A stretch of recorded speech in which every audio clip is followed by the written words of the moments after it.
can't see it all now. Come true. I left the people here. Oh, 6 months later, them still asleep under the air. their JLP friends, them build high rise, road still full of wood. House pocket to a fill, while the nation lose its soul. Hospital overflow, picnic can't get bed. School roof and leave, but you and Juliet, well fed. You always have excuse, always pass the blame. Every time something wrong, it never go in your name. Jamaica a drown and you claim you're unclean. Biggest actor in your politics we ever see. Oh, let's time to go. Time to go. The people A school. we say no. 10 years we are not on the door in the year us. We are not on the door. Oh, let's time to go. Time to go. From Kingston to Negril, the people say so. We tired, we hungry, we don't really show. Oh, let's have time to go. Farmer can't afford to plant food, price reach the sky. You're bringing the poverty while your own people cry. We born ya, we grow ya, we live in this land. But Andrew at the top won't extend the man. You talk about vision, you talk about plan. But 10 years, 10 years, Easy. you say. Easy. 10 long years. Like and share up the live, my people. Like and share up the live. Let's go. No light, no road, no food. Please and thanks. People are suffer. No distractions, you say, While no. Andrew a live great. See them a come with distraction. You stand up on the platform. Smile wide and proud, I tell we about prosperity, but we can't see it all now. hurricane come through, I left the people here. 6 months later, them still out there, Asleep under the air. their JLP friends, them build high rise, road still full of wood. House pocket to a fill, While the nation lose its soul. hospital overflow, picnic can't get bed. Oh, School roof a leak, but you and Juliet, well fed. you always have excuse, Always pass the blame. every time something wrong, it never go In your name. Jamaica a drown and you claim you're unclean. Biggest actor in your politics we ever see. Oh, let's time to go. Time to go. The people, Them say no, we say no. 10 years And we can't take no more, you know, hear us. We are not on the door. Oh, let's time to go. Time to go. from Kingston to Negril, the people say so. We tired, we hungry, we don't really show. Oh, let's have time to go. Farmer can't afford to plant food, price reach the sky. You're bringing the poverty while your own people cry. We born ya, we grow ya, we bleed for this land. But Andrew at the top won't extend the man. You talk about vision, you talk about plan. But 10 years later, we still can't understand. Corruption report, London, nobody charge. The people pocket small, but the scandal them large. Who's crack up a rich council, bro? Country suffocate, done and it just smoke. And when we raise the voice, so call we political. But the truth is the truth, and the truth is biblical. Oh, let's time to go. Time to know the people. Them say no, We say no. 10 years and we can't take no more. You know hear us. We are not on the door. oh, let's time to go. Time to go. From Kingston to Negril, the people say so. We tired, we hungry, we done with the show. Oh, let's have time to go. We know our God, we know our no speed. No speak, We want action, no, not the lies you preach. no lies round here.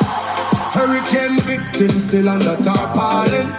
Prime Minister fly gone foreign. Your JLP cabinet full, but the people COVID empty. Oh, you live so large when we living so scanty. Not with fists, not with fire, but we voice them rising higher and higher. From every parish, every yard, every gate, Jamaica speaking, and I'm not too late. Oh, let's time to go. Time to go. The people, Them say no, we say no. 10 years and we can't take no more. you know, hear us. We are not on the door. Oh, let's time to go. Time to go. From Kingston to Negril, the people say so. We tired, we hungry, we done with the show. Oh, let's have time to go. This one is for every Jamaican. What can't afford feet. board. We a drive on broken road. Wagwan Jacint. The people don't forget. Christopher. People don't forgive. Enough is enough. Jamaican.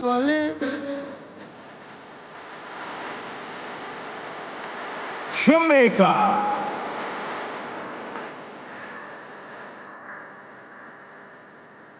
This is another Crazy J. TikTok, light up the life for me now. Hey Andrew, a full time till you go now. Jamaica people they don't like you. Worst thing them can't trust you. Yeah, trust you. Look how you sell out the Cuban and accept American. And you know say they don't like we. And from morning them a fight we. Andrew, look what you do now. I worship you, make Andrew, you fail we all. Andrew can fix up the road them. The hospital them need doctor. The whole of Jamaica fracture. From we get the Melissa. Pull up. One more time. Mighty God. Jamaica.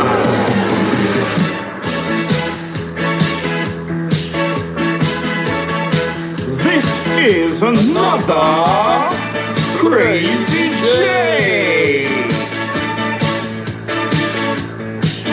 Hey Andrew, a full time for you go now. Jamaica people they don't like you. Worst thing them can't trust you.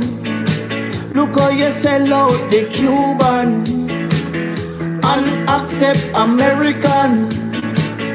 And you know say they don't like we. And from morning them a fight we. Andrew, look what you do now. I worship you make up dark.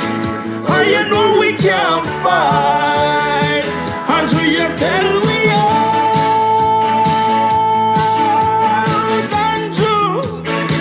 Andrew can fix up the road them. The hospital them need doctor. The whole of Jamaica fracture. From we get the Melissa. Hold on. People asleep on that day. People, we have royalty in our house, London 45, big up yourself, you know, Queen. You know the thing go. Good to see you. I hope you're alright, you know. Because we don't want nobody take you away. You understand? Pull up the song for you one more time. Jamaica.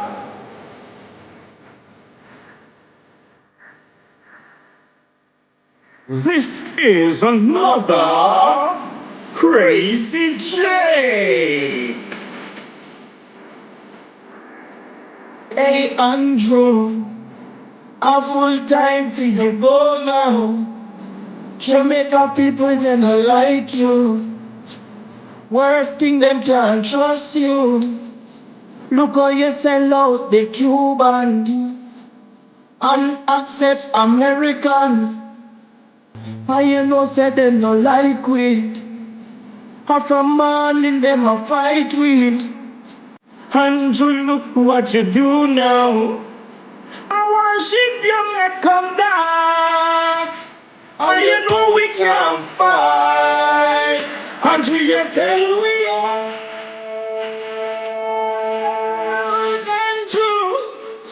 Andrew can fix up the road them. The hospital them need doctor. The whole of Jamaica fracture. From we get the Melissa. People asleep on that day. Some asleep also. Andrew, you come from Jamaica. And you don't like the people.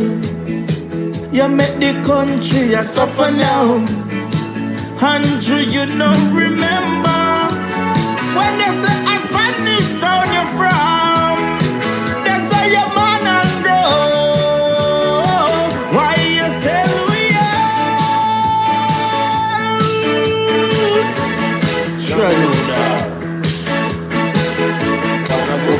Me have to run the next one. Me have to run the next one for London again. 10 long years and look how Jamaica stay. No light, no road, no food pan we plate. People are suffer while Andrew a live great. You stand up on the platform, smile wide and proud. I tell we about everybody, but we can't see it all now. Hurricane come through and left the people here. 6 months later, them still out there, asleep under the air. Their JLP friends, them build high-rise, road still full of wood. House pocket to a field, while the nation lose its soul. Hospital overflow, picnic can't get bed. School roof a leak, but you and Juliet well fed. You always have excuse, always pass the blame. Every time something wrong, it never go in your name. Jamaica a drown and you claim you're unclean. Biggest actor in our politics we ever see. All this time figure, the people. Them say no. We say no. 10 years and we can't take no more. You know hear us. We are knock on the door. All this time figure. From Kingston to Negril, the people say so. We tired, we hungry, we done with the show. All this time figure. Farmer can't afford to plant food, price reach the sky. You're bringing the poverty while your own people cry. We born ya, we grow ya, we bleed for this land. But Andrew at the top won't extend the man. You talk about vision, you talk about plan. But 10 years later we still can't understand. Corruption report London, nobody charge. The people pocket small but the scandal them laugh. What's crack up parish council bro? Country suffocate and it just smoke. And when we raise the voice up all we political. But the truth is the truth and the truth is biblical. Police, time to go. Time to go. The people, Them say no. we say no. 10 years and we can't take no more. You know hear us. We are not on the door. Police, time to go. Time to go. From Kingston to Negril, the people say so. We tired, we hungry, we done with the show. All this time to go. We know want no hype, we know want no speech. We want action, no, not the lies you preach. Hurricane victims still under tarpaulin.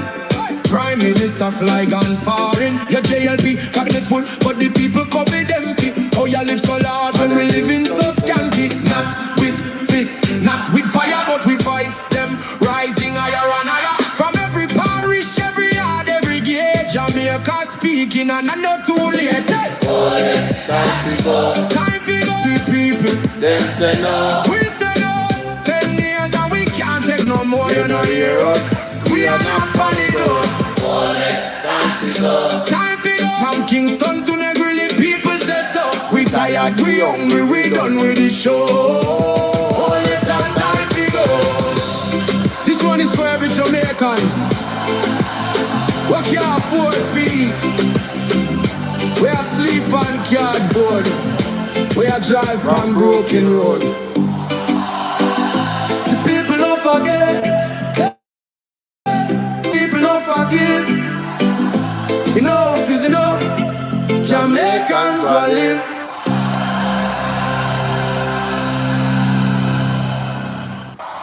You say. 10 long years and look how Jamaica stay. He's out. Much as all me love this song, I forget on to the show, ladies and gentlemen. Special big up to K Girl. Special big up to London 45. Big up Asgold, Jacinth. Me see you, you know. Big up on yourself, you hear that? All our people in Bolo Tbv and our clips. You have Empress Norma. How you doing, love? Blessings. Big up all of my silent watcher them. Feel free to say hi and let me know where you guys are watching from here. The word is love. Yes, man. Hope all is well with each and every one of you tonight. With all the craziness going on in the world, boy. I know that's a challenge. When you look at stuff that's going on in the news, you know that a lot of people are not doing well, a lot of families aren't doing well, you know. And it's just the current dilemma that we find ourselves in. Just turn this down a little bit before me start. Before me start this thing. A lot of things is going on, ladies and gentlemen, let me tell you. Not even normal.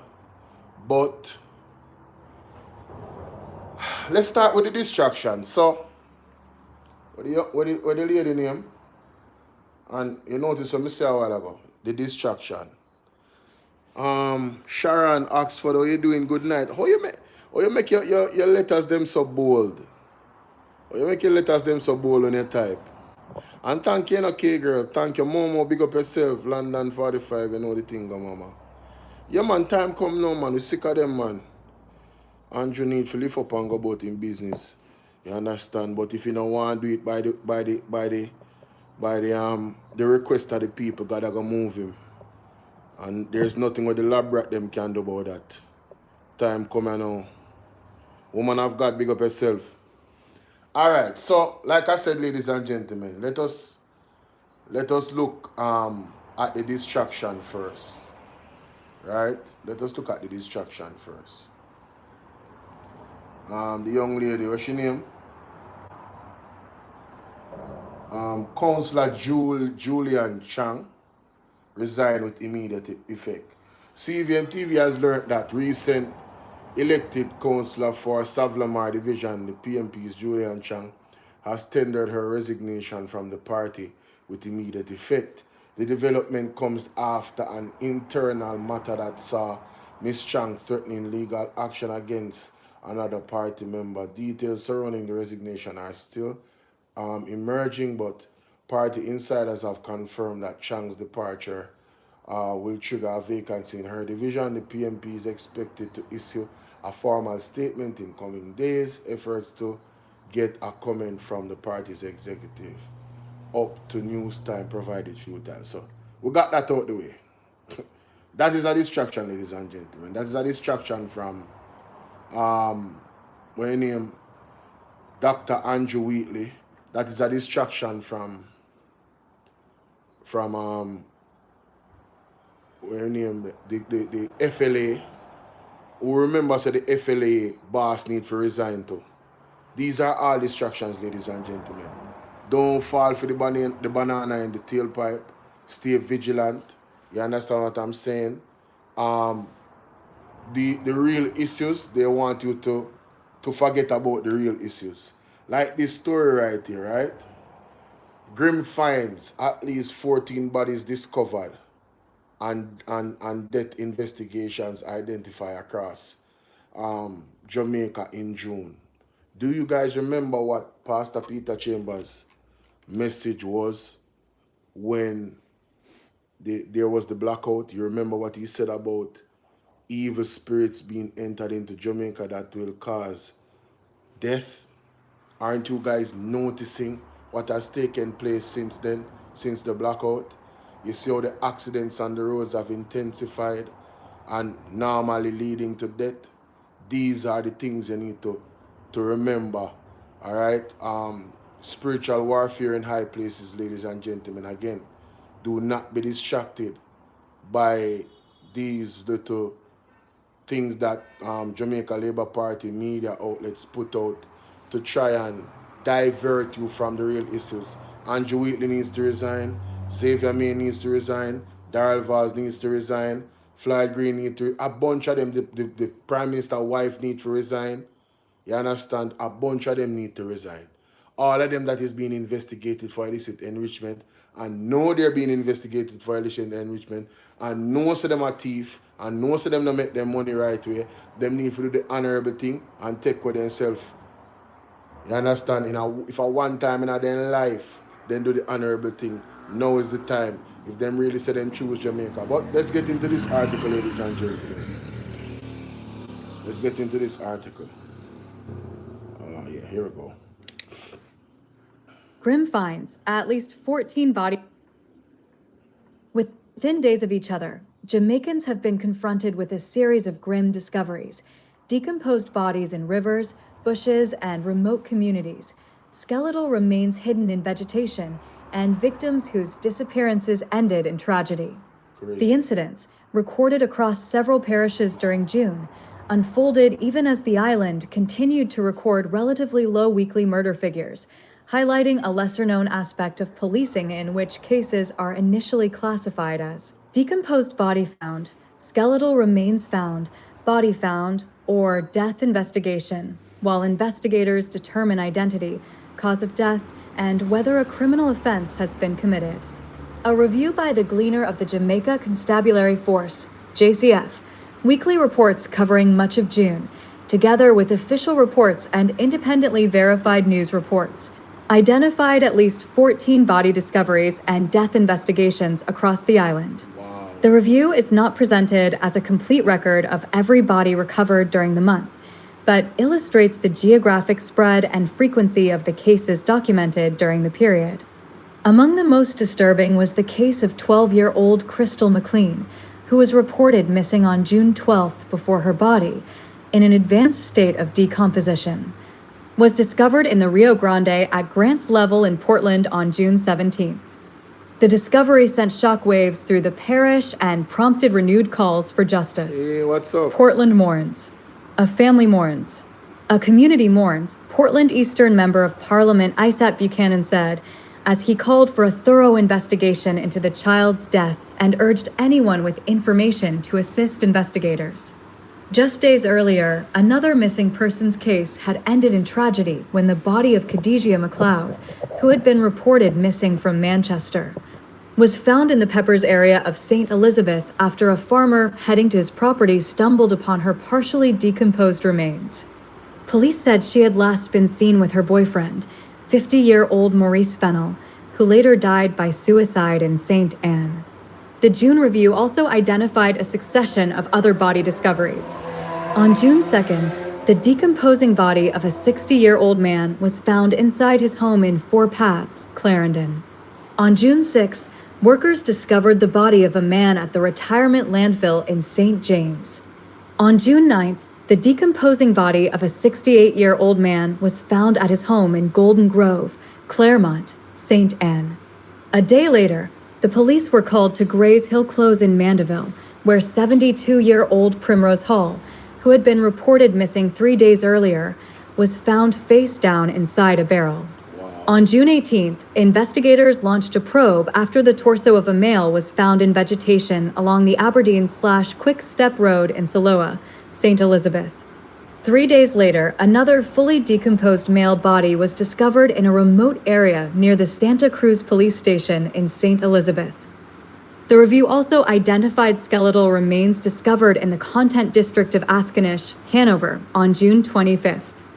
The police have not officially confirmed the identity of the remains, although speculation has linked the discovery to a man who disappeared several years ago.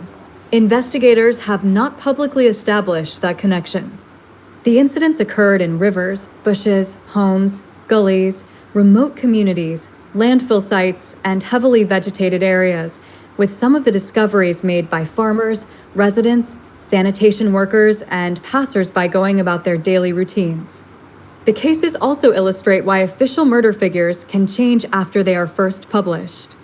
The police have previously explained that some deaths initially recorded as body found or death investigation are only reclassified as murders after forensic examinations and criminal investigations establish that a homicide occurred.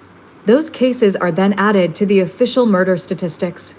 That distinction was evident during one reporting period, June 14th to 20th, when Jamaica recorded 8 murders for the week, while several body discoveries remained under investigation and therefore were not reflected in the homicide tally. The discoveries have also renewed attention on Jamaica's unresolved missing persons cases, even though a portion are ultimately found. According to the JCF's Missing Persons website, dozens of people remain listed as missing. While the current status of every case could not be independently verified, the listings underscore the uncertainty faced by families searching for loved ones. Among the island's most high-profile cases is that of Manchester High School student Jaden Smith, who has now been missing for 9 months. On Saturday, relatives, friends, and supporters marched through the streets of Mandeville, renewing calls for anyone with information to come forward. Speaking to TVJ News, Jaden's mother and Renee Pert described the emotional toll of living without answers. "I just can't give up hope that my son will be found," she said. "Sleepless nights. I can't eat sometimes because in my mind he's still out there. I just believe he's out there. So anyone who has any information, please visit the nearest police station. I miss my son so much." Her plea captures the reality confronting many Jamaican families. For some, the search for a missing loved one ends with the discovery of human remains. For others, the search continues, sustained by hope that answers will one day come. "My sister went missing in West Rural St. Andrew before COVID, and we have never seen her since. We hear the stories, but nothing ever turned out to be true. Where we get a body and could have a burial," an anonymous person told The Gleaner, while trying not to rehash memories for other relatives, describing it as one of the hardest things. As investigators continue probing June's growing list of body discoveries, each case represents more than an entry in a police report. Behind every discovery is a life lost, a family seeking answers, and a community left grappling with another tragedy. Investigations into similar discoveries in the months before June are ongoing. Andre.Williams at gleanerjm.com. Popular News. April 2026. No qualifications, no problem at NSWMA. April 2026. Prison for developer. April. So ladies and gentlemen, like I said, you guys can go back and listen to the video that I posted with Pastor Peter Chambers after June 5th, after the blackout. And he told me to post this immediately, Bolo. Patsy, what's up? Highly blessed, big up. And I'm telling you, Black Shiny, how you doing? Good while me not see you. Not saying you haven't been here, but you know, sometimes I don't get to what? Put it in the fridge. Oh, sorry. Thank you. You know, not saying you haven't come through, but sometimes I get to look on the chat because I concentrate on so much things on the computer. But several elderly persons missing, families grieving, and the spiritual side of what happened with that blackout. You know, the words did not come to void. What Pastor Peter Chambers was talking about. You understand what I'm saying? So, I cannot stress enough how much you have to pray and ball out. Speaking about ball out, ladies and gentlemen, August 6th. It's August 6th.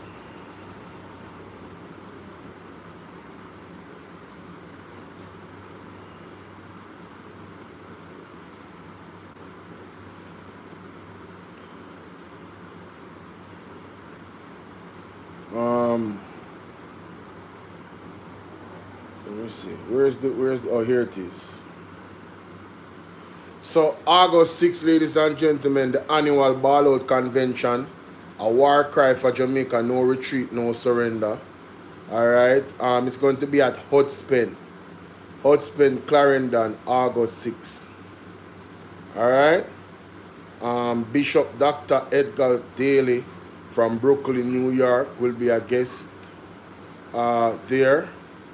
We stand, we pray, we fight, we win for Jamaica on Nation, One God, One Destiny. Earlier I was playing it, but you know, let me go to it just for you to understand the gravity of what this means. You know, nothing else is as important more than us crying out to God right now, because we don't have any better defense for what is coming but God and Savior Jesus Christ, period. There's no better defense. We see where we're in the middle of a battle between Israel, America, and China, and potentially Russia.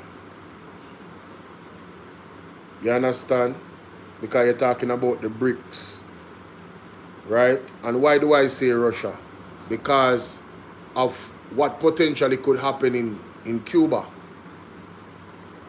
If Jamaica is believed to be assisting the Americans, or has been proven to be assisting the Americans to attack Cuba, we don't know how the Russians is going to react to that. We don't know how the Chinese is going to react to that. Alvaro, big up. We just don't know. You understand what I'm saying? So there's a real geopolitical power struggle that is happening right now, that we, the people of Jamaica, not a fault of our own, but because of our leaders, Andrew Holness, the government, and the decisions that they have made in the last 10 years. You understand? And even, we can go back to even the PMP as well. You understand? But more towards what Andrew has done in the last 10 years. Why I say the PMP? Well, the link that they had with China. That's why I would just put them in there. They don't have to take some of the blame in terms of how them engage China.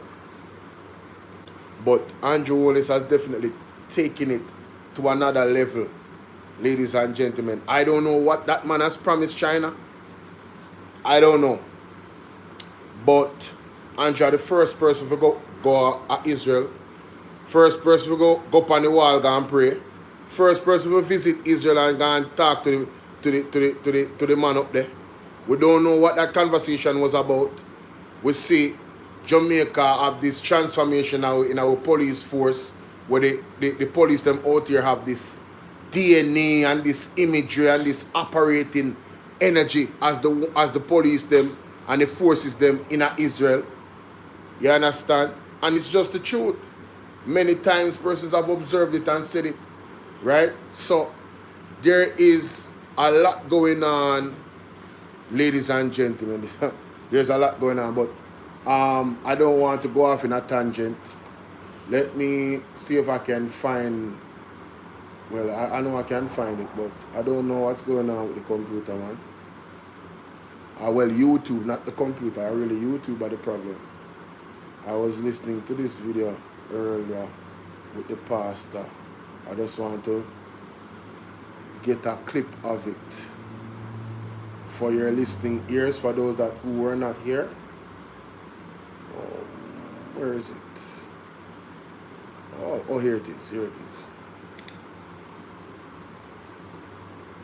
I am live on Bolo Tbv. Oh, wait a minute. What? That's my video. Lord have mercy.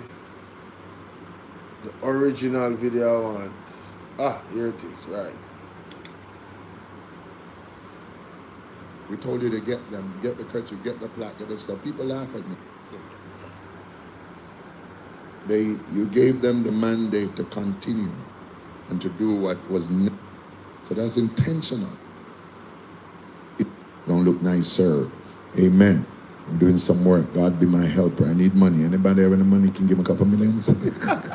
Money, but when you're rich, and I'm rich in the asset, no matter what, you help me praying, that place is going to be beautiful, but we need it finished. But I'm taking my time because I don't have someone left. I'm sorry, every time I say one thing, they were warned.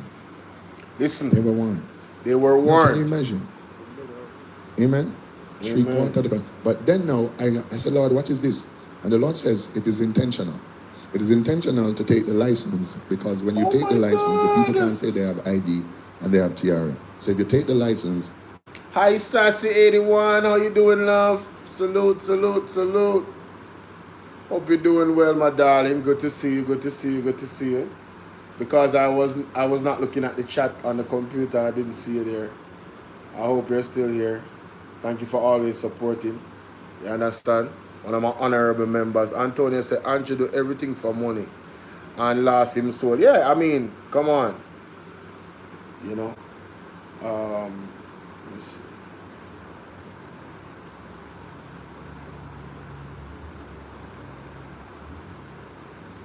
Oh, wow.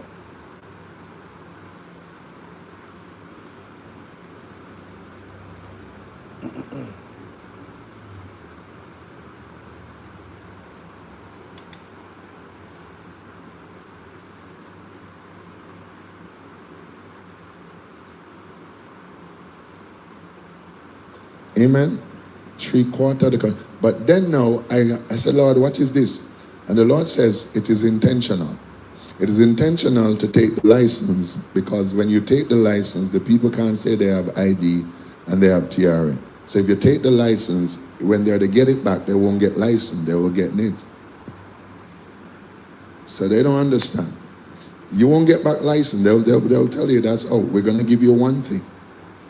So that's intentional. It's intentional to make sure 3/4 of the country don't have nothing of the ID we have now. Watch. Remember I told you. The Lord told me, he said, oh, here, I want to say now. Everything is now happening as I saw it, as was revealed. So I'm not surprised of nothing that is happening. I'm not surprised. I expected it. The oppression, the control, the system. Hi, Joanne. Good You night. gave them the mandate to continue and to do what was necessary to bring Jamaica. And now you want me to pray. Now you want me to do what? After all they did to me and wanted to sink me, now it's happening. Can you imagine? This law, every financial, every person is being oppressed, your money is being taken, every corner, we've been snapped. You notice? The taxes, everything to make us what? Weaker and poorer. So eventually we cry out and they take control and we have no help. You see this ball out? Right, this. If Jamaicans don't see now the need to come together and cry out to God, because the mandate cannot be stopped by us anymore. We had the chance and didn't take it. Now only God. I've been telling you for weeks now, only God can do it. And if the people don't go on their knees and cry out before God, Jamaica will be done. Finished. See America now?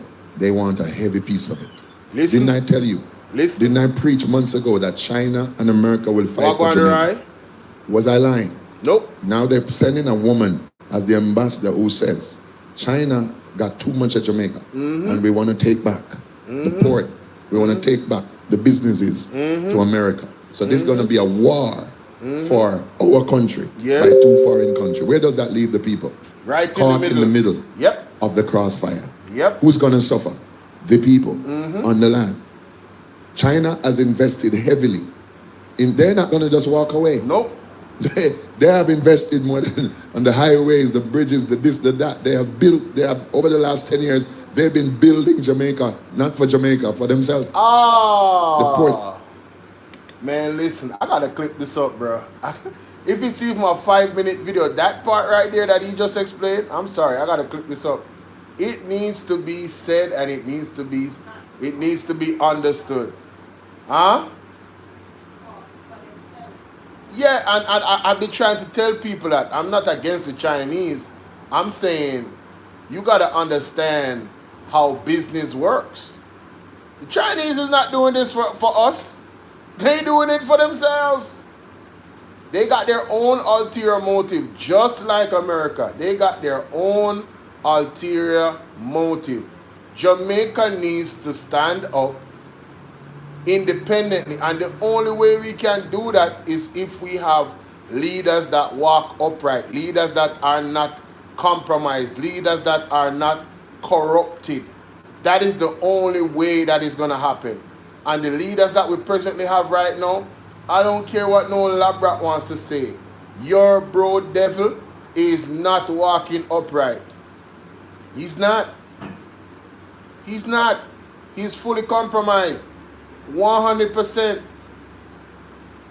100%, ladies and gentlemen. Alright?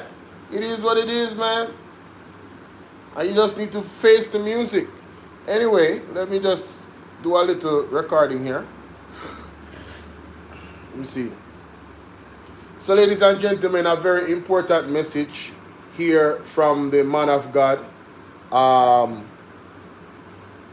Mr. Dr. Bishop, Prophet Mark Stewart. Check it out. What are you doing, A. Johnson? Salute. What do you mean there's no sound? Oh my God, wait a minute. What? Thank you. I don't know what's going on. No sound. No one that people ain't left. Oh my God, man. Are you guys hearing me now? My check? Yo, I was like, wait, what? No sound? What? Shout out to SAS81, man. Oh my goodness. Thank you so much. I thought the microphone was working the whole time. I don't know what happened, but I fixed it. Sorry about that. All right, so ladies and gentlemen, Dr. Bishop, the Prophet Mark Stewart, has a message, a very important one. All right, Bolo 2026. This is going to be the final.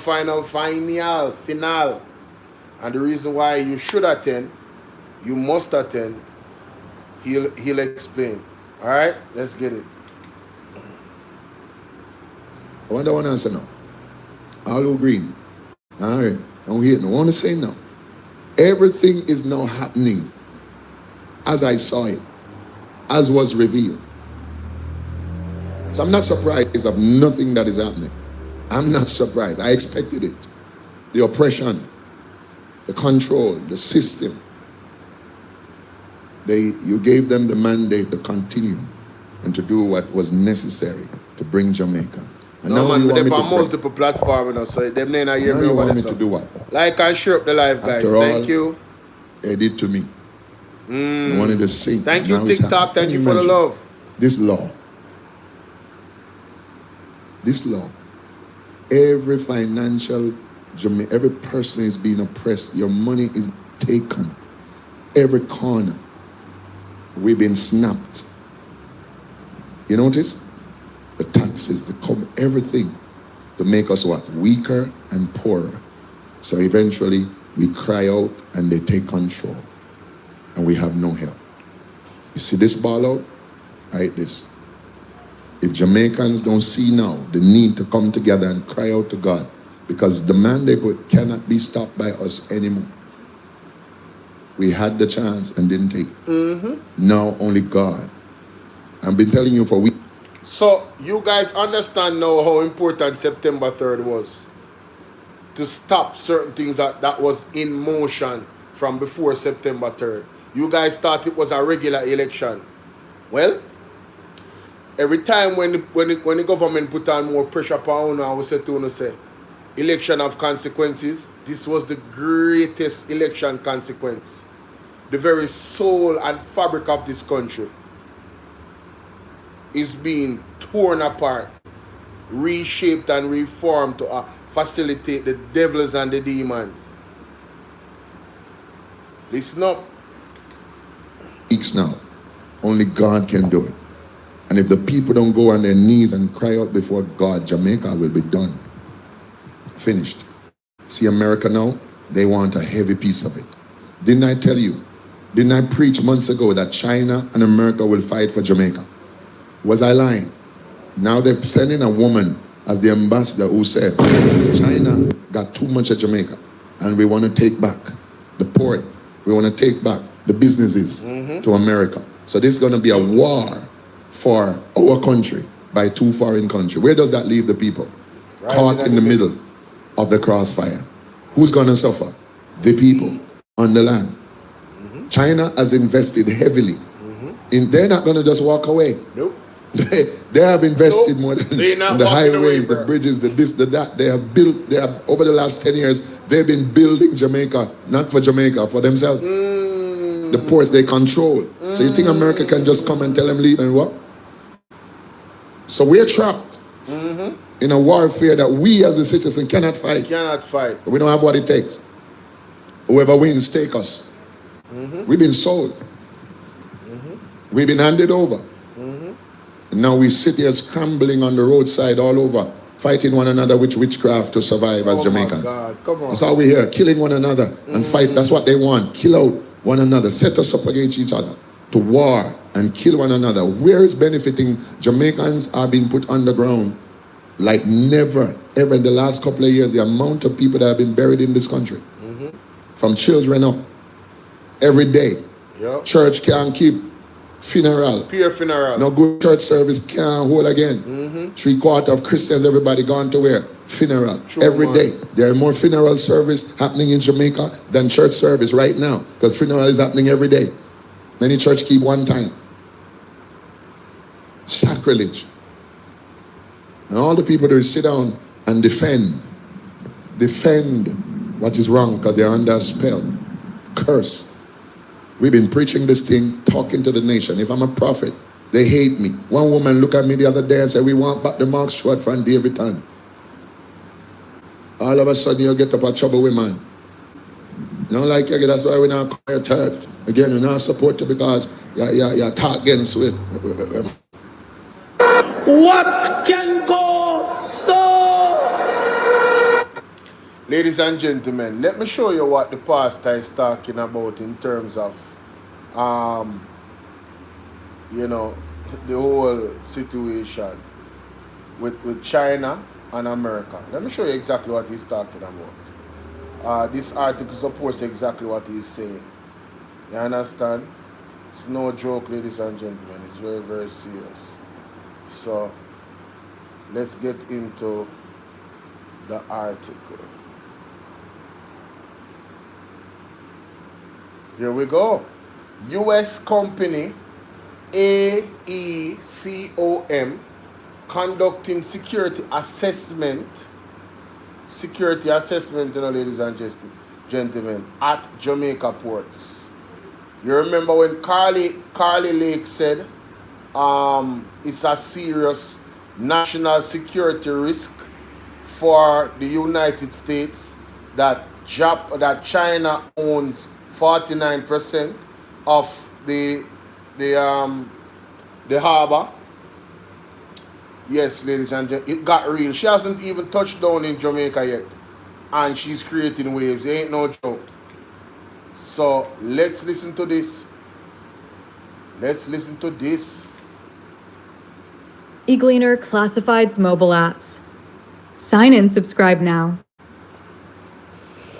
The Jamaican government has given approval for United States, U.S. company AECOM to conduct a comprehensive port security assessment at Jamaica's 3 principal commercial port facilities.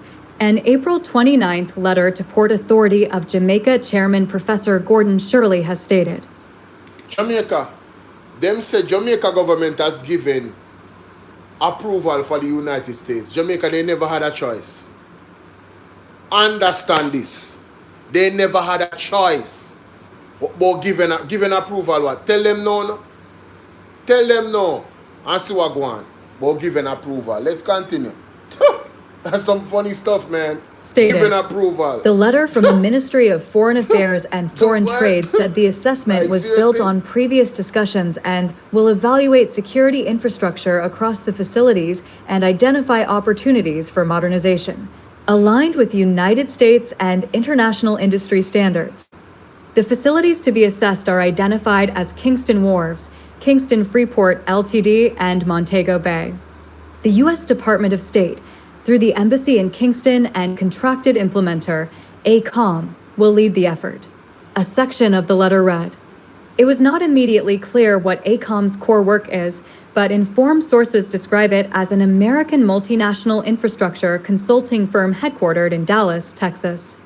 According to the letter, the assessment will cover key areas, including physical security infrastructure, cargo and container systems, maritime operations, IT and communication networks, and workforce management. All recommendations will align with the International Ship and Port Facility Security, ISPS, code, and recognized frameworks, with a focus on trusted vendor solutions that meet rigorous cyber supply chain security standards. The process is said to take 2 months, and by virtue of the contents of the letter, the process is already underway. Upon completion, according to the letter, the Port Authority of Jamaica, PJ, will receive comprehensive reports detailing current capabilities, gap analyses, and a phased implementation roadmap with actionable recommendations for security enhancements.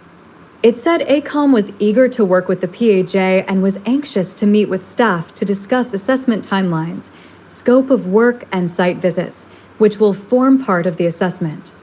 The letter did not state what the cost to the government would be, or whether there would be any cost at all, and the process through which the U.S. company was selected. Repeated attempts to reach Shirley were not successful last week. There was no response to telephone calls, nor to questions sent by WhatsApp. Erica.virtue. There will be no detail around that particular situation, ladies and gentlemen. Just understand, say, right? It is what it is. It is what it is, man. It is what it is. Alright? So when you hear the pastor talk, take sleep mark that Jamaica. It's serious. I don't know why this thing doing this now, man. Okay. So another story that I think is linked to all of this in terms of, you know, the war between America and China here in Jamaica for the beautiful island, and who has the most influence. The Americans have made their position very clear, and of course, like the pastor said, they're not just China is not just going to roll over. So it's going to be mighty interesting, ladies and gentlemen, moving forward. Store on the water, store some food, plant some pumpkin, and plant some melon. Alright? Yeah. Get ready. Physically and spiritually. Engineering experts warns more blackouts possible at JPS probe as JPS probes continue. Let's listen, Jamaica. So there's no large or big lightning versus small lightning. Anything, lightning or otherwise. It could even be a person-induced fault. Any major disruption in an era like where this disruption occurred can result in an all-island blackout. Now, as I said, because we are a small grid, we have a few generating stations. What happened on that Friday evening can indeed happen again. So my people, we are being warned by the JPS that, listen, our grid is vulnerable. This lightning that they're talking about, it can happen again. It doesn't matter small lightning, big lightning. It can happen again. Stop the cap. Oh my God. Right now, stop the cap. Oh my no God. bullshit, bro. Listen, I don't even want to laugh, man. Let's go to the next audio. Lord have mercy. The grid is fully protected from lightning. The better question, I believe, is that in what way did the protection system fail and in the manner it did? Then, brother, you contradict yourself. And these are the things that I talk about with the people and we are journalists. Oh, you allow the man to say that. The man said it in a one sentence. The grid is fully protected by lightning. But the question we need to ask is, what area of weakness was there for the lightning when it caused the blackout? If it's fully protected, it's fully protected. There can't be any weaknesses. Whose man's is this? Whose man's is this? Hey, who man's is this?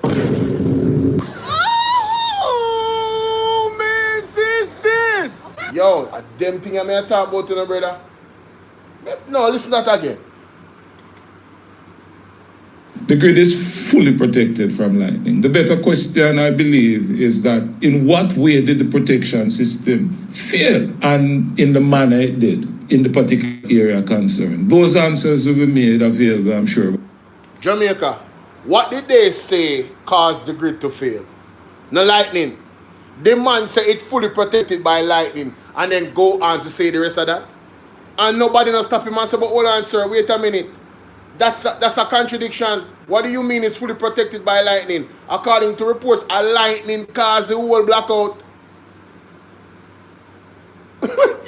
This is wild, man. Oh my God, bro. By the JPSCO. And once those answers are made available, then we can determine whether or not we have an issue with the system. But the system is fully protected, right? There are significant protection systems, significant number of protection systems employed on the grid against lightning.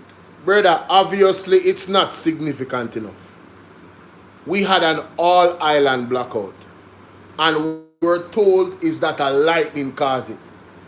So all them attack up here nonsense. But we're going to move on, ladies and gentlemen. Let me know what you think about that in the comment section. Alright? Like, share, and subscribe. Don't keep it to yourself. Good? Good. Alright, so let's get to the next situation. Let's get to the next situation, ladies and gentlemen. Lord have mercy. Lord have mercy. What is this? Oh, yes. So, this article is kind of interesting, you know. Jamaica, JPDCO records deficit despite bumping government funding. So, JPDCO, Tourism Product Development Company Limited. You know, let me read the article first, yeah? Let me read the article. The loss for the year ended March 31, 2024, narrowed sharply from the 56.7 million deficit recorded the previous year. But the TPDCO continued to spend more than it received, with operating expenses reaching a 2.9 billion against a total income of 2.89 billion. The agency's entire revenue of 2.79 billion came from a single source, a subvention from the Ministry of Finance, paid monthly through the Accountant General's Department.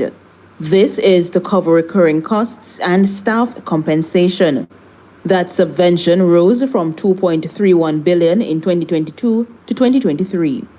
Over the same period, the money TPDCO earns on its own, chiefly fees and income from tourist attractions, fell by 13%, deepening the agency's reliance on the public purse.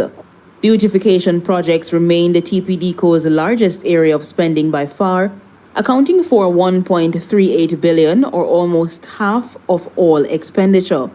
That's up from 1.12 billion the year before. Salaries and wages totaled nearly $980 million. The deficit also eroded the company's financial position. Total equity fell by about 25%, from 87.4 million to 65.4 million, and the TPDCO slipped into a net current liabilities position, with the money it owed in the short term exceeding its assets. The accounts carry a clean, unqualified opinion from auditors C.R. Hilton and Company, who say the statements give a true and fair view of the company's finances. The figures were approved by TPDCO's board on December 17, 2025, more than a year and a half after the close of the financial year they cover. TPDCO, an agency of the Ministry of Tourism, is responsible for maintaining and enhancing Jamaica's tourism product, including the upkeep of resort areas, the licensing of tourism entities, industry training, and visitor safety. Shalois Michael for Nationwide News. Well, Hey y'all, please remember to hit the like button. I know y'all coming sometimes and y'all forget, but the main thing, man, y'all gotta hit the like button, man, and share the live stream. Come on now, stop playing. Support, support, support. The like button is free, heard?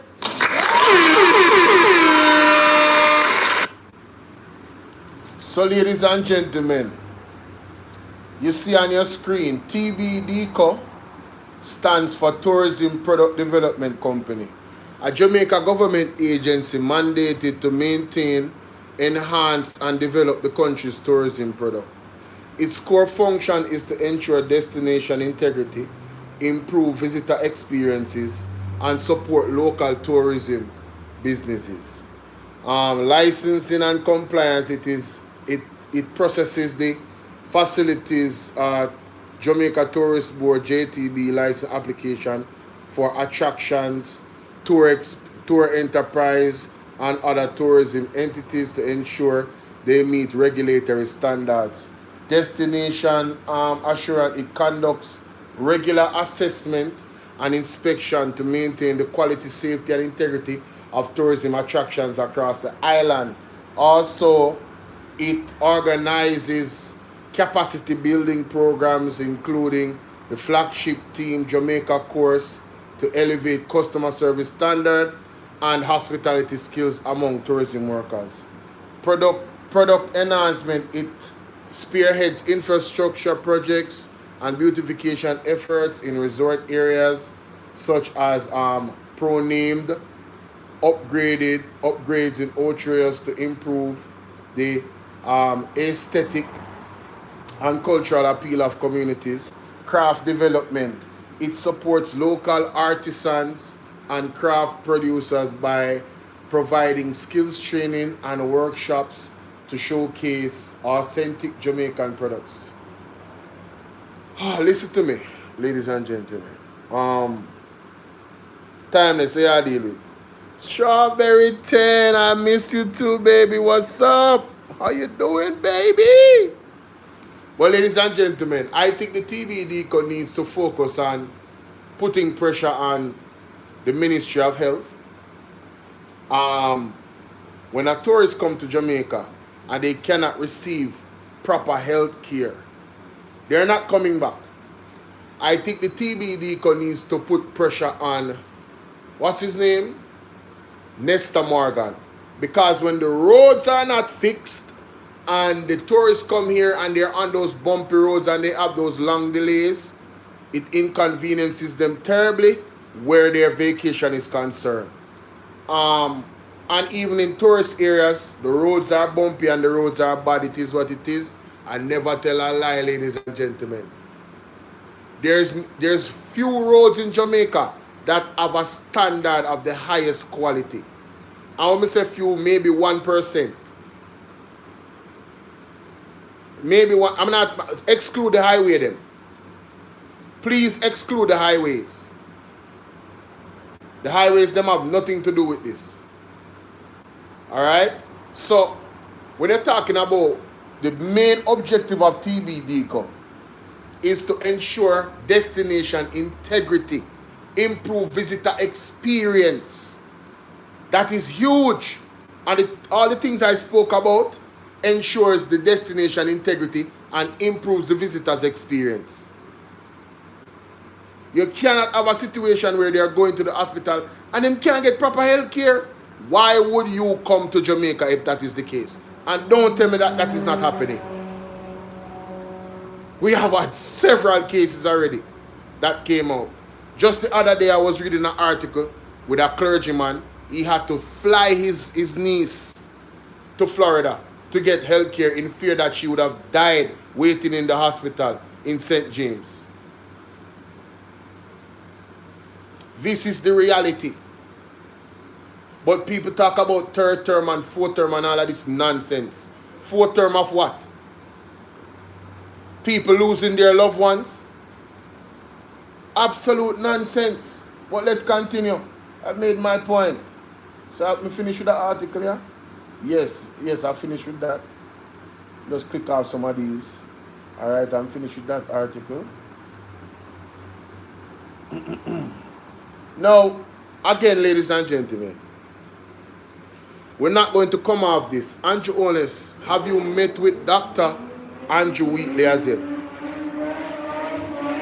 Are you even in the island, Andrew? Are you even here? Because according to your nationwide, you and the lawyers, them from the Jamaica Labour Party, supposed to go over the report and they're supposed to do this and do all of that. But let's remind the Jamaican people of the hypocrisy of this man. No, trust me, Strawberry 10, it is really crazy in Jamaica. And I'm not exaggerating.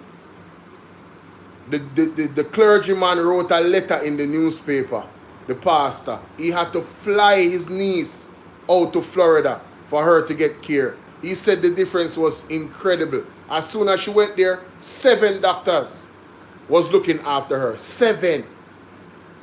But he has money. Most Jamaicans don't have money to send their loved ones to the United States, to Florida, the closest place, to get medical care. They just don't have it. It's not in their capacity financially to get that done.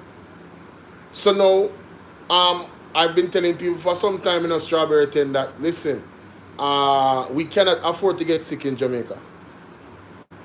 Literally. The waiting hours is ridiculous. Freedom, how you doing? Big up yourself, my darling. Blessings. Listen to this.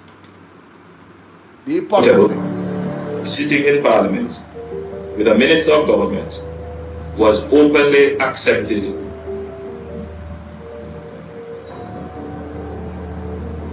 responsibility, who expresses no regret for the act, where a Commissioner of Parliament has confirmed that the act is corrupt and has referred it for prosecution, and that minister shows no sign of wanting to resign, or the Prime Minister showing no signs of moving to dismiss the case. With all the sympathy that one can have for support, this is embarrassing, not only to the government as a party, but to the government, to Jamaica, to all of us. Our heads bow this morning with this sort of... It's a similar thing with Andrew Wheatley, only is that, yeah, trust me, Strawberry 10, it's wild. So, it's a similar thing with Dr. Andrew Wheatley. He has been recommended to be charged for illicit enrichment. Illicit enrichment simply means, according to the information from the investigation from the Integrity Commission, whether through omission or not being able to explain, Andrew Wheatley cannot tell us how he made his money legally. $164 million worth of money that cannot be explained. So, presumably not guilty, right? Because you have to go to court. Well, you have to leave the cabinet and go sort that out, sir. We know how court cases go. So we can't afford to have the reputation of Jamaica disintegrated into shame while you go and sort out your situation. So we're calling again on the Prime Minister of Jamaica to remove himself from office, remove Xavier Main from office, and remove Dr. With. All of them needs to go. They're all in a similar position, ladies and gentlemen. First, second, and third, them will lead the race in a corruption. Andrew Wheatley, they are first. Andrew Owens, they are second. And Sukde, they are third. Just by the optics alone, they are leading in corruption. But, you know, their heads bow for Mr. Richard Hassan at the time that spent his money to build some shops for some vendors in the market so they could feed their families. And he didn't follow protocol, proper protocol to get it done. It's not that he stole money or made money, you know, from the situation, you know. He never benefited any way, shape, or form. The only way you could say that he benefited was through getting political mileage by the gratitude of the individuals that he helped to get a shop and some bathrooms too, so they can have some dignity if they use a nice clean bathroom. Yes, that's all Mr. Richard Hassan did. And they didn't want to sit in the same parliament with him. But now here comes everything. The words that they said, the condemnation that they had for Mr. Richard Hassan. Here it comes, ladies and gentlemen, where they're facing a more harsher tune. This man, Dr. Andrew Wheatley, is the first person to be charged, recommended to be charged for illicit enrichment ever in the history of Jamaica. He has set up precedents. The man is a Usain Bolt. The man broke the record, ladies and gentlemen, of corruption, or what appears to be corruption. He's leading the whole pack. And he knew for quite some time that he was under investigation for illicit enrichment. But here is the hypocrites of the Jamaica Labour Party. At the time, I don't hear Pernell Charles Sr. come out as a senior man, a former senior man of the Jamaica Labour Party, to come out and say, no, Andrew, Dr. Andrew Wheatley got to go in, man. We cannot bring down the party into this. I'm calling on Pernell Charles Jr., Senior, to come out and have the same energy he had in this clip for Mr. Richard Hassan and hold the same principles that he held at that point in time. That their heads bow in disgrace as the opposition at the time. No, your party is not the opposition. Your party is actually the one that is running the country. It is even more shameful, this situation. So you should come out and express, since you're such a man of integrity and you're a man of high kilt and standards, come out, Mr. Pernell Charles Sr., and come and condemn Andrew Holness and let him know, what's up, baby, what's up, Nikki? And let him know that, yo, brethren, you have to change this, you know. Our party is of some substance that we cannot afford to have this dark cloud over us. Listen more. So we have to take firm actions. Yes. In this regard. It is a dark day for Jamaica. A dark day. Where the Prime Minister. Yes. Is unwilling or afraid to act against a minister, yes, in which the public has lost total confidence, right, and in which the institutions of the society all agree that this person does not enjoy their trust or faith and has breached the confidence that the people have placed in them. I believe that this has the potential, if it continues, to bring down the entire government. So Andrew Wheatley's situation has equal potential to bring down the entire reputation of Jamaica forever. A sitting member of cabinet that cannot explain how he earned his money legally. And let it have been me and you, one of us young people out here, us regular folks out here. No, Bolo, he's in a senile positional moment. Oh, I did not know that. I was not aware of that. I was not aware of that. But if he's in good health, I am calling on him to come out and stand up against this. Yes, yes. But let's continue. Just wait, there's more. Because I told you, we're not going to be distracted, ladies and gentlemen. We're not going to be distracted. Welcome back to Primetime News, and a special welcome to our viewers on TVJ International in the Cayman Islands and online at onespotmedia.com. Up first this evening, the Integrity Commission has ruled that Cabinet Minister Dr. Andrew Wheatley be charged with 4 offenses, including illicit enrichment. The disclosure was made following an Integrity Commission report tabled this afternoon in the House of Representatives. Details in this report from Andrea Chisholm. We have been hearing about the illicit 8 parliamentarians being investigated for illicit enrichment. Illicit enrichment has to do with the public servants not being able to explain how they own assets which exceed their lawful earnings. And on Wednesday, the Integrity Commission is pointing the first finger at Dr. Andrew Wheatley, the minister without portfolio in the Office of the Prime Minister, with the responsibility for science, technology, and special projects. For the period 2013 to 2022, the Integrity Commission stated that the illicit enrichment was roughly $164.2 million. And when given the opportunity to explain how he came by such assets, a satisfactory explanation was not provided. The Integrity Commission also concluded that Dr. Andrew Wheatley failed to provide information concerning his statutory declarations for the years 2018 and 2019. He also failed to include 5 loans held in his name, an investment on still particulars of 20 properties owned jointly or otherwise. The Integrity Commission is therefore recommending that Dr. Wheatley be charged for knowingly making a false statement in a statutory declaration under 2 statutes, failing without reasonable cause to provide any information as required by the Director of Information and Complaints, as well as illicit enrichment. If convicted for illicit enrichment, he could face a fine of up to $5 million and or up to 5 years in prison. The Integrity Commission's report is also being referred to Tax Administration Jamaica to do an assessment and apply appropriate penalties. Why? Western Medical, a company in which Dr. Wheatley was the sole proprietor, earned between $15 million and $26 million between 2010 and 2013. However, nil tax returns were filed for 2011 and 2012 and no return for 2013. Andrea Chisholm, TVJ News. So, that's what we're dealing with Dr. Andrew Wheatley, ladies and gentlemen. Great, big up yourself. What you say?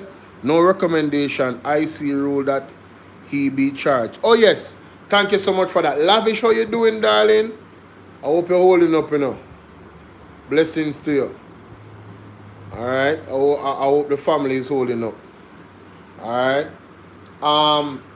Yeah, so this is what we're dealing with Andrew Wheatley, ladies and gentlemen. This is unprecedented. This is the first that any member of parliament has been recommended to be charged. You understand? What you say? It is ruled that he be charged, not recommended that he be charged. It is ruled that he be charged. So I guess they're now waiting on. And can we get the likes up, ladies and gentlemen? I know say it hard, Lavish. Oh God. I know say it hard. Trust me. I know say it only I will get harder. But you know, God is the only real comforter in these times. Every time. In the future, at the moment, it don't really matter. God is the only comforter. It's definitely hard. Right? So yeah, we're not gonna lose focus on Mr. Andrew Wheatley. We're not gonna allow that to happen, you understand? But moving on to another associate of the Jamaica Labour Party, Danville Walker resigns all positions connected to WIP. Let's listen to this. Danville Walker has now resigned from all positions connected to West Indies Petroleum and its affiliates effective June 30. In a letter this week to the company's CEO, Charles Chambers, Walker says he's parting ways with the firm at the end of the month. He says the resignation also covers all positions held within the company's subsidiaries and affiliates, including WIP Energy Limited, West Indies Petroleum Terminal Limited, and West Indies Petroleum South Terminal Limited. Walker says he has also submitted his resignation from the board of directors of WIP Energy and has fully disposed of all legal and beneficial interests in the St. Lucian company World Energy Solutions Limited, which currently holds shares in WIP Terminal. Walker says he will cooperate fully to ensure an orderly handover of his duties and thanked the board, management, staff, and stakeholders for the opportunity to serve. He wished West Indies Petroleum and its affiliated entities continued success. A letter from the legal team for West Indies Petroleum sent to the chairman of the Petrojam board, Metro Siaga, also confirms Walker's resignation from all positions connected to the company and its affiliates. Walker is a former commissioner of customs. He also served as the country's director of elections and is credited with playing a major role in the transformation and digitization of Jamaica's electoral system. He is a recipient of one of Jamaica's highest national honors, the Order of Jamaica. Dana Davey for Nationwide News. Hey, for one thing me know, them a man make sure so them take care of them people them. Yes, man. Them take care of them one another, man. Yeah, them the distinction they them a get. Hey, man, tell us say if darkness should come to light, man, and some things are going in dark and where only a few people know should come to light. Wow, trust me, it would have different. But Mr. Howell say what? Jamaica should become renowned for efficiency. They should become renowned. Oh, let's listen to this. There is a sense in our culture that to be economistic is probably almost a bad thing. And just at the cultural level, we need to break that. There's nothing wrong with being calculated, structured, orderly, timely, frugal, all of these words. are not generally associated with Jamaican culture. But if we are going to truly change society, we must get these things associated with being Jamaican. Whenever you say, I'm a Jamaican, you say, Usain Bolt, fastest man.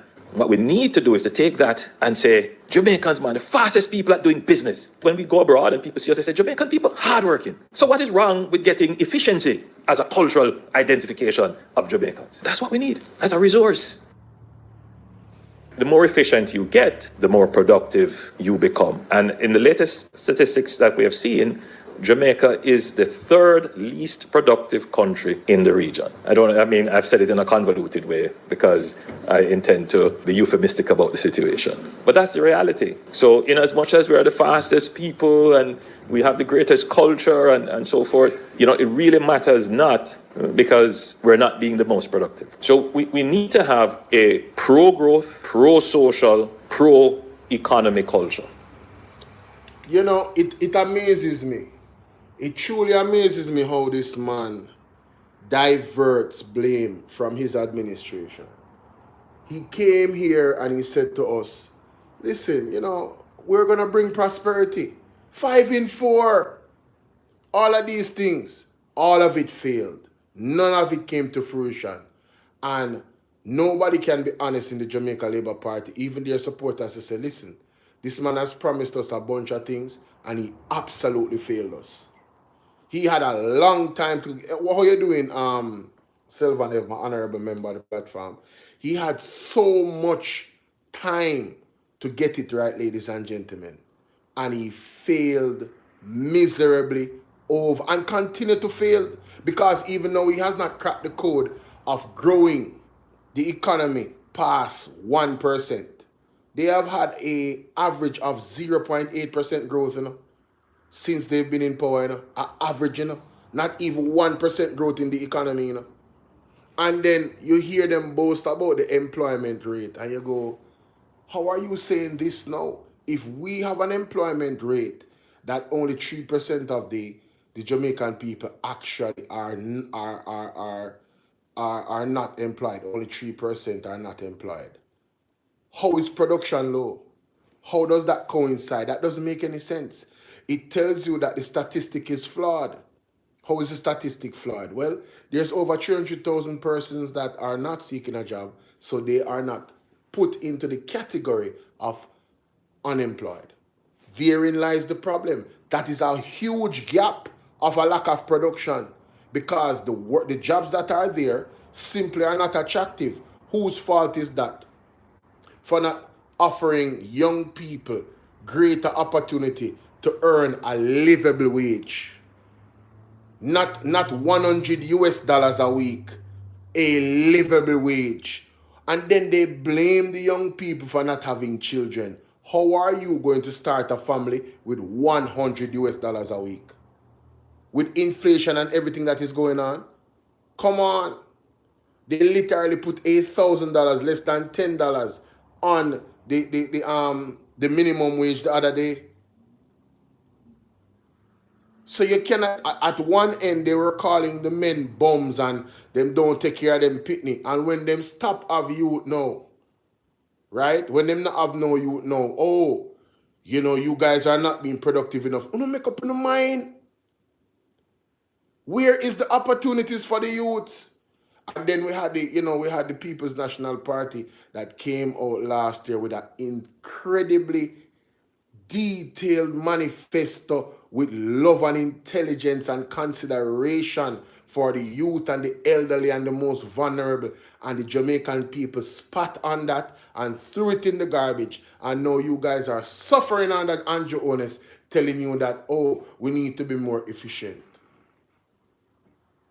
When the youth them was doing them thing on the rafting, want to kick them off. These youth are take care of them pitney, and their family, and I find one way creatively to make good money, And instead of you guys regulate security in one way where these areas are more regulated with security and police, want to take off the youth them. Who remember the youth them at White River? Zine, want to take off the youth them off of the place and run them way. The youth them make good money for them youth. They look at youth them on the sidewalk a certain place we are selling fruits and them something there. Uno move them. Everybody we are hustler and vendor, uno move them. I uno not putting them somewhere where traffic is coming for them to sell their things. So you leave them now to do what? Rob and steal, and then the same police come around now and analyze them and say them a criminal. Do you guys see the perpetual cycle of madness that leads to death? No production, ladies and gentlemen. No, and you wonder why people are running away from Jamaica and don't want to stay here. I'm telling you, I'm holding on to God. I only reason why I don't run from here. No, I'm sure I can find a beautiful candidate, some wonderful lady overseas to get married and just leave this place. Real talk. Any candidates out there? Hello, ladies? Engineered hardship. Thank you so much, Green Jamaica. Saturday, you know what? We're going to Canada. Let's get married. I'm playing. Let me stop. Let me stop, man. Yo, but seriously, it's some wild stuff, man. Yo, these people just make my head curl. So I'm like, what? What are you, like, what? Like, whose fault is that, bro? You had 10 years in power. Ain't nobody else's fault but yours. Oh, my Jesus. Lord have mercy. Anyway, let's move on. Let's move on. Oh, my God, man. These people, boy, I tell you. Woo. Oh, boy. Of these substances arrive on school grounds. Speaking at a ceremony to observe International Day Against Drug Abuse and Illicit Trafficking in St. James, Health Minister Dr. Christopher Tufton expressed concerns about the availability of certain substances in schools across the island. He says health facilities have been dealing with children requiring treatment after ingesting some of these substances, and so he issued a call for greater levels of support. We have had to treat children based on exposure in schools. Some are uptown schools, some are middletown schools, some are downtown schools. And even where costs are high, we have had cases of children being able to afford it and are exposing themselves on each other. So the sweets, the gummies, the drinks, the vapes, the pills, and other products, sometimes from unknown sources. So we're asking schools, churches, youth organizations, community group, event promoters, transport operators, vendors, neighbors to play their part. The call comes at a time when there have been concerns about the increase in substance abuse among teens, a matter which has also caught the attention of the police. The National Council on Drug Abuse has also ramped up its efforts to tackle the issue. Dr. Tufton noted that some $5 million has been made available to fund community-based groups ready to partner with the ministry to enforce public education. The CARE Fund does offer financing. By the way, last night we had a sensitization session in Montego Bay downtown for community-based groups to join with us to apply based on a specific program to the ministry for funding to support community education around substance abuse. In the meantime, persons are also being encouraged to play their part in alerting the authorities of any suspicious activity. If you encounter suspicious substances, unusual reactions, overdose, or products that appear to target children, there is actually a helpline that the NCDA has, 876-564-4357, or just visit your nearest health center, hospital, so that we can take whatever action and follow up if necessary. Kerry and Simpson, TVJ News. And I don't have much to say on that. I mean, it's a serious problem, but how do you get to the core of fixing that problem?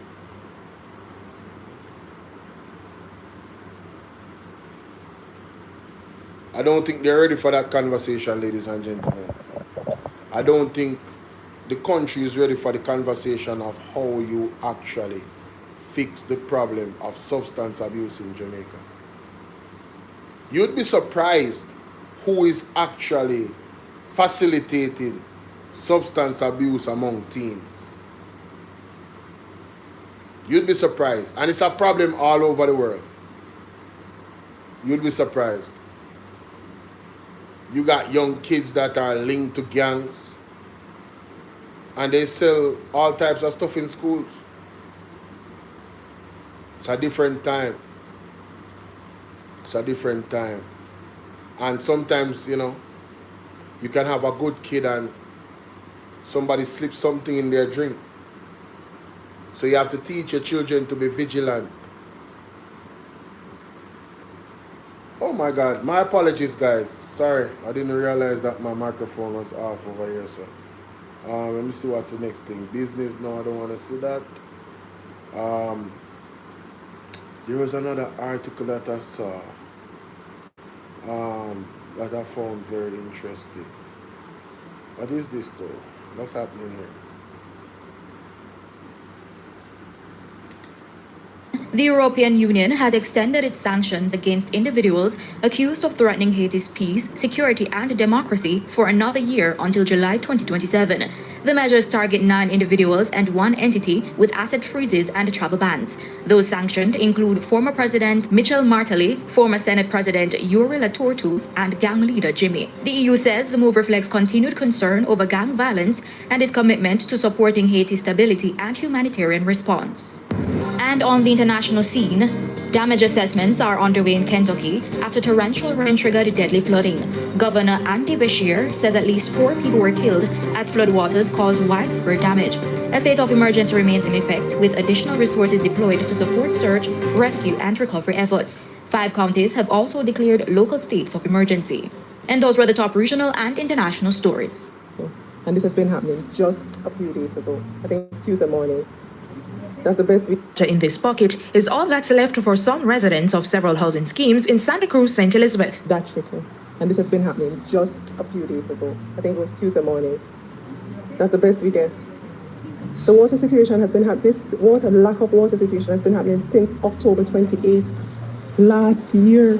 They say since Hurricane Beryl struck nearly 3 years ago, water has stopped flowing through their pipes, and despite repeated appeals, the problem remains. They add that Hurricane Melissa has only made the situation worse. So have you talked to NWC? We have gone there several times. We call head office, we go there, we quarrel. It's the same thing. All of these make promises. Residents say they have been forced to buy water or depend on neighbors to meet their daily needs, yet they claim they continue to receive monthly water bills. I have a bill from NWC for $37,000. Carol G, how you doing? Jesus have mercy. Father God take a case. It couldn't have been me, Father God. Me not have sense, you know? Sometimes me not have sense. How am I not getting water in my pipe and you send me bill for $30,000? Brother, what can go so? In what world? Jamaica living in a twilight zone right now. This even make no sense. Hear the lady. To buy water or depend on neighbors to meet their daily needs, yet they claim they continue to receive monthly water bills. I have a bill from NWC for $37,000. And I have no water. I haven't been getting water since the hurricane, as I pointed out earlier. Among those affected are senior citizens who say the lack of a reliable water supply is also creating sanitation concerns. Have to be running up and down and beg and however we can get a little.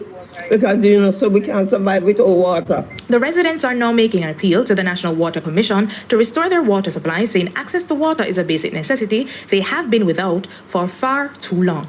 Deidre Thomas, TVJ News. So not only has Andrew Holness government failed in using the relief money, what's happening with the relief money, by the way?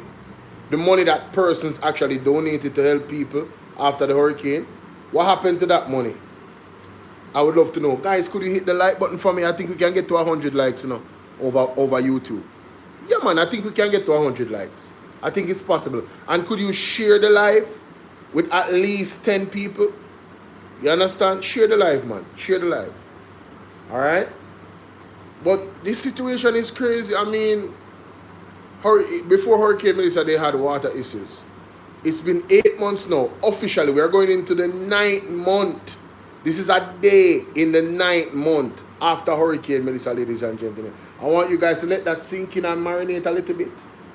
We are going into the 9th month. October, November, December, January, February, March, April, May, June. We are going into the 9th month. July is the 9th month. End of July, going into August will be the 10th month. since this storm has hit Jamaica, and you're telling me that they have not sorted out what? So I thought that NARA was supposed to fix everything. What's going on? Oh, but you guys are focused on some type of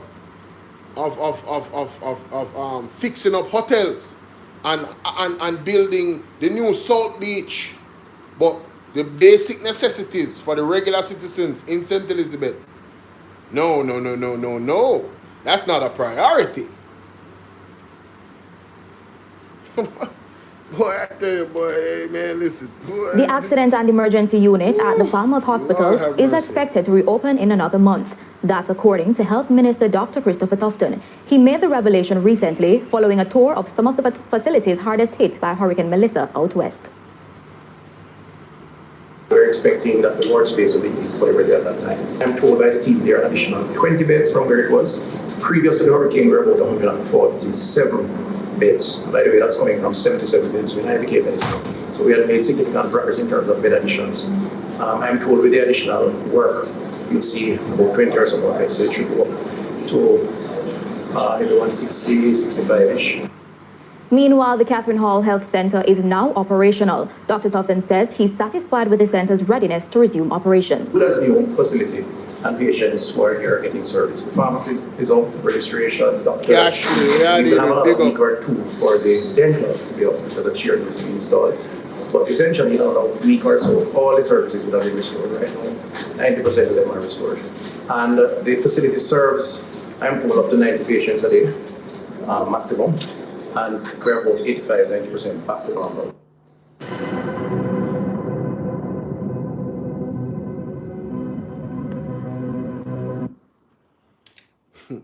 Tough done. Listen, anyway, let me get to this. JCF warns against threat linked to TCN deal. I don't even know what the hell this is, but let's read. The Jamaica Constabulary Force is warning the public to desist from making threats to engaging in actions that target any individual or property in connection with the third country national. Under the agreement, people seek asylum in the U.S. are sent to the third country while they await determination about their final destination. There has been widespread criticism since the disclosure that Jamaica was one of the several countries to sign the MOU with the U.S. to host TCN. In a statement on Monday, JCF urged the public to remain calm and rely on verified information regarding reports about TCN. The force says that there is currently no agreement in place to host third-party nationals in St. Mary. Oh, in St. Mary, okay. According to the JCF, the proposed plan has not been operationalized. Mommy? Mom?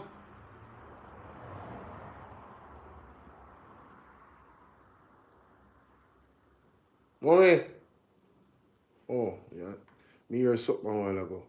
In addition, that facility has been identified or finalized for such a purpose. The JCF warns that threats, intimidation, and damage to property are criminal offenses and will be dealt with accordingly. The citizens are being encouraged to seek information from official sources and to address concerns in a lawful and peaceful manner. Want to hear that, Jamaica?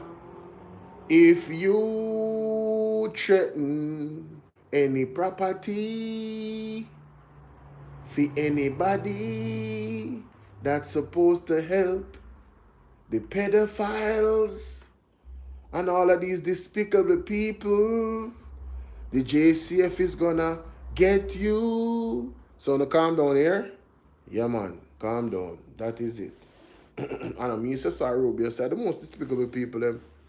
I'm just going off what Rubio said. Make them come tell us Rubio never said so, so we can pull up the tape. What is this? Let's continue, ladies and gentlemen. Mr. Oldness, sir, I want to go on a John shop. The U.S. Senator John Curtis said that the U.S. government will not tolerate the growing rate of the Chinese in Jamaica, especially the port, because it's a threat to national security. Freedom. Not just that, he also says, close and close, you're playing pally with the CCP and you should be checked. Hey. Why they will not tolerate the Asian powerhouse in Jamaica. Mr. Honest is what you gonna do? What you gonna do with all of the money you take from the Chinese them? And with all of the investment that the Chinese been investing in Jamaica for over 400 years. I don't care. You know, some I'm gonna ask you what you gonna do, because if the Cuban them there for 50 years, I take care of the Jamaican people and you run them way. Anything Trump say you have to go do it. Jamaica, we no good again, Mr. Honest mash up with country. Mr. Honest mash up with country. Got a point. This U.S. Senator John Curtis said they will not tolerate the Asian powerhouse in Jamaica, especially the port, because they are national security to America. Guys, you hear what's going on? Mr. Honest. Now, ladies and gentlemen, let me tell you something. I don't know if you guys watch this video on Marvin TikTok or on, and I don't want to play the music, so I'm just gonna play it. This lady entering her house, or what is left of it, is total garbage everywhere. The house twists up, left from Hurricane Melissa. She walk with a bend, ladies and gentlemen. So you know, say our back gone. Our furniture them mash up. The way she have to enter what is left of our house, she have to skillfully maneuver. I don't know. I mean, she's not very heavy, obviously, because she's an elderly woman. Her situation is, oh my God, it make you want to cry, Jamaica. Andrew Honest have $1.44 billion, only use 1.8% of that money. And a woman like this, she was not assessed and given a house. This is the 8th month, you know. We're going in the 9th month, you know, Jamaica. And this lady, you know, them thing I make tears come to your eye, man. And people want to tell me, say, they must support this dirty government. Eh? I'm if you rate up, I don't rate you no. I'm care 0. If you don't want to rate me, I don't rate you no. You understand what I say? The lady, yo, let me show you. Because you can't see it. Let me show you. Let me show you what's going on. I don't even know where this is, but Jamaica, this is wrong. It no matter how you want to spin this is absolutely wrong. And Marvin, me see it pan first, you know, and then me see meanwhile in Albania, the people them over there protest against Trump daughter and her spouse. I build some luxurious hotel in one place where not like that nothing happen. You understand? But we here in Jamaica, we just calm. As some know, so we definitely under spell, you know. I mean, I talk about high levels of witchcraft. And you know, I have to go back to the pastor and what he said. Because when we talk about this, like people are talking about propaganda, I say propaganda. You don't understand it's spiritual. Look at this. Look at this, guys. Look at the lady. Look at the lady enter for her gate. Look at that. Oh my God. Me soon show you. Look at that. Oh my God. This lady is vulnerable in so many languages. So many languages. Look how she have to climb and maneuver for going at what's left of the house. Look there. Look upon the lady living condition. And people don't get angry with the government over this. You must be joking, man. And have money put on. And if you rate Andrew and Pernell Charles Jr. and all of them, me if you rate them, must be mad. Them not care about the people, could they? Look there. Look how the lady enter the place. Pig garbage. Right? The yard don't look like it cut ever since the yard did build up.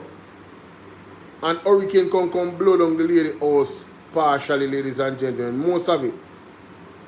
Oh God, man. No help. Where is the assistance from the government for a lady like this, an elder like this? Could they? Look at that. Absolute disgrace. And people are talking about World Cup. When them I think them people are not even have a TV. Look at that. So lady are not even have a TV in her house. Square. Good night, Queen Candy. Look there. Look where lady have entered her house. My God, man. My God. My God. Make that sink in, ladies and gentlemen. Me say when me see the thing, I couldn't believe. Me say, what? Like, one thing when you know say people still live under tarpaulin and live outside and the air bare. But when you see it for yourself, say 8 months, 9 months after Hurricane Melissa, people still are living at them type of condition.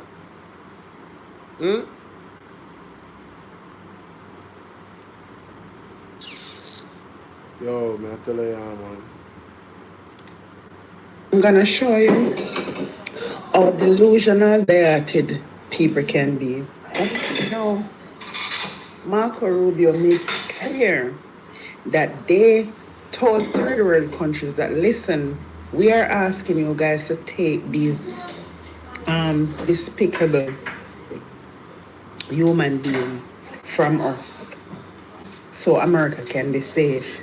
And then he go ahead and he name the charges that are against these despicable human beings, pedophiles, child molesters, and rapists. Okay? And our security minister and Jamaican government is denying that. So there's no such thing. So Marco Rubio with the world, see Marco Rubio talking about what these criminals are. And our government is going to dispute that, and then the delusional laboratories them are run with to come talk about PNP lies. Like, this is a part of what I can't really get over.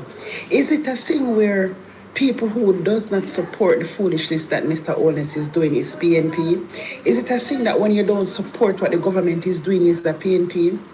Because at the end of the day, it's like the Jamaican people blind. We all heard and see Marco Rubio with our eyes saying what these individuals are charged for. And this delusional set of laborats them running up and down. Number one, we have no faith and no trust in the security minister. The security minister is a damn liar. Remember, he first came out and said there was no such agreement with no third party, third country agreement, third world country agreement. He came out and said there was no such thing.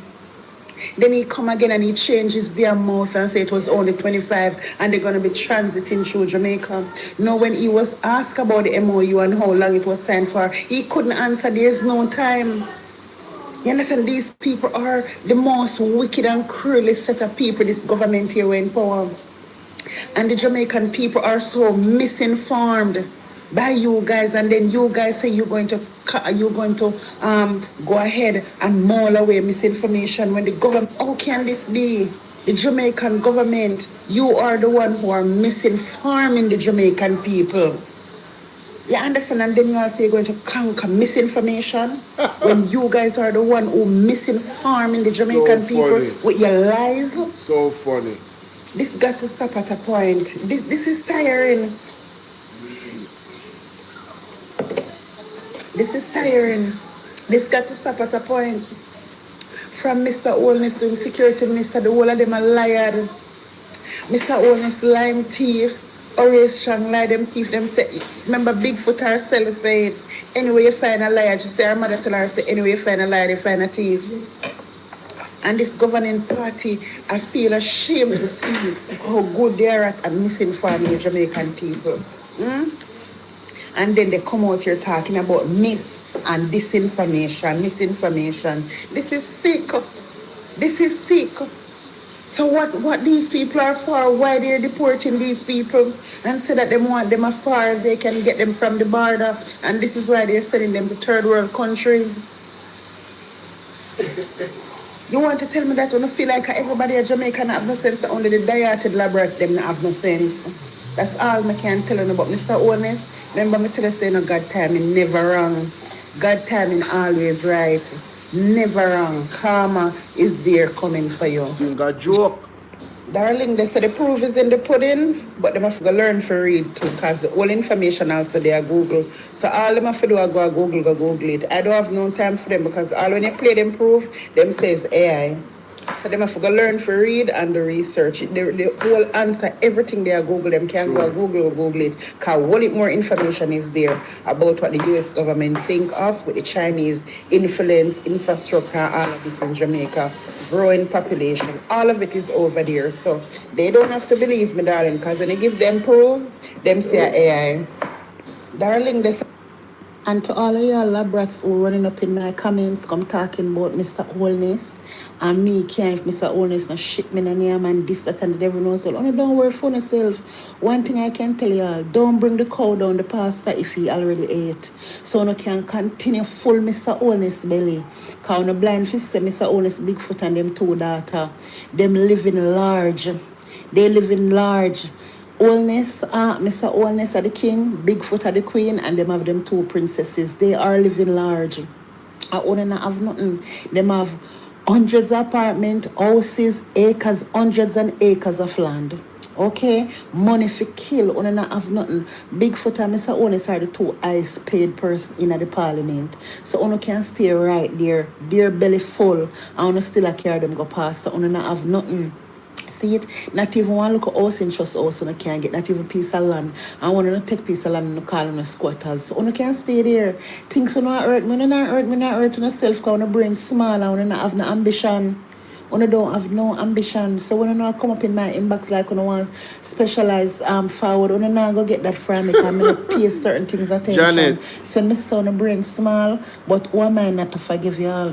Why am I not when Jesus Christ did upon the cross with the two teeth, remember him say, he forgive them because they know not what they are doing. So who am I not to forgive y'all? Y'all have small brains and a daft. Uno sick.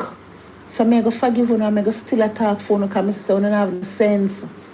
You understand? This Prime Minister here will lead the country is a shame and disgrace. I'm sorry that I have to call the man the leader of my country, whether I like it, yes or no.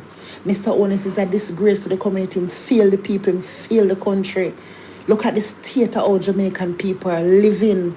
And this criminal in there, full in belly, and still lead him down the path and feel not hurt me, not hurt me, not hurt me, not hurt yourself. You understand, not hurt yourself. Look at what is going on in the country. Look at what's going on in the country. When I rewind in my brains and hear Mr. Honest talk about Fenton Ferguson now, or Portia Simpson now, hold him accountable, and she not showing any sign of resigning. What it is on dark days, those were dark days. So what is happening in Jamaica now? An eclipse we have. Because all of Mr. Honest's ministers, they are criminal. They all are. Me say, London is an eclipse with you, mama. It's an eclipse. He the man bad for everything, brother. And not just Jamaica alone. He man bad for everything, Edwin. Criminals.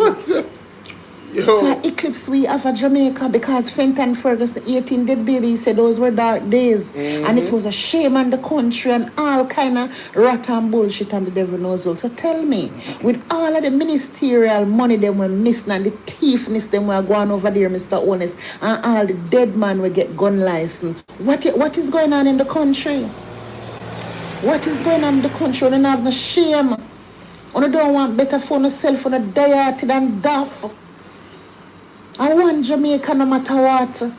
So no stay right there, but one thing I can advise y'all to do, go tomorrow, go Tuesday. Go out Tuesday, I want Jamaica and go protest the better Jamaica.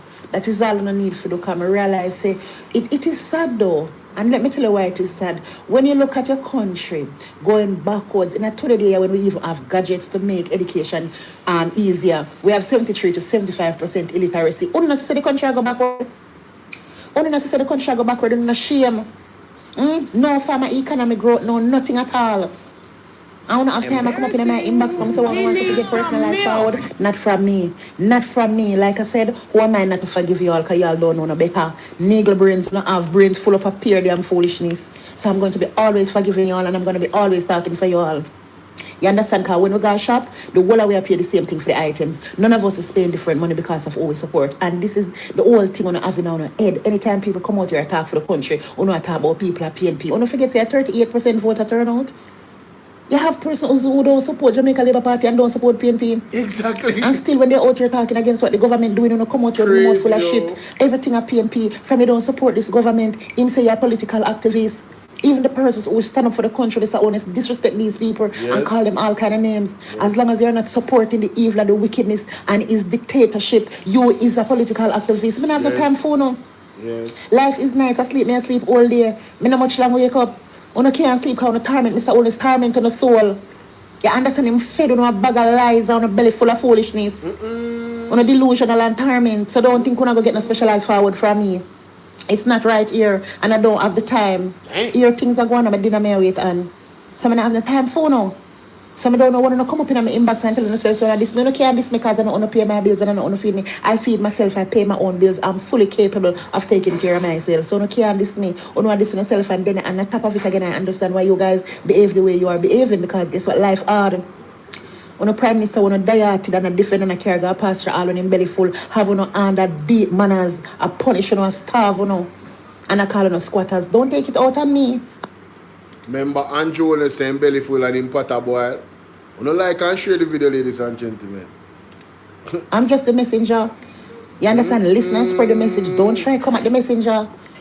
You just like sometimes I wonder what is y'all problem. Like y'all taking out y'all problem and me. Go and go take it out from Mr. Honest. And Mr. Honest are the top criminal of Jamaica. Him and him party member them Tufton, Fly Green, Dana Dixon, Baby Mother Rhoda, Ada the Cuban Frag, Marlon Morgan, Darrell Vase, Andrew Weekly. You understand? Killer Horace Chan. And them the people don't forget to cut in a problem and don't come and take it out on me. I'm not running the country. I'm not taking nothing from you guys. I'm just here spreading the word. You understand? So if there's nothing here for you to learn, stroll on, move on. Don't come at me. Don't come at me unless my big old broad back with me have. Don't come at me. Okay. And to all Baby, when I darling, they say the proof is in the pudding, but they have to learn to read too, because the whole information also there Google. Jamaica. No, but I tell you this, man, I don't want to ramp with London 45, you know.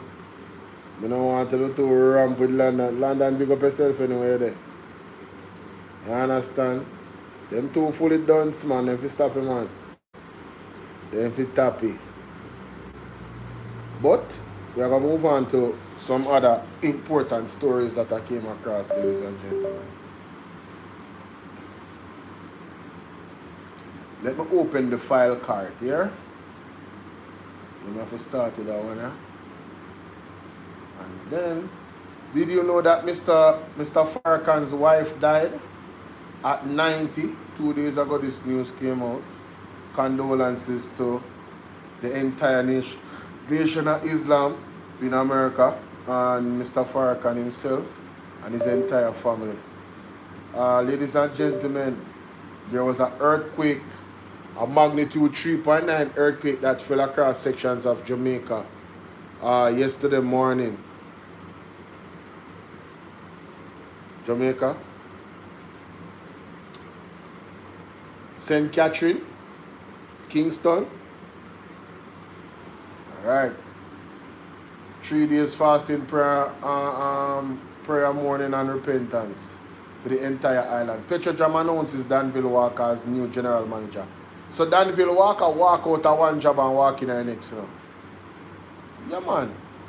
Hey, the man a job security phenomenal, man. The man a job security phenomenal. But a two-story I go focus on right now. Will affect the people, you see? 2-story. Big up yourself, calligraph, I'm saying, you know. I want to my camera. Everyone knows my camera gone. You couldn't tell me. My camera gone, the way this started. Oh, no, see me none at all. It look like I just up my while ago. I deactivate and activate back. See, See there, yeah. We're there, man. All right, ladies and gentlemen, it's your brother Bolo Tbv now, and I want to highlight two important stories. Right here, ladies and gentlemen. First and foremost, today, Tuesday, the 30th of June, end of the month, going into the 9th month after Hurricane Melissa, and there's a lot that is left to be desired in regards to the government's lack of response, efficient response. The Prime Minister talk about efficiency, but when it comes on to them doing their job as a government, it's funny. It's really funny how they talk about the Jamaican people not being efficient in an article, but the government is inefficient.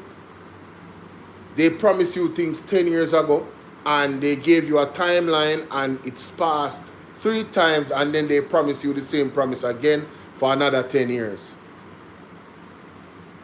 But we're not talking about that right now.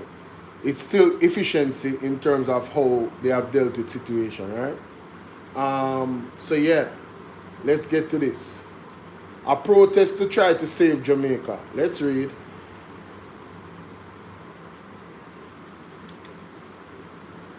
A protest to try and save Jamaica. A prior commitment on Tuesday, June 30th, will prevent me from participating in an event that would show my disgust with some of the decisions that the Jamaican government has made in recent times.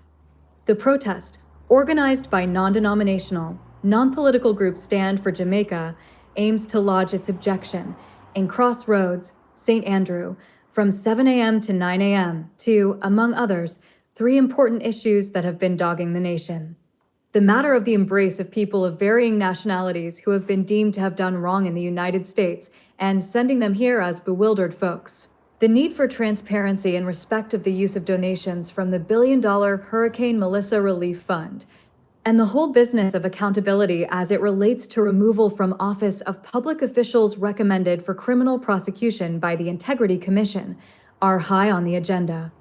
In the latter, the reality of Cabinet Minister Dr. Andrew Wheatley deciding to sit in office still, despite the adverse findings of the Integrity Commission on his conduct while serving as a public officer, is baffling. Despite calls made by individuals and organizations within Jamaica and the diaspora for him to step aside, Dr. Wheatley continues to operate as if he is the owner of Blackman Glue Ltd. And remains stuck to the chair of shame, trying to defend the indefensible through high-profile, pricey lawyers or otherwise. But it is not difficult to understand why Dr. Wheatley has not decided to, as rural folk used to say, take shame out of his eye. He, according to Prime Minister Andrew Holness, has his full backing until such time, a time that we hardly know of. Dr. Wheatley should not feel proud of a man who has himself been down that road before in trying to carry the Integrity Commission. He needs some milk. Commission that he established in 2017. Dr. Wheatley should not feel proud of a man who has himself been down that road before in trying to carry the Integrity Commission wide. The same commission that he established in 2017 to expose the very thing that he has been accused of. So, the wait continues. But as is the norm these days, Jamaican politicians stick around for longer than they should, probably because corruption is largely recognized by especially the younger generation these days as something that ought to be cheered on by all. That is the unfortunate reality. Jamaica Labour Party stalwart and aspiring Portmore mayoral candidate Markland Edwards. Rubbish, Markland, inaction Edwards. One of the individuals whom you would have thought ought to know how to flush foolishness down the drain is broadcaster and politician Markland Edwards, popularly known as Action. In an article carried by our Today, Edwards came out forcefully in defense of beleaguered fellow Jamaica Labour Party politician, Dr. Andrew Wheatley, who is facing the heat over recently revealed findings of the Integrity Commission. Then, I found out just why he was beaten so badly during the Portmore mayoral election by the incumbent Leon Thomas. Not even the people of Portmore believed in his message, and I dare say that fewer do now, with his silly embrace of Dr. Wheatley. The rule of law and not public opinion should apply in Wheatley's case, Edwards argued, though in the case of others and the rule of law, When poor people are accused, he remains. Then, I found out just why he was beaten so badly during the Portmore mayoral election by the incumbent Leon Thomas. Not even the people of Portmore believed in his message, and I dare say that fewer do now, with his silly embrace of Dr. Emotional Wheatley. The rule of law, damage. and not public opinion, should apply in Wheatley's case, Edwards argued, though in the case of others and the rule of law, when poor people are accused, he remains silent. Andrew Wheatley, minister. We all know that most accused people in Jamaica are not treated as innocent until proven guilty, unless they're either politicians or seen as movers and shakers of the land. He said that he believes in Dr. Wheatley's credibility, character, and the work that he has done for Jamaica's benefit. Others, I am sure, do, some do not. In this case, however, there can be no question marks left hanging. There is a process, and that process should also mean that Dr. Wheatley should step aside until he can prove to every judging brain that he is not the kind of man that the Integrity Commission has made him out to be. When you see, among others, the highly conservative private sector organization of Jamaica calling for the biochemist, by training to be relieved from his position until the matter is straightened out, you know that things are bad. Yes. How can the Prime Minister not see that? But then, we are talking about Jamaica, not the United Kingdom, where British Prime Minister Sir Keir Starmer has announced his resignation for something that would be considered normal in our land. Yes. Edwards would do mankind a favor by telling his brother to his face that while he admires him, something just does not seem right, and as a consequence, it would be good for him to chill until such time. That's what real friends often do. Jeremy Doku. World Cup star Doku deserves better. The unfortunate heat that was plugged onto Belgium's World Cup football star winger Jeremy Doku should never have. Well, I'm not going to go into that part of the article. This is a multifaceted article, but in terms of what he's saying about Andrew Wheatley is what I'm interested in. And of course, this gentleman here, the Jamaica Labour Party stalwart, Portmore mayoralty candidate Markland Edwards, yes sir, you've been exposed. You've absolutely been exposed. When I saw the article in Hour Today, I said, what kind of nonsense is this? This man was coming out swinging for Dr. Wheatley. I said, man, this is some wild stuff, boy. I said, you got to be one of those compromised individuals. That's the first thing I said. So somebody else is calling him out and, you know what I'm saying, taking some real serious shots as to why clearly he lost the election. I would never want him for mayor of anything, any author. No, the fact that you are standing behind. And I'm calling for the resignation of Everald Warmington. And I'm calling on God to resign him. You understand? Remove him from office. You understand? Make him go sit down with him family or something. Coming out swinging for Andrew Wheatley as well. If he has no credibility. When me hear people talk, oh, you know, some rate Warmington. Rate what? Rate what? Lowton Cousins condemns Albion demolition. Let's read, ladies and gentlemen. Cousins questions government's commitment to housing recovery. Opposition spokesperson on land, Lothan Cousins. Opposition spokesperson on land, Lothan Cousins, has strongly condemned the government's demolition of occupied homes in West Albion, St. Thomas, describing the action as inhumane, deeply insensitive, and inconsistent with Jamaica's human rights obligations, particularly at a time when thousands of Jamaicans remain in need of housing following the devastation of Hurricane Melissa. Mr. Cousins said the government's broader approach to housing and displacement, most recently demonstrated by the demolitions in West Albion, stands in stark contrast to its appeals for international financial assistance to rebuild communities affected by Hurricane Melissa, exposing a troubling contradiction in its approach to housing and social protection. The sight of state bulldozers demolishing occupied homes and leaving vulnerable Jamaicans at risk of displacement is deeply disturbing, Cousins said. Whatever the legal status of the land, no responsible government should pursue actions that leave families homeless without ensuring that proper safeguards, meaningful consultation, and appropriate alternatives have been considered. True. Jamaica ratified the International Covenant on Economic, Social, and I have to say, on that part, appropriate alternatives. The last thing you want to do is to displace people and have them homeless. Good night, Michelle, how you doing? These people are evil. The government of Jamaica presently under the Andrew Holness administration, they are evil. They are evil, ladies and gentlemen. I'm sorry, it's just the truth. Them evil, man. Them heartless. social.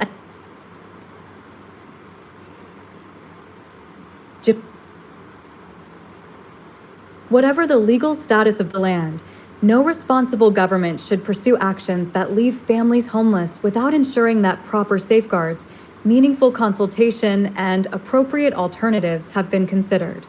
Jamaica ratified the International Covenant on Economic, Social, and Cultural Rights, ICESCR, and the International Covenant on Civil and Political Rights, ICCPR, in 1975. International human rights standards, including the UN Committee on Economic, Social, and Cultural Rights General Comment No. 7, recognize that forced evictions should be carried out only in exceptional circumstances and in accordance with strict procedural protections, including genuine consultation and measures to prevent individuals from being rendered homeless. Respect for property rights and proper land management are important, Cousins continued, but they must be balanced with the dignity, rights, and welfare of the people affected. A compassionate government does not solve one problem by creating another. The spokesperson questioned the government's priorities, noting that the administration has appealed to international financial institutions, including the Inter-American Development Bank and the World Bank, for assistance to rebuild homes and infrastructure damaged by Hurricane Melissa. At a time when thousands of Jamaicans are still struggling to recover from the hurricane, the government's priority should be rebuilding communities and expanding access to safe housing, not creating new cases of displacement, he said. The contradiction is impossible to ignore. The same administration asking the international community to support Jamaica's housing recovery is simultaneously presiding over actions that place more families at risk of homelessness. Opposition spokesperson on land, Lothan Cousins. Cousins said comprehensive documentation relating to the demolitions in West Albion is being compiled and will be shared with relevant international institutions and human rights bodies for their consideration. International partners place significant emphasis on environmental and social safeguards, including respect for human rights, he noted. These developments raise serious concerns that deserve careful scrutiny. They are particularly troubling given that Jamaica is at the beginning of another hurricane season. With increasingly unpredictable weather events and thousands of Jamaicans still recovering from the last disaster, it is both worrying and unfortunate that actions are being taken which risk leaving even more families without adequate shelter. Cousins called on the government to immediately suspend any further demolition. Jamaica, you see what I said the man them wicked, yo? Jamaica still recovering from the last disaster, right? And people are still living under the sky. No shelter, no roof. And the government is increasing homelessness by kicking people off of the homes and where they build concrete houses with a roof over their head. How are they not wicked? How are they not evil? Gentrification and what do you call it? It's like a purge going on in Jamaica. It's like they want the people to take them lives or something because them now have no hope. You guys just die already, so the other people can come and take over Jamaica and have this little gem of an island for themselves. That's what I get from them. Unbelievable. Demolitions until a fair, transparent. Jamaica is at the beginning of another hurricane. They are particularly troubling given that Jamaica is at the beginning of another hurricane season. With increasingly unpredictable weather events and thousands of Jamaicans still recovering from the last disaster, it is both worrying and unfortunate that actions are being taken which risk leaving even more families without adequate shelter. Cousins called on the government to immediately suspend any further demolitions until a fair, transparent, and humane process is established. We are calling for an immediate halt to these demolitions and for the government to engage affected residents in meaningful dialogue, he said. Jamaicans deserve housing solutions, not greater hardship. The government's responsibility is to protect its people, particularly in the aftermath of a national disaster, and to ensure that every action it takes reflects that responsibility. Tags. I'll be in Lot Han, cousin. I want to say shout out to Mr. Cousins, because this is his portfolio. And of course, we have seen reports in the last few weeks of, people losing their houses, what them call squatters and stuff like that. I mean, when I saw the thing just tearing down the concrete structures, I said, wow, man, this government is really evil, It's really evil. I have nothing good to say about them, Jamaica, because I don't see them doing anything good. I really don't. Their evil far outweighs anything that appears to be productive or whatever you want to call it. Honestly, it is what it is. You know what I mean? But let me know what you guys think about that in the comment section, alright? Alright, so let me just shut this right here. We have got to the point where literally anybody can build a fully working. This is Base 44. This is a first look at the current industry-leading AI app builder. And you wouldn't believe the kind of apps that people are creating. Smart nutrition apps. This thing talking to the nation. If I'm a prophet, they hit. What? This globe, Andre. And it's astonishing when you enter certain ballroom, the credibility that is laid on us as Jamaicans pioneer through the ancestral teachings of great minds, how we are put at the creme de la creme. South Africa is just coming through a process, and they were tricked out of. Experts are warning. Oh, teacher, and yes, he has slept with them raw. No condition. A threesome, this or some.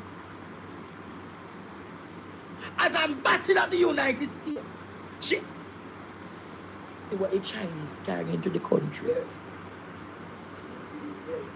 This security company is monitoring the Chinese goods. So there's going to be significant. Yes, me tell you something, but only never research Carrie Lake, The dragons and the eagle court are going to have a major war in this country. A majority of you don't understand the implications of it. You don't understand the serious geopolitical implications of it. And when I say ball out tonight, people are going to say, it's bodies. Courtney, all of those Chinese goods, when the found as vendors going to buy up the carrying in the country, will not be able to come in very soon. The American security company is going to do what? Lock it off, Matthew. Ball out! Whoa, yo, yo, yo. We need help, Jesus. Last week she telling us she coming with a fire. She don't reach here yet, Courtney. She don't reach here yet. I am feeling the brunt of Carrie Lake's pressure as ambassador of the United States. She adamant, Jamaica.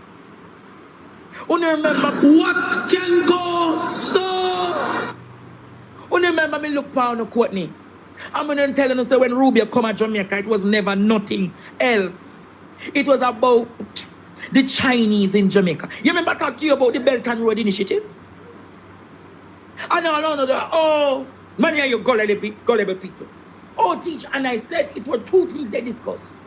The influx of Chinese in Jamaica and ending the Cuban relations with Jamaica. You remember how Rubio, when he was asked about China's presence in the Caribbean, how Rubio just became his natural self and just start talk from the belly? No. Rubio, when I talk up things with you. Understand the serious geopolitical relations of why America is putting its hands down in what is happening here in Jamaica. The Chinese, somebody say why Andre is anti-Chinese. Andre anti-Chinese. You know, normally I don't address persons in the chat. But the person that, because I was watching live, you know, the person that said that, I said, you are slow. Anti-Chinese, are you not listening to what the man is saying? The man is telling you the consequences of the actions of the government. You cannot go to bed with China and America at the same time. In America's front yard, imagine you bring home a girl to your house where your wife is at. And you're not married, you're married to your wife, but that's your side chick. That's China. Jamaica is married to the United States from a long time. And the Jamaica Labour Party know it. Merle, what's up? Bangang in Jamaica, yes? Jamaica is married to the United States. Especially through the Jamaica Labour Party. Them hug up the United States long time. Look at Siaga, look at the CIA. Look at what they did. So the Jamaica Labour Party hug up the United States long time. And now, you want to divorce them? Kaka, you can't stand there. And Jonas is going to get a rude awakening.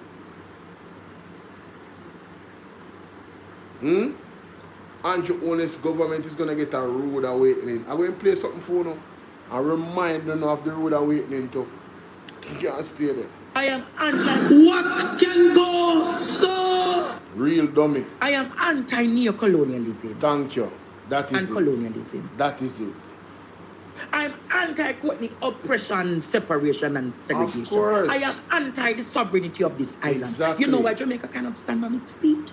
Jamaica cannot stand on its feet against the US nor the Chinese because we're culpable. We're corrupt, Courtney. And because they know we're corrupt, the Chinese know how to buy out the politicians. They bought politicians on both sides in this country. That's why sometimes people say, why Andre don't find a certain people in the PNP? Because I know how they operate.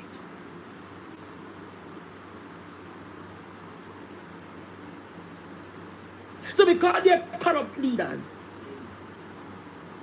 what happened to our beloved country?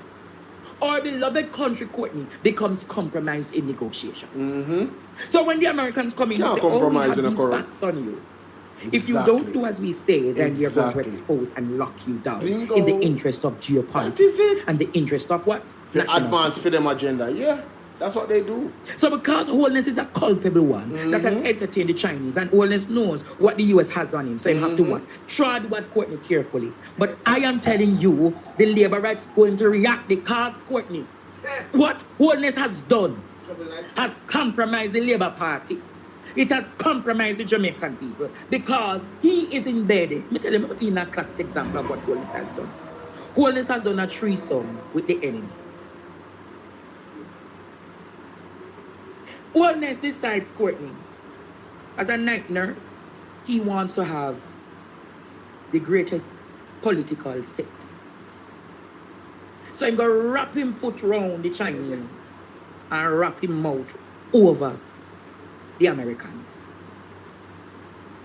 So I'm going to do missionary, I'm going to do back shot. I'm going to do 69. Ball out! Him do 69 back shot, 3, some this or some up, some lizard laugh. Mama and Papa. Yeah. What can go so? Cup and salsa. Spoon. In the housing sector. So you ask yourself, on the head, and quint it. And whilst he's squinting it, with Prime Minister Dr. Andrew the Jamaican signaling plan. Feeling the boat. Can you Jamaica? You go to China carrying your goods and you're told by this company that they cannot enter the Jamaican waters.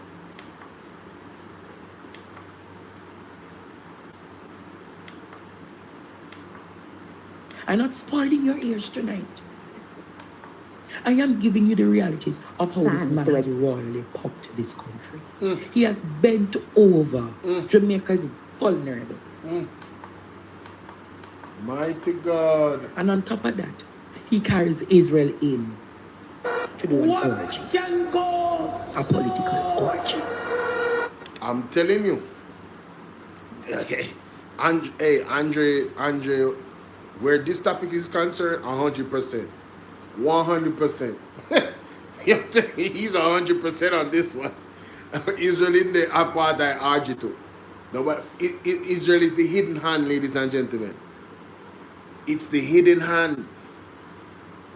Alright? One of the main puppeteers in this situation. Real talk. Hey, Candy, you see, walk with it. Hey, what's up, Colleen? How you doing, darling? And Jonas and many of his government members will be picked up by foreign entities soon. Just got on time. What the hell? Well, I know. Me, Colleen, I'm going to remind them all. I'm going to remind them. It moved from 3 to 4. Some says that orgy no court. Mighty God. I want you to understand. I make these scenarios vivid for people in this country to understand how significantly bad it is for the Jamaican. We're royally popped. So he sleeps with Israel. Yep. He bends with America. And he dagger with the Chinese. All in the interest of development. Jamaica. And basically sell you out.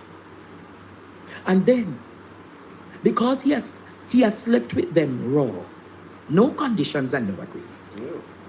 He ends up with major political STIs. Oh my God.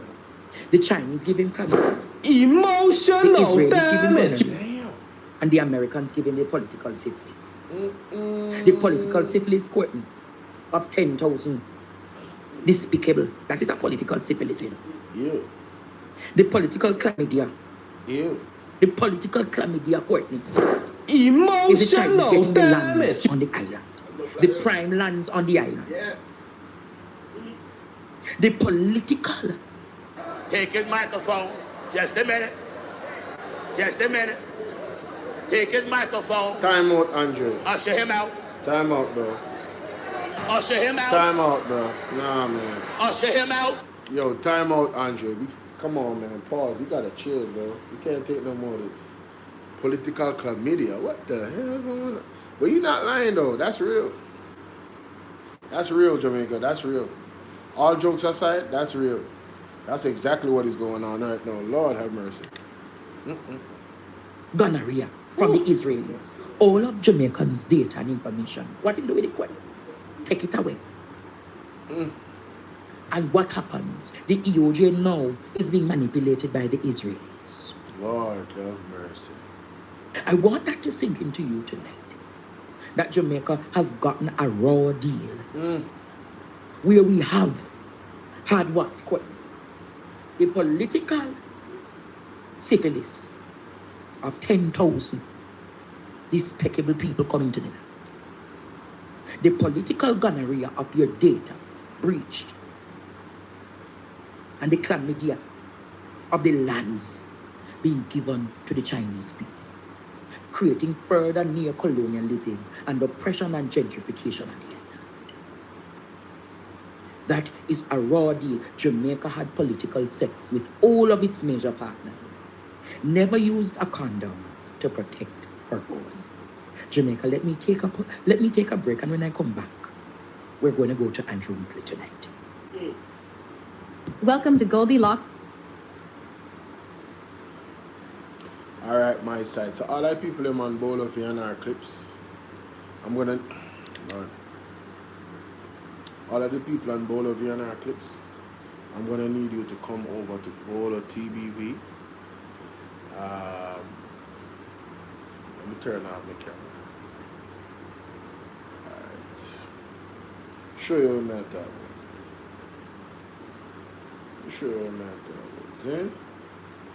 You know, me can do it better. I'm going to show you. Let's go drop the link in the chat. Alright, I'm going to drop the link in the chat. Because y'all know, Bolo Tbv don't sleep.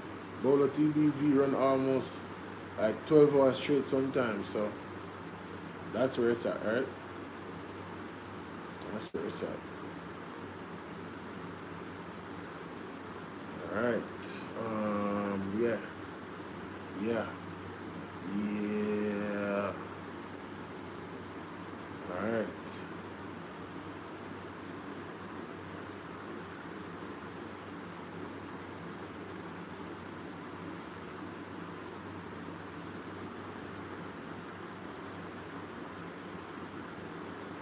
Ladies and gentlemen, welcome. Alright, so like I said, guys, over by Bolo,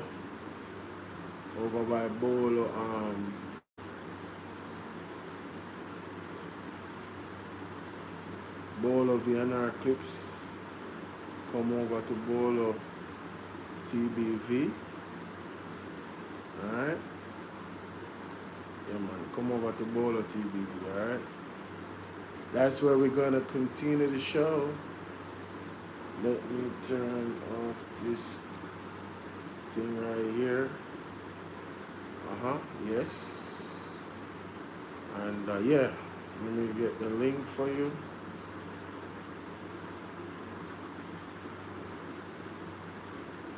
Let me get the link for you. Alright, see the link here? Share. Copy. Oh Lord. Yes, copy. There we go. Alright, so there's the link, guys. Come over to Bolo Tbv, alright? That's it. Come over to Bolo Tbv. Alright, see you there. Alright, so settings, disconnect, reconnect. Which one of them again? That one? I think that one. Same thing for you on VNR 2.0. No? Come over to Bolo Tbv. Oh, you know, there was one thing I wanted to remember though. You know, say Andrew Honest, why Andrew Honest choose Germany for being inside? Unless you say Andrew Honest make we lose. Unless you say Andrew Honest make Germany lose. Andrew Honest go pick Germany and Germany lose. The man salt, you know. Blame Andrew Honest for Germany lose Jamaica. All the German fans them out there, one more reason for never vote for Labour right. Mighty God. I said the man go choose he couldn't cheat the game. You understand? He couldn't control that the one they like how election they go on. I say, I never see nothing but me say, yeah, man. I never see nothing but me, so. Never see nothing but me, so. Yo, no true what him cause it. Him cause it. Him cause it. Freedom, Merle, him cause it. Him cause it, yeah? Andrew cause it. Andrew make we lose the game. Andrew. Remember me tell you that. No other reason.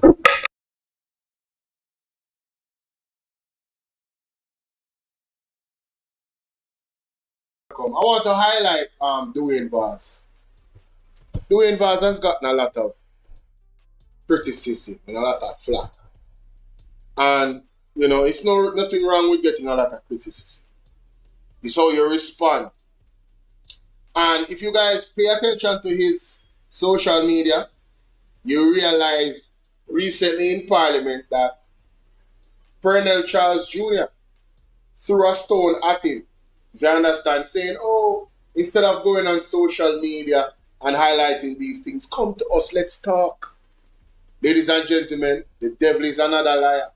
Because Andrew Honest's approach when he was in opposition is to go directly to the media and burn out the People's National Party.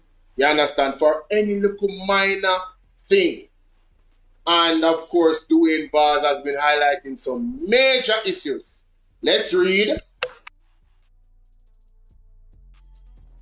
Last few days. And this is because of the Spark program has been all over the news in the last few days. And this is because of the deteriorating conditions across the roads in Jamaica. People have been asking what has been happening with the Spark program. From our perspective, the Spark program has not been delivering the results that we have expected. Roads were chosen in each constituency, but the amount of roads that have started since this announcement has been very minimal. In my own constituency, 10 roads were chosen through a consultation. Only 3 have started, but none is yet to be completed.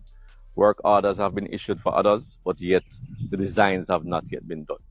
The issue was complicated when the CEO highlighted to Jamaica that the roads were chosen before the estimates were actually calculated. What this means is that many constituencies would have submitted roads where the value of these estimates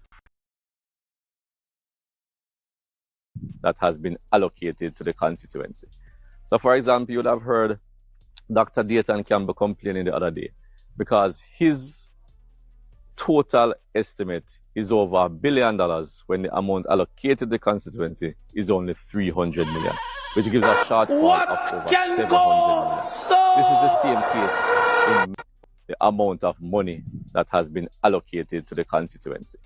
So for example, you would have heard Dr. Dayton Campbell complaining the other day because his total estimate is over $1 billion when the amount allocated to the constituency is only 300 million, which gives a shortfall of over 700 million. This is the same case in many other constituencies across Jamaica. And it begs to highlight the deficiencies in the entire program, because there is no way you can submit the roads that you're going to do before you set out an estimate, because the estimates have now outweighed what is actually allocated, which means that not all the roads that were selected in some constituencies will actually be able to be done in this phase of SPAC. So the minister must take responsibility for what has happened, and they must correct it as they go forward. We have heard talks about phase 2 for SPAC. We're still not clear on what is happening, because what we understood from the beginning is that community roads will be done first and then main roads will be done after. The SPAC allocation was set to be completed by a certain time. We are seeing in the budget where it should go up all the way until 2030. So there are lots of discrepancies in the program. There are a lot of differences in what the minister has said, differences in what the NWA has said. So what we are really calling for is some real clarity and some real solutions to the problems, because the people of Jamaica were very enthusiastic about the SPARK program. They have now been disappointed because people are realizing that the spark is really not sparking. Thank you for tuning in to Power Talk Mondays. See you again, same place, same time next week. One love. Today,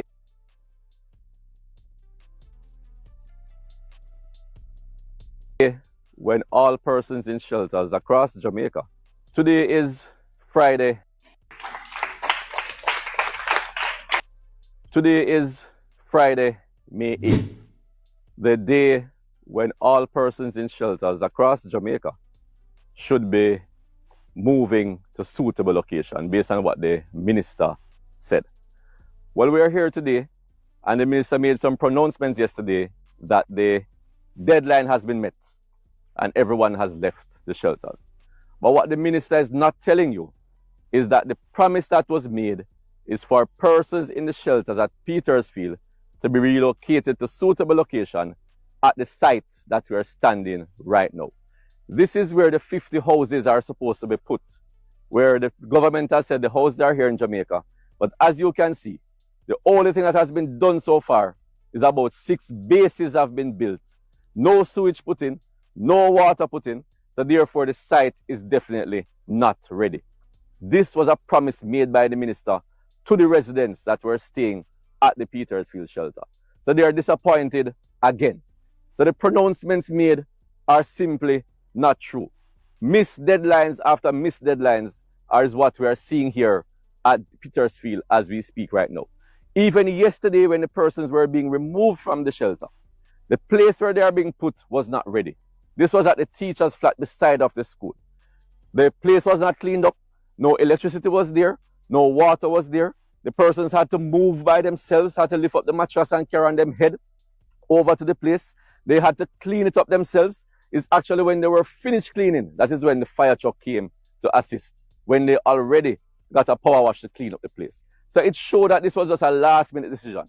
It was a hurried move to get the people out there because they wanted to say they met the deadline. But the real promise was really to move them to suitable accommodation, and that accommodation was referenced to right where we are standing at this property in the Shrewsbury area. So this again shows up the minister, and the minister must take full responsibility. It shows the level of incompetence from the minister.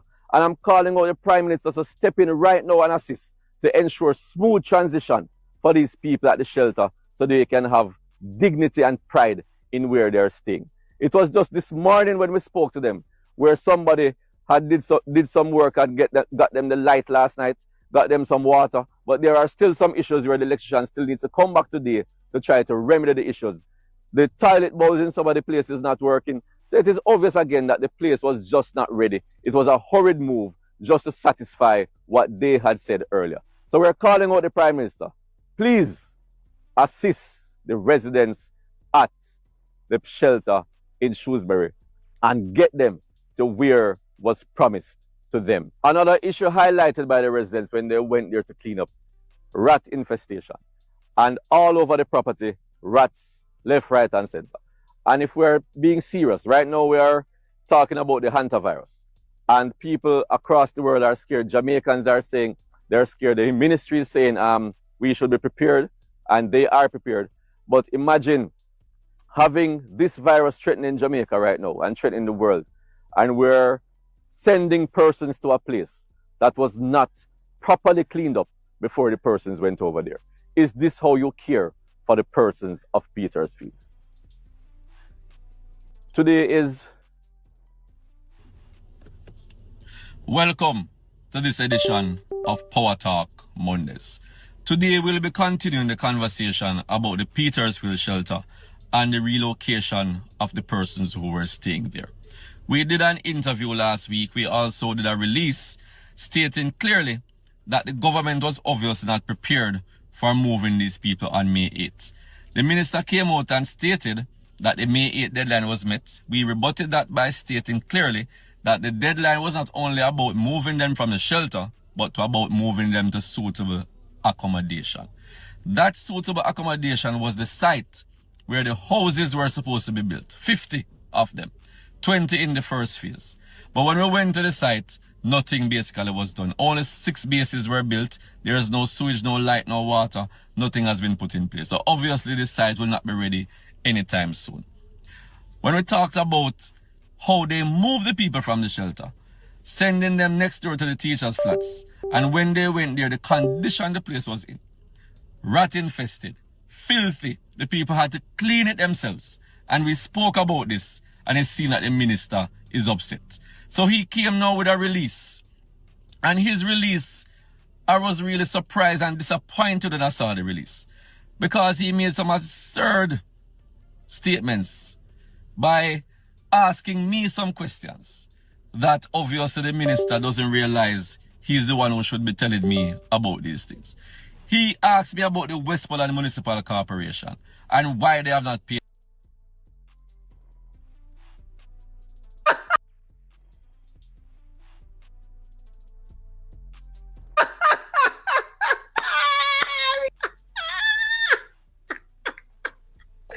That is funny, honey. That's funny. Oh my God, that is funny. Ladies and gentlemen, these people are so diabolical. They have the job. They boast about being the one in power. They have the job. But when it's time to do their job and they fail at their job, they want to blame the People's National Party. And they should what? Come up with answers when you are the one that have all the resources and all the answers. These people are seriously diabolical, man. Let's continue. The contractor and stuff like that. Minister, the Westmoreland Municipal Corporation falls under the Ministry of Local Government and Community. Obviously, the minister doesn't realize he's the one who should be telling me about these things. He asked me about the Westmoreland Municipal Corporation and why they have not paid the contractor and stuff like that. Minister, the Westmoreland Municipal Corporation falls under the Ministry of Local Government and Community Development that you are the minister for. So why are you asking me these things? You went again to talk about the roof program and to state that I have 2 avid supporters who got $500,000 each. I didn't know you were going around and canvassing the shelter to see who is PNP or JLP. Right there, sir. So, him expose himself, you know. Dwayne Vaz did a great job exposing the Spark program. Also exposing the fact that Desmond McKenzie exposed himself. Why are you guys canvassing who is PNP and JLP to say 2 of your supporters got relief? You should be telling us how much people get relief in total. Not that they're PNP. To show you all this nastiness, you know. It's playing politics here, you know. Them germs here, you know. What we have as elected officials, you know. I don't know about them being elected officials. These thieving officials, because we don't know say, that the election there was stolen. Right? But they are recognized as elected officials. He's coming to tell us that. Tell the man that, oh, 2 of your avid supporters got help. Did they need help? Were they damaged by Hurricane Lisa? So what if they're supporters of the People's National Party? Why was it important for you to highlight that? In some type of defense of being criticized for not doing your job. These people are the weapon that is formed against democracy. I'm telling you. This is the same man that said, we surrender Jamaica People's National Party. You don't forget already? This is the man that came. Ladies and gentlemen, I'm going to find the clip. And I did not hear it when I was listening to him, because I really wasn't listening to him. All I was hearing was when he went to talk in a parliament the other day for his speech. That's all I hear. One language I can't understand. See? But somebody highlighted something and I went play it. Let's continue. Because we have not been doing that. So I don't know who get funding from who don't get funding. Remember that this was not done by me. This was done by the Ministry of Labour and Social Security. They went out and did the assessments and they are the ones who made the recommendations. It has nothing to do with the Member of Parliament. So why are you trying now to make this issue a political issue? By stating that I have avid supporters. And by stating that the PNP leads the parish council. We know that the PNP leads the parish council. But what does that have to do with what I'm speaking about here? I'm really disappointed in your response. And your response cements the point I made earlier about the level of incompetence you're showing in this situation. You need to get up and do the work or shut up, because at the end of the day, it's the people who are suffering. And we will continue to speak on behalf of the people until they get what they deserve and what was promised to them. What you promised, what your government promised, was suitable accommodation for the people who were still at the shelter. And that is what we want to see. So we're looking forward to seeing what was promised. We're looking forward to the delivery on that promise in a timely manner. Thank you for tuning in to Power Talk Mondays. See you again. Same place, same time next week. Good morning, everyone, and good morning to all listeners. Let me begin by making it absolutely clear that the People's National Party is in no way or form trying to undermine the Spark program. What we are about is accountability and delivery. The people of Jamaica deserve to see real, measurable outcomes and not shifting narratives.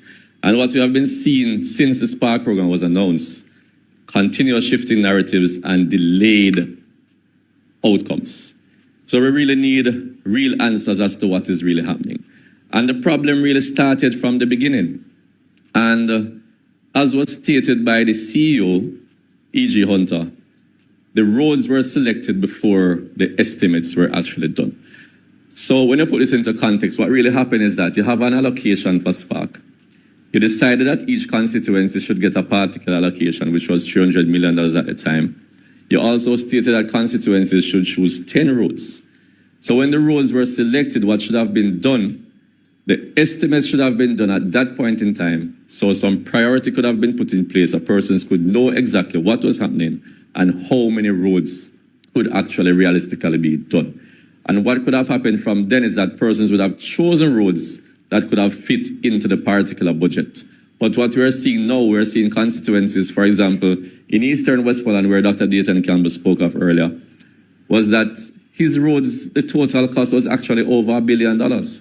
But the allocation was 300, which means he has a shortfall of 700, which now makes it difficult because now they have to prioritize as in how many roads of the 10 can actually be done. So what we're seeing in some constituencies now is that 10 roads is an impossible situation.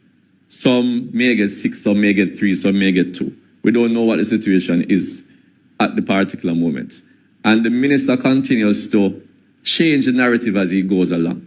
Because even at the Standing Finance Committee, he continued to say that it will be 10 roads.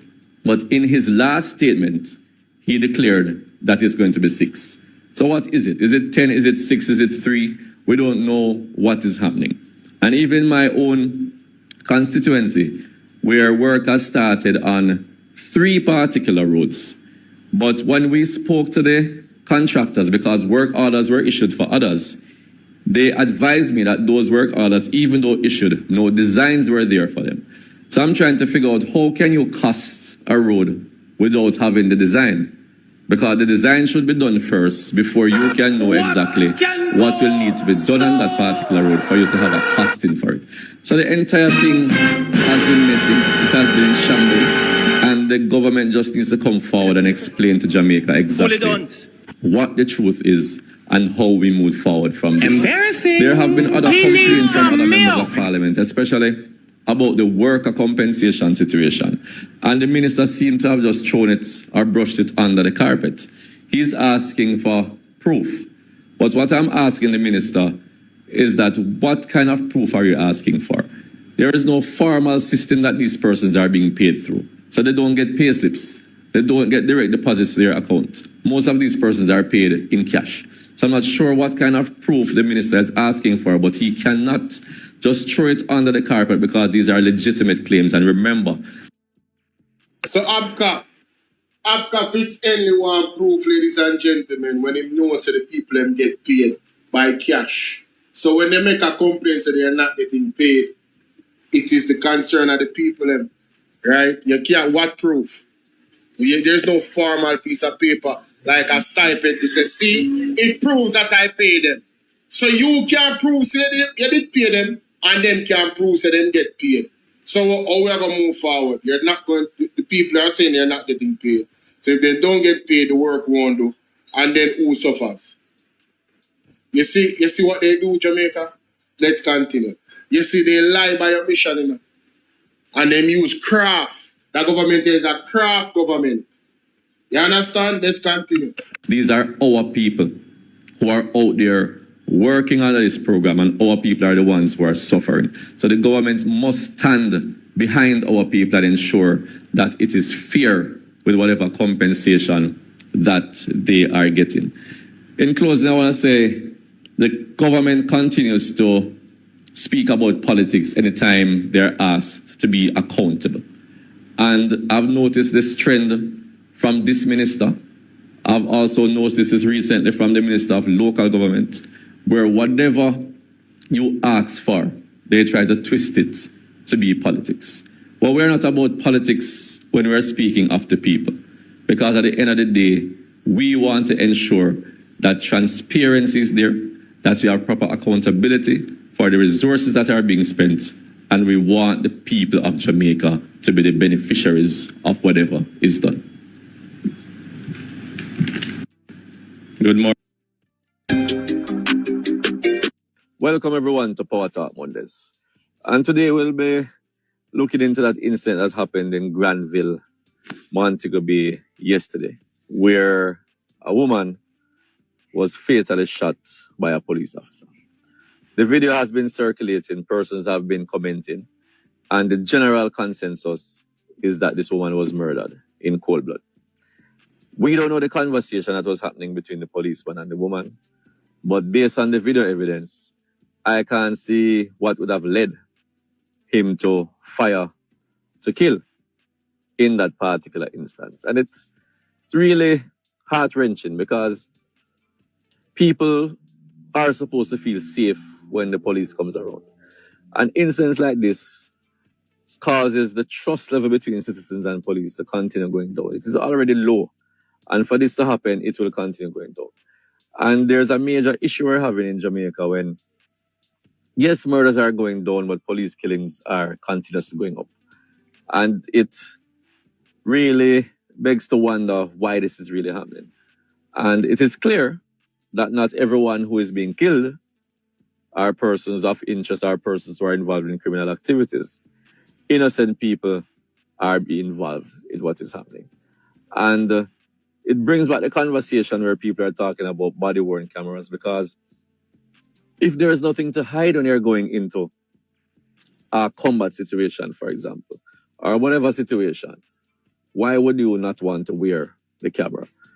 And the security minister have stated quite a few times that he does not think it is necessary, they should not wear it. But evidence continues to appear to show why they should wear it in order to increase the level of fairness whenever we have issues like this. And the people of Granville must be upset, must be disappointed in the actions of the police officer. And persons in Granville and in Jamaica deserve justice. We deserve the truth. So we really want this situation to be thoroughly ventilated, where the process can take its course. They have already started the process, but we really want it to be done swiftly so justice can be served. And as I said, by looking at the video, it does not look good. I can't make a conclusion as to exactly what happened, but what we are seeing on the video, it really does not look good. It looks like a serious case of unprofessionalism, first of all, by the police officer, because I can't see what was there for him to shoot to kill, as was done in this particular instance. So persons in the police force, you have to understand that your duty is to serve and protect. And situations like this does not indicate that people can be comfortable with that motto that you are serving and protecting. So people, what do you think? What do you think should happen? What do you think actually happened? Because as I said, in my opinion, it really does not look good on the part of this police officer, on the part of the Jamaica Constabulary Force. Thank you for tuning in to our program today, and see you again same time next week. One love, one heart. And I said Nesta Morgan. I said Apka Fitzgerald, but it's Nesta Morgan, ladies and gentlemen. So Nesta Morgan with the Spark program. Desmond McKenzie with the shelters. All of them need to be held accountable. We are calling for the resignation of these people, you know. We're calling for the resignation of Andrew Wallace. All of them. This level of incompetence has to stop. You understand? Ministry of Labour. It is an absolute pleasure to be here standing in. It is time for the word on the streets. And today's program will take a different twist from our normal word on the street programs, because the word on the street today, the actual word on the street, is about the Solidarity program. The same program where persons were signing up to get that $20,000 one-off grant. But what have we been hearing in the news now? People are asking every day, how comes they have not received this $20,000? We have not been able to give them the answers until now. Now we are realizing what has really happened. The government was supposed to spend $1 billion, but yet $770 million has gone back in the coffers of government for debt reduction, going back to the consolidated fund.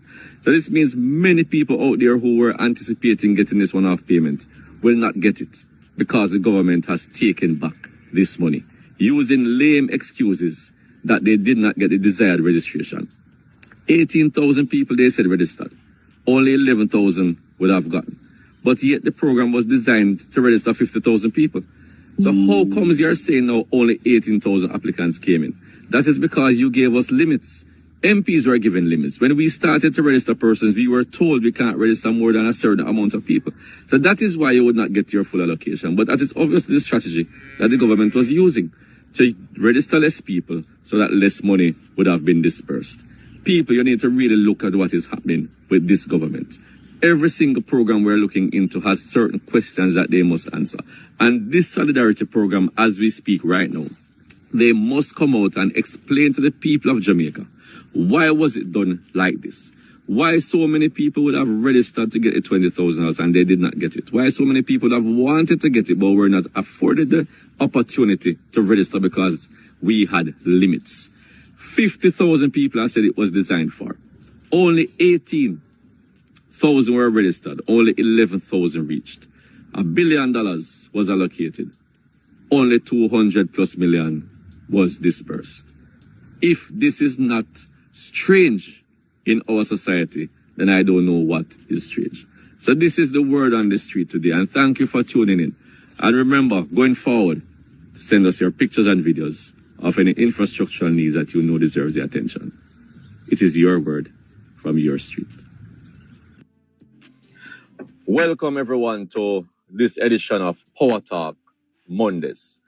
And today we'll be joining the conversation about those donations that the government received that they have not spent.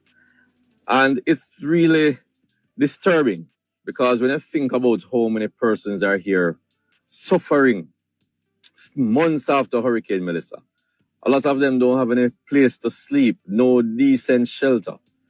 But yet we are hearing that the majority of donations that came into this country have still not been spent. What kind of government do we really have? What kind of uncaring and selfish government are we seeing right now in Jamaica? It is unacceptable for persons to move around quickly, gather their stuff, get the donations here in Jamaica, but still the government has held on to the majority of it. This cannot be anybody with a clear conscience and a clean heart, because people out there really need the assistance. What will happen again to persons who want to assist and know what is happening in Jamaica? This will definitely deter people from wanting to contribute if they think their contribution will not reach to the people that it is supposed to reach. So we're calling on the government again. The resources that you collected for the people of Jamaica, please let them have it. It must be able to reach them quickly and transparently. If the intention was to do this, I am sure it would have happened already. Jamaica, it is for you to decide what you think is happening with this money. Thank you for tuning in. Boy, I'm glad to me I do the reaction because this brother and not get enough credit in the parliament. Good night. Vian, how you doing? This youth and not get enough credit for this thing and then Power Talk Mondays. Because all the people don't really follow the social media, right? For the MP them. And the point they make a while ago, it's a sound point and a logical one. Let's continue. Dwayne Vaz here, your Member of Parliament for Central Westmoreland. I just listened keenly in Parliament to the Minister's presentation, that is Desmond McKenzie, the Minister of Local Government and Community Development, because I was waiting to hear a date where the persons who are staying in the shelter would be moved to the location that was stipulated for them to move in the Shrewsbury area. Remember, I did a video there on the 8th of May, the deadline day when persons were supposed to leave. And I was criticized by the minister for being mischievous. But yet today, in Parliament, he could not give a timeline. He said as soon as the bases are finished. And we have just moved on from 6 bases, I reported, to 10 bases now. Jamaica, this is the Flintstone government. Way back in idea, they cannot put a time on projects that they're supposed to do. Especially when people are in need of help, right up blouse and skirt way. You're going to tell the man about as soon as the bases are finished. You don't have no projection based off of how fast people are work and the allocations that you have put in place to let us know, yeah man, See there? I eat this. What kind of nonsense is that? Even though the first phase should have been being mischievous. But yet today, in Parliament, he could not give a timeline. He said as soon as the bases are finished. And we have just moved on from 6 bases, I reported, to 10 bases now. Even though the first phase should have been 20 and the total is 50. So we're still not hearing when the persons will be able to live in these houses that were promised. And this is still unacceptable because the hurricane has passed over 7 months now and the persons in the shelters are still have nowhere to go. The new hurricane season has started. People are wondering what is happening. And also remember that it's not only about those in the shelter, it's about the total amount of persons that they are planning to move to this site. So as we stand today, 10 bases are there, no sewage still put in, no water put in, no light put in. When is the date where the persons will be able to live in the houses that were promised? You have set the it's only about those in the shelter, it's about the total amount of persons that they are planning to move to this site. So as we stand today, 10 bases are there, no sewage still put in, no water put in, no light put in. When is the date where the persons will be able to live in the houses that were promised? You have said the houses are here. What is taking so long? Why the infrastructure is not yet put in place? The minister needs to answer these questions immediately and let people know what is happening. All persons who came on Jamaica. This is what they don't want Dwayne Vaz to do. So guess what? Because Dwayne Vaz is doing that and it bothers them, I am going to start highlighting more of his videos. Because Desmond Mackenzie cannot come and tell us a date. So for what? It was like 3 weeks ago, only 4 more bases too. We don't have the money, we don't have everything. What is taking so long? Oh, is it the intention of the government to continue suffering the people within these constituencies because they didn't vote for them? So they give up on life? Is the aim subtle genocide or for the people to actually just move from out of the area so they can have the lands them? What is it? I am going to ask that question. I'm going to continue to ask that question. Something is fundamentally wrong. We are in June. This is the hurricane season. As soon as the bases are finished, that's the best you can do. But come out talking about this government and puffing your chest. This government, this government. This government is garbage. as sponsors, persons who came because they are benefiting from the free Wi-Fi. Good afternoon to you all. It is wonderful to be here today because the importance of this event, as the word states, is to connect everybody. And I think it was after Hurricane Melissa in this constituency and parish where people realized that they were taking connectivity for granted. Because when you're used to having something around you at home or on the street, you don't understand the importance of it. But when we lost connectivity the other day, and persons had to be scampering and wondering how to get some connection, we were running and finding places where we had some Starlink where we can get some connection to people around to let them know what is happening. It showed how important it is to be connected. And what the Universal Service Fund is doing for communities across the parish is to give us free Wi-Fi where we can go in our communities and connect without having to pay any form of money. So when you used to have to pay for your phone bill and you don't have the credit on your phone, the free Wi-Fi is there to keep you connected, whether you're in school, whether you're at work, whether you're doing business in the community, you will have that level of connection to keep you going. So you have to understand how important it is. And I know the students enjoy it. I know the business people enjoy it. I know the workers enjoy it. And we just have to ensure we support the Universal Service Fund as they continue to build out in more communities and in more towns. Because we know Westmoreland will be getting a lot more than we have gotten so far.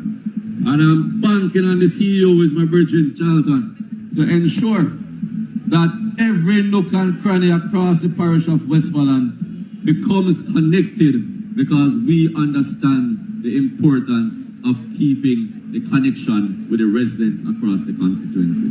So thank you again for having me, and we look forward to whatever we have to offer today, because we know that this is very important, and we know that we'll continue to build from strength to strength as we get back Westmoreland to where we know it should be. I thank you very much.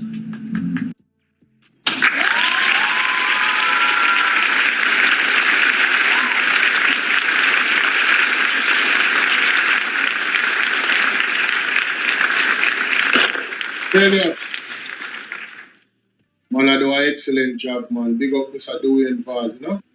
So, yes, my side. So I found the Desmond McKenzie clip.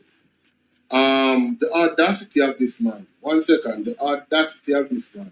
Alright, so let me share it to cap off this particular reaction because we're 37 minutes already. Check this out, ladies and gentlemen, from Desmond McKenzie. The audacity.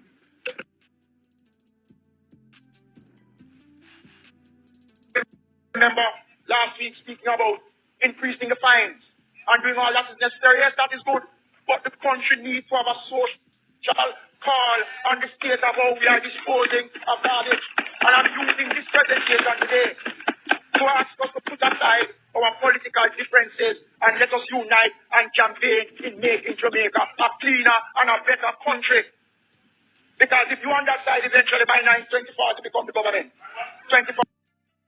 And let me say this, I already remember last week presentation today to ask us to put aside our political differences and let us unite and campaign in making Jamaica a cleaner and a better country. Because if you on that side, eventually by 2040 become the government. 2040. You will still have the garbage problems. We need to unite on this one. And I call on members, not just in the political arena, but right across Jamaica, for this consciousness of mind for us to do. So you heard that garbage, ladies and gentlemen. You heard that garbage. That eventually the People's National Party, when they come into power 2040, they will still have a garbage problem. The only garbage problem we have is what is coming out of his mouth. Outside of the more obvious garbage problem. 2040. So on the thing say God I got alone for use on the systems on have in place for continue for thief election.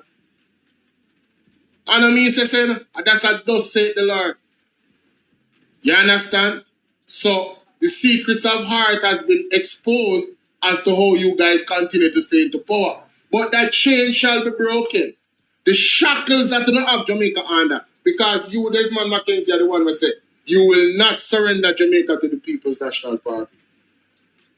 Talking about 2040. Can you imagine?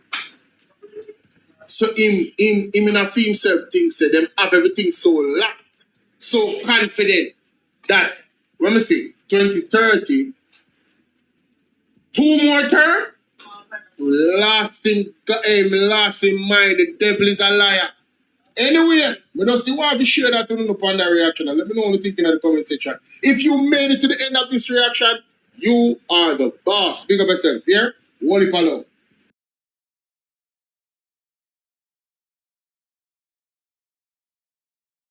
Ladies and gentlemen, welcome to the platform. It's your brother Bolo Tbv, and I want to carry this story and to make a point regarding the story, right? I want you to listen to this very carefully. Ladies and gentlemen, listen to this.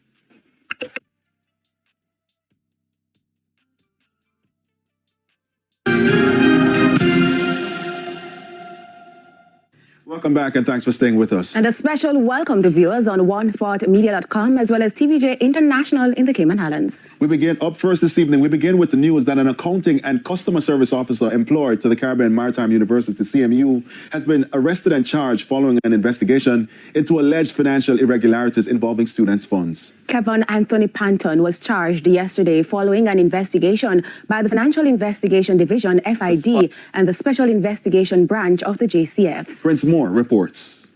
In a statement today, the FID said it commenced an investigation into a case of fraud at the CMU involving nearly $2 million after the leadership team of the institution alerted them to an alleged fraud at the university. The probe resulted in the apprehension of Mr. Panton. He has been charged with 14 counts of fraud, including embezzlement, engaging in a transaction involving criminal property, possession of criminal property, facilitating a transaction involving criminal property, falsification of accounts, and conspiracy to defraud. He was granted station bail in the sum of $700,000 and is scheduled to appear before the St. Andrew Criminal Court on July 6. The CMU said it detected irregularities in November 2024 during a period of system downtime at the university. During reconciliation of cashier closeout reports against bank deposits, it was identified that $970,000 had not been lodged. Further investigations indicated that the funds were later returned or lodged by Mr. Panton.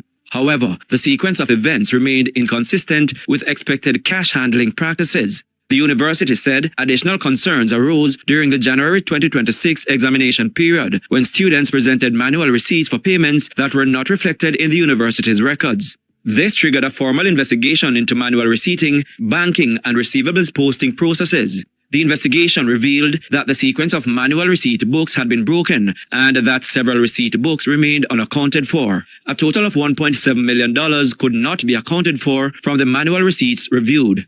Of that amount, $552,000 has since been returned, leaving a current deficit of $1,149,500. Mr. Panton and another employee were placed on suspension in January 2026, and a report was subsequently made to the FID. Ladies and gentlemen, What can go so? I want to turn our focus to the Jamaica Labour Party and how they manage our funds, our tax dollars. I want to turn our focus to the many Auditor General reports, right, that has told us about trillions of dollars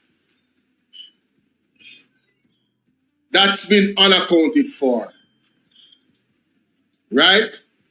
And you see, I am highlighting this for those persons that say that because the government uses this narrative, that, it's not really,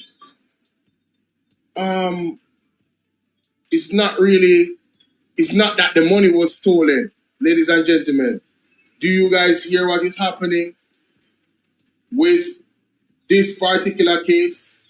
Money was unaccounted for and no money is returning.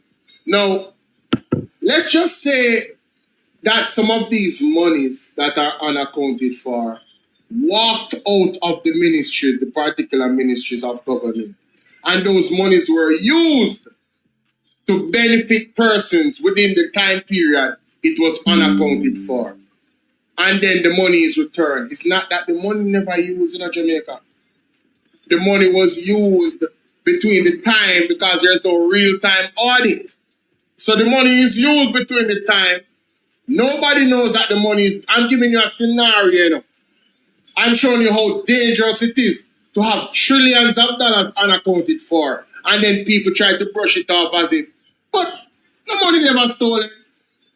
Same thing with the $1.44 billion with the 1.8% of it being used, and they want to tell us that, well, it's not that the money is there. It's not stolen. Right?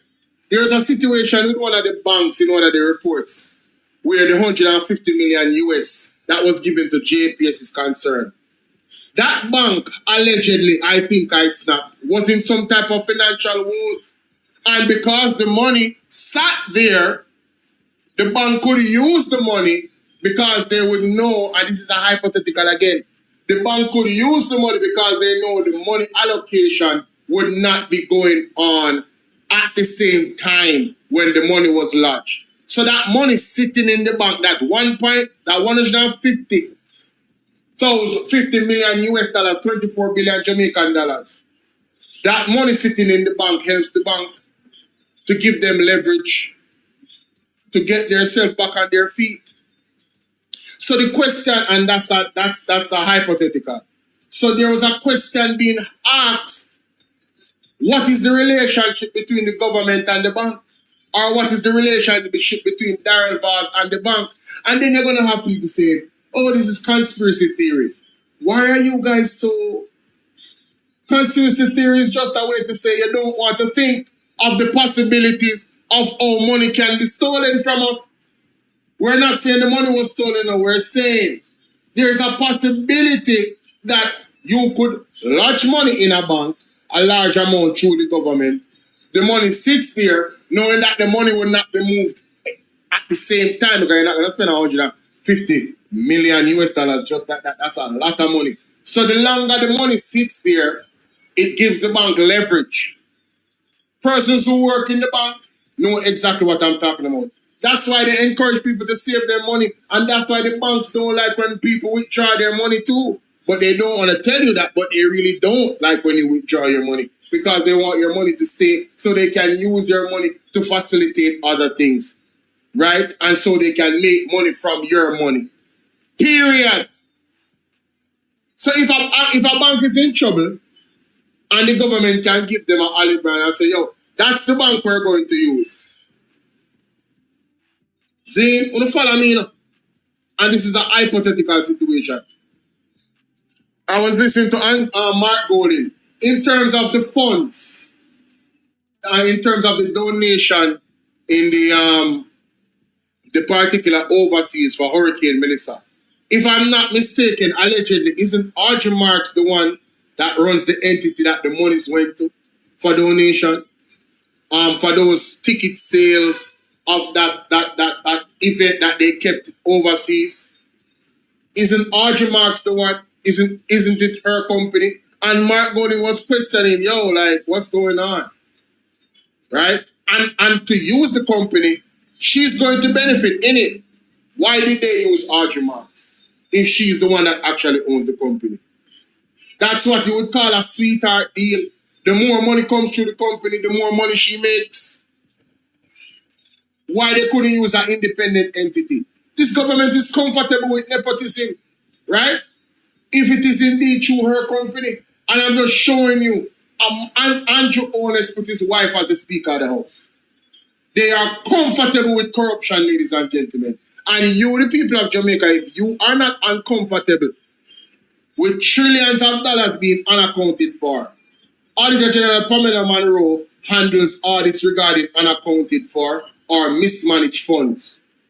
In Jamaica, widespread concerns were raised by governance watchdog JAMP regarding 3 trillion of public funds that was unaccounted for across 16 government entities.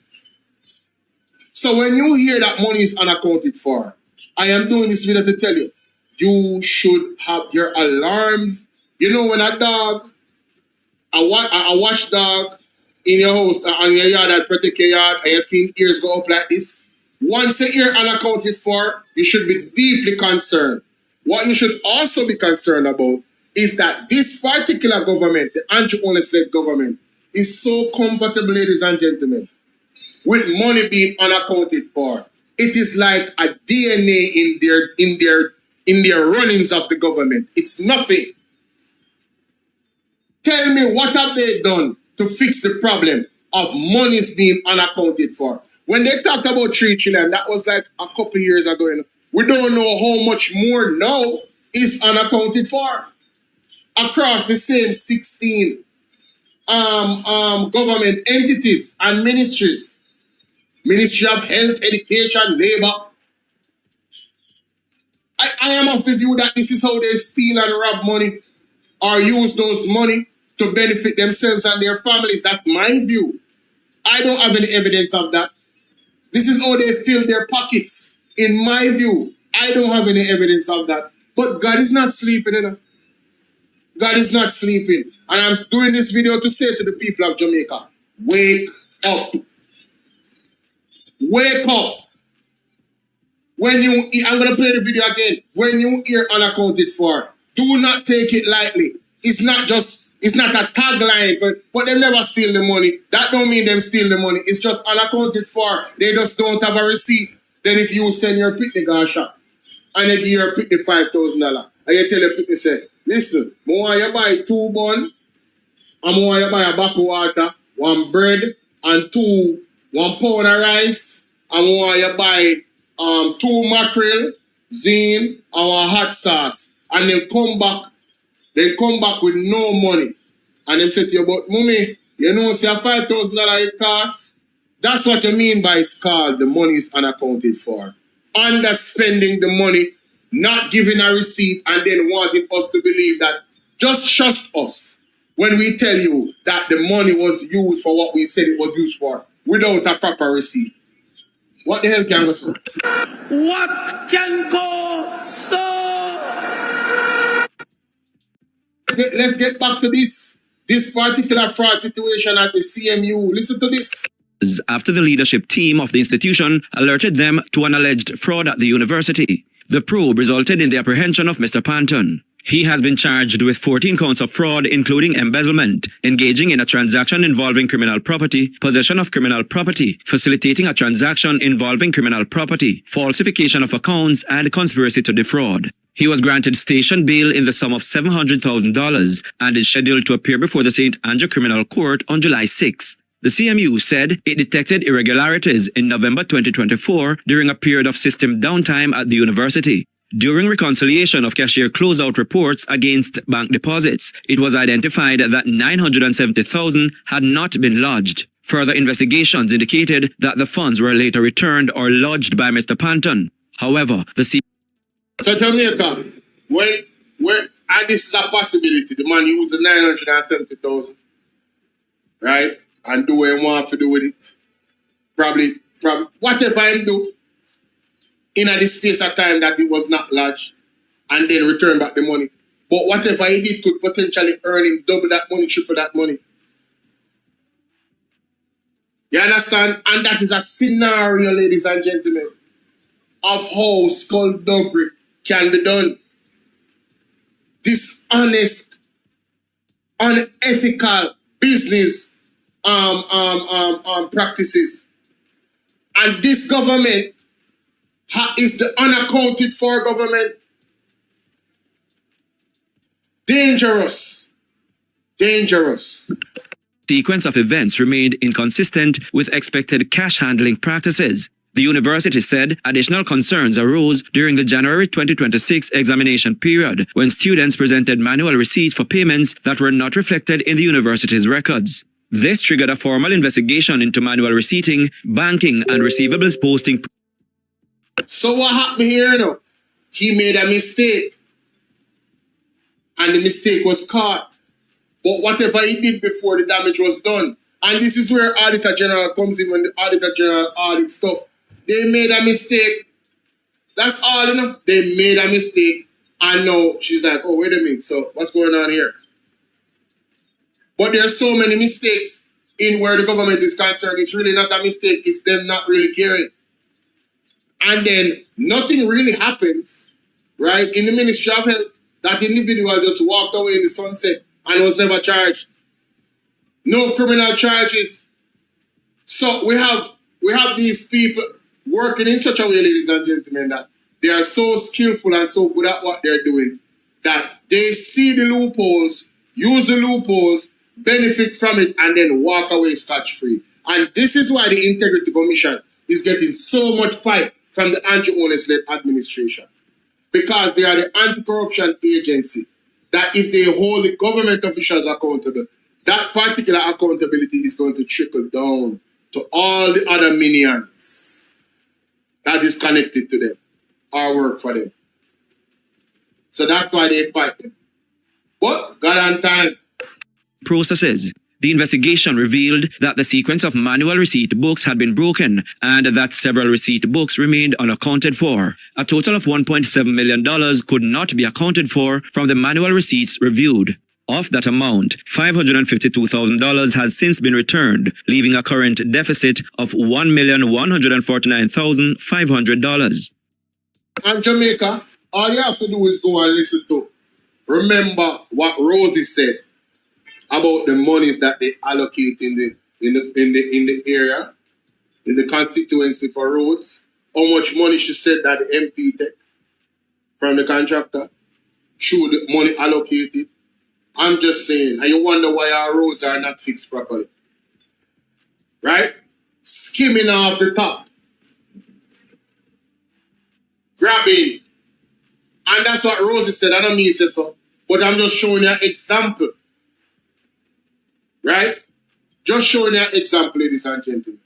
And that reminds me, these people have the audacity. Donovan Williams is still in Parliament. And then young Jamaica coming talking about they are demanding the answers from Mark going about his statutory declaration. The devil is a liar. You know what? Let me end this reaction here. That's it, ladies and gentlemen. Let me know what you guys think. Alright, me can't say me never want them. Can't say me never want no. Our air conditioner capable systems start from $650,000 plus installation.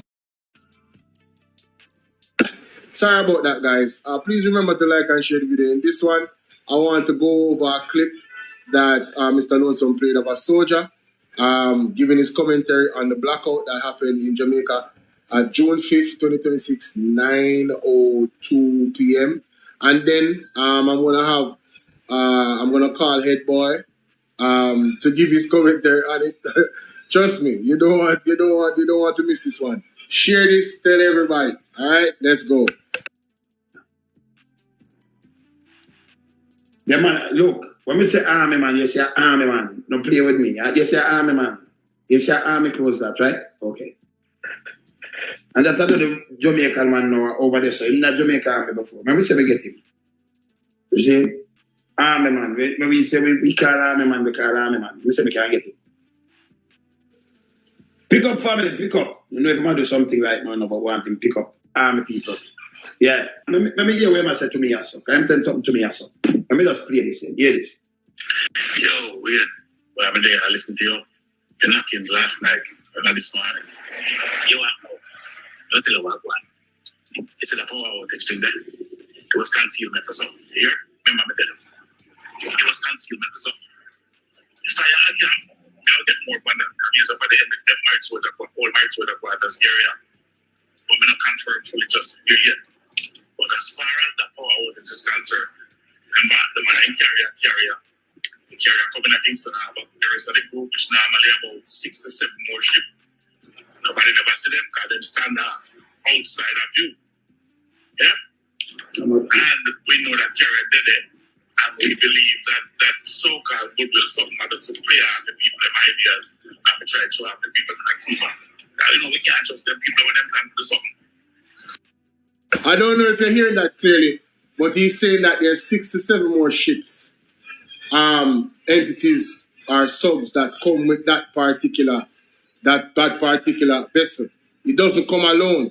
You understand? There are support teams that are there. But they stood off. You understand? They're in the distance wherever they are. That's what he's saying. Let's continue. So let me figure you out now. The years of the carrier group did a move in that place, did a move in that Caribbean. So, you know, I honestly tell you, the carrier group go down, right? The carrier move, and I come by that, let's make it a while. There are years that them all say, them I think that them are going to put up telecommunications equipment up on that. That sucker come in by submarine last night. You ever said to you? That sub surfaced just before they cut off the power. Okay.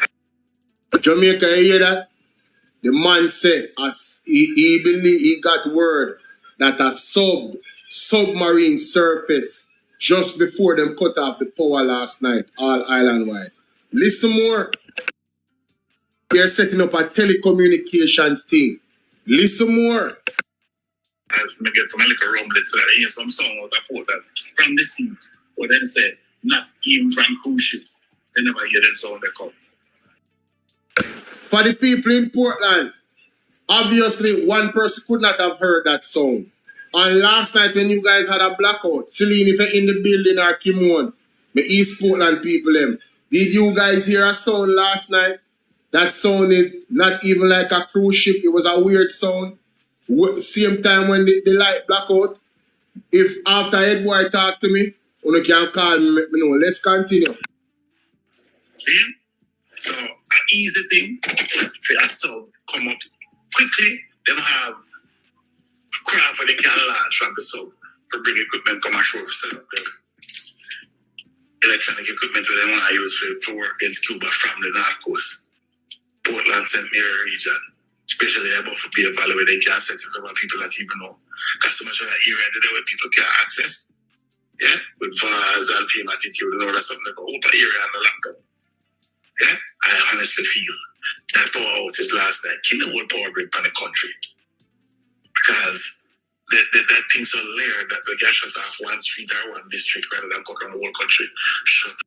Jamaica, when you hear that, their power grid is so layered. One thing can just shut off the entire system.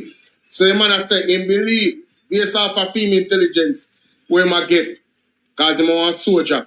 So the man them come in with a stub, bring in some equipment for some telecommunication setup, and he's saying right there in Portland and other areas from the North Coast, there are areas that is inaccessible to the public that would be perfect for them to set up some type of system to go against the Cubans them. Let's continue. The whole country, when that happened, people get give everybody a duck for their yard. A sub just come up, put out the equipment with a SEAL team or engineers team, we call them, and go set up sub, taking back your little boat, talk about the business while them get them move. Because there's no telling. It is almost plain to see. They might go after Cuba, brother. See it? So, you're definitely track with them want to something to Cuba. After all that we get from Jamaica, but say, the people there don't care about Cuba, they don't care about Jamaica neither. And then we just use Jamaica and let Jamaica to the dogs right after that. So, keep an eye out, Bridget. I think I had one last night. Alright? Cool. Right. So Jamaica, when you hear that, me I call it boy immediately. Me not even wait. Me I call it boy immediately. You understand? Hold on a minute. I remember first me I call it now. Oh.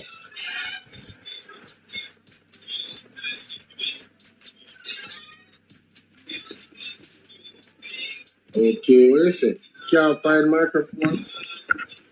What must say?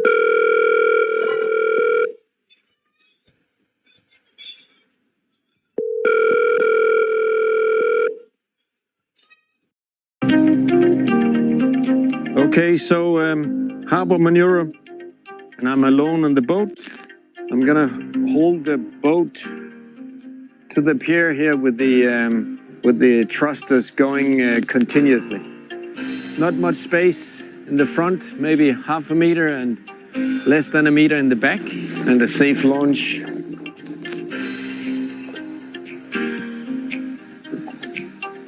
It is quite incredible what this system does. It's for sure without the system I wouldn't do it. Not with a boat of this caliber.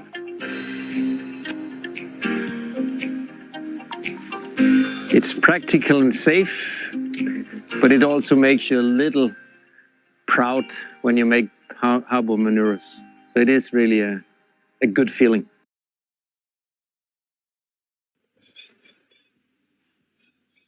Yes, Ed boy. Yes, man. Me I hear you, man. Talk your thing, boy. Me I tell you, say I hear a moment this.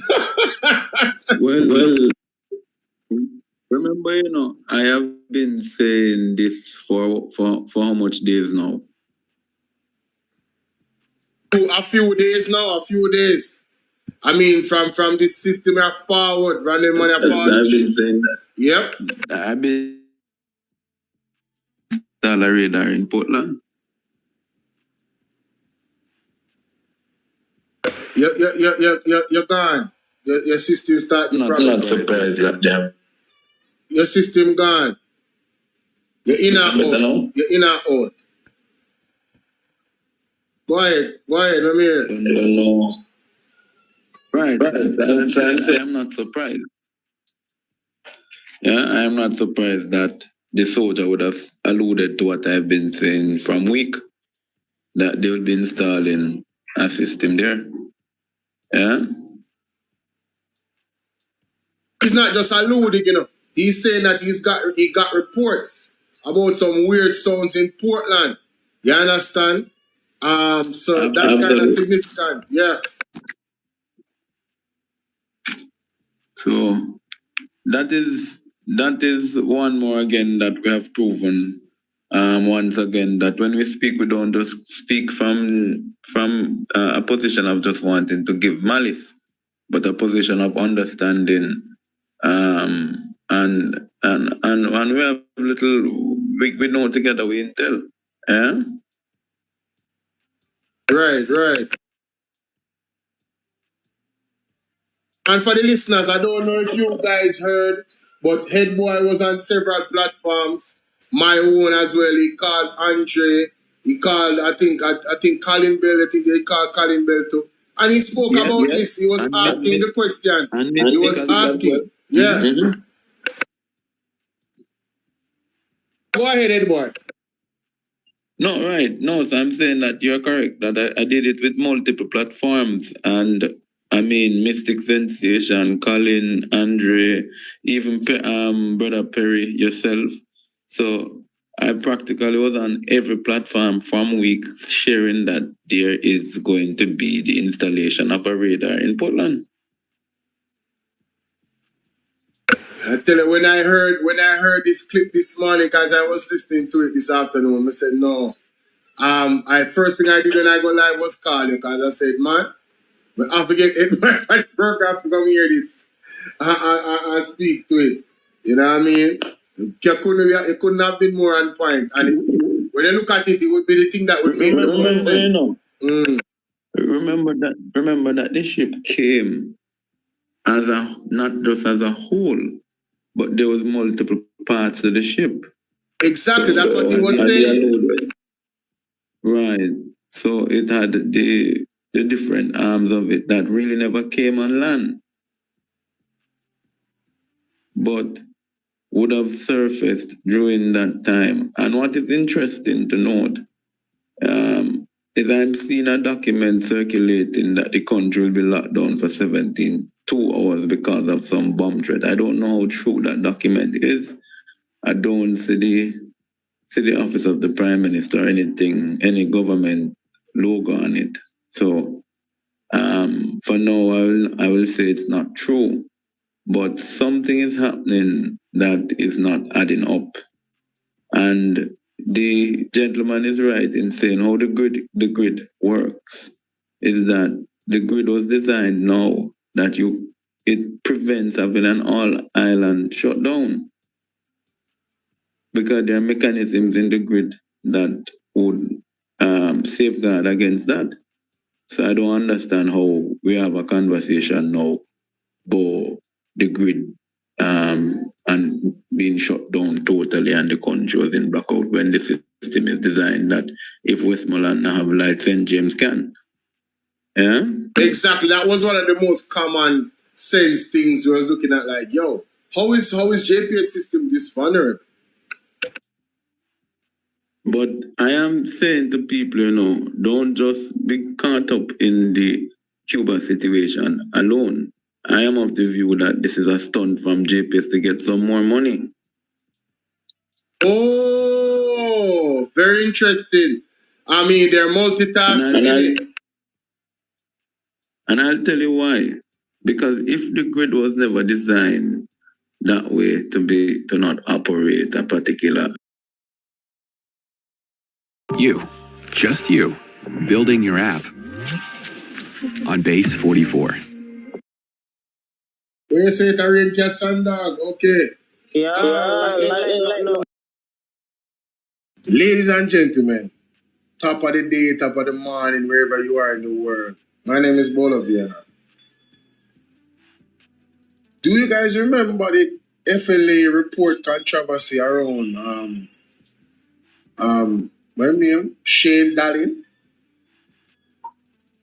Everybody is calling. The PMP is calling for his resignation. What is that? Oh, you want me to record it?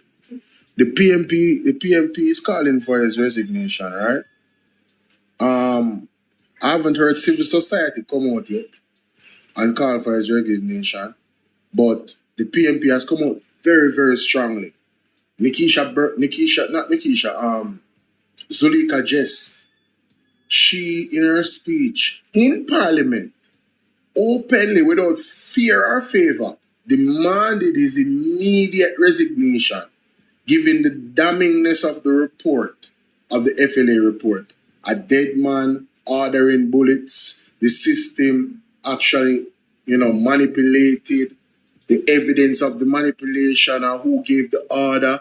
There's the system crashed magically, and now we can't get any evidence to show us, all right, this is the person that gave Mr. Kent Brown the order to do this. Also, bullets of private citizens missing in a locked vault, all types of situations, ladies and gentlemen. That is quite alarming. Well, I just came across a video, and after listening to the first 5 or 10 seconds of the video, I said I have to come on here and do a reaction to it. Apostle Jeffrey Shuttleworth spoke on the FLA, ladies and gentlemen. Yes, the good man of God. That is how serious what is happening at the FLA is.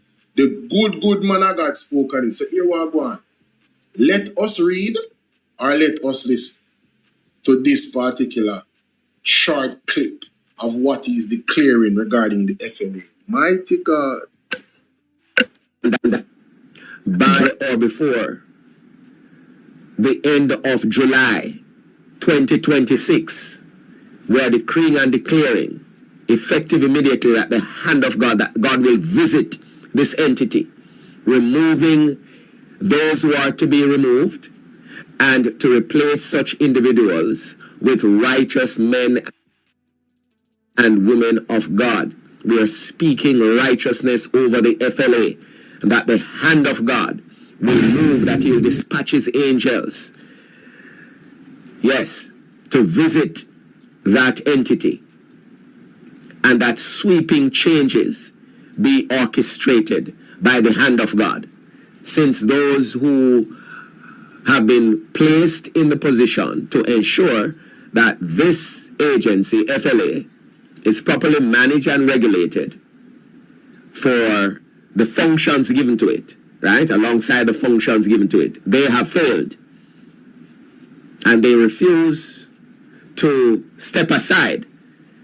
Then now we're asking God in Christ by his Holy Spirit to visit this entity, such that Christ by his Holy Spirit to visit this entity, such that righteousness can spring forth in the FLA from top to middle to bottom in Jesus' name. And we're expecting, as we pray the process through, that God will shake this entity, shake this authority, shake this body, such that those who are not rightly aligned will be shaken from the entity and be replaced by men and women of righteousness in Jesus' name.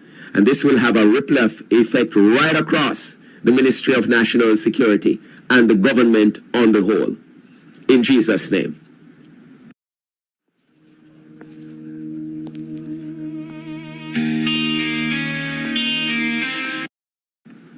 So as we continue our season of fasting and prayer, today being the final day of the 7th week, 12 midnight to 12 noon. Yo, I just feel a joy when this man speaks with the level of authority he's given from the throne room of heaven. I feel a joy, ladies and gentlemen. Before the end of July, Shane Darling and the whole of you know so you corrupt, you better move. I gotta go move on, you know. Don't take, when this man pray and declare, don't take it lightly. I would advise, when name Horace Chang, somebody tag Horace Chang. Tag Horace Chang. Anyone I want to listen to me, I know Horace Chang, tag him. Tell him, say, in our ministry, he need to clean up and move if he knows he need to move. Do not wait for God to move it. It's not going pretty. It's not going pretty. Me go play it again. Remember, hear the man say, the effects of what is going to happen to the FLA is going to transition into the Ministry of National Security. Hallelujah. Praise the Lord. God is the greatest. He surely is. Let me play that again, ladies and gentlemen. Whoa.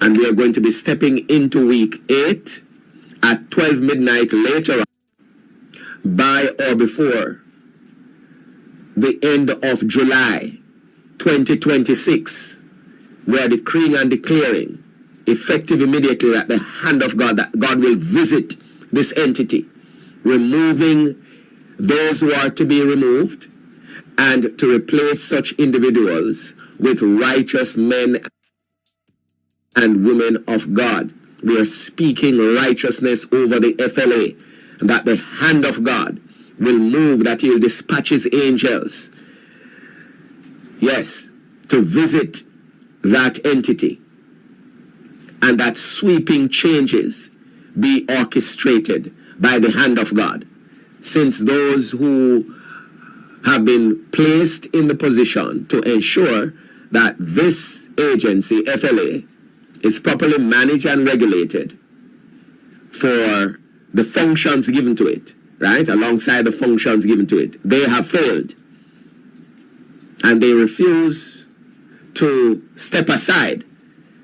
Then now we're asking God in Christ by His Holy Spirit to visit this entity, such that Christ by His Holy Spirit to visit this entity, such that righteousness can spring forth in the FLA from top to middle to bottom in Jesus' name. And we're expecting, as we pray the process through, that God will shake this entity, shake this authority, shake this body, such that those who are not rightly aligned will be shaken from the entity and be replaced by men and women of righteousness in Jesus' name. And this will have a ripple effect right across the Ministry of National Security and the government on the whole, in Jesus' name. So as we continue our season of fasting and prayer, today being the final day of the 7th week, 12 midnight to 12 noon, and we are going to be stepping into week 8 at 12 midnight later on. We will continue, and this is going to be a recurring item on the prayer list. Let us pray for this entity, that God will intervene and shift what is to be shifted, remove those who are to be removed and replaced, so that righteousness can spring forth in Jesus' name. By or before Jamaica, I'm going to play something for you. Can you see? The fact that the pastor I go continuously pray upon that, it's serious. By or before July. I'm going to play one video from a while back on him platform for you. Zin? It's called It's Not a Pipe Dream. I feel like these politicians need to be reminded that their time is up, you know. The corrupt one them, yes. They need to be reminded that their time is up. All the plan them a plan. God a wipe. Them time up. So I'm going to remind them. You understand? All glory to the Most High. God is moving in this season, ladies and gentlemen. You understand? Yes, man. And I can't tell you, I am so happy. I am elated. You understand? Listen, my spirit just feel lifted a while ago when me hear the words coming out of the apostle mouth. Me feel a victory, Jamaica. Jamaica need to clean up. Can you imagine? See the video. not if Jamaica is to be changed, because we know Jamaica is being changed.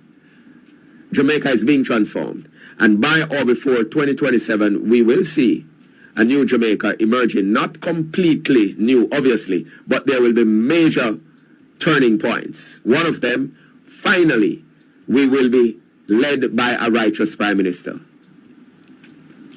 And it might... Jamaica, by or before 2027, finally, Jamaica will be led by a righteous leader. For the very first time. I want to mark that on a prophecy. Uno don't go like say on the ear. If you not listen to me right now on the ear. By or before 2027, Jamaica is going to see the first time a righteous leader. You see when you don't see leader? When nobody questions say righteous. A God I go put him there. Hey, me tell them say, Father God, me just stay patiently await. Me they patiently await to see manifestation because me know say your word have to come to pass. By or before 2027, Jamaica will be delivered from the evil that is presently running this country. You understand? Major changes, ladies and gentlemen. I hear what I'm saying about the FLA, you know why I play? You hear what I'm saying about the FLA? The FLA, what is going to happen with the FLA, with the clean sweep? I go transition to the Ministry of National Security. God is moving, people. It is time to rejoice. It is time to rejoice. God is in control. Me tell them, say, from last year, September 3rd, me say, yo, God will not be mocked, man. God up to something. Me say, God is up to something. And then I heard the apostle say, God is going to take all the glory for removing this Pharaoh called Andrew Willis. Yes, man. Peter Chambers and Mark Stewart, the man then tell you, God is going to take all the glory. The man said, prophets, who no been a warning people them, who them not listen, them choose Pharaoh, who no take a seat and go and go preach your word and do nothing. Nobody worry about Andrew. I will take good care of him. You understand? And that is exactly what is going to happen, ladies and gentlemen. Because he refused to listen to the men and women of God when them say, call Jamaica to 3 days fasting, prayer, and repentance and mourning since Hurricane Melissa. Before that, it was 3 days fasting, prayer, and repentance. And the man don't listen. When you remember the lady, pastor lady will tell the man, say, yo, listen me now. God said, call the nation to 3 days fasting, prayer, and repentance. The nation needs to turn. You remember that lady there? She turned her body in her pandemic. She turned. She said the nation needs to turn. Andrew tell the lady, say, God make a vaccine. He said, mighty God, this a man. We made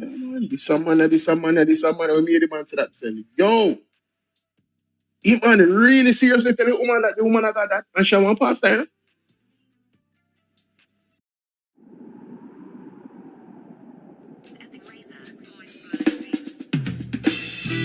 Hello, hello, Mama Africa.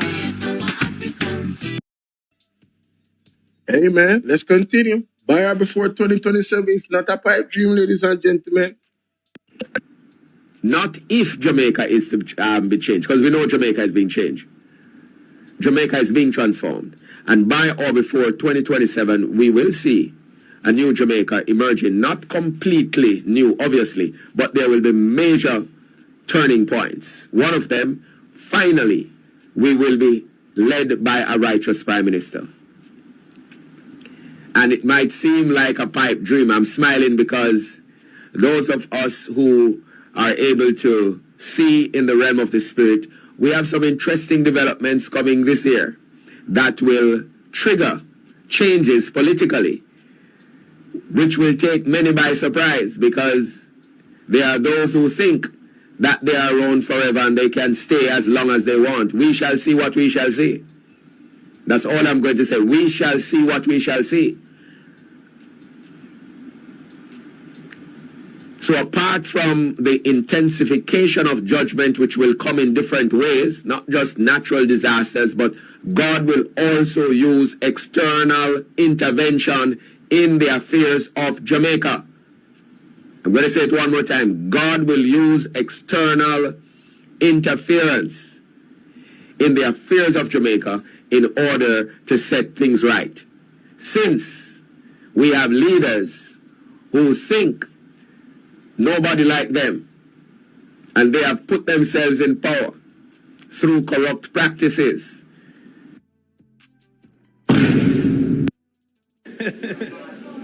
Fully done.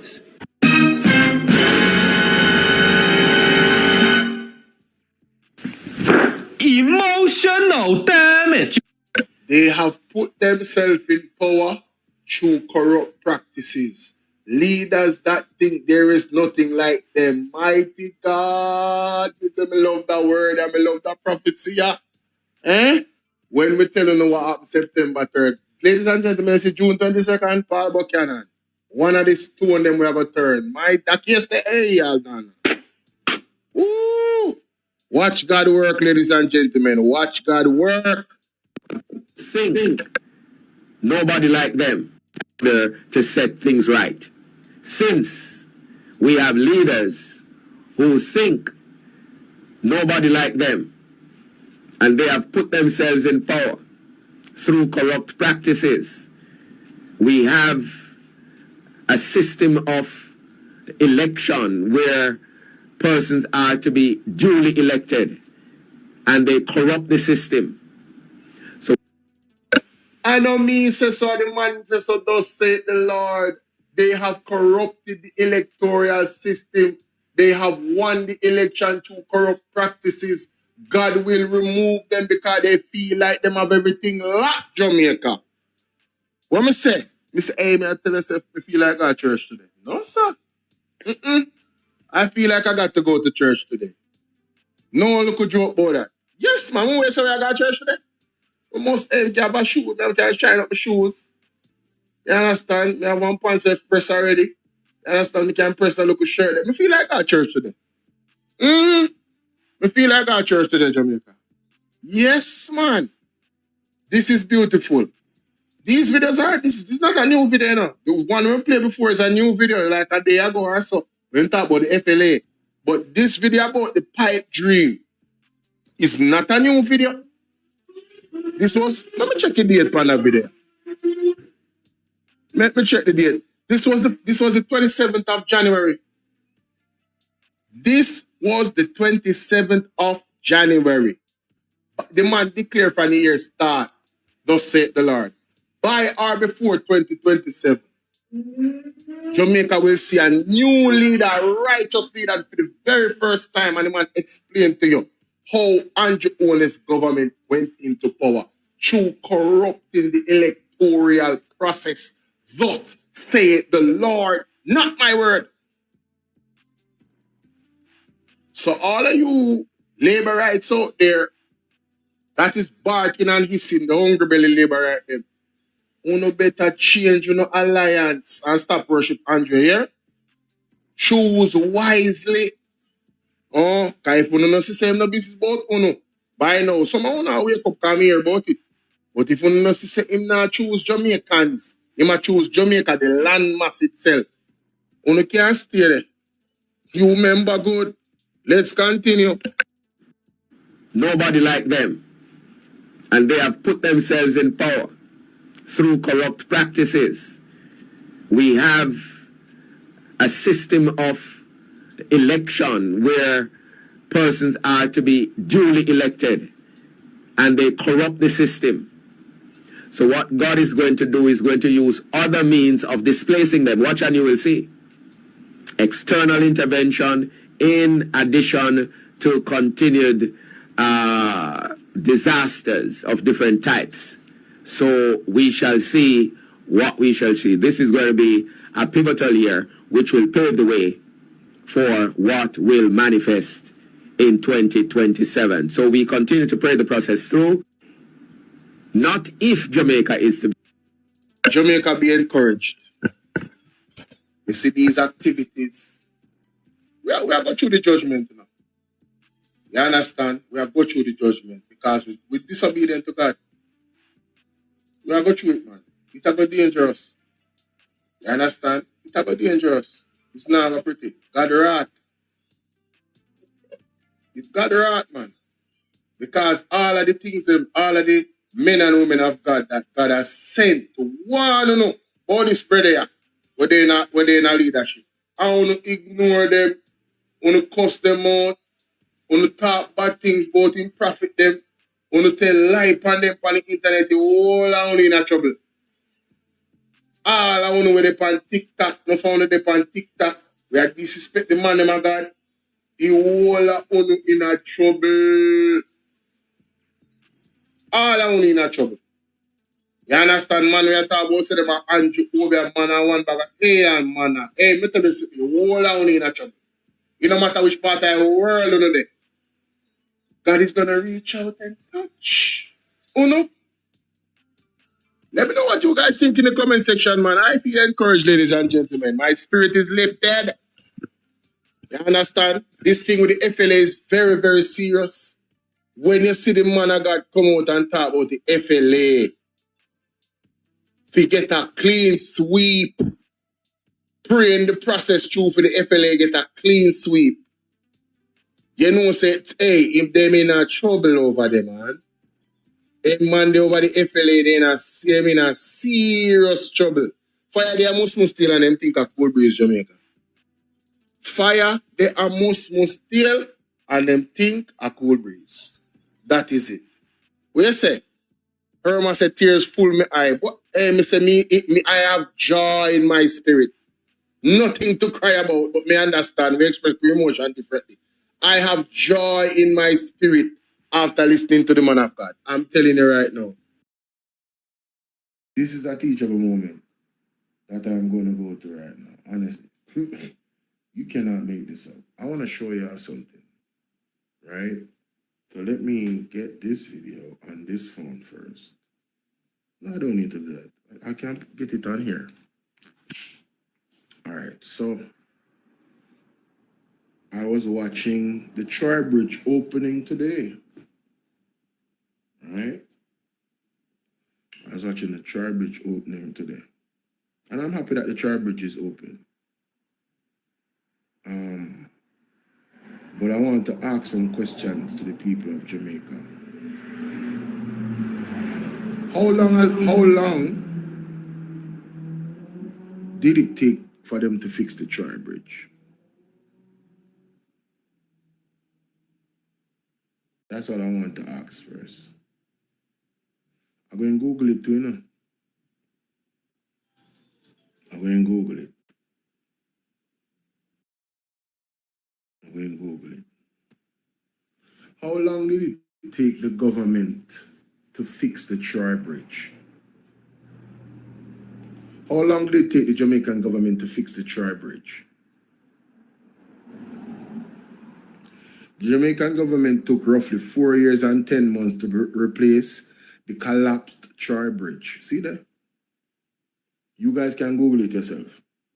It took the government 4 years and 10 months to replace the Troy Bridge. So the people of that area were suffering for 4 years and 10 months. Their children almost lost their lives because that bridge is connected to so many communities. People almost lost their lives. Now there's a bridge that a man lost his life the other day. That bridge needs fixing. Desperately. That's another bridge connected to some communities. Right?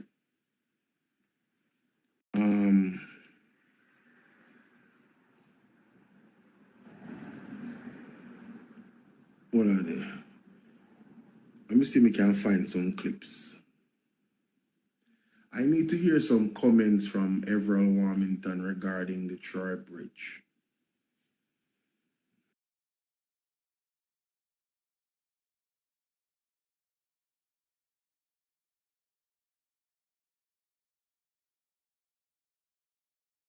This was when, 2022?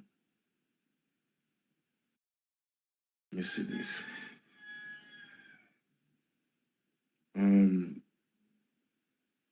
There's some legislators in this country who disregard the people's plight and act in a manner suggesting that the populace must endure inconvenience or worse, great suffering until they decide to do what is really their job to resolve their problems affecting constituents. Those legislators who insist on treating citizens as subjects are sometimes sent crashing back to earth after ballots are cast and counted. The vote is the people's voice, and we hope they continue to use it wisely. 2 weeks ago, in this space, we discussed this disgraceful condition that the residents of Cowick Park, Manchester, who depend on Tribridge, are facing at the time. We highlighted the cry of Miss Dulcie Broomfield for help. We cannot live in this condition. It is like nobody cares about us, Miss Broomfield, who lives in Cowick Park, said, and is one of the many residents of that and other communities who depend on Tribridge, which collapsed a year ago and is yet to be replaced. Our report had pointed out that some 2,000 Jamaicans rely on the bridge to get from their communities to school, to work, or to go about their general business. Mr. Everett Wilmington, the government minister with responsibilities for works, was reportedly then saying that a replacement bridge may take 2 budget cycles to be erected. According to him, engineers are still working on a design. We are not surprised, Mr. Wilmington insolence, when our journalist, Mr. Casey Williams, called him last week for an update on the bridge, and Mr. Williams documented that display of brusqueness in his follow-up story in today's paper. Today's story again highlights the astronomical cost to students and adults who are forced to use the alternative routes because of the absence of the bridge. It also reported that the acting principal of Tribe Primary, Miss Carisha McIntosh, as saying that the school attendance has dropped significantly because of the distance and expense. Let me turn out this computer because this battery is dead fast. Computer can't really do without current. Shut it down. Who, including 2 experienced teachers and students who transferred to another school to avoid the expense near 15-mile alternative. Jamaica, you hear that? Persons had to do a 15-mile alternative route to go to school. 15 miles. That is how important the Tribridge is. And you're telling me that it took them 4 years to fix it. Right? What is this? Application was unable. What? Shut down that, man. But even more troubling is word from healthcare workers at Troy Health Center that sick elderly patients, some diabetic and other hypertensive, and babies have not been able to use the facility since the bridge collapsed. Additionally, we have been told that school children and adults are placing their lives at risk by using a makeshift bridge. You know, hear me I tell you no? I don't tell no lies, Jamaica. This is in the newspaper, this is the Observer. They are taking a risk with their lives using a makeshift bridge created from a fallen tree to cross the river running between the affected communities. Readers will recall that the residents have been using a zip line made from rope, a bucket to cross the river, which also possesses grave danger. Students was doing this. We accept that the government is facing financial limitations, especially given the heavy commitment to the novel coronavirus pandemic. However, the situation facing residents in the community we have highlighted is an emergency. People like Wilmington, Mr. Wilmington, may think that this is merely a matter of access to the bridge because, according to him, that bridge is not the only one bridge in Jamaica. Jamaica, want to hear that? Dirty Wilmington. That's why I go for the article in the comment. I said, I remember him saying this. That is not the only bridge in the island, right? That needs to be replaced or repaired. Everybody know that, but it's an emergency, a big dummy. The cold hard facts he should acknowledge is that we are already seeing the effects of the situation on education, health, the residents' ability to survive, economic activity in other areas, and most importantly, the risk to life. the political representative of the affected communities and the government need to do their jobs. You are dealing with fellow human beings who deserve respect and who have been placed in office to serve Jamaica. I wanted to read that first. Thank God I found this article. I'm going to save it. I'm going to save it. I'm going to send it to myself right here. So now, let me show you. Let me show you what happened today at the Troy Bridge.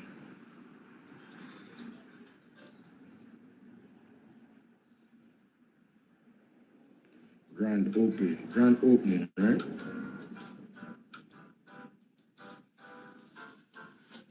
All right, grand opening.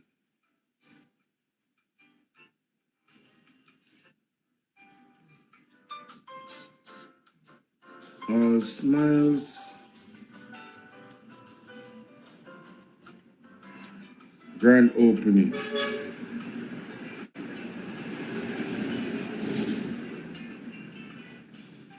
That's not the part. Look how much people are following. See? Look at this. Look at that.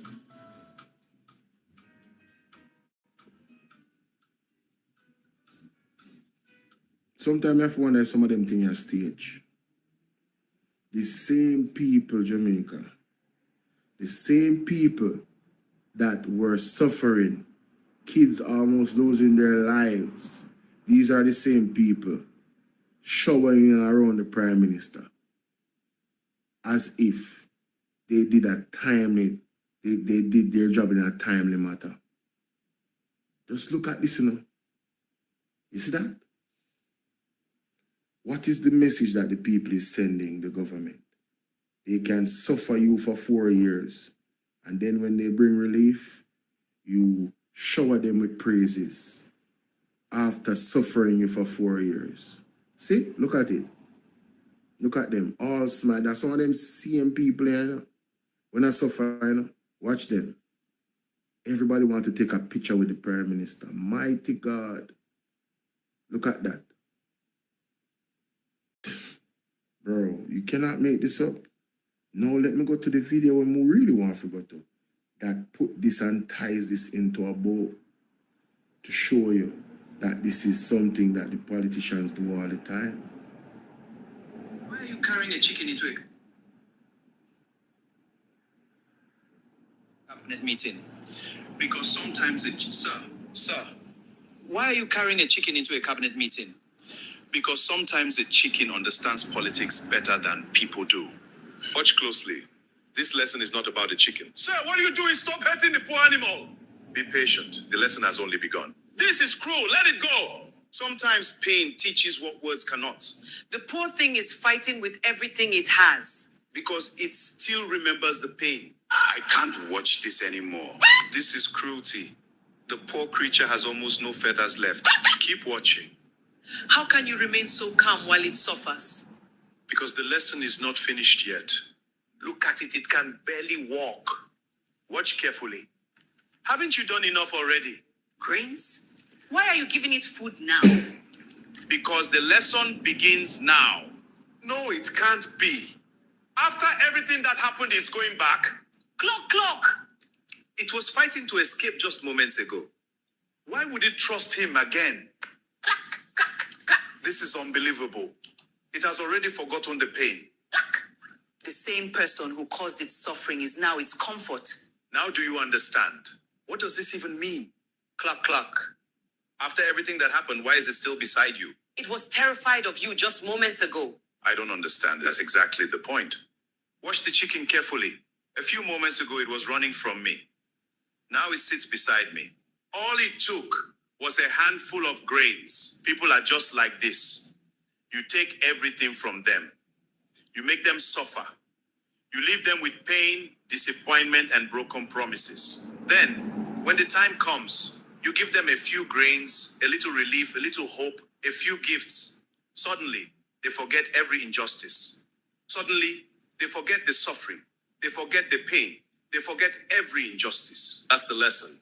No matter how much pain they remember, hunger can make them forget. A nation's future is shaped by the choices its people make. Stay informed, think carefully, and never forget the lessons of the past. Sir, why are you carrying a chicken into a cabinet meeting? Ladies and gentlemen, when I saw the scenes from Trowbridge, that video popped up into my mind. I said, whoa, truer words have never been spoken. The people of this area just forgot about the 4 years of suffering, running behind Andrew is not take picture with him. That's why I'm staying in the wilderness, because someone on a real setup, After we there, on the app, a battle phone, right? And someone on the labor right to come out and cuss all Andrew. Same thing we do, As soon as they come, they suffer for 6 years, nah, stop vote for them. They just come go and look at sweets, look at KFC, want look at money. I want to forget about everything with them they do. You better wake up. You better wake up. Holding these politicians accountable, it's a full-time job. And it could mean your child becoming a slave or your child being liberated depending on what you do. Because if you guys are just going to suffer for 4 years and as soon as the man fix the bridge, taking picture with him for what? For what? For incompetence? Just like how them can give what them name? JPS $150 million because it's an emergency and the people need light. Why them couldn't do an emergency and get the bridge fixed in a less than 4 years? Everyone dad said what? It's not only one bridge alone. In a Jamaica one fix. Which other bridge then did fix Jamaica in the last 4 years? Go back and look. But that's the argument them dashing in your face because them under pressure. You hear so much things. The article said persons' lives were in danger. Economically, it put a strain on the people that lived in the area. Health care was affected people in those clinics, right? 15-mile picnic for travel, and all of a sudden, you guys forget that it's the same government that... You see, if it was the People's National Party that came in and fixed the situation, I could say, all right, can't understand, I don't want to take picture. Thank you, Marky G, for, doing the right thing because the other government never do it. You go and like say JLP just coming up power. It is something that happened under their watch for one term. It took them one whole term to fix a bridge. Imagine that. It took them a term to fix a bridge. That is that important. That was an emergency. Then why are you guys flaunting over the Prime Minister like that? I don't understand. Well, I do know because this video just told me this is the reason. They can abuse you. You allow it, and you take the abuse, and then one moment of giving you some grains. Here you come. Oh, thank you, my prime minister. Take a picture with me.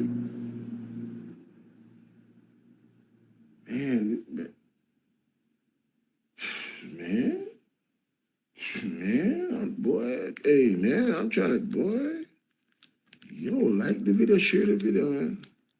This is crazy. I'm telling you. Like and share the video. Jamaica, I was so disappointed.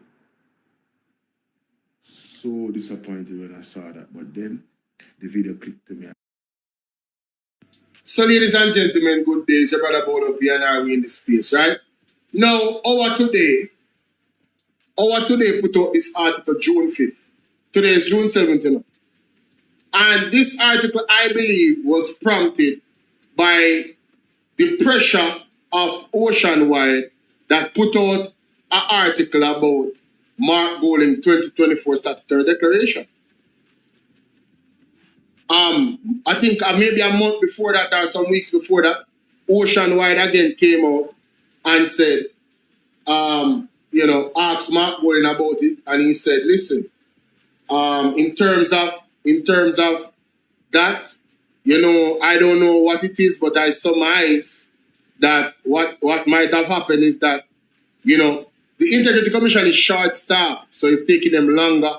What's up, Ardeen, is taking them longer to actually process all the work, all the investigations that they have to do, right? So Oceanwide asks, what going on at press? Oceanwide asks, Mark Golden board at our press conference. And I have nothing to do with that, you know. And Mark Golden answer them, you know. I'm trying to find back that actual press conference. At our press, if you have it, let me know. More find a piece of clip there when Chevron, whatever I want name, asks Mark Golden about his statutory declaration at the PMP press conference. Then Oceanwide recently put out an article say Young Jamaica asks Mark Golden about his Integrity Commission. Say he need to come tell us why he's not certified in the 2024. What is going on with that? Then now, June 5th now, this is our today. Mark Golden must give full explanation about why his statutory declaration has not been certified. The audacity, the unmitigated gall, all I need to apologize. All of the social media pundit them need to apologize to the integrity boss, Mark Jefferson Golden. And let me tell you why I don't see the same pressure for Andrew Ole still not being certified in the last 4 to 5 years. I don't see it. But Mark Golden that has been certified has a track record of being certified. Here you guys come with a title like this, that Mark Golden must, we're not even going to that article, but I'm going to show you the heading of the article. I don't think it's a long article either. Let me read it. Let me read it. See it here? Oh my God, but listen to them. Listen to this. Listen to them.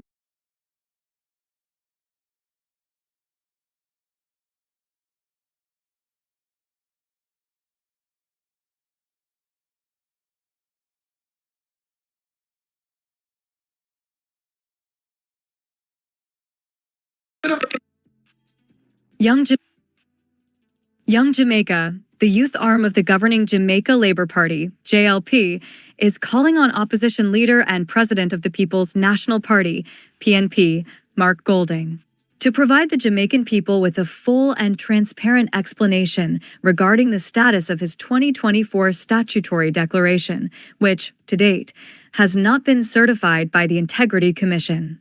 In April of this year, when questioned during a media briefing about the absence of certification, Golding blamed alleged staffing issues at the Integrity Commission for the Commission not publishing certification of his 2024 statutory declarations. Young Jamaica finds this explanation unsatisfactory and insufficient to account for the prolonged delay in the certification process.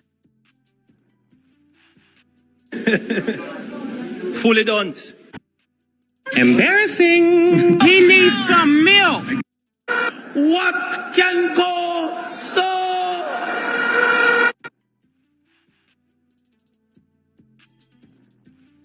Hey, who mans is this? Who mans is this? Young Jamaica said Mark Golden's explanation is not satisfactory or sufficient. Hey, who mans is this? Who mans is this? Process. Young Jamaica rejects that explanation for the 2-year delay proffered by Golding as implausible and fanciful. The Integrity Commission is implausible. You don't need to come out to apologize to Mark Golding. No, the germs. You don't need to come apologize to the integrity boss immediately. I am demanding an apology now. And if you can sooner, you sooner. mandated by law to publish notices confirming the certification of the statutory declarations submitted by both the Prime Minister and the leader of the opposition. It is a matter of public record that Prime Minister Dr. Andrew Holness has challenged aspects of the Integrity Commission's handling of his statutory declarations through the courts. That matter remains before the judiciary and is therefore subject to the sub judice principle. However, no such legal proceedings have been cited by Golding as an explanation for the outstanding certification of his declarations. Accordingly, Young Jamaica reiterates its call for Golding to provide a full account of the circumstances surrounding this matter and to address the concerns that have arisen in the interest of transparency and public accountability. These people are desperate, delusional, and discombobulated. You know what I'm saying? Desperate, delusional, and discombobulated. They are getting their ass whooped so much by the failures of the Jamaica Labour Party that they put out an article to try and come against Mark Golding. And then what happened? A few moments later, Golding family earnings dipped more than $30 million in 2024. IT report shows. How you feel? How you feel? Tell me how you feel. Embarrassing. He needs some milk. Ocean-wide, Jamaica Young Arm, or whatever you want name, how you feel? Golding's family earnings dipped more than $30 million in 2024. Mighty God, the man a lose money, Jamaica. Mark Golding is losing money. You know what this tells me? Everything that Mark Golding said about being a politician and his principles is 100%. Let me tell you why. Because the man said, in principle, he says, there's no way that you can be a politician. In principle, for him, and still actively running your businesses. He says being a politician and working for the people and being in service of the people is a full-time job. You see, all of you comrades who are out there question Mark Golding, let this be the last blouse and skirt day. I have to know that right now. Me not tolerate it. Anyway, me hear it, me I address it. I am not tolerating you guys telling me that Mark Golding is not committed to what he's doing. Me I go burn you out. Me no business I own be any comrade. Tell you worse about us to that. Any comrade we are challenge Mark Golding commitment to his work. The man is not the leader of the country, no. The man is the opposition. And as the opposition, he's committed to doing the work for the people. So I don't want to hear nobody open up their mouth and talk to Mark Golding this and Mark Golding and that. Mark Golding knows exactly what the hell he's doing because he is a professional and an expert. His approach towards the Jamaica Labour Party, it a mad them. You don't realize that. You don't realize that Mark Golding has done them. It's not about the rah-rah and the show. It's the things that the man do behind the scenes.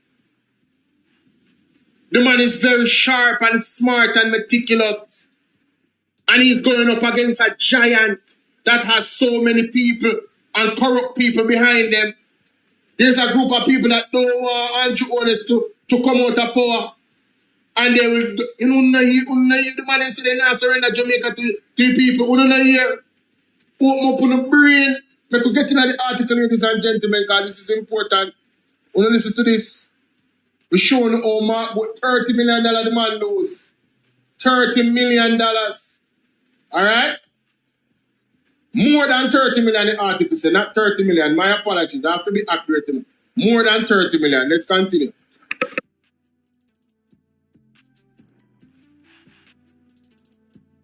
Sports.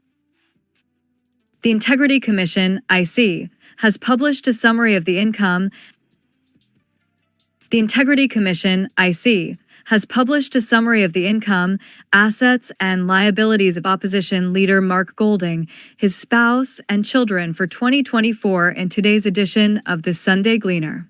The declaration, which covers January 1st, 2024 to December 31st, 2024, was duly certified by the IC and was published in the Jamaica Gazette on May 26, 2026, as required by law. The income and assets of prime... You know, before I go further, you know what was hypocritical about this statement by Ocean-wide? Mark Golding he's not the Prime Minister. He does not have access to any public funds as an MP. So why would his statutory declaration be a concern to them? That was what bothered me, you know. And I forgot to say it because it was such rubbish. When I heard it on Mystic Sensation, I was going to call in and say, but Mystic, Mark Golden is not the Prime Minister. He does not control public funds. So there's a delay in the statutory declaration, why is that bigger than anything that is happening with the Prime Minister? Why are they calling out Mark Golden? It's a distraction. So I just brushed it off. But ladies and gentlemen, like I said, a few moments later, not even 1 week after they put out the article, here comes Mark Golden certification. Mighty God, how embarrassing. Prime Minister Dr. Andrew Holness have remained uncertified since 2021. The country's single anti-corruption body has reported a sharp decrease in the total income of the Golding family to $39.9 million Jamaican dollars in 2024, when compared with 2023's earnings of $70.7 million Jamaican dollars. A breakdown of the total income for 2024 showed a salary of $25.2 million Jamaican dollars, plus securities income of a little more than $2 million Jamaican dollars. It also showed other income of $12.6 million Jamaican dollars, which fell from $36.9 million Jamaican dollars in 2023. The family also had $279,007 US in securities income in 2024, a reduction from the $324,013 US in 2023.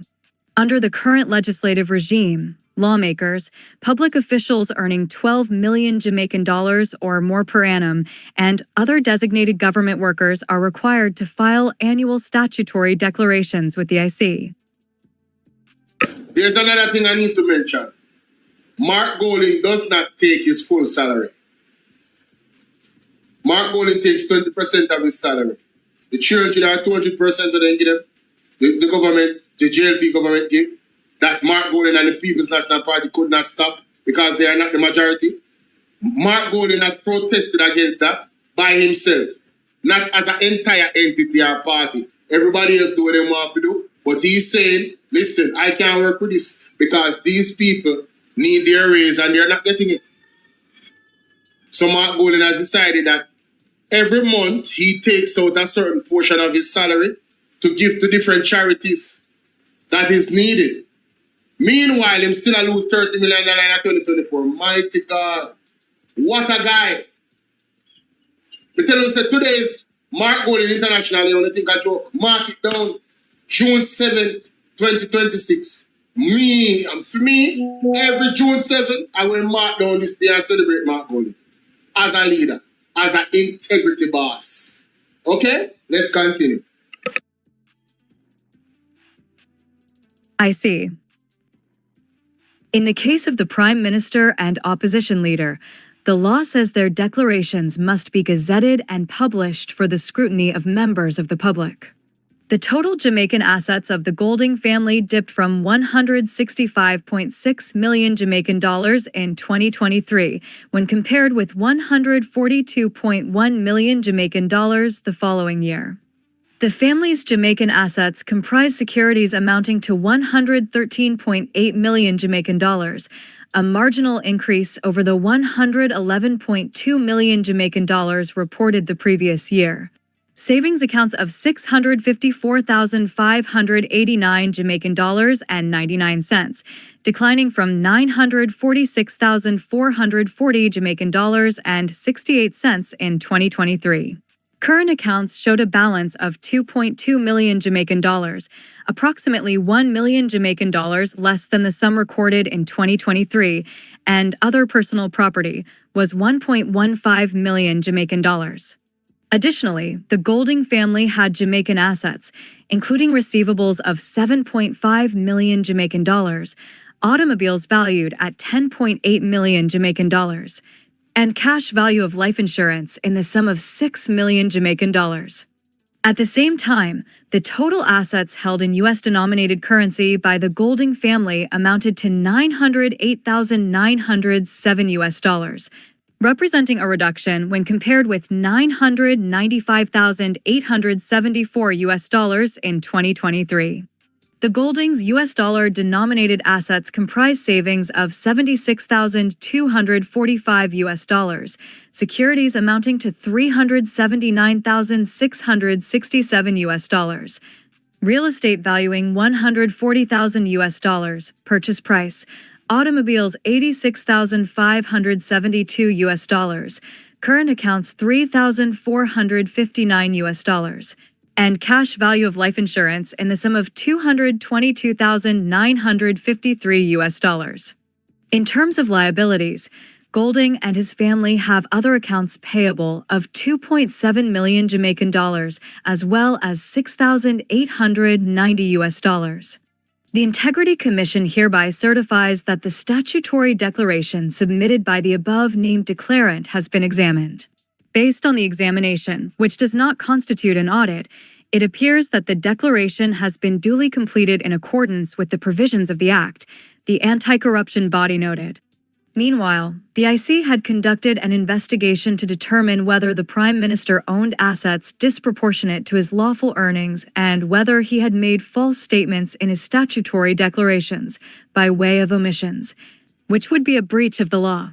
In September 2024, it referred its investigation report to the Financial Investigations Division, FD, and Tax Administration Jamaica, TJ, as further probe was necessary to resolve the question of illicit enrichment. The Commission said there can be no finality in the certification of wholeness assets for 2019 to 2022 without further investigation.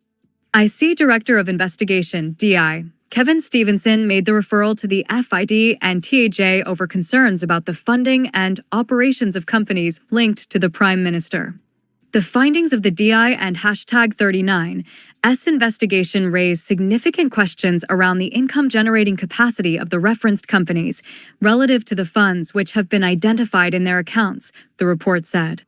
In February, the Sunday Gleaner reported that attorneys for the Prime Minister had requested an update from the FID about its investigation into his statutory declarations.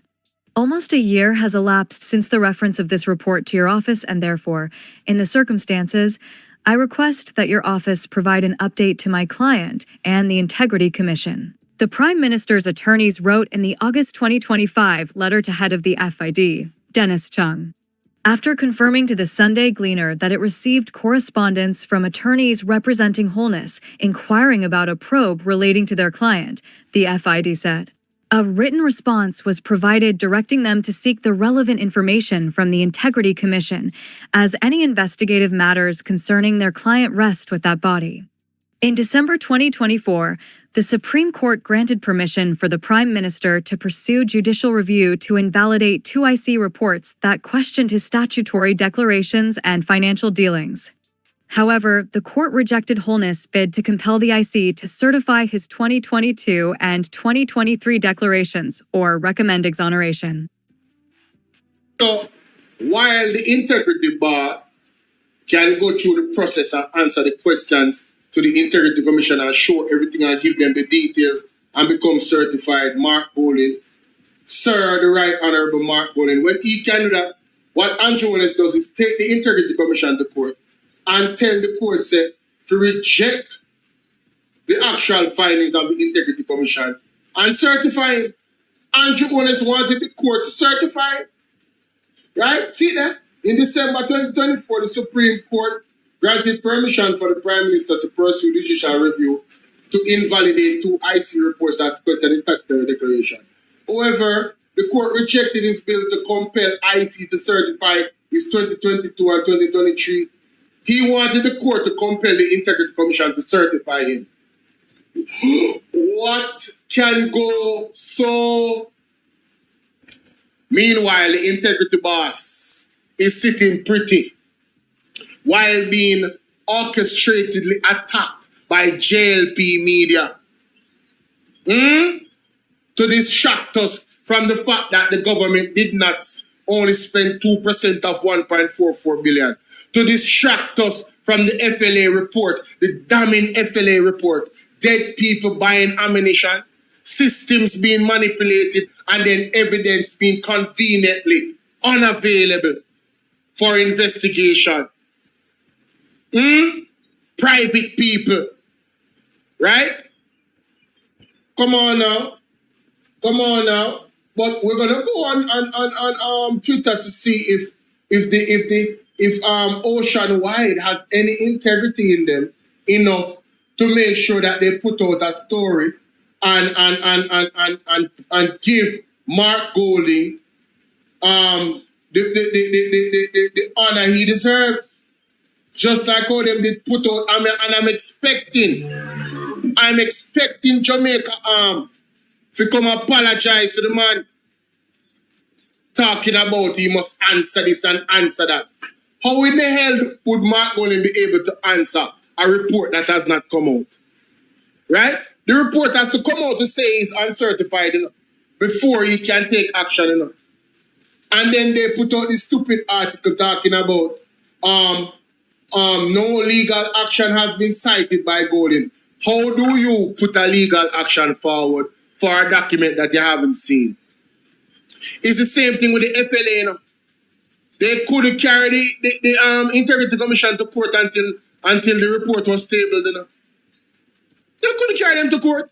All them are going to do, they have to see the report first. But the report was honest and fair, so them cannot take them to court. Simple. Andrew Holness is just using delay tactics. Right? That's all. Carrying the Integrity Commission to court, all these litigation, money, delay, drag it through the courts. But ladies and gentlemen, I want to remind you of something. God is dropping the dominoes them. You see, June 22nd, Paul Buchanan will be in court. And that seat for Andrew Holness is coming into question. And if the courts do the right thing, we're going to see a re-election for that seat in particular. And Andrew Holness, at that point, will not be the Prime Minister of Jamaica if it works out that way. Okay? You remember good? So stay tuned, ladies and gentlemen. Stay tuned. Alright? I want to make sure that I don't have any other thing for sharing this reaction in terms of this particular part of it. Yes? Let me just make sure. Like the video. Hey y'all, please remember to hit the like button. I know y'all come in sometimes and y'all forget, but the main thing, man, y'all gotta hit the like button, man. And share the live stream. Come on now. Stop playing. Support. The like button is free, heard? Jamaica, listen to this from Dr. Nathan Campbell, ladies and gentlemen. I think this is a brilliant idea in preparation for these monster storms that's coming. Listen to this. Madam Speaker, the first recommendation I place before the House in this is the establishment of a permanent agriculture and fisheries disaster recovery fund. Such a fund should not be created after every hurricane, flood, or drought. It should not depend on emergency appeals or delayed budget allocations after livelihoods have been destroyed. It should be a standing national fund, financed annually and ready to be activated immediately when disaster strikes. Jamaica is vulnerable to hurricanes, floods, droughts, and other climate-related events. These risks are predictable. Our response system should therefore be proactive, not reactive. A permanent fund would allow government to move from crisis management to preparedness. It would provide farmers and fishers with confidence that support will be available through a clear, transparent mechanism whenever disaster causes significant losses. The fund should serve 5 core purposes: providing emergency assistance to affected producers, replacing critical productive assets, supporting temporary livelihoods where incomes have been disrupted, accelerating replanting and restocking, and helping producers rebuild in ways that are more resilient to future disasters. Importantly, recovery must be linked to production. The objective is not simply to compensate losses, but to help farmers return to their fields and fishers return to the sea as quickly as possible. Madam Speaker, every disaster teaches the same lesson. Delayed recovery increases hardship, weakens food security, and slows economic growth. A permanent recovery fund would help ensure that assistance is timely, predictable, and focused on restoring livelihoods. we know the disaster will come, then preparedness is not an option. It is a responsibility. Madam Speaker, for the fund to succeed, it must be transparent, efficient, and trusted by the people it is designed to serve. It cannot become another program defined by delay, uncertainty, or discretion. It must operate according to clear rules, clear timelines, and clear accountability. Farmers and fishers should know who qualifies, what losses are covered, what support is available, and how assistance can be accessed. Once a disaster is declared and the fund is activated, application should be processed through a simple and accessible system supported by RADA, Fisheries Authority, and parish-level recovery teams. Most importantly, recovery must be timely. Damage assessment should begin immediately. Emergency assistance should reach affected producers within weeks, and regular public reports should provide transparency on beneficiaries, funding, and progress. The fund should also be supported by parish-level agricultural and fisheries recovery teams established before disaster occurs. Their role would be to assess damage, verify losses, coordinate assistance, and ensure that support reaches those most in need quickly and fairly. Madam Speaker, preparedness is not simply about forecasting storms. It is about having systems in place to protect livelihoods, restore production, and help people recover with dignity when disaster strikes. The obvious question is how such a fund would be financed. The answer is that it should not depend on a single source of funding. A permanent agriculture and fishery disaster recovery fund should be supported through a blended model that combines annual government allocations, climate finance, insurance mechanism, development partner support, and private sector partnership.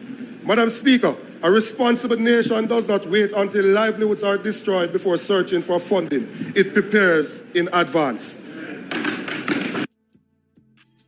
Ladies and gentlemen, the GenSec is on to something. I hope that the Jamaica Labour Party steal this idea and implement it quickly, you know, for the benefit of the Jamaican people, you know, because honestly, we are left to bear with the hurricane season now upon us. And I tell you, I know some fishermen, some professionals, and you know, it's rough. It's rough, ladies and gentlemen. This is really, really good. I like this idea. This was well thought through. Hey, shout out to the GenSec, man. Y'all thought the GenSec was sleeping. Listening to the people, ladies and gentlemen. Formulating ideas. Sound ideas. And this is an extremely sound idea. Equally important, Madam Speaker, is accountability. The fund should be independently audited, report annually to Parliament, and publish recovery reports after major disasters, detailing how funds were allocated, who benefited, and what outcomes were achieved. Yes, this is not NARA. You hear, Andrew? This is not NARA. This is not a, you know, listen, you're probably not going to like this one, but this is how it's supposed to be implemented. Accountability. Because we know someone not like accountability, you know. Yes. The Jamaican people should not have to guess how disaster funds are being spent. Transparency must be built into the system from the beginning. I propose the establishment of an oversight body as well, comprising of representatives of government, opposition, farmers and fishers organizations, and other relevant stakeholders to strengthen public confidence and ensure fair administration. Madam Speaker, the issue before us is not whether resources can be found. The issue is whether we are prepared to build permanent systems that ensure those resources reach the people who need them the most, when they need them the most. This is not simply an agricultural priority. It is a national responsibility and one that should unite us across party lines. Madam Speaker, disaster recovery is essential, but recovery alone cannot be our strategy. We must place equal emphasis on reducing vulnerability before disaster strikes. Climate change is no longer a future concern. It is a present reality. Farmers are facing longer droughts, more intense hurricanes, irregular rainfall, flooding, heat stress, and increased pest pressures. Fishers are confronting changing marine conditions and increasingly dangerous seas. The question is whether we are doing enough to help them adapt. Serious resilience program must include expanded irrigation, water harvesting system, protected agriculture, drought-resistant crops, improved drainage, hurricane-resistant infrastructure, coastal protection, and modern early warning systems. So, this part of the speech I may highlight because I really want to hear from the people. Listening to Dr. Dayton Campbell's suggestion about that fund. Let me know your thoughts in the comment section, ladies and gentlemen. I personally think it's an excellent one. And the more I think about it, the more I'm liking it. I'm actually loving it. Let me know what you think. Ladies and gentlemen, welcome. Last night, on June 6th, going into June 7th, into Sunday, I was live. And I remember asking the question, why is it that NWC, when power goes in 2026, people can't have water? And I said to myself, I was even looking at the Maroons and how they have a solar energy system up there. Auntie Tiny, what's up? They have a solar energy system up there that them just installed. I don't know if you guys know, but I saw it on Instagram, right? And I'm like, yo, why the NWC is not investing in those types of things? Well, the People's National Party, in not only a statement, but in an article, and I'm going to go over both of them. Listen to this, Mr. Ian Hales, this is his responsibility. He's the shadow minister for that portfolio, yeah? I believe. Opposition spokesperson on water. Yes. The following is a release from the People's National Party Media Unit. This is Ian Hales, Member of Parliament for Western Westmoreland and the opposition spokesperson on water. Jamaica, we have a crisis. The recent island-wide power outage has left thousands of our fellow citizens without access to water, and this government must answer for it. Across this country, the National Water Commission treatment plants have shut down because they remain almost entirely dependent on the Jamaica Public Service grid. We saw this same devastation in Western Jamaica during Hurricane Melissa, and yet when the minister had the opportunity to act during the budget presentation, he offered this nation absolutely nothing new. It is the same old, ordinary Jamaican. That's important. So Minister, when Matu Samuda never offered any solution where this is concerned. Make that make sense. I'm telling you, Sylvania, backwards.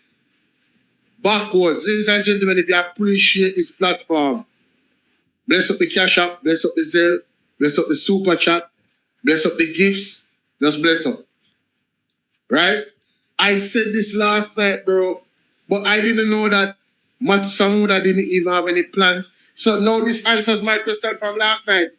Do they have any plans? Is there any system to say, all right, we're going to do this and we're going to execute it at this time to make sure that they have this, some solar energy type of thing? When JPS shut that, they like, the man is supposed to still run water, bro, in 2026. What's up, Easy Fix, Brad Big Up? This is ridiculous.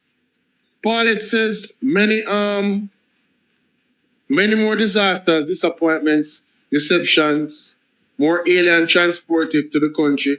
Only God can help. Surely only God can help deliver us from the snare of the foul and from the noisome pestilence. Mighty God. Let's continue. Are paying the price daily.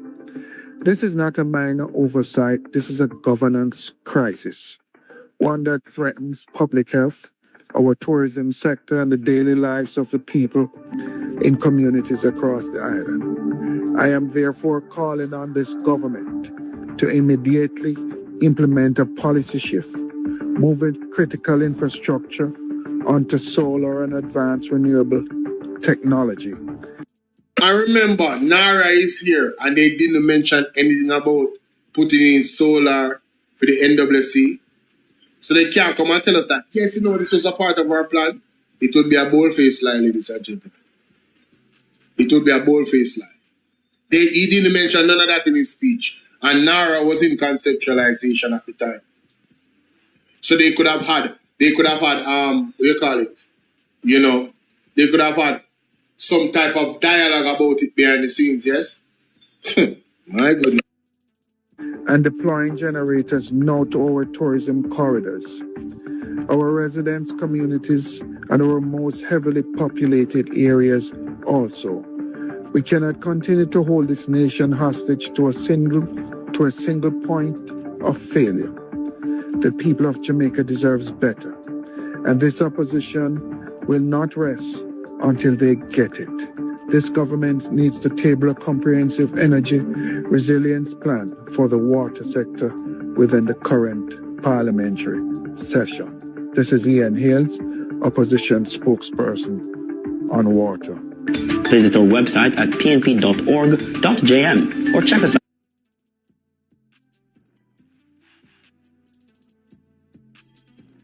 The opposition says the island-wide power outage and its impact on National Water Commission and The following is a release from the People's National... left thousands across the country without access to water. Highlight the need for the government to embrace solar technology to power water facilities to help keep the country running during disasters. The Jamaica Public Service, JPS, has reported that a series of significant lightning activities near critical power plants triggered a cascading effect that plunged the entire country into darkness for several hours from Friday into early Saturday. Yesterday, the NWC reported that approximately 65,000 customers remained without water supply as a result of the outage and said it was working towards full restoration. Opposition spokesperson on water Ian Hales, in a statement on Sunday, argued that the NWC remains dangerously dependent on the JPS national grid and that the government needs to undertake an urgent and decisive policy shift. Across this country, thousands of Jamaicans are without water because this government has refused to make the shift to solar technology. We witnessed the same devastation in Western Jamaica during Hurricane Melissa, and yet the minister stood before this nation during the budget presentation and offered absolutely nothing new. It is the same old, nearly 100% dependency on the power grid, and ordinary Jamaicans are paying the price, asserted Hales. The failure to act, Hales argued, is not merely an oversight, but a governance crisis that threatens public health, tourism, and the daily lives of citizens in heavily populated communities nationwide. I am calling on this government to immediately implement a policy position that moves critical NWC infrastructure onto solar and advanced renewable technology. We cannot continue to hold this nation hostage to a single point of failure. Generators must be deployed now to critical areas, our tourism corridors, as well as our largest population centers and residential communities. The people of Jamaica deserve better, and this opposition will not rest until they get it. Hales is demanding that the government table a comprehensive energy resilience plan for the water sector within the current parliamentary session. Follow the Gleaner on X. So, boy, I tell you, Jamaica, I just want you to walk with me for a second. Sometimes in preparation, you hope for the best, but you have to prepare for the entirely worst. Imagine we are affected by war more directly. Imagine if our power company that appears to be this fragile is attacked. You know, so they're not getting the water, right? In on the pipe, right? That's it. Based off how it's set up. So Jamaica, in terms of water security, is completely vulnerable to attacks. According to them, a little lightning hit, and it caused a cascade effect or a domino effect for the entire island. What if somebody can generate an artificial lightning to attack with, like EMP technology. I don't know. I'm not no tech guru, but you watch the movies. Suppose somebody attack with, ladies and gentlemen, in an even worse fashion, be more permanent, where we are out of light for a long time. Well, if that happens, rest assured that the way how Jamaica is set up, we ain't got no defense, bro. We ain't got no defense. No defense whatsoever. We'll be left vulnerable, we'll be in the dark, and we will have no water in our pipes. If that should happen. Now, NARA is here. And what is the first project that they say they're going to use NARA for? Are they fixing that issue? You know, with solar, acquiring some solar technology to make sure that water is in people's pipes, even if the light is out? Are they building state-of-the-art shelters, not schools, built for purpose, climate resilient, category 5 and higher, shelters? At least 5 major ones in the island, right? What can be used for other purposes, like, I don't know, maybe to host events, you know, creative events, you know, whatever. Football games, whatever. Do they have any plans for that? Food security is another issue, right? Has the government sought to really take on hydroponic farming on a higher level for food security and mass production? Did you guys listen to Dr. Nathan Campbell's speech? The food importation bill is past double now. It are going to double and a half when you compare to 2016. So in an age where water crisis is at the top, water crisis appears to be what is going to be based off international projections. Water crisis is going to be the next pandemic, you know. Where is Jamaica in preparation for that? How do you view this government's leadership, ladies and gentlemen?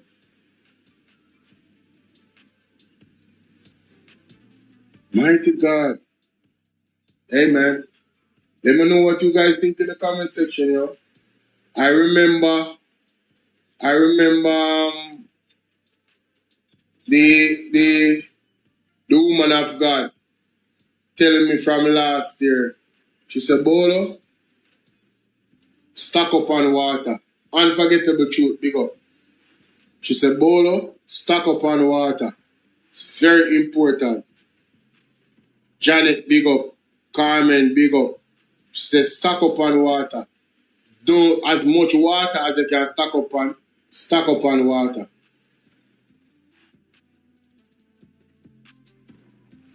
All it takes is for JPS to go down and water, it's over with. No more water in your pipe. You would think that in 2026, the man them would have. And these are not rocket science. When you look at other countries in the world, you know, man, Bridging, that's how I rate Chief Curry, you know. Who remember the machine that Chief Curry get? The atmospheric machine. That machine is self-reliant. It already have everything on it. The machine literally takes the atmosphere and turns it into water. Because, you know, there's water in the atmosphere. It's a very incredible technology. Right? All of the places where Jamaica don't have water, running there. You're telling me that the government of Jamaica couldn't reach out to that same that same creator, I think he's an army man too, you know, that created the technology. You know. And one thing about army persons that are engineers, the fact that they work in certain terrain, it is very important for them to know survival skills and build the type of technology to be self-sustaining in that type of environment. So their brain is wired differently. What would it take for Andrew Wallen's government to reach out to that man? Right? And procure some of those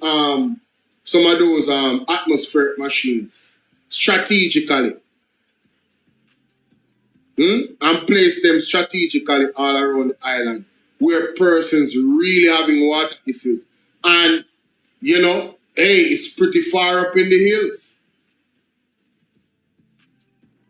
And the atmospheric machine, you know, as a matter of fact, let me find the video. Let me show you what I'm talking about, ladies and gentlemen. With this atmospheric machine, see? Shout out to the Maroons. Check this out.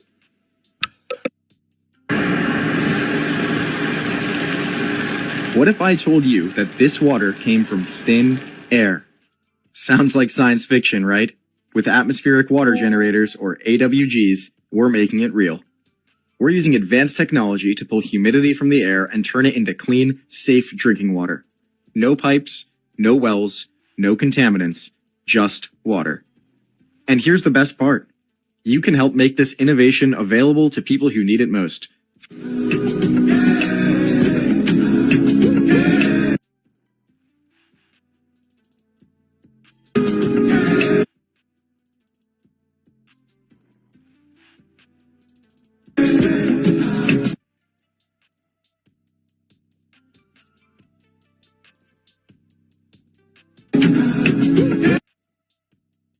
One thing with them,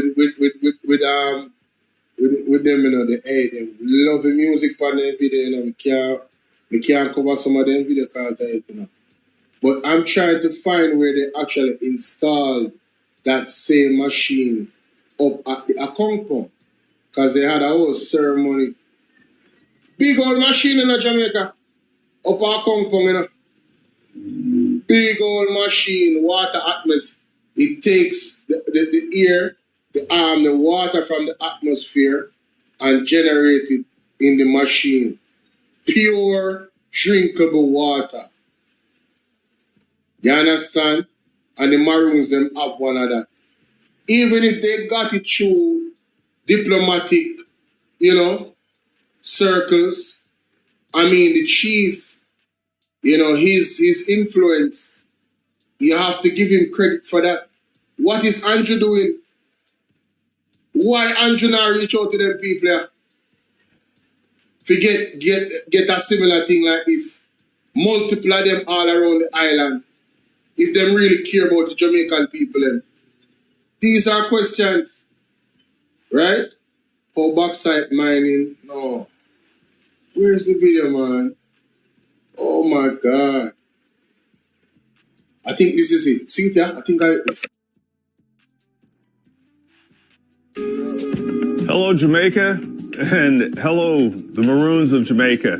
Hello, Chief Curry, Ambassador Anuel, and hello, Jeff and Leah Funderburg. Jeff, I would like to thank you for trekking all the way out there. Chief Curry, I would like to thank you for believing in the technology and purchasing it for your people. And Ambassador Anuel, I would like to thank you for your support. And I greatly appreciate what you're doing because you're going to help ensure that Jamaica always has a never-ending source of water.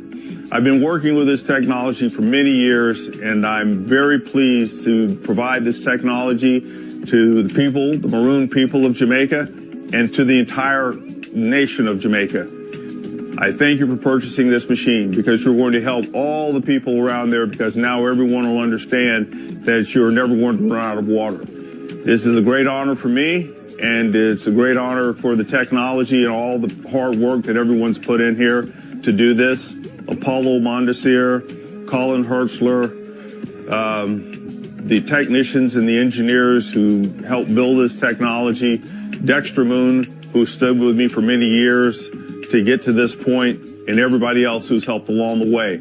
You're the first in the island chain to purchase one of these machines, and we're very grateful for it because now we can always, that mission that I have is to save a life, and now you're giving me that opportunity to help give you a technology that'll take you well into the future and support the people that definitely need it.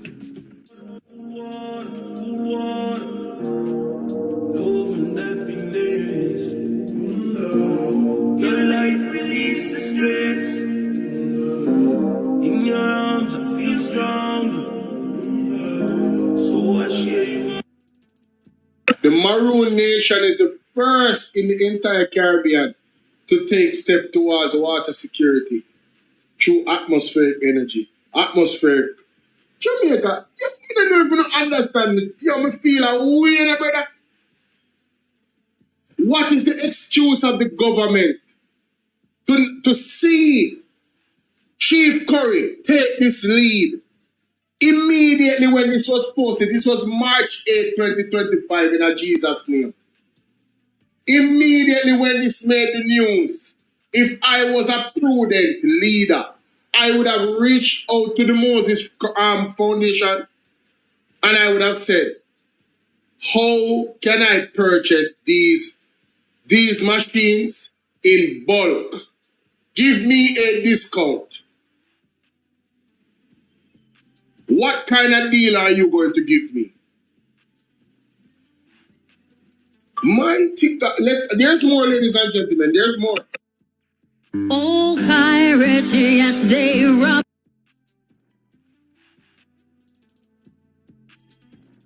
You got the wrong job. You're the work boy. Wow, man. After the cup, we need a celebration photo, so everyone kind of go like, yay. All right, 1, 2, 3.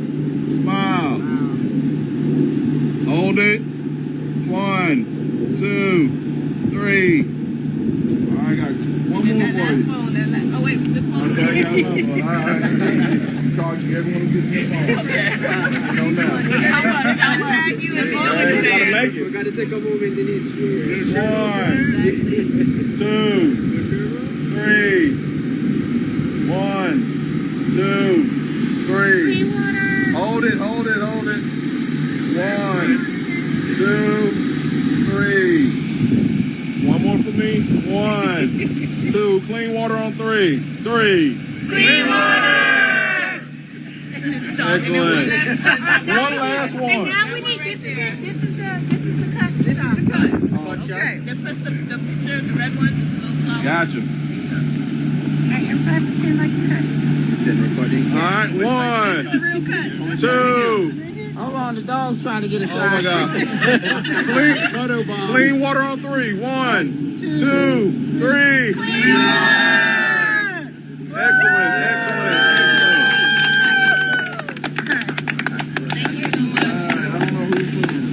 Go claim your phone. Right, oh man.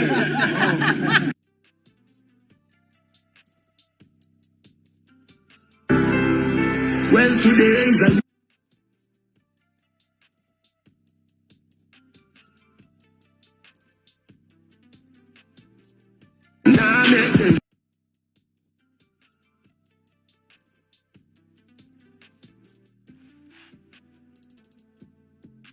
I saw what the Chinese had, I saw what other countries had, and I had an idea behind it. Before I even got to the place where I could build a machine, I filed the patent, and I actually had the patent issued. So my mind was actually telling me to go the right direction to get this done.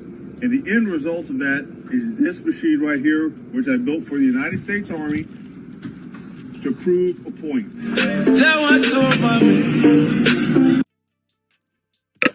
So, ladies and gentlemen, are the details about the machine we really want to hear, because the machine actually pump a certain amount of gallon of water every hour.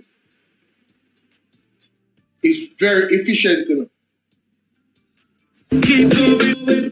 Very efficient. You understand? Trust me.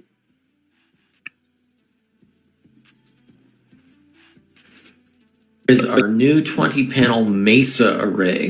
This product is designed to fold up and fit into a shipping container. With High Life Solar and the Moses West Foundation, we're collaborating to send 2 arrays and an atmospheric water generator to Jamaica. The water generator will produce 200 gallons of drinking water a day, running 24. Bingo. 200 gallons of drinking water a day. The cleanest water, Jamaica. Atmospheric water, the man in the mountains. The man in have to pay water bill. The man in have a solar panel, then we have work to generate the water. Let me tell you something, man. Oh no, can't chat to blows and skirt Chief Curry, you know? Labor rights. The man in have a better leader than Andrew Wallace. Me say it already, I'm going to say it again. Can you imagine if this man was the Prime Minister of Jamaica?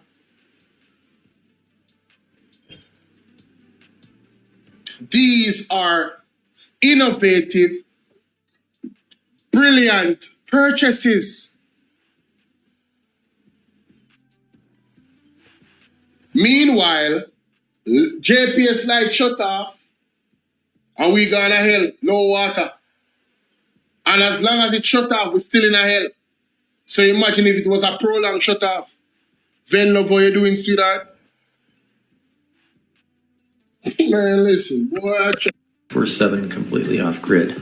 You can see here the system folds up and slides into a container. In the event of a hurricane, the unit can be safely stored and then redeployed, producing power and fresh water. And here it is, buttoned up and ready to go. So, you know, obviously you're getting the atmospheric water. It's producing that amount of water a day. You can store water from it. In the event of a hurricane, the actual power of the unit that actually generates and makes the engine go for the machinery.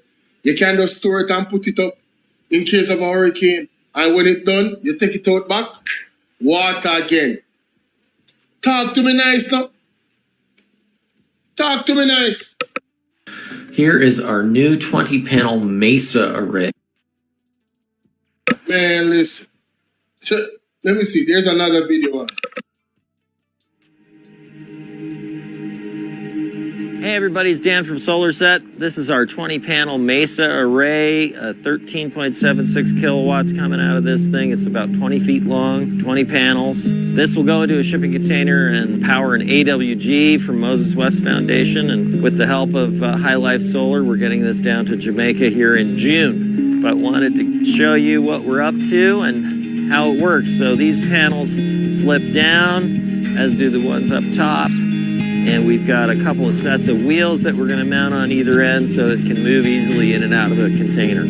So we're looking forward to getting it down to Jamaica. Shout out to Chief Curry, man. Brilliant. Brilliant. Brilliant. Absolutely brilliant, sir. Absolutely brilliant. I'm telling you. Absolutely brilliant. Let me know what you guys think in the comment section, man. Damn, man, we are really, this is sad, bro. Man, I feel some type of way, bro. I feel some type of way. Because these people in government really take us for fools. The technology is out there. They have the resources to get them. And what are the excuses for not securing the people where having clean water is concerned? Atmospheric water, fam, pulled from directly from the atmosphere, not contaminated any way, shape, or form. Talk about having alkaline sources of water. Oh my God. Shout out to Chief Curry, man. Boy, Lord, Father God, I still wait patiently on you. I still wait patiently on you, Father God. Ladies and gentlemen, it's your brother Bolo Tbv, and we're here in the space once again. I want to welcome each and every one of you, all my newcomers. I want to say a big shout out to all of my moderators, a huge shout out to the persons that are, day one followers. Shout out to the new ones, you know what I'm saying? Shout out to the ones that's been here from the moment I came talking about topics politically here in Jamaica. You know, I've found some loyal people. I've found some people that really believe in the platform. I want to say shout out to my colleagues as well. You know what I mean? That we share in in the vision, in some capacity of what type of leadership we want here in Jamaica.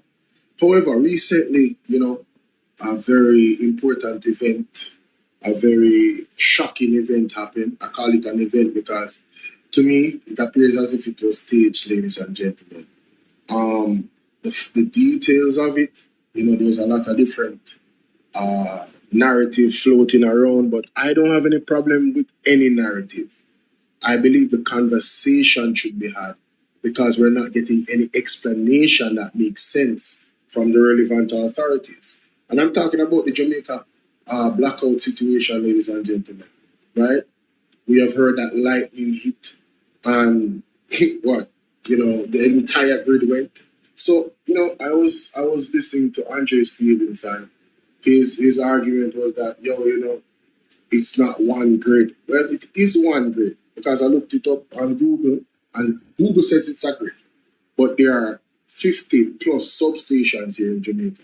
So given that it's 50 plus substations, the argument about lightning hitting doesn't make a lot of sense. I have a video that is out where Head Boy has a theory about what do you call it now? A radar system being installed on all of the north coast on that side of the island that's closer to Cuba, right? I have seen persons comment in my comment section of my videos that lives in East Portland saying that they heard a strange noise in that area, in the waters in the ocean. I don't know how true it is, ladies and gentlemen. That's what the people them say. I don't live in East Portland. I'm not confirming anything. I'm just showing you all of the different things out there. So, you know, Head Boy is saying that it might very well be what he was asking the whole time.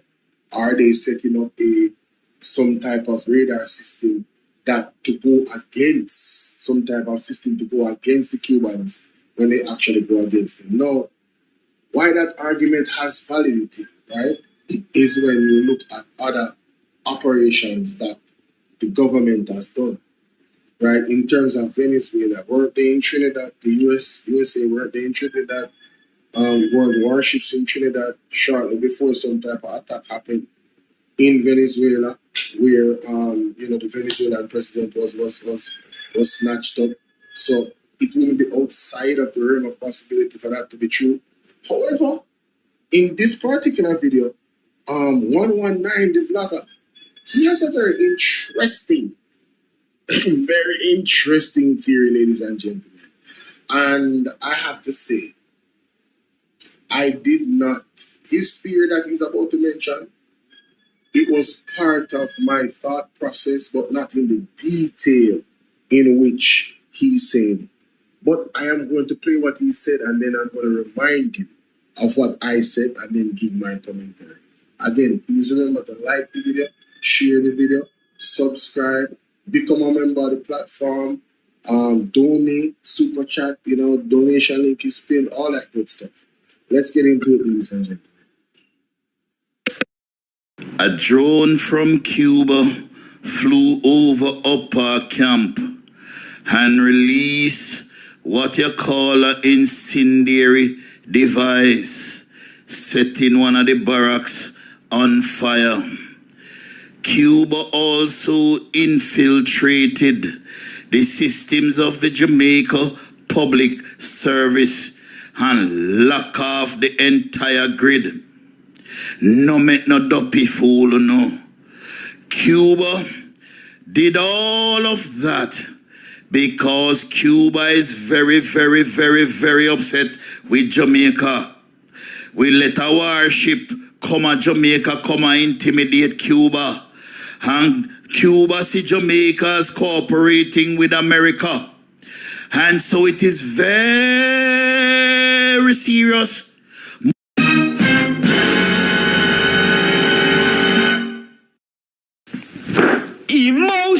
Oh, damn it.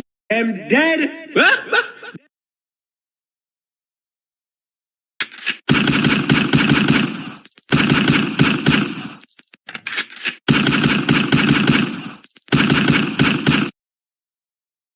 Now, ladies and gentlemen, you heard some of the details.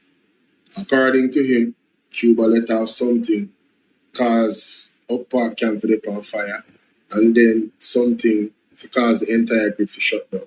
Does Cuba have these capabilities? I don't know. Did Cuba do it? I don't know. This is 119 speaking. However,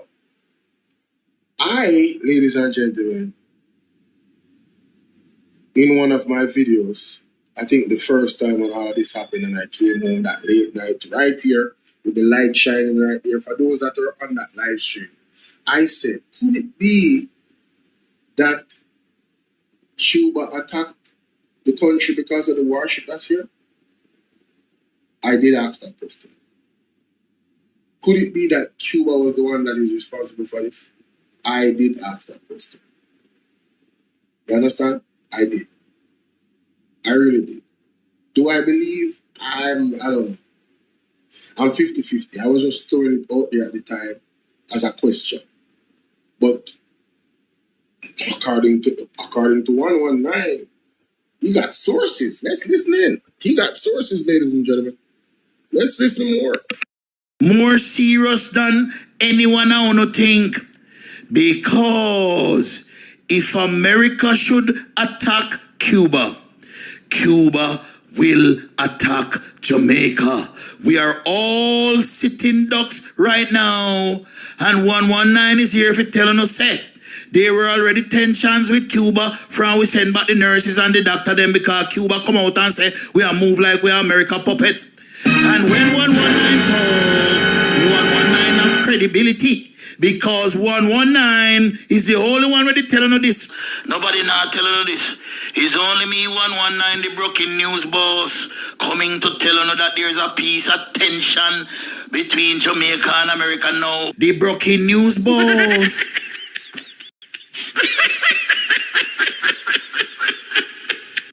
Hey man, everybody got their own style, man. 119 is a funny thing. Somebody said, I don't believe Cuba can barely feed itself. No, listen. Cuba, feeding itself is one thing. Having technological capabilities, that's a whole different thing. All right, you can already have the technology or whatever. I'm not saying Cuba did it. I'm not saying they didn't do it. I'm saying he's funny because he's saying that he's the one that, he's the blogger that broke the whole situation with tension with Cuba. No, that's not true. He does not listen. You know, there's a lot of us out here that actually was talking about that. That is clear based off of the statements that Cuba made on their openly when that situation was happening.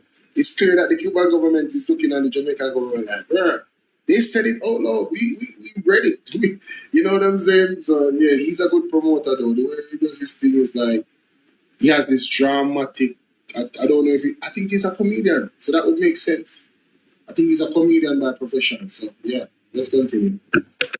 He's here for break the news too, no? And break it down for no. And before I proceed, serving and free, no chip to eat in every commentaries. Lovely night. HIP to SURE. Me say, Friday night, me cook me nice, lovely fish dinner. Me never have no money, me can't afford snapper and parrot and anything. Trout me cook. And some people say trout, no taste good. And when me done with it, man, oh hey, God. Anything that say no taste good when me cook it tastes delicious. Hey, y'all forget. Me say me do a piece of steam trout fish there, man, call and cheap. Me can't afford the beer fish them. Come on now. Nice. Support, and as me put on my plate, the light button on the table, free, and take up my fork. Boop. Light gone. Complete darkness. Me couldn't even get to enjoy me nice dinner of trout fish. It's in hot, me see man. Cause you know when you are eating a dark, the food not so nice again. Even when you have little light, the food not nice again. It's eating hot meat. And me I tell you say, who no see the island-wide blackout and the fire up at JDF, not take it light. Me 119 no see sit down right here, sir. I am going to tell you exactly what happened. Don't make them tell you no foolishness about a lightning strike and this and that. Nothing like that. It is Cuba, ladies and gentlemen. Cuba just got 300 drones from Russia and Iran. I'm going to show you everything what I say. Me I prove it to you. Cuba does get 300 drones from Russia and Iran. And now one of them drone there, Cuba send come. The people of Nannyville saw the drone circulating. Take it from me, the broken news boss, 119. And it's an international thing. The island-wide blackout was widely covered internationally. We little Jamaica make the news big time. All of the international outlet them. As far as Nigeria, Malaysia, India, everywhere we there. We are making headlines. See ya? ABC News. This ABC News republished. The AP, the Associated. Let's say that thing are big. Nigeria Channels Television published an AFP-based report focusing on the nationwide nature of the outage and government demands for answers. But see, international newspapers, so Stevie. No, I don't know. I don't know if Russia gave them anything, but it wouldn't be outside the realm because Russia and Cuba really have a good relationship. And I believe statements were made by Putin in regards to the United States to leave Cuba alone pretty much. So let's continue. See the international newspapers and website Free Malaysia Today covered the outage through international wire reporting. MCI Business, this there, I think Malaysia, this there too. How this there again? Me no remember. All BBC cover it, you know. Oi. A big sitting, master. Big sitting. I am telling you no, that is just the start. It is just the beginning.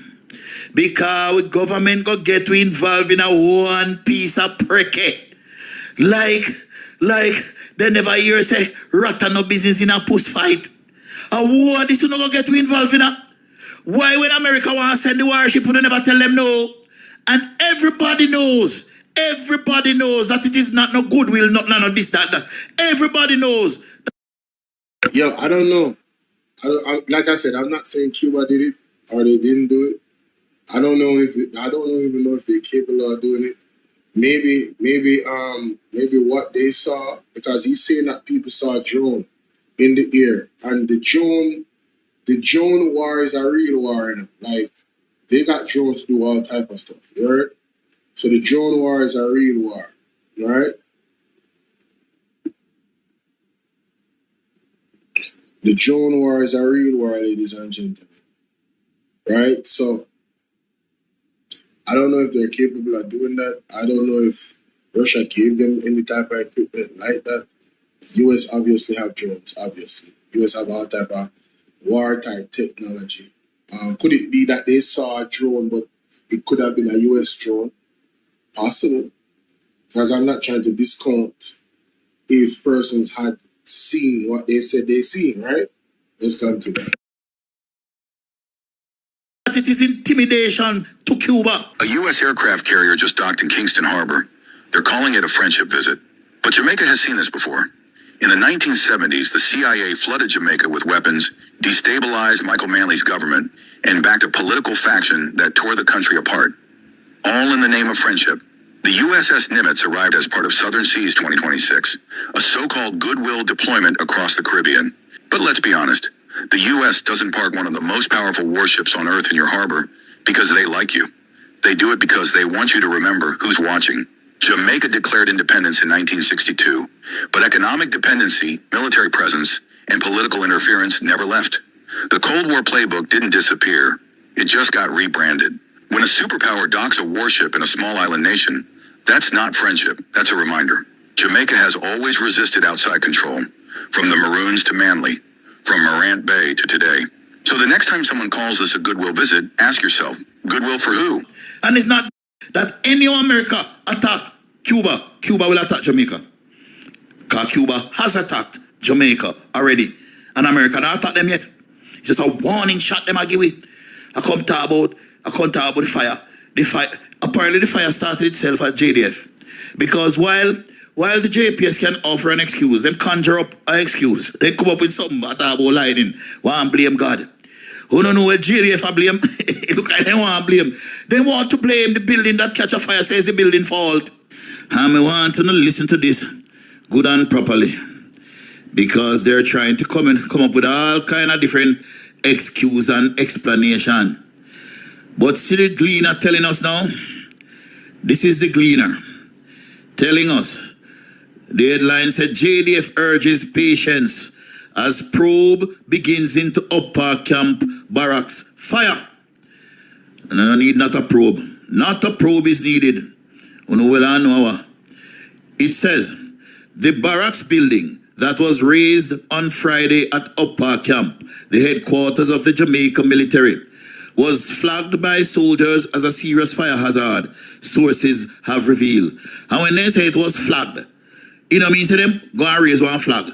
Because somehow, we have to break down everything with some people, Somehow don't understand, but nobody thinks that you don't understand, everybody understand. It just means, them point it out. Point out sitting, them see sitting, and say, yes, this is sitting. That's how the flag mean, yes, sir. Alright, now I'm going to check out the rest of the video scene. But before I go, one of his arguments that he made, ladies and gentlemen, was in regards to some drones that Cuba has. So I went and looked it up, right? And it says here that, so my question was, did Russia give Cuba war drones? And it says, yes, USA intelligence revealed that Cuba procured over 300 military attack drones from Russia and Iran since 2023.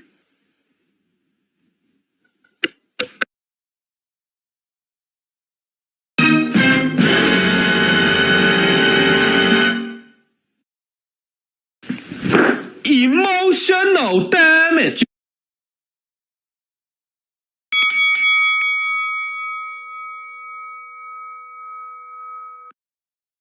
Something not right, my wisdom warriors. Something is not right. Tell you about them. What the hell? Oh my God, no way. According to US intelligence, it revealed that Cuba has procured over 300 military attack drones from Russia and Iran since 2023. All right? Now, ladies and gentlemen, you see these drones? The reason why they are dangerous is because they are hard to pick up on the radar if they don't want them to pick it up. If they fly the drones properly, nobody now pick up a drone in Jamaica. That's why these drones are dangerous. Them have stealth-like capabilities. Mighty God. Classified intelligence and reporting indicated the following about this development. The inventory, the shipment included over 300 drones of varying capabilities acquired to strengthen Cuba's defense posture. Tactical knowledge. The procurement follows reports that as many as 5,000 Cuban soldiers have fought in Russia war in Ukraine. These veterans have passed first-hand knowledge of modern drone warfare back to Cuba armed forces. Ooh. U.S. tension, leaks, files, and U.S. intelligence have raised alarms in Washington, with reports suggesting Cuban officials discuss contingency plans involving drones for potential use against U.S. naval vessels, the Guantanamo Bay Naval Base, and Key West, Florida.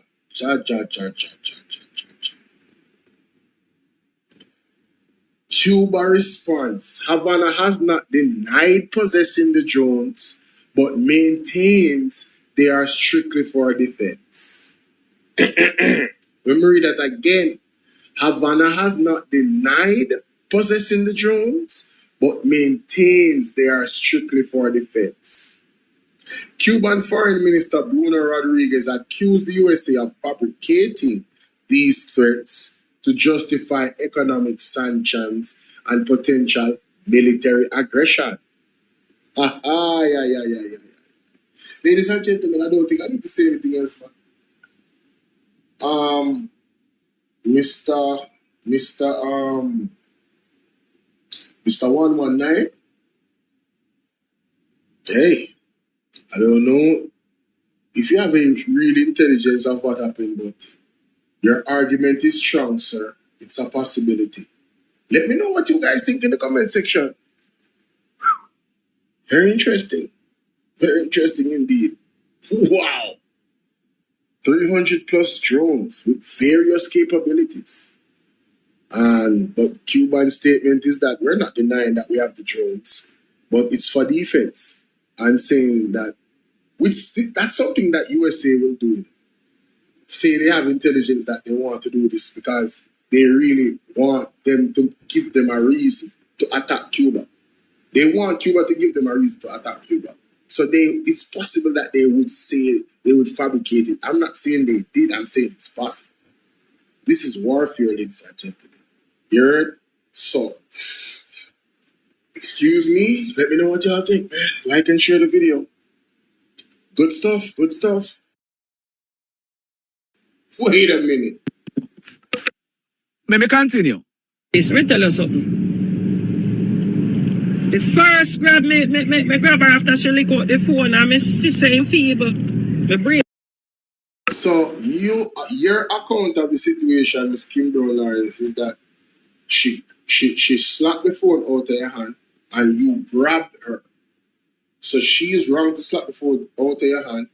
You grabbed her and you say she feeble, so you brace back and control yourself. So basically you're saying you could have really put some pain on her then, like you are about that life. Hey.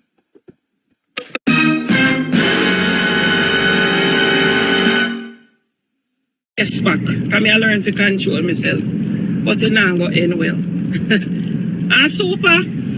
Mr. Mary. Miss Kim Brown Lawrence, could you clarify the statements about it not ending well? Is that a threat?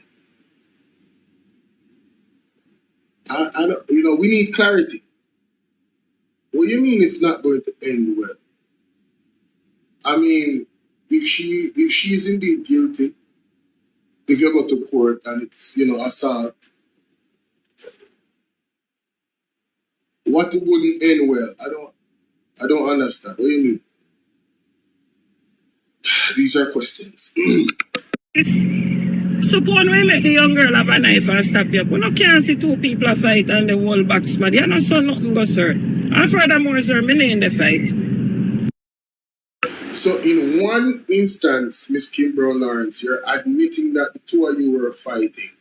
And then you caught yourself and said, by the way, we weren't fighting. Okay, interesting. Let's continue. The Kim woman know, me in the fight. We not fi behave on herself because I was smiling. All she did and she did. Shh. I was smiling. If you notice, I was smiling because, oh God, all she did, I was smiling. But my smile, my smiles. I have to tell you, Miss Kim Brown Lawrence, this video, if I was a judge, it would not be an argument that could help you in a case if I was a judge. The non-smiling comment. In the court of public opinion, it appears as if you have a problem with your temper based off what you're saying. This is what I'm reading from what you're saying. Correct me if I'm wrong. It appears as if you have a temper. And really and truly, you were controlling your temper at the time. And you also admitted that you could really put hurt on this girl because she's feeble, but you chose not to. But now you're saying it's not going to end well. Let's play that back. Let's play that.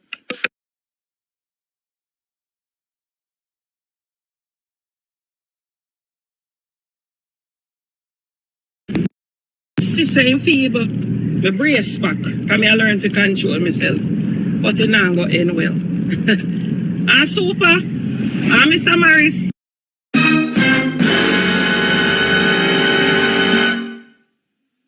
It's not going to end well. These are the words of Kim Brown Lawrence. Let's continue, ladies and gentlemen.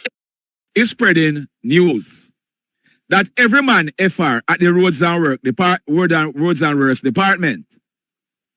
The person say, How dare you put the real reason that you... How dare you... at post to If man learn... post to add princess on your screen.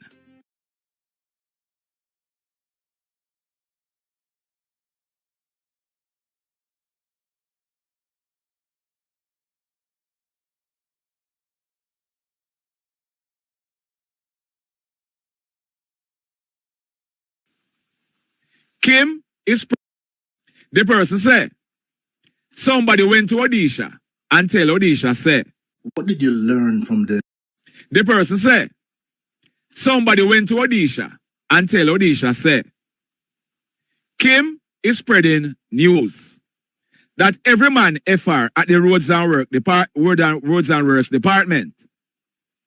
The person say, a meeting was held at the council room, at the parish council, at the Roads and Works meeting. After the meeting and everything, Odisha went to Kim, confronting her and saying things regarding the hearsay, right? Then Odisha said to Kim, she go lick her in her face. Kim walk her down, and we can see how the fight started after that, right? So the person is saying, that is what I came my daughter's birthday today. Me miss that? I came. So this is hearsay via text that this content creator Popeye got, right? Exclusive media news.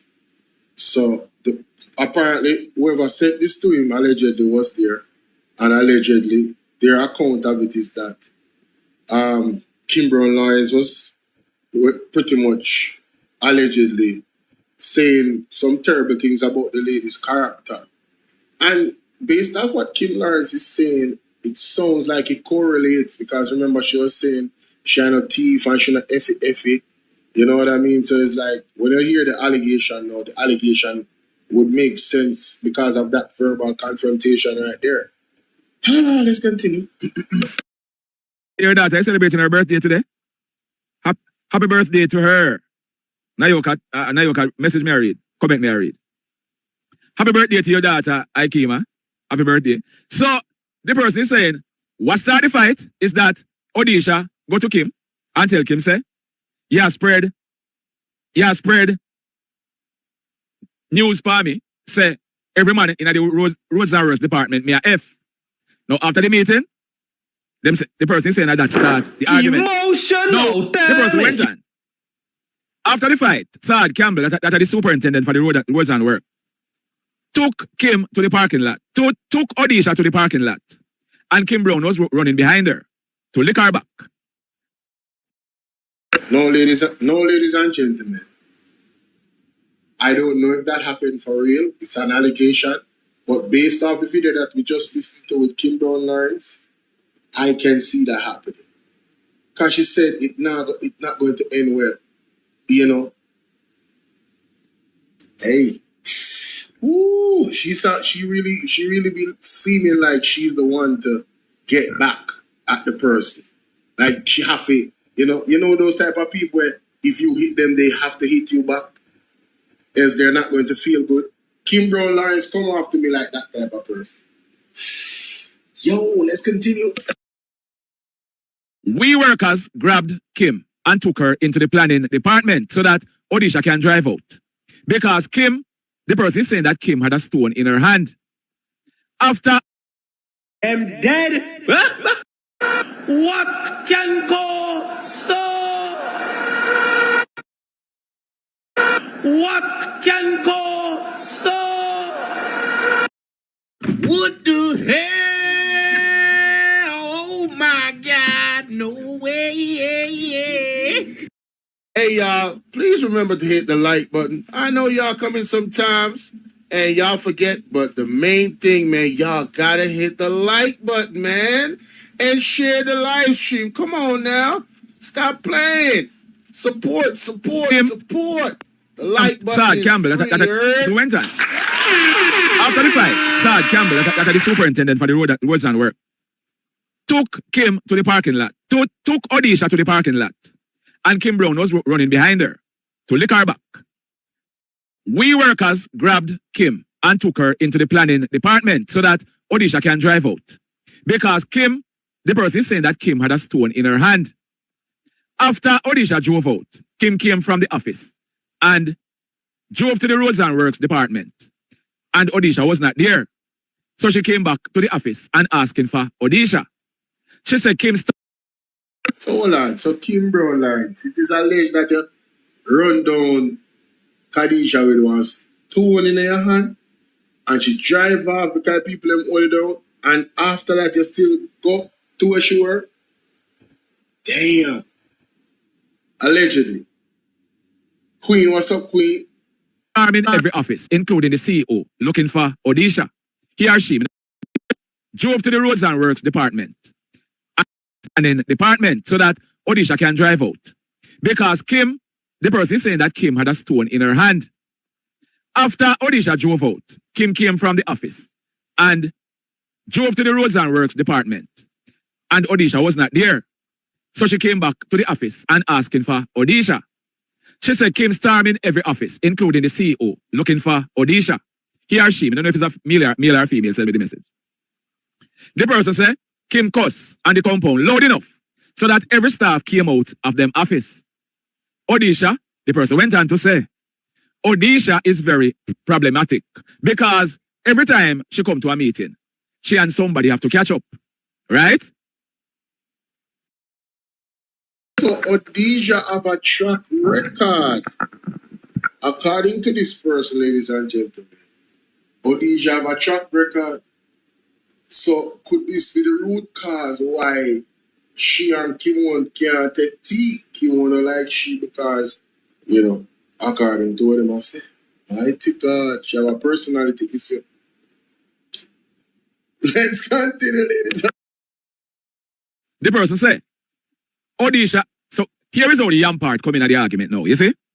The person is saying that Odisha said to Kim not to take out her yam problem on her because of the hearsay that Odisha heard. That them say Kim is spreading rumor about her, about she being effed by every man at the Roads and Works department.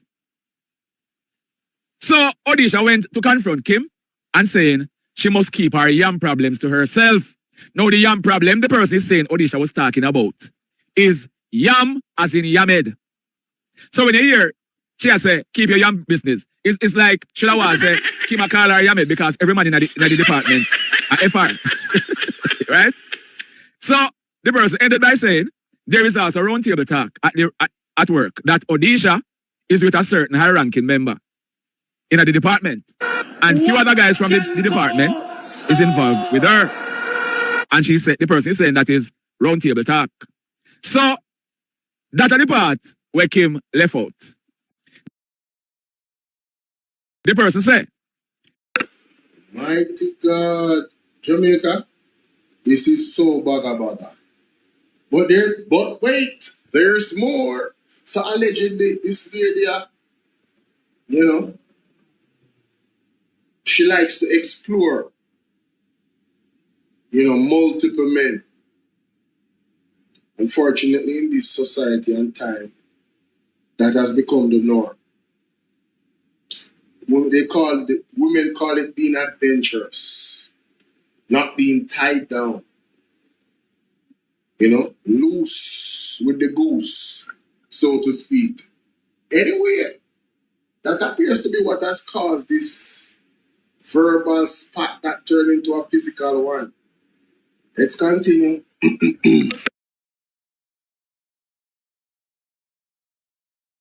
I would love to see the outcome of this. I would. Kim, are you send a voice note here? Listen this.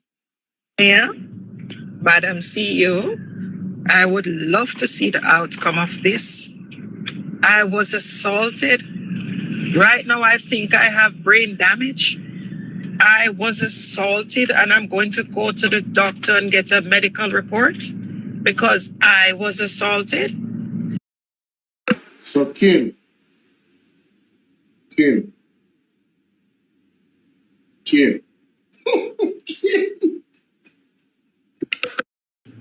Hey, boy, ain't no fucking way, boy.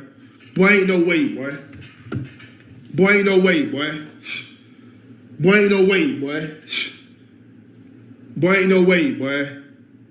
Boy, ain't no way, boy. Boy, ain't no fucking way, boy. What can go so? Something not right, my wisdom warriors. Something is not right. Tell about them. What the hell? Oh my God, no way. Miss Bro Lawrence, hold on, I'm sorry. This is very unprofessional, but this shit is funny. Let me tell you why this is funny. On one end, I'm hearing you out of your mouth, you know, saying, yo, this will not end well, and, you know, giving the impression that, you know, you're this tough person. And then you said something that was very important. You said, when she slapped the phone out of your hand, and you grab her, and you said she was feeble. So you were admitting that you literally can do harm to this girl if you wanted to. Now you're telling us that let's play that again, bro. Wait a minute. The context matters, ladies and gentlemen. Shout out to Isaac Buchanan. Yo, context matters. And I'm going to go to the doctor and get a medical report because the outcome of this. I was assaulted. Right now, I think I have brain damage.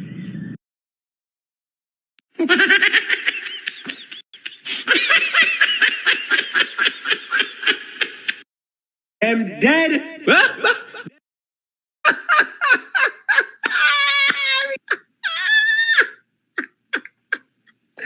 That is funny, honey. That's funny. Oh my God, that is funny. Hey, Miss Kimbrough and Lawrence. So what kind of brain damage you're talking about? You mean the type where you're so angry because you can't get to put your hands on the person? Or did she hit the phone out of your hand and it hit so hard that it shake your hand and start to shake up your brain, so now you have brain damage? Man, get the hell out of here. All of them. It don't matter if you Diddy or whoever you is. TG Jakes, any of them. All lies will be exposed. That's all. And anyone who takes that the wrong way, know why they take it the wrong way. The truth is the light. Stop lying. Stop lying. Stop lying. Stop. Stop it. Get some help. Embarrassing. He needs some milk. I was assaulted and I'm going to go to the doctor and get a medical report because I was assaulted. So let me see the end result of this. This young lady that walks out of meeting when she wants and does as she pleases. Let us see. I can't. And this voice note really solidifies the argument about her having a problem with her and about what the other people said about her pretty much having her way and always in some type of confrontation with other people. So because she has her way, like, I don't know about the rumors, I can't verify that, but you having a brain damage from her hitting the phone out of your hand, according to the other alleged witnesses, you ran towards her with a stone when she was leaving. I don't know. It's a lot of allegations, but if I was a betting man, ladies and gentlemen, oh, this don't sound something don't sound right about Kim Brown Lawrence version. I'm sorry. I can't believe it. Right now I'm driving, I can't even see straight. Man, why are you behind the wheel driving? On your phone, sending a voice note, obviously, and you can't see straight? How much violations is that? How much violations is that? How much road code violations is that? I don't have a dog in the fight. I'm a neutral. This is between you guys. But man, as a commentator, like, this is some wild stuff coming from you, Miss Kim Brown. I'm sorry. I got beat up. I cannot accept this. I just cannot accept this. Oh my God, all my hand feel broke. No, I can't accept this. So you have brain damage, according to you. You're visually impaired, and your hand seems broken, and you're driving? Yo, what is going? Yo, whose girls is this, bro? Hey, who man's is this? Oh, man's is this? So Kim, how who say that? Kim, how who say so? Lord have mercy, could you know? Yo, I'm done. I'm done. This is some wild stuff, man. Let me know what y'all think, man. Yo, let me know what y'all think about this Kim Brown Lawrence situation. Hey, I went through all the things that are out there, and based off my assessment, Kim Brown Lawrence, I find you. Guilty. That nigga is guilty.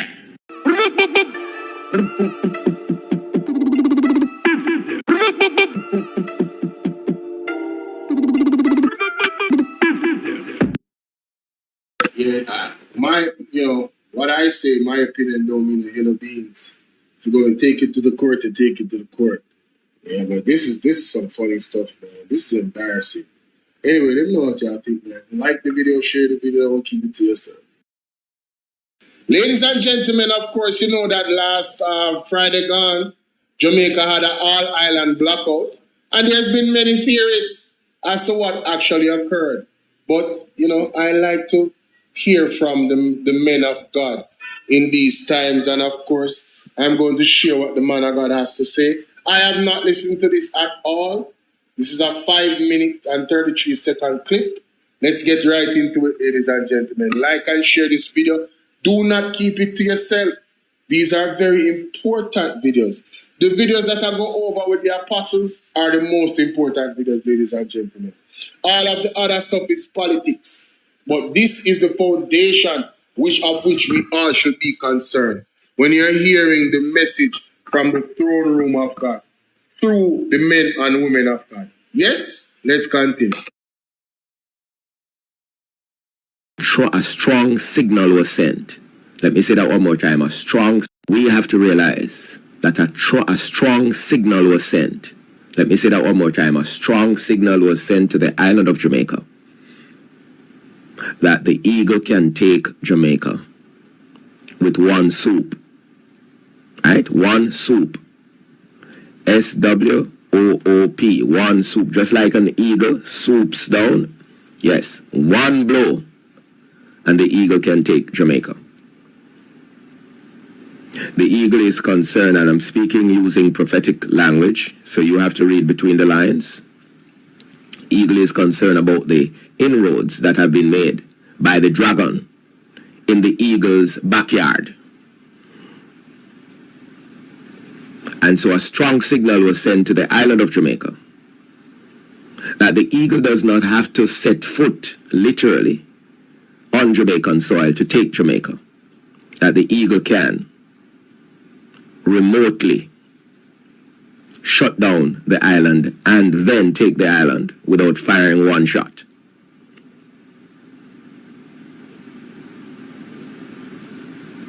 Is that clear? And so a clear warning and a clear signal has been sent to Jamaica to get her house in order. There are certain things that Jamaica must cease and desist from doing where the dragon is concerned and also where corrupt leaders are concerned. The eagle is making it known that the eagle has its eyes on Jamaica and will not allow the dragon to advance any further in Jamaica, because the Caribbean is the eagle's backyard. Having said that, as I said yesterday, let me just quickly say the United States, I'm not putting them on a pedestal.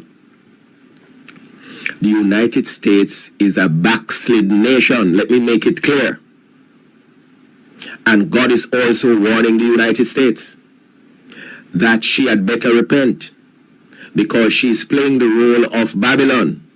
And as you read Revelation chapter 18, Babylon will be judged. But at the same time, as I said yesterday, I'm going to say it again, that in the same way, from time immemorial, that God has used the enemies of Israel to judge Israel. Notice, the enemies. And if a nation is the enemy of Israel, it means that that nation is an enemy of God. And yet God used the enemies of Israel to judge Israel. So he has done and will continue to do.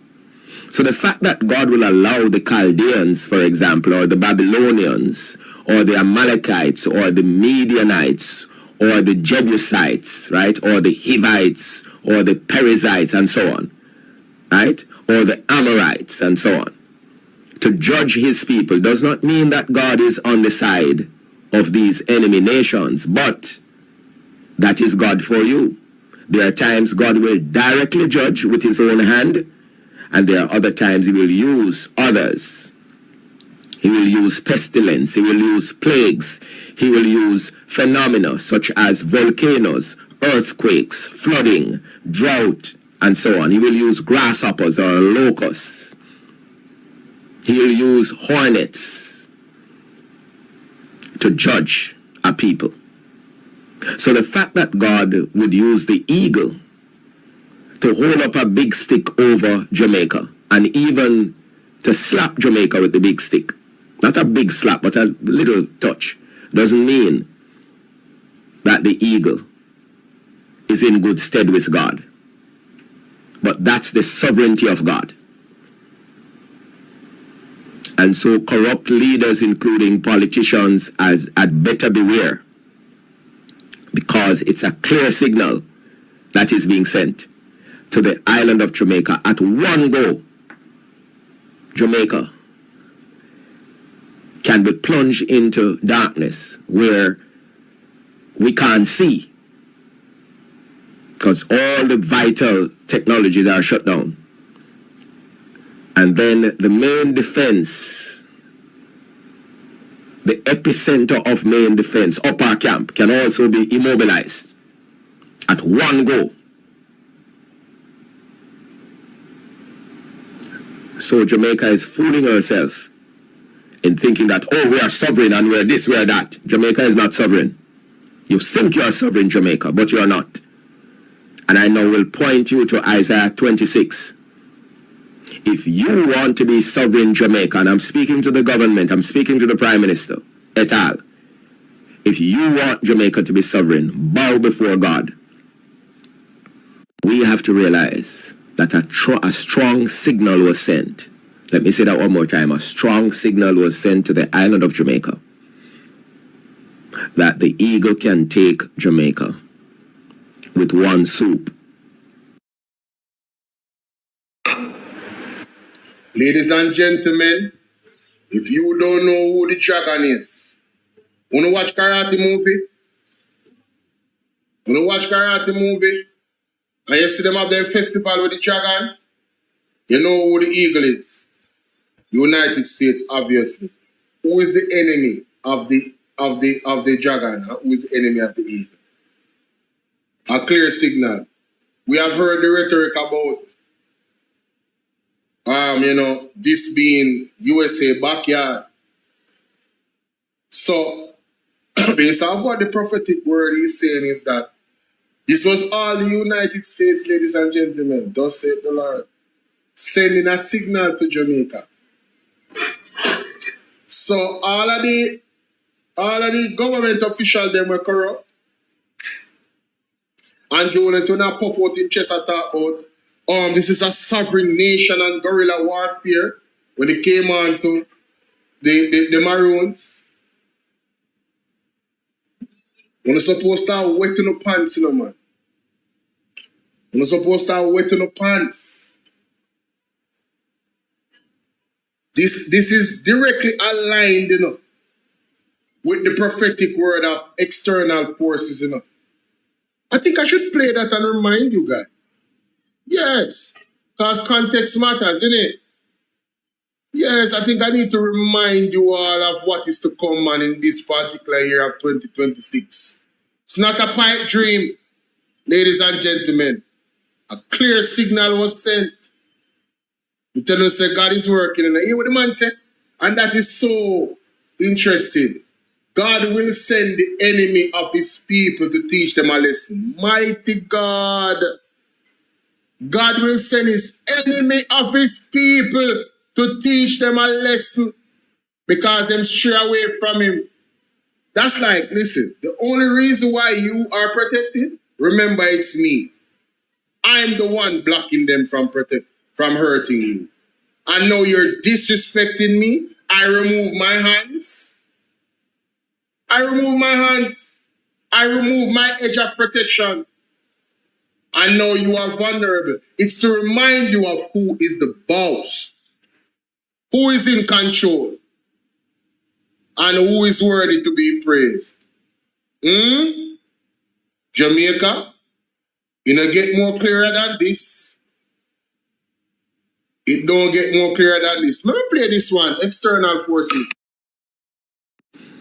And we thank God we are seeing more and more church leaders speaking up about the 3 days. We are seeing an increase in that, and we're happy because initially it was the impression that, it is Shuttleworth's idea. Poor me. Huh? Me? My idea? Not my idea. So more and more as I'm seeing others, men and women of God, waking up to the reality and also daring to listen. They are now coming forward and said, it's 3 days. Yes, it is. And the Lord had made that clear some years now. And we will continue to say it because that's what the Lord requires. Not some little prayer breakfast here and prayer breakfast there, or person saying, we're going to be wearing black and we march. No, that's not what is required. What is required is that the nation of Jamaica must be locked down for 3 days. That is what is required. And then, as a nation, we will move the heart and the hand of God to extend mercy and to shift things and reset things in this island of Jamaica. Failing that, we will continue to see conditions deteriorating in Jamaica through different types of adversities, including cataclysmic ones, and also what is now looming is external intervention into the affairs of this nation, which will lead to forced resignation of political leaders, stepping down, yes, and also some of them being arrested publicly. That is looming, and I'm speaking prophetically as the Lord is showing, which would also tie into the prophecy of ruffling of feathers, plucking out of feathers, and clipping of wings. Yes. So if we don't repent, these are a number of things that are in the offing, and we will just see them unveiling or unfolding right before our very eyes. I'm going to play one more, ladies and gentlemen, for this reaction that I will be posting. I hope that you guys like and share the video, man. I don't have a problem with persons watching the live, you know, man. The video will be posted anyway, so other persons can actually see it and share that particular portion instead of the entire live to people. Listen to this. Not if Jamaica is to be changed, because we know Jamaica is being changed. Jamaica is being transformed. And by or before 2027, we will see a new Jamaica emerging. Not completely new, obviously, but there will be major turning points. One of them, finally, we will be led by a righteous prime minister. And it might seem like a pipe dream. I'm smiling because those of us who are able to see in the realm of the spirit, we have some interesting developments coming this year that will trigger changes politically, which will take many by surprise, because there are those who think that they are around forever and they can stay as long as they want. We shall see what we shall see. That's all I'm going to say. We shall see what we shall see.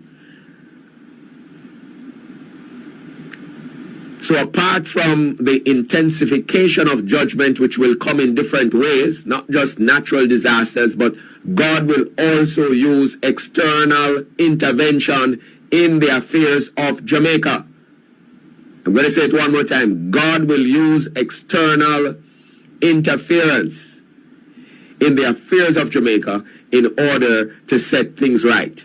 Since we have leaders who think nobody like them, and they have put themselves in power through corrupt practices, we have a system of election where persons are to be duly elected, and they corrupt the system.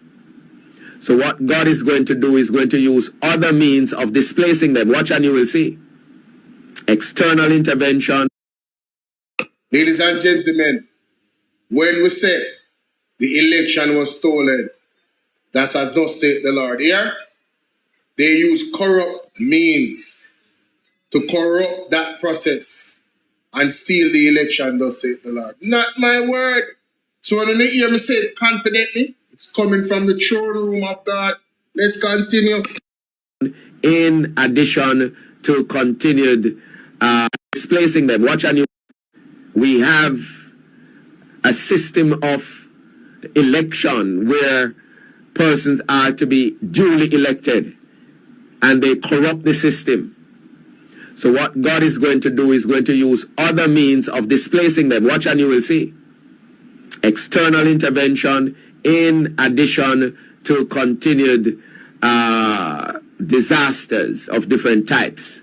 So we shall see what we shall see. This is going to be a pivotal year which will pave the way for what will manifest in 2027. So we continue to pray the process through. Not if Jamaica is to be changed, because we know Jamaica is being changed.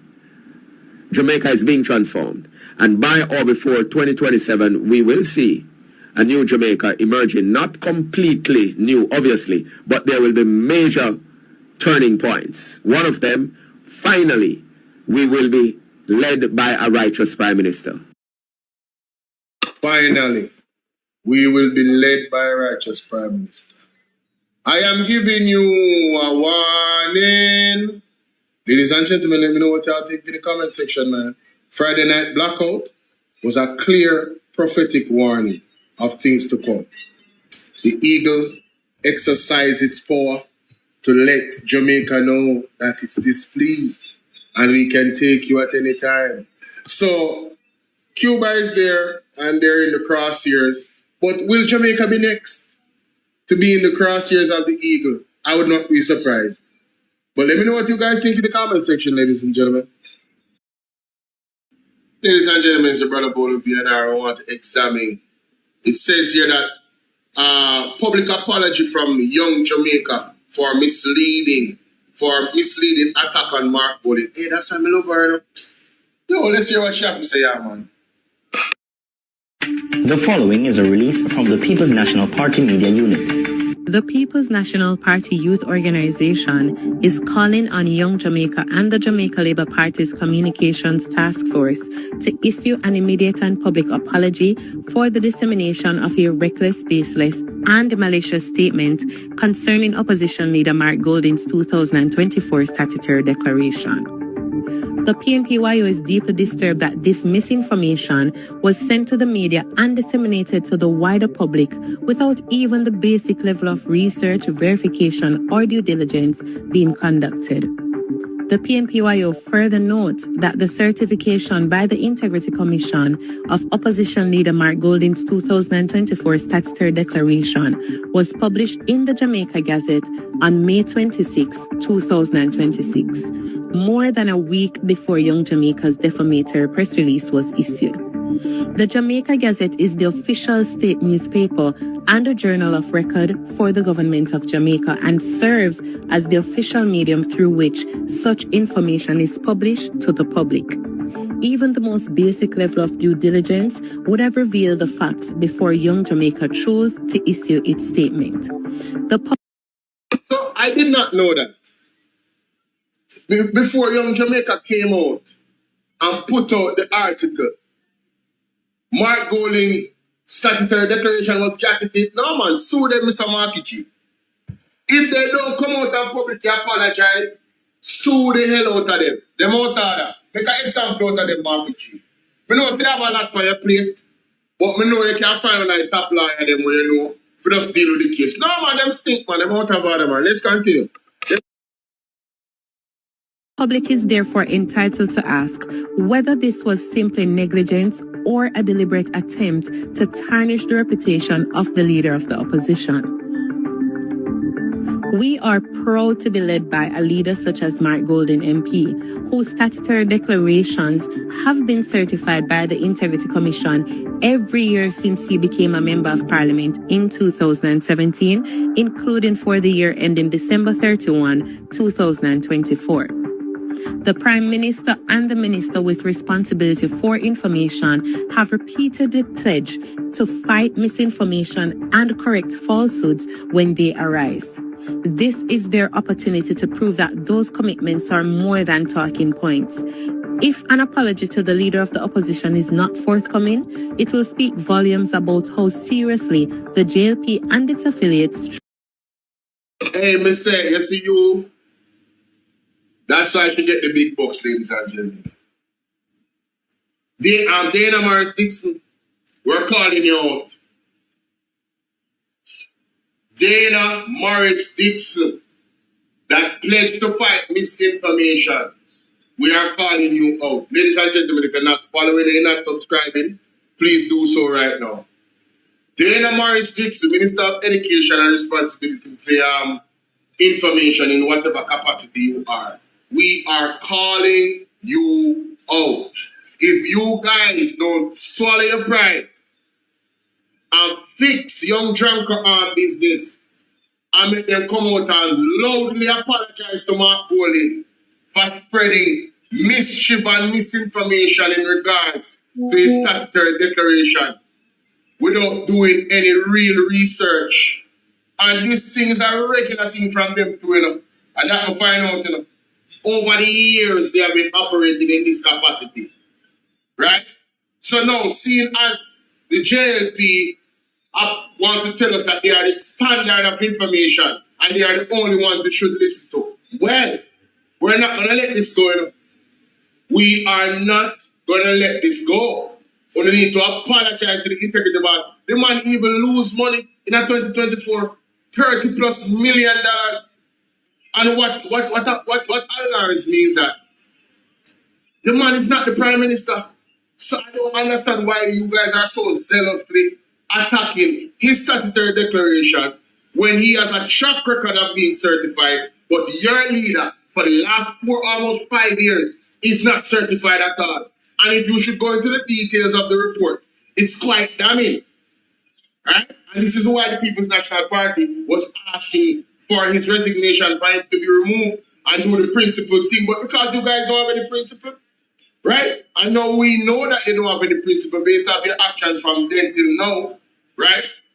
We still is going to call on. We're going to call on you to have some shame, have some dignity, have some self-respect, and apologize to the leader of the opposition. The Right Honorable, the Most Honorable Mark Jefferson Golding, out of order. Let's continue. Truly take transparency, accountability, and honest public discourse.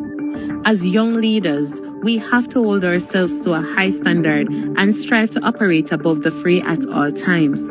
It is unfortunate that young Jamaica chooses to engage in this kind of political tomfoolery, while they and the G2K remain largely missing from policy discourse and advocacy on the myriad issues affecting Jamaica's youth.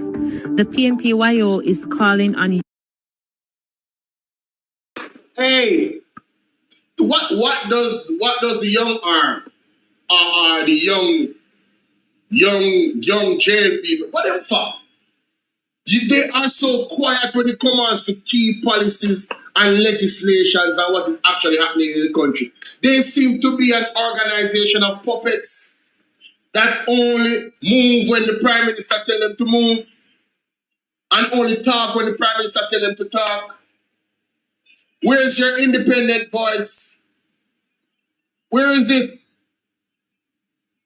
Very, very sad. A call of action. Have some dignity about yourself, man. Do better, man. Do better. Let's continue. Young Jamaica to apply the same standards of accountability to its own leadership. While Mr. Golding has been certified annually since 2017, Prime Minister Andrew Holness has remained uncertified since 2021. They need to explain why their Prime Minister's statutory declarations remain uncertified. He needs some milk. The youth of Jamaica deserve better. The country deserves better. An apology and correction of the record are not only warranted, they are necessary. Visit our website at pnp.org.jm or check us out on Facebook at Jamaica PNP. Big shout out. Sorry about that. When it actually got to that part of the music, that's what happened. So big shout out to her on that, and then we play this again for the reaction purposes from the Patreon. Or check us out on Facebook at Jamaica PNP. The following is a release from the People's National Party Media Unit. Mr. Golding has once again demonstrated that accountability is something to be embraced. We are now calling on young Jamaica to show the Jamaican people that their stated commitment to integrity extends beyond partisan politics, and to demand from the Prime Minister the same transparency they so eagerly sought from the leader of the opposition. Visit our website at PNP. That's very, very clear. Now, I want to play this. JLP is a disgrace. Look at this. The JLP senators voted no to help in Hurricane Melissa victims rebuild. Senator Floyd Morris, opposition spokesperson on housing, proposed amendments to NHT bill that would have ring-fenced NHT funds only to rebuild homes destroyed in St. Elizabeth, Westmoreland, Hanover, and St. James, limited further annual NHT extractions to 2 years ending March 2028 instead of 5 more years to 2031. Government senators voted both amendments down. Again, over 20,000 homes destroyed, 70,000 Jamaicans still under tarpaulin. The government had the chance to act. They chose not to. Mighty God. For all the people in St. Elizabeth, Hanover, St. James, Westmoreland, and all the other areas that are displaced, homeless, I want you guys to remember this moment. The moment that the Jamaica Labour Party government that says they are caring government decided to vote no to this particular amendment. Let's listen. Let's listen, ladies and gentlemen. Amendments that I am. Morris, I have some amendments that I am proposing, and in two, I would want to see us delete 2C, 2D, and 2E because delete 2C, yes, 2D, and E. Yes. So that we would support for 2 years, which would end in 2028. And then I am going to be proposing a new 3. Clause 3? Yes. No, don't get there yet then. No, it's consequent. It's consequent on this. Okay. Yeah. I'm adding a new section 3, which would read, these funds should be specifically used to build houses for citizens who have been affected by Hurricane Melissa in the affected parishes. And the existing 3 would become 4, and therein we would change the date to March 2028. Those are the amendments that I'm proposing. Thank you very much. So the members would have heard the proposed amendment to clause 2. All in favor of the amendments proposed by Senator Morris? Aye. Thank you very much. So 1 minute. So the noes have it. Divide? Yes. Yeah, are you serious, Senator Morris? Yeah. A divide? Yes. Madam Clerk? It's a proposal to build Madam house Clerk? to the people who are... Senator Brown, please. I'm just trying to clarify. Senator Morris? I have... So there you have it. The Jamaica Labour Party representatives did not hesitate to say no to helping 20,000 people that are displaced, that their house was destroyed, 70,000 Jamaicans that are still under tarpaulin. I just want that to sink in for the people out there that want to say that this is a good government and this is a caring government. Their actions speak for themselves. 100%. All right? Fully. Actions speak louder than... Don't tell me that you care about me while stabbing me in the neck with a sharp knife. Don't tell me that. Don't tell me that you care and I need water to drink, but you refuse to give me a bottle when you have 100 cases in front of you. Don't tell me that you care about me and I'm dying for hunger and you have apples and oranges and all types of organic things in your disposal to give me for me to get sustenance, but you refuse to give it to me. Don't tell me you care about me. Their actions speak volumes, and I want you, the Jamaican people, to remember this moment in time, you know. Don't forget it, you know. Don't let this be a 9-day one day, you know. These are the types of things you hold a government to an organization for life. Because PMP and JLP and no P at all is in those 70,000 people. Okay, let's continue. Let's continue.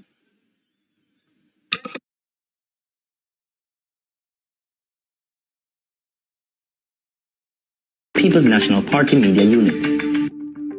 I'm calling on the Minister of Finance to explain why the government withdrew $500 million from the Financial Services Commission, which has caused a significant deterioration in its financial position, while the FSC is increasing the fees it charges to insurance companies. These increased fees will simply be passed on by the insurance companies to the end consumer, who will be burdened with higher premiums to insure their homes and their cars. These increased costs come at a time when consumers are burdened with weekly gas price increases and have seen the cost of food increase due to the government's own tax package. The minister must explain this decision, which has resulted in a deterioration in the FSC's financial position while imposing more costs on the Jamaican consumer. Visit our web. Now, ladies and gentlemen, thank God for the People's National Party, right? or I would not know this unless I read it in the newspaper. So these people draw down 500 million from FSC,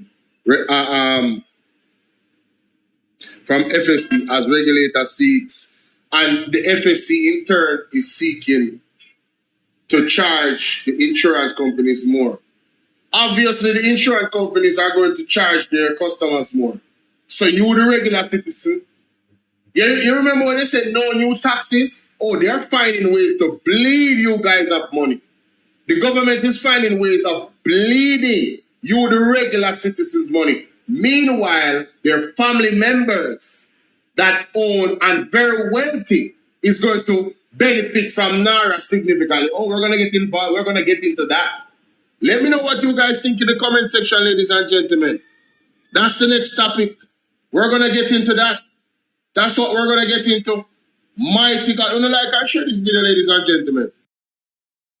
So, ladies and gentlemen, our leader, Mark Golding, the integrity boss, put out a video in regards to NARA. Let's listen to what he has to say, and then I'm going to dive into more where NARA is concerned, all right? Let's listen to this.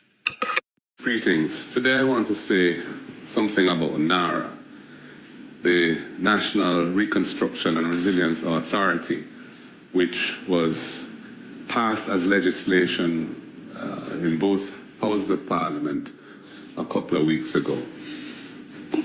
The opposition had opposed the legislation in its current form, as we made very clear, not because we're against trying to expedite projects and national development, but because this entity is being set up. She's going to have control over the spending of billions and billions of dollars of resources.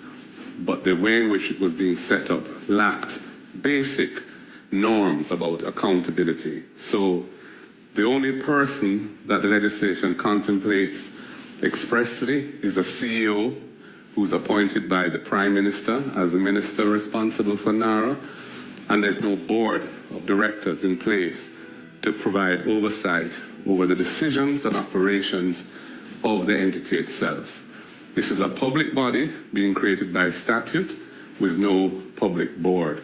It's an aberration, and we think it's a major flaw in the design of this legislation, given the importance of the functions and the level of resources over which NARA will have control. It's unfortunate that the Prime Minister has recently been saying things that the entities within our society that have raised concerns about that issue and other issues, because there are other issues affecting this legislation, are somehow motivated by some adverse or malicious intent, as if they're politically motivated in pointing out the weaknesses in the legislation.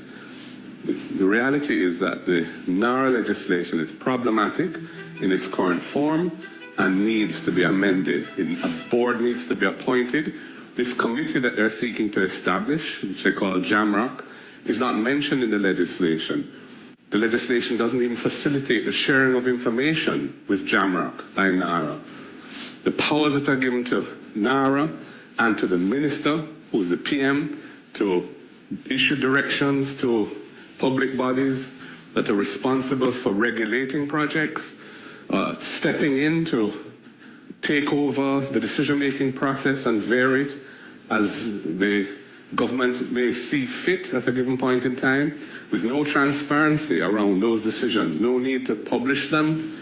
The reports aren't being sent to Parliament to be invigilated by a committee of the whole House, as is done for Bank of Jamaica now.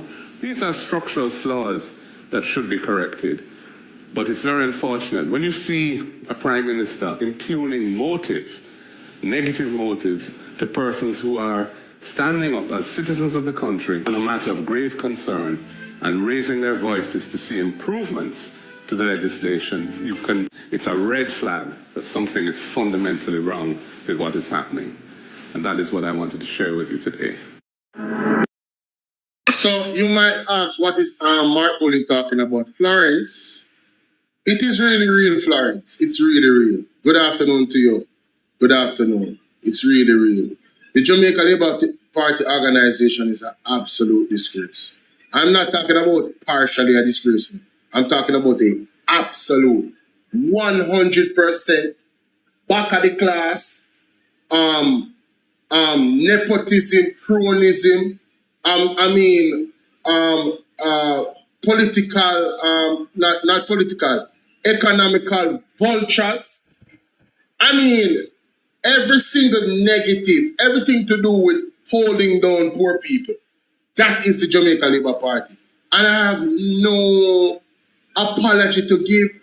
I am speaking 100% facts based off their own actions, ladies and gentlemen. So you heard Mark Golding talk about NARA. There are some interesting things about NARA, you know, ladies and gentlemen. Some very interesting things I have to tell you. It's the connections. I read an article the other day on this platform. It has to do with the CEO. It is alleged, ladies and gentlemen, that the CEO is Andrew Wallace's cousin. Now, it is not alleged that the CEO is married to the Hensel daughter. What's she named? Justin Hensel. I have Jason Hensel that is connected to Treasure Beach, that is connected to the tourism minister, that is connected to Floyd Green, that is a part of the Treasure Beach. Then there's another brother there that is a part of the same Treasure Beach body in terms of the football team. And it's alleged that he is being molded to go up against Zulika Jess. All of the comrades then in St. Elizabeth. Understand that you are in a battle for your sovereignty, for your freedom, for your land, and for your growth in any capacity where wealth is concerned. You are in a fight for your life. And Zulika Jess, God did not make any mistake that Zulika Jess was put. I mean, a big, massive shout out to Mark Golding. A huge, massive shout out to God for giving Mark Golding the wisdom to put Zulika Jess in position. God is just orchestrating, ladies and gentlemen. And we're praying for the protection of Zulika Jess because her as a lawyer and also as an MP, aka Fire Mama, is going to be a stalwart in standing up for the people of St. Elizabeth, giving her expertise in as a lawyer. Because I'm telling you, a lot of court cases is going to drop in up. You understand? A lot of court cases is going to drop. When you look at the connection between the Hensels and then the CEO is married to the daughter, then hold on. He's the CEO of NARA, and NARA is putting out all of these contracts. You ever hear something called pillow talk? What would stop him outside of Andrew Wallace from directing contracts towards his wife's family? And we're going to ask the question because it needs to be asked. What would stop him, ladies and gentlemen, from directing funds to his wife's family? They have clearly showed their intention of expansion, right? I want to say this to the people of Jamaica. Why are you guys so comfortable? Why are you guys so comfortable? I don't understand how you guys just sit down. You're in the belly of the beast in terms of in St. Elizabeth. When Andrew Honest went on the helicopter, Andrew Honest didn't stop in Westmoreland and he made some cacamoni excuse about him couldn't find nowhere to land. But he declared St. Elizabeth ground zero. Very interesting.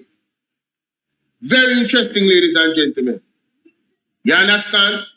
And this is not an argument that I formulated.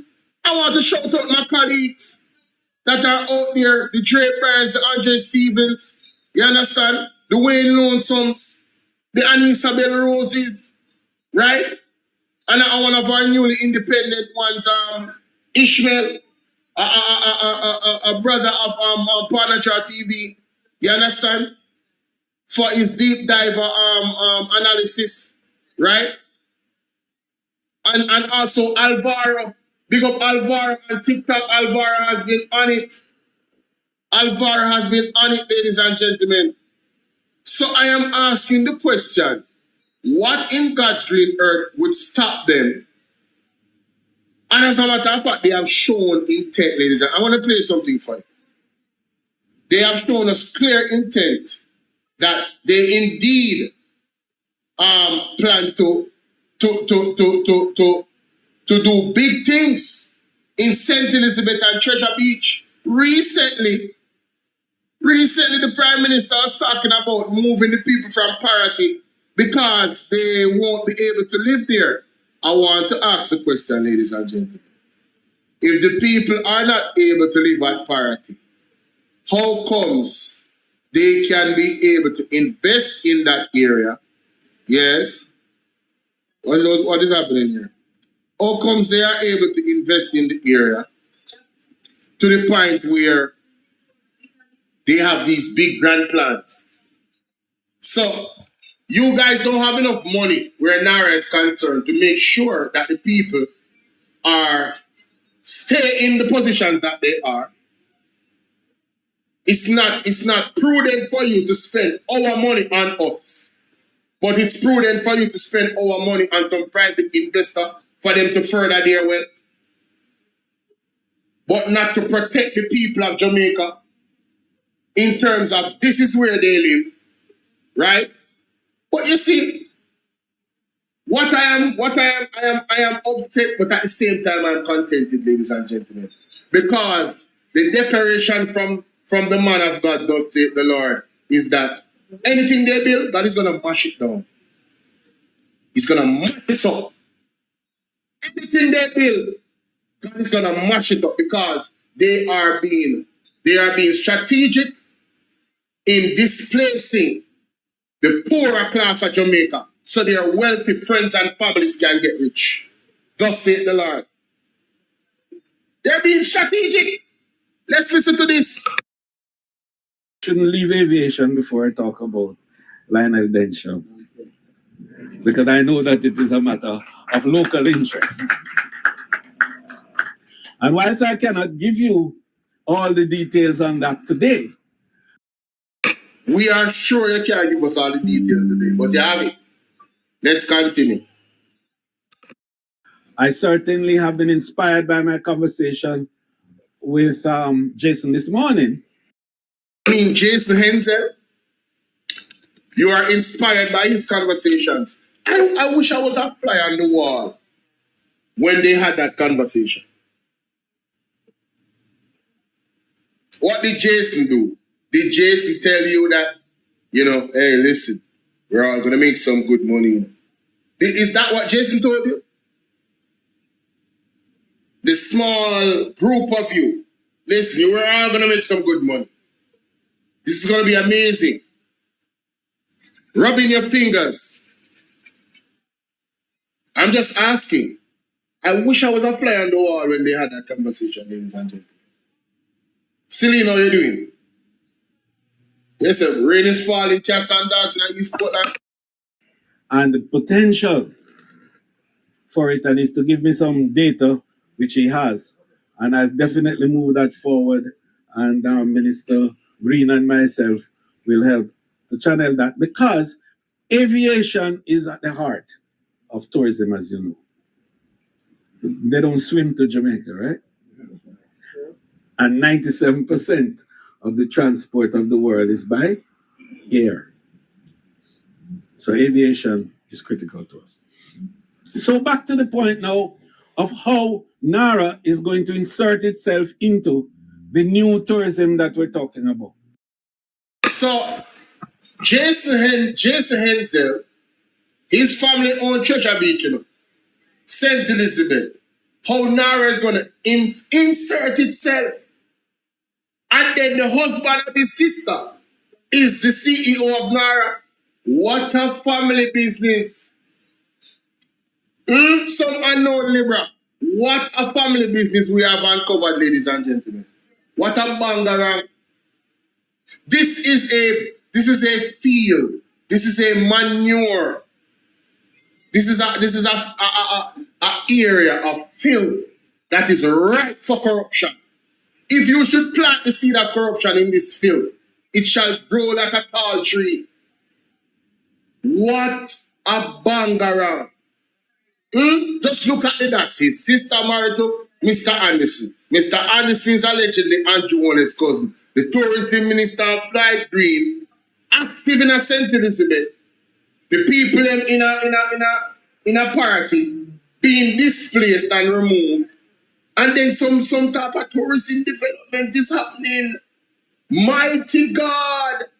Ladies and gentlemen, if you realize under this government, everywhere where there's the coastline and there's beaches, they are locking it off.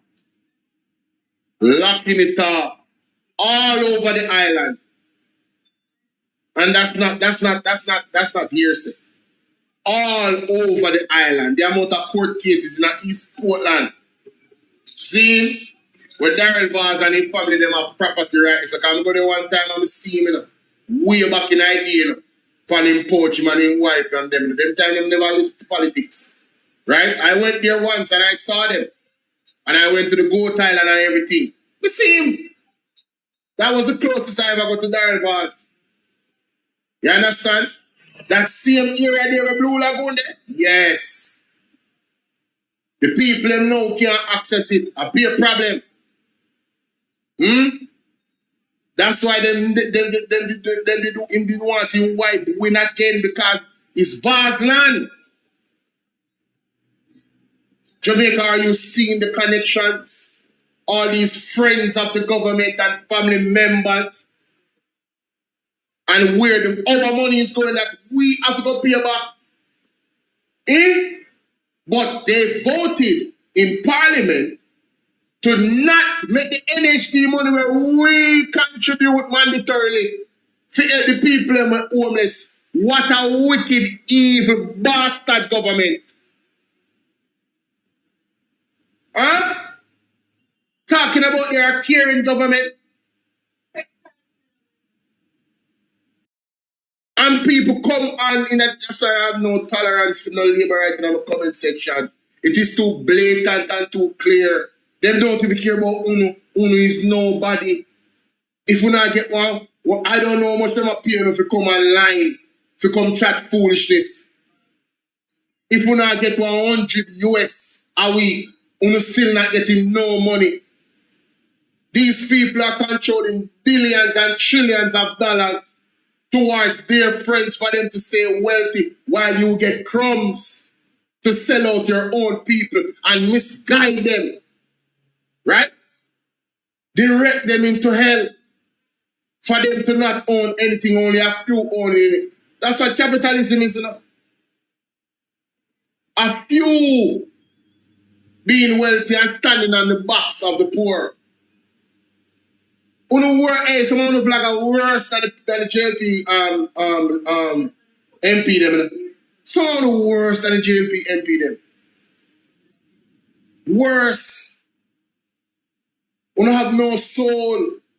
You is total sellouts. You led by money. Nobody now pay me to do this. Nobody now say, Bolo, go ahead, put this narrative out there. I look at the information and I think for myself. And I am grieving, ladies and gentlemen, to see that these people are clearly showing you their intent. And there's no outrage. Where's the independent journalists? We're on the next one too. We stay quiet.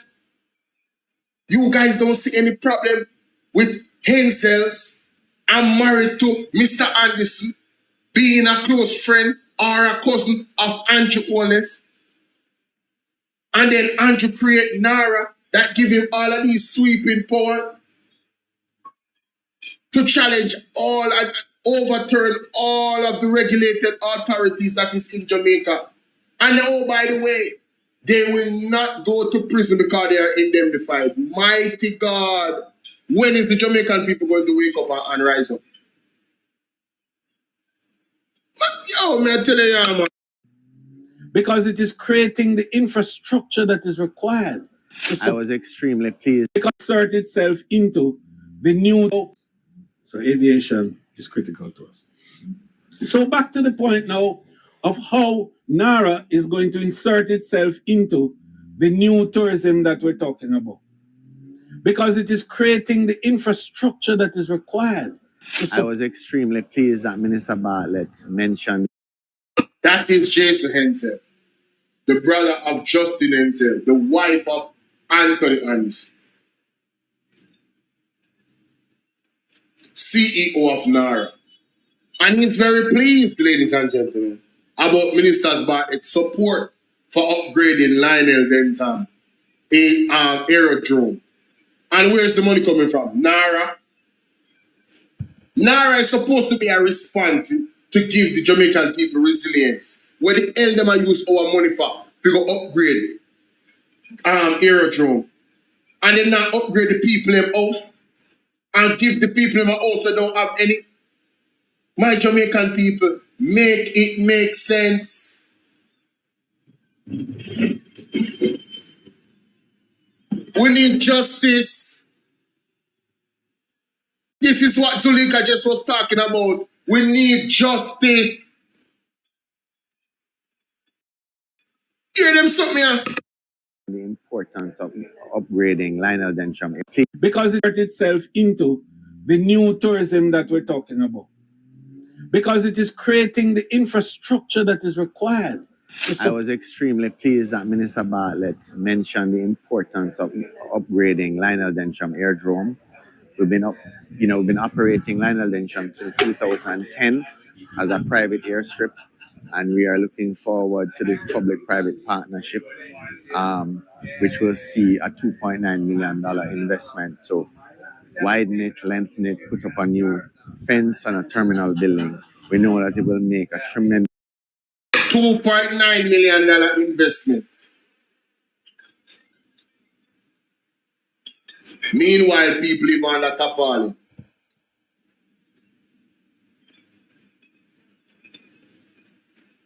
You see, all I want to suffer right now, especially Labour right them, because I want to do the wrong thing what they have voted for them. See, all I want to suffer right now, me not try putting it down and rubbing salt in a wound. But me ask you, don't make a mistake again. Don't ever vote for it. You must remember these moments. Do not ever vote for the Labour at them again. Don't accept nothing from them, no water. In the greatest time I need, the drunkard them on the vote for has been absent. And what have they done? They are serving up the money that they benefit from because the Hurricane Minister, through your suffering, through your loss, they got that money. And what are they doing with it? Giving it to their families and their friends. You must remember this moment. You must never vote for the Jamaica Labour Party ever again. And I say that without fear or favor. Uno suffer, uno know suffering. Uno don't want to come out and talk. Uno don't want to come on the media. Because one, some are afraid, and some are uno know say some of the PNP them are go bash you. And use them as an example, me not bash you. I am giving you a warning. Learn from this. Learn from this.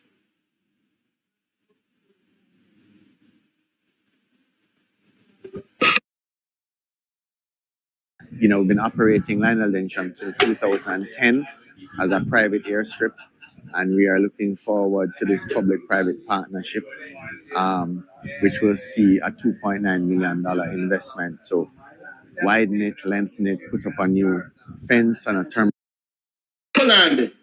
It has to be 2.9 million US.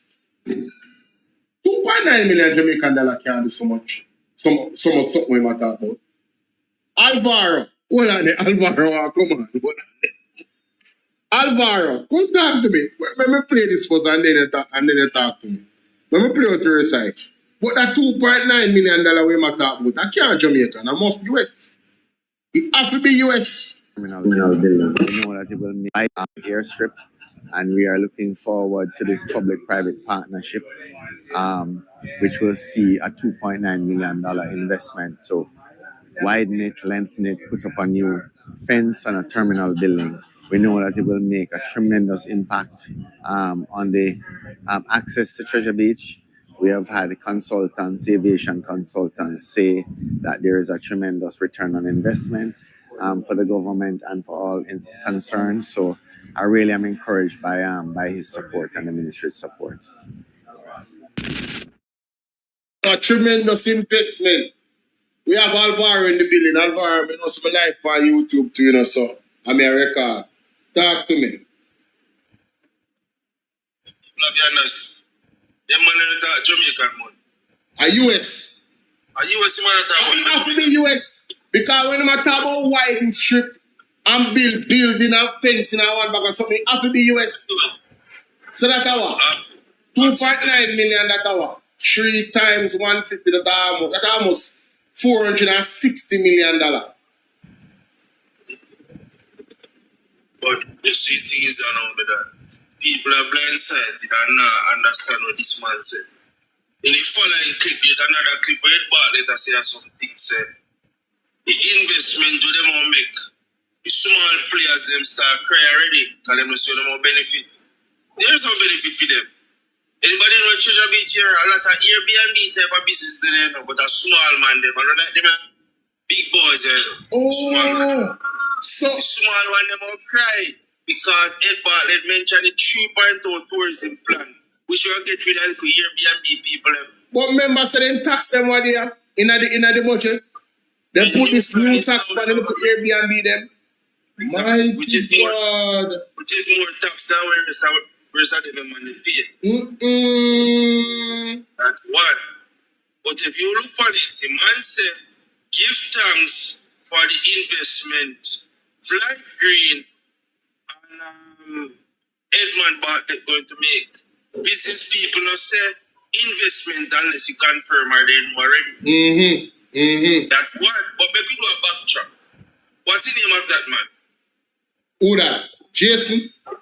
Yeah, what's his name? Jason Hensel, man. We don't establish him is this the brother of Justin Hensel, and also she is the wife of Anthony Anderson, and he is the CEO of NARA. So it's a direct connection there. You understand? Ask yourself now. The Flight Green and the Jamaican government plan to invest 50 million US in the Treasure Beach area. Start in September, and the agreement signed already. A collab for developing Calabash and other things. Who's the president of Calabash Festival? Is Miss Hensel? Flight Green? No, man. Is he a commissioner? Oh, president of Calabash Festival. Me don't know. Yeah, man. The commissioner wife. Oh, is she? Okay. Poor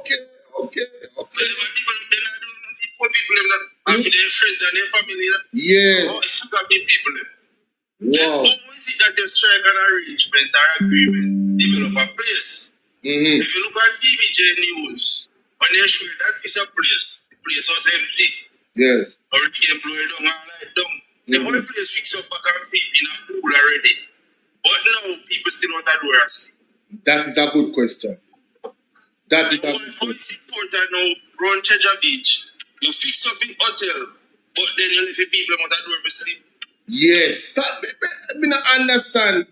The people have to wake up. The people have to wake up. What area is close to Treasure Beach? Can you link it in them for you? Yes.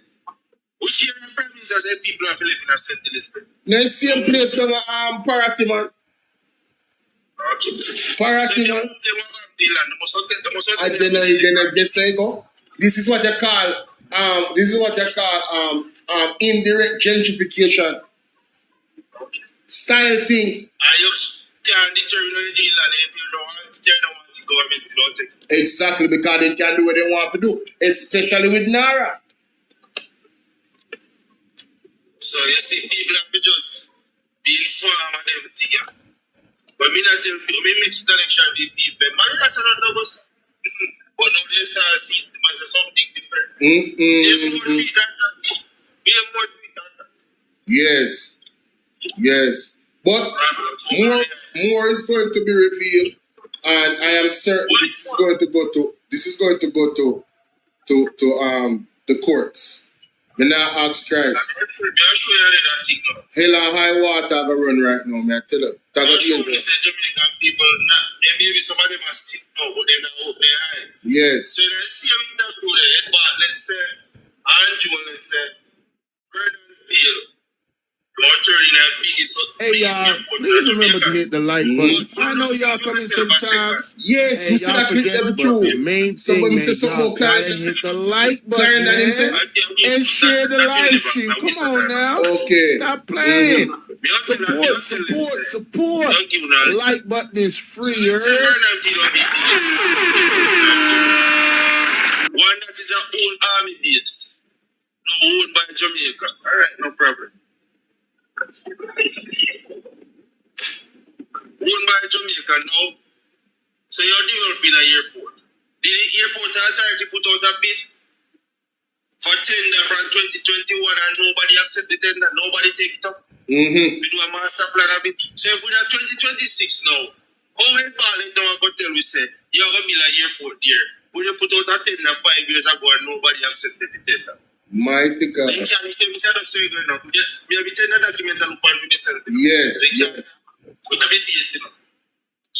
for you can't tell me say you build an airport makes no sense. Because one, you have 2 airports. I call it 4 airports. I'm one first. It's a private one. Let's say if it was Kingston. Kingston, you have a money and manage the airport and you get receivable. So on a technical line, you own it right now. And it's going to be the same thing. So you created the biggest airport Clarendon. How do you benefit the government? Want to get legal tax money. I don't like the government to run it. But when they remember, today was the Jamaican people don't like read. We don't just call it Andrew's budget speech when he said about Vernon Field.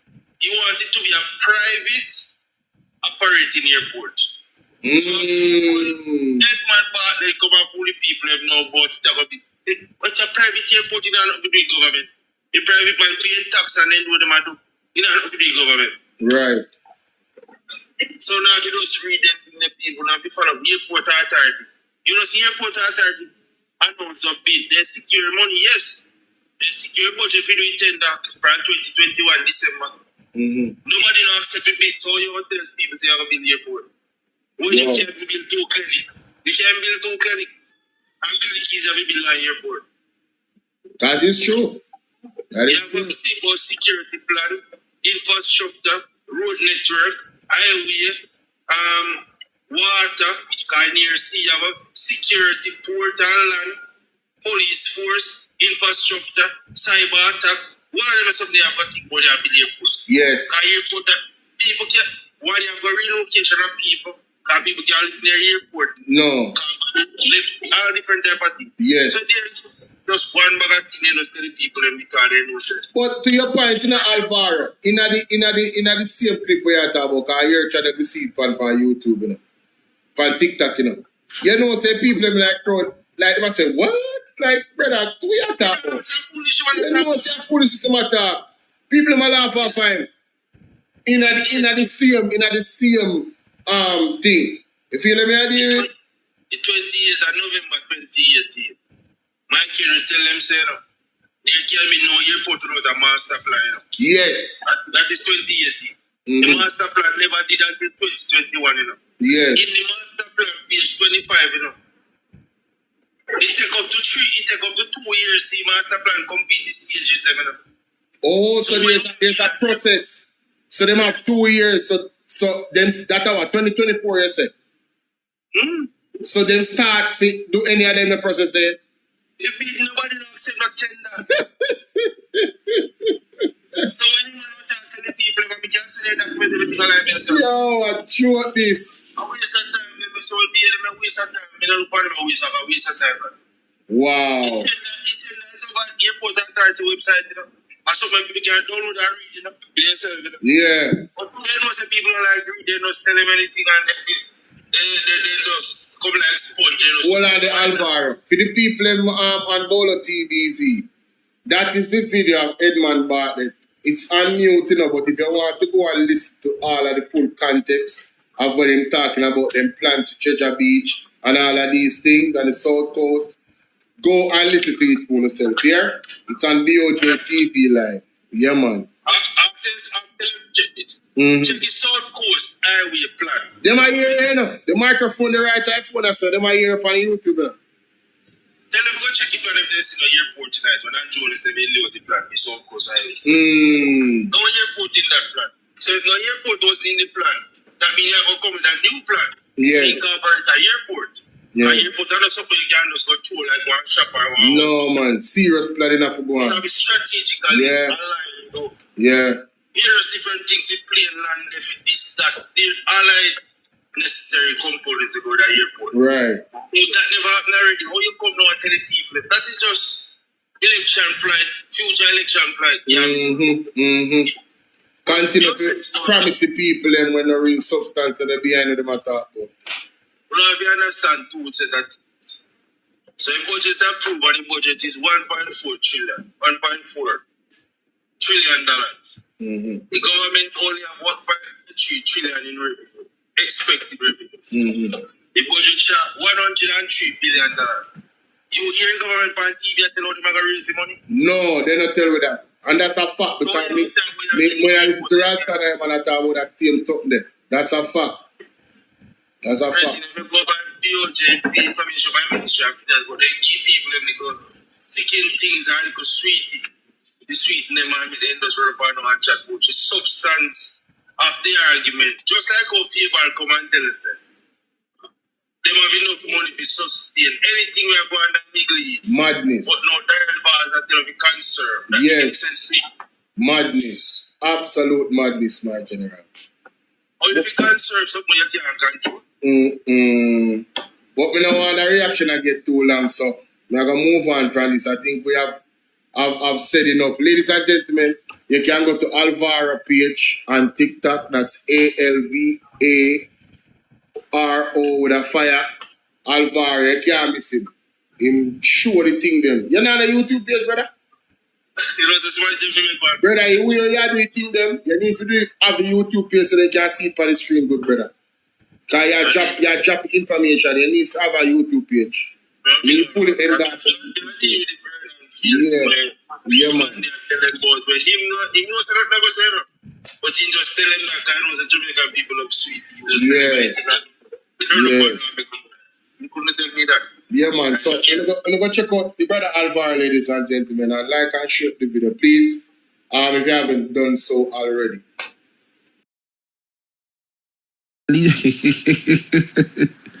But speaking of too late and what is happening, are you aware that Cliff is throwing tantrum this morning over broadcasting rights to the World Cup? Somebody sent me the letter, no, I hear said the letter was posted. Only no hear say other radio. Let me ask Cliff you something. Is YouTube a television station? I need to get it right, you know. Is YouTube a television station, people? Yes or no?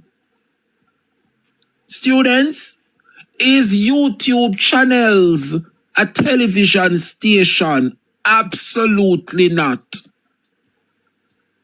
How is it that Cliff Hughes want get the rights to broadcast the World Cup on radio and still want broadcast on YouTube and don't want persons that have local television station to have coverage? What make them so bad mind in the media? Eh?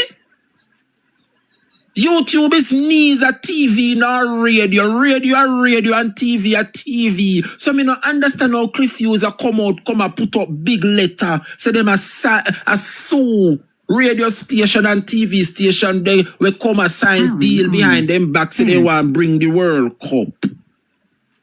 Jamaica, it a go down over nationwide, you know. When it rain, it pour, you know. I hope you down a nationwide because I don't understand how pure bad luck I take them down a nationwide, so. Eh? Jamaica, me want to not listen to what they are reporting at Nationwide this morning. Listen to the news at Nationwide.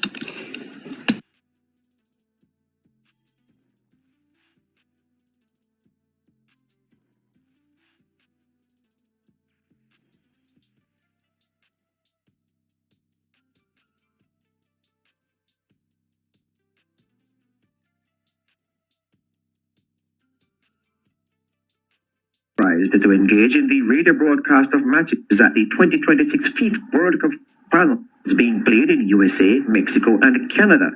The other rights holder in the radio broadcast category is Fame 95 FM. On May 19, 2026, NNN signed a sublicense agreement with Caribbean Sports Limited, CPSL. CPSL is based at First Floor, 1 Welch's, St. Thomas, Barbados, BB 22025. It has come to our attention that media companies here in Jamaica, on the radio side of the business, other than Nationwide 90 FM and Fame 95 FM, have made representation to advertisers that they hold the rights to transmit in full or in part matches at the 2026 FIFA World Cup finals. Such representation is false.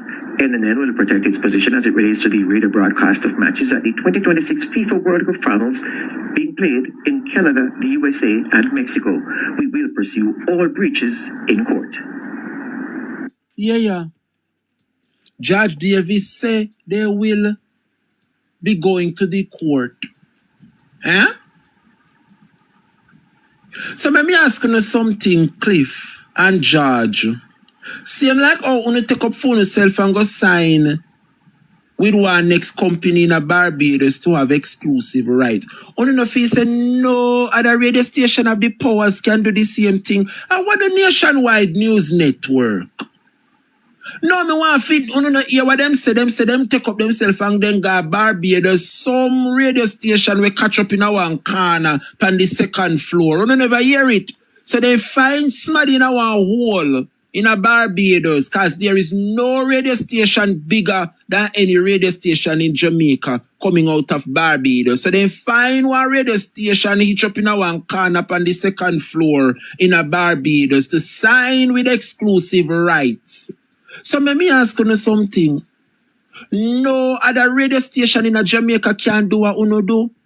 We not have to go Barbados. We can go to other jurisdiction and find another partner to bring the World Cup and who have their money, Cliff. So if uno get the bailout from the government and the government can sponsor uno, nobody now have to go to the government, forget the sponsor. You have decent sponsors out there where have their money that can allow another radio station to bring the World Cup. Why Nationwide feels that them alone must have exclusive rights to the World Cup?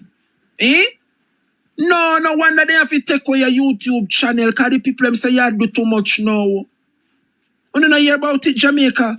Nobody can find Nationwide on YouTube anymore. It look like Cliff Hughes spread out in yai over in glasses and type in the wrong password. Log out them backside Amber Group.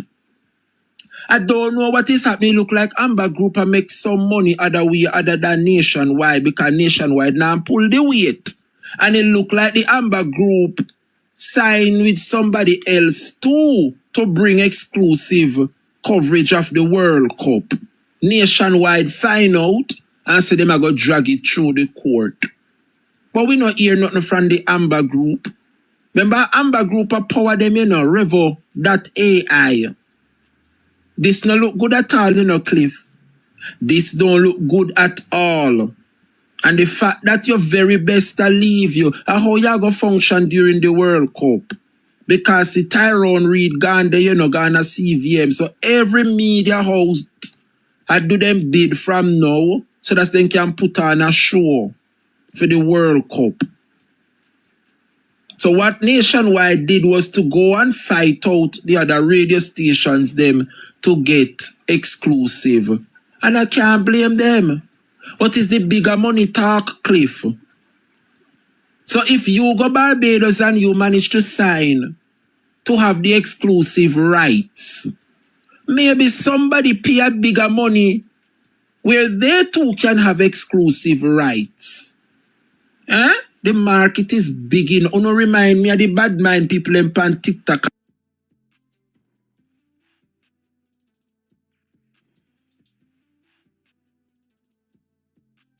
Like that, Paula Sadler. We never know, see, I saw the radio people, them bad mind too. Who forget the rights and who forget the exclusive rights to. I don't understand it at all.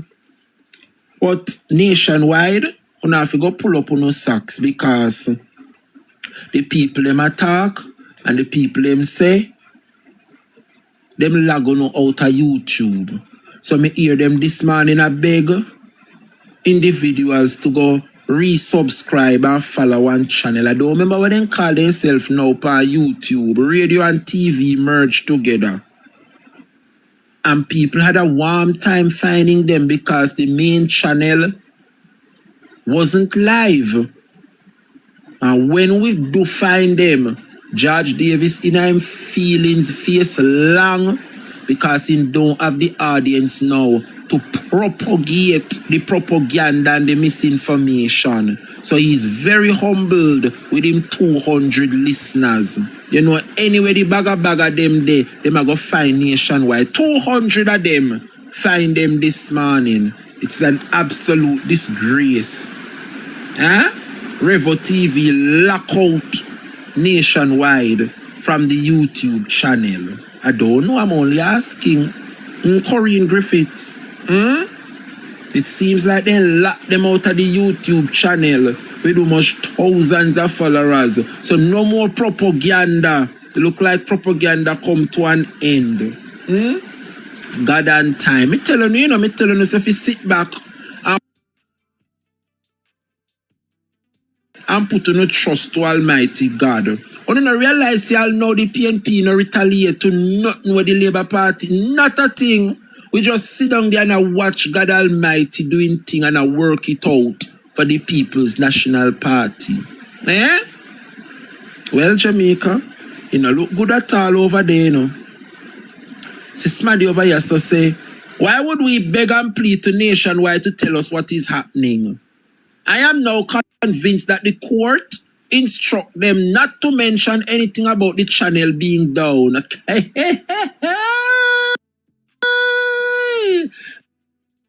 And who have them in a court now? I wonder if the Amber Group. This I get serious in Jamaica. What this one I say now? Me I feel laugh, yeah, man, because George and Tana refused to talk about it. Neither Nora nor Clifford. Mahiri and Shalai dodge it also, not to mention Chev. So this has been happening. Somebody say if you go up on the channel, the last time they post was a week ago. The channel take away couple days well, you know. The channel take away couple days well. And how they are going to manage over there with them your viewership they deep? Eh? Jamaica, this no look good.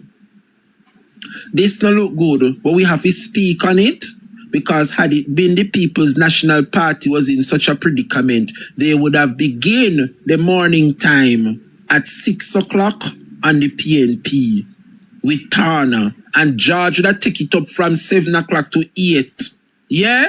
And then them rinse it with Nora Gay Banton, and then Cliff would have sit down panny from 10 o'clock till afternoon.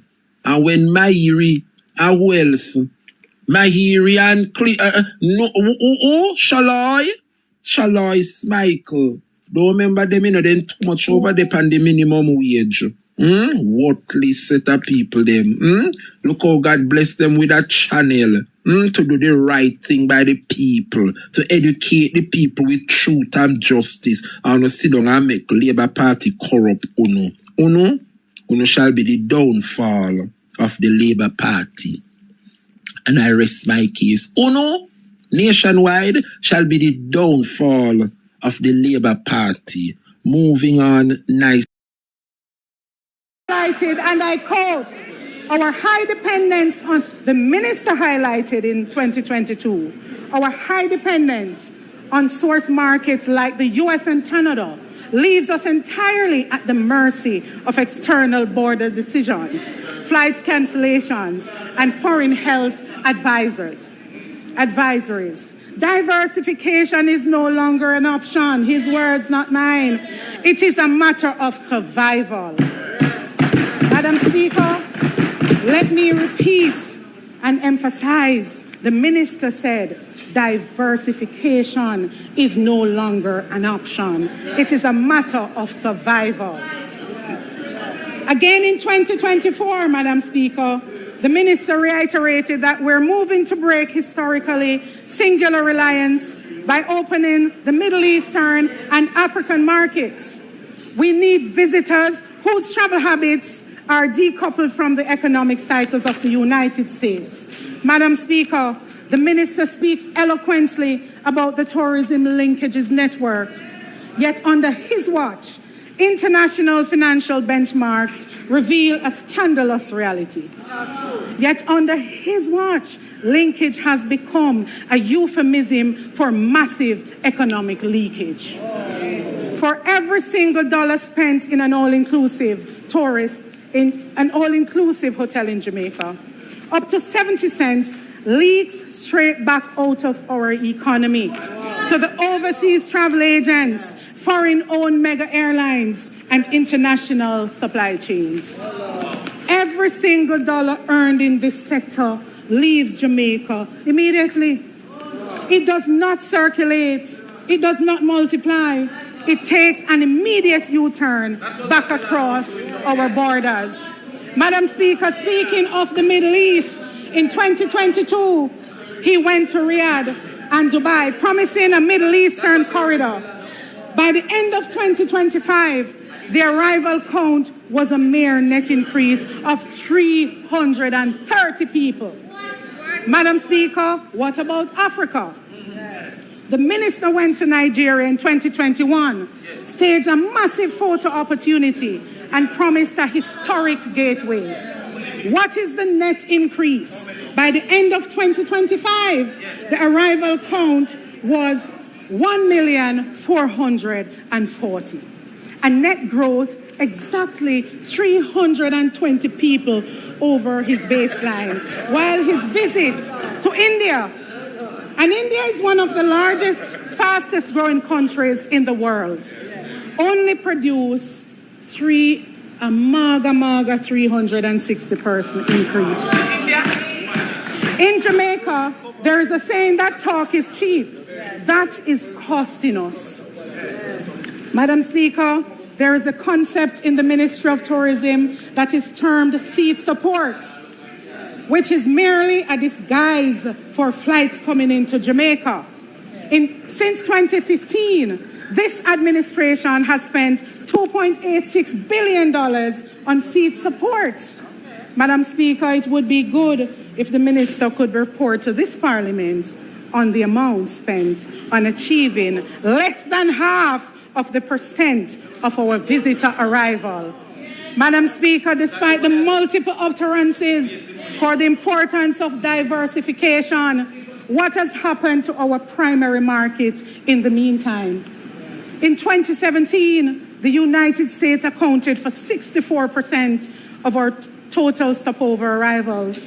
By the end of 2025, our reliance on the U.S. market had ballooned to 71%. Combined with Canada, North America now commands a staggering 84% of our entire market. Madam Speaker, things have not gotten worse, but much worse. The minister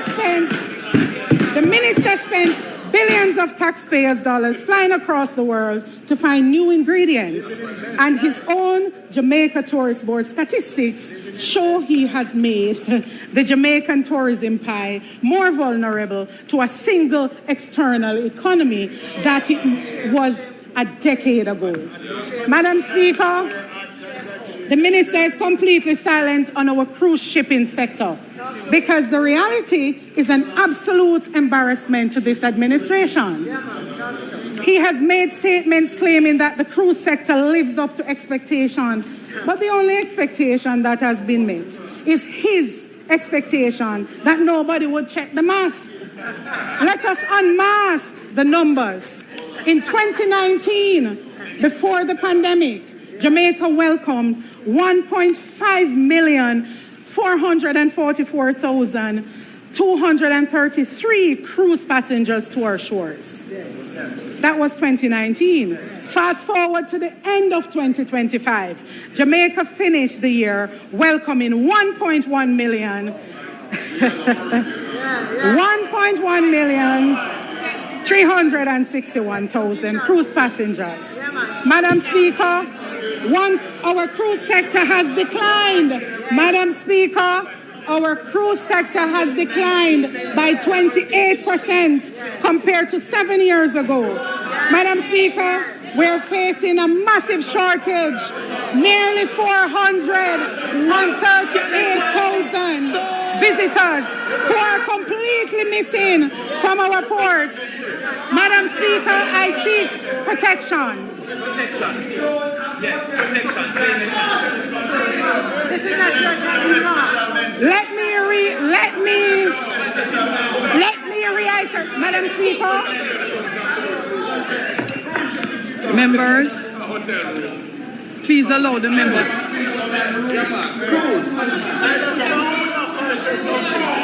Chest up my time.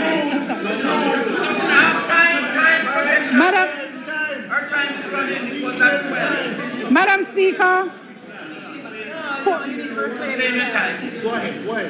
a shortage of nearly 438,000 visitors who are completely missing from our ports.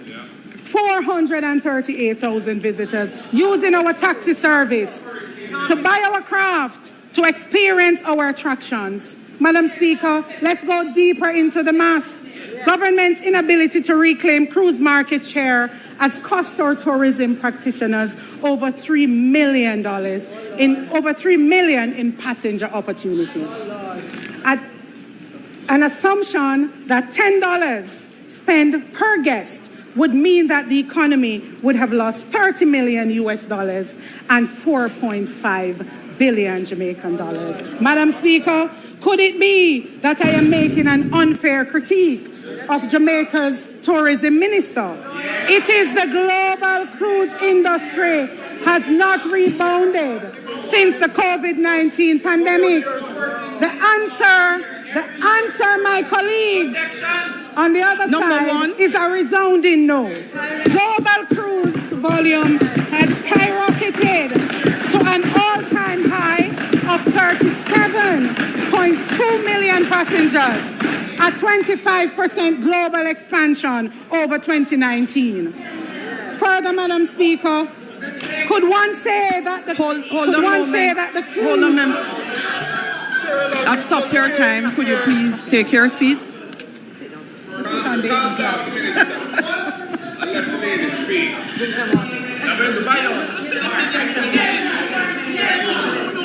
I have stopped the time for the member from Hanover Eastern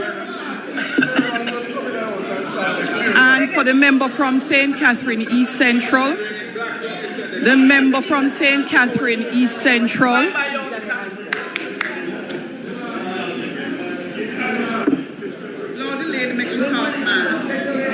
I am calling to the member from St. Catherine East Central. She was brought here. Thank you, Andrea. Thank you, Andrea. I am thanking her.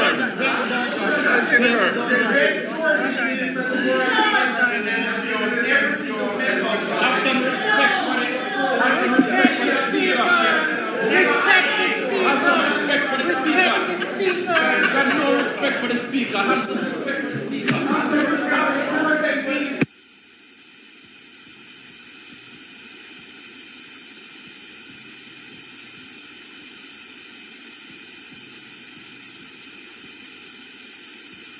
Madam Speaker, the Jamaica Union of Travelers Association was created by the People's National Party Minister Francis Tulloh, with one explicit mission that it should be one avenue of Jamaican ownership.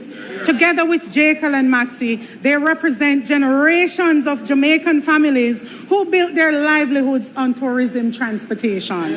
Madam Speaker, these local grassroots ambassadors are being systematically displaced.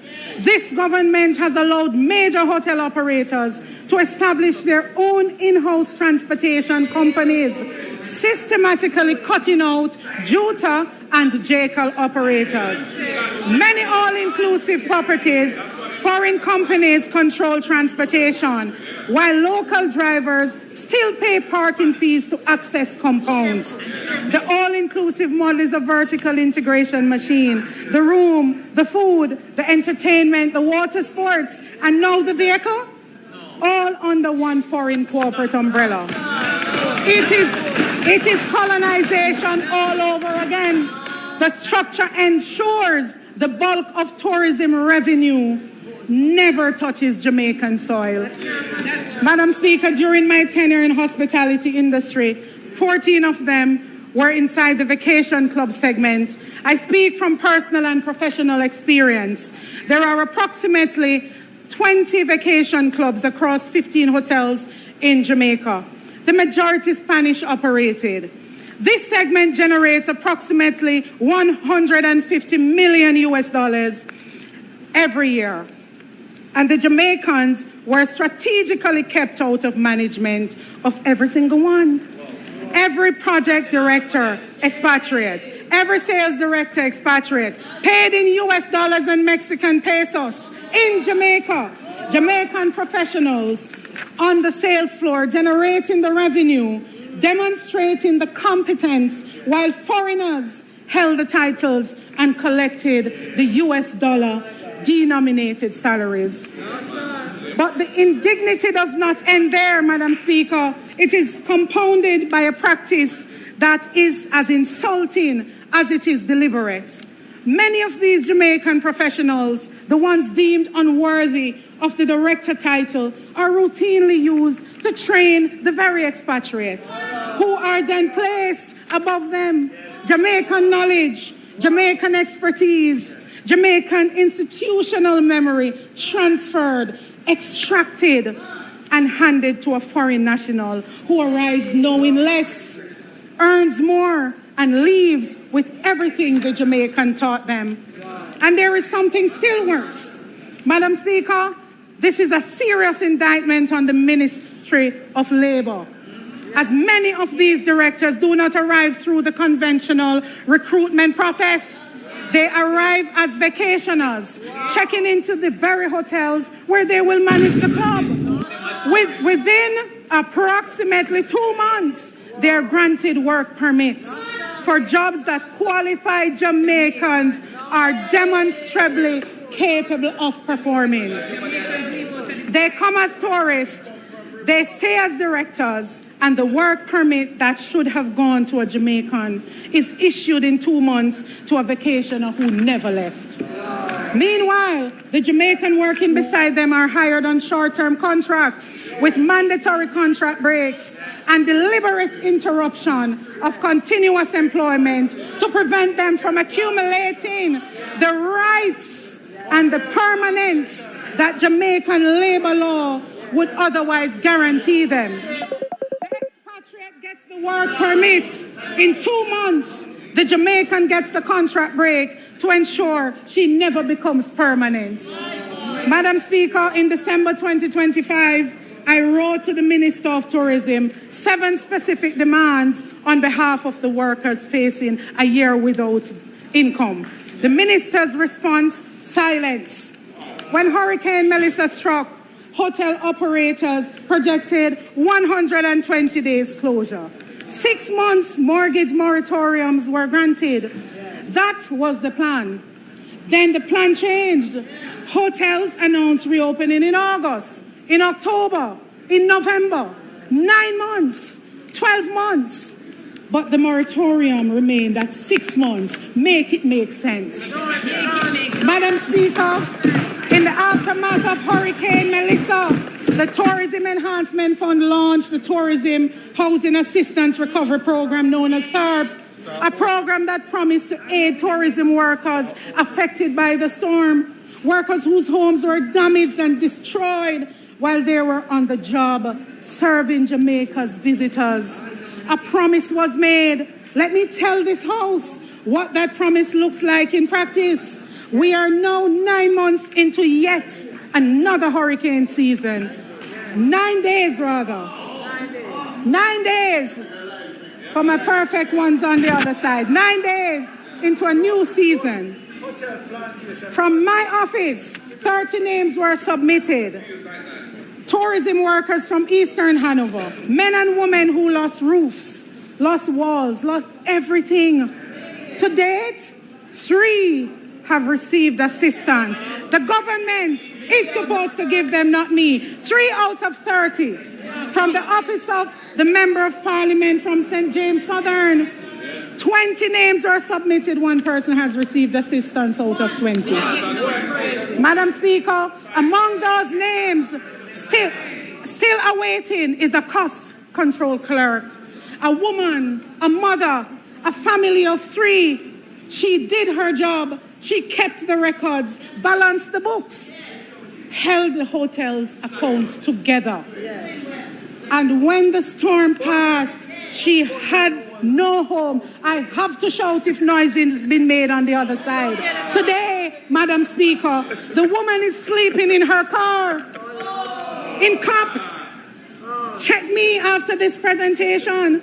Her family of 3 living under a tent, waiting for a program that carries the name of the very industry she gave her time. Waiting for government that promised to see her, waiting for help that has not come. Madam Speaker, I ask the Minister directly, what is the status of the THAR program? How many applications have been processed nationally? How many workers have received assistance? What is the total disbursement to date? And what is the timeline for honoring the commitments made to hundreds of tourism workers still waiting? These are men and women on whom this entire industry depends. They welcome visitors to our country paradise. They smile through the exhaustion. They serve with warmth and professionalism. And then they go home to a living nightmare. Damaged walls, leaking roofs, mold spreading where the floodwaters came in. And the pattern is deliberate. Long-serving employees, 18 years of service, are summoned to human resources departments and told to go home or face redundancy. While they sit at home, though, contract workers are deployed to those same properties. We need an intervention. This is not a coincidence, Madam Speaker. This is a strategy. Hurricane Melissa has been used as a pretext to casualize Jamaica's hospitality workers. 3 months contract, no security, no redundancy protections, no dignity. Michael Manley gave dignity to Jamaica's workers. What this government's silence is enabling is the dismantling of everything he fought to establish. Tourism workers deserve transparency on hotel opening timelines, mortgage moratoriums extended to match actual reopening dates, and ministerial oversight of every redundancy process in this sector. Madam Speaker, Brand Jamaica is nothing without her music. It is history, resistance, joy, and healing wrapped in rhythm.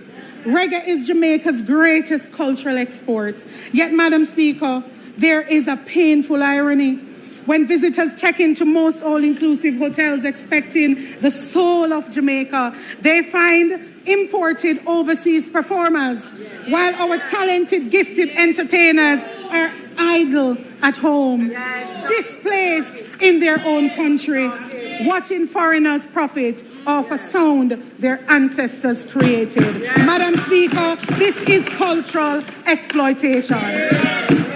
Madam Speaker, Jamaica's small accommodation sector, the Airbnbs, guest houses, boutique hotels, and family-run properties are the invisible backbone of our tourism industry. They're Jamaican-owned, community-embedded, locally rooted.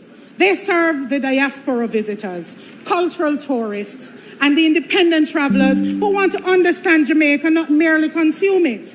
The Jamaica Hotel and Tourist Association has explicitly declared that our local properties require a sustained 70% national occupancy rate to remain healthy and comfortable to support our workers. Yet this administration has failed baseline targets year after year. In 2017, occupancy slipped to 64%. In 2019, it fell right back to 64%. Following passage of Hurricane Melissa, our occupancy has plummeted to a dismal year-to-date average of just 53%.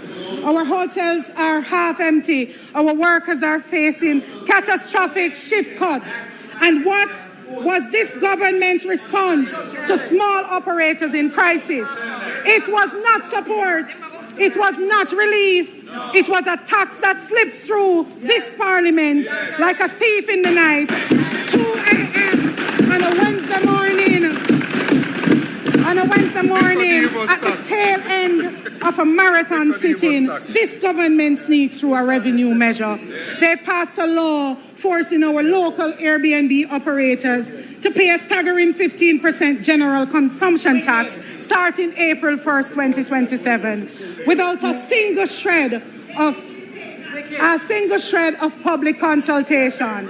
They demand first world tax compliance from a backyard host, but give them third world parish infrastructure in return. The Tourism Enhancement Fund spend millions making the hotel corridors pristine. The roads leading to local guest houses are riddled with craters that visitors cancel their bookings out of pure frustration. They subsidize foreign capital, but they penalize local hustle. The global tourism trend moving in the direction of small operators, authenticity, community experience, local character. We are squandering that positioning through neglect and punitive taxation. The People's National Party does not believe that Jamaicans should be tenants in their own tourism industry. We do not believe our people should settle for crumbs. We do not believe our people in tourism should settle for crumbs. We believe in a tourism model anchored completely on economic equity, local ownership, and structural dignity. I say this directly to government benches. Govern for the worker, the artist, the taxi driver, the guest house owner, the farmer, the pensioner, not for the boardrooms. Jamaica tourism is our most powerful economic asset, but an economy that extracts from Jamaicans while pretending to serve them is not a success story. It is a scandal with good photography. The choice before us is clear. We can continue to manage a 21st century plantation behind a 5-star brochure, or we can choose to build a democratic economy where the people who bake the tourism pie finally, Madam Speaker, we can continue to manage a 21st century plantation behind a 5-star brochure, or we can choose to build a democratic, inclusive economy where the people who bake the tourism pie finally get an equitable slice. Jamaica stands at a crossroads. The long-serving employees in month 9 are watching. Jamaica deserves better. They deserve better. And this parliament must deliver.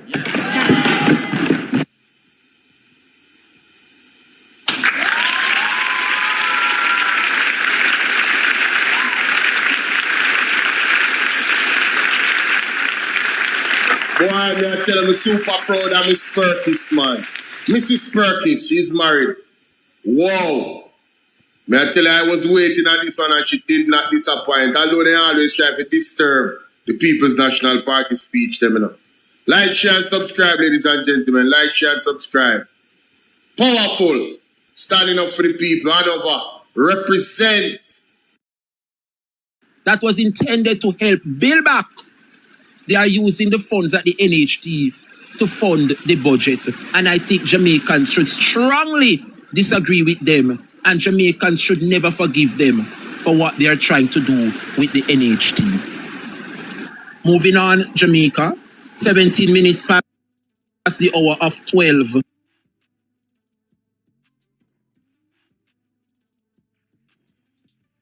At the NHT. Moving on, Jamaica. 17 minutes past the hour of 12 noon. Jamaica, as I would have explained earlier, I know I saw it somewhere. $500 million withdrawn from the FSC. Huh? At a time when the regulators' finances were already deteriorating. So the FSC don't have the money, but Faval gone down there and withdrew $500 million. To do what? Good afternoon, Sandy. To do what, Jamaica? To do what?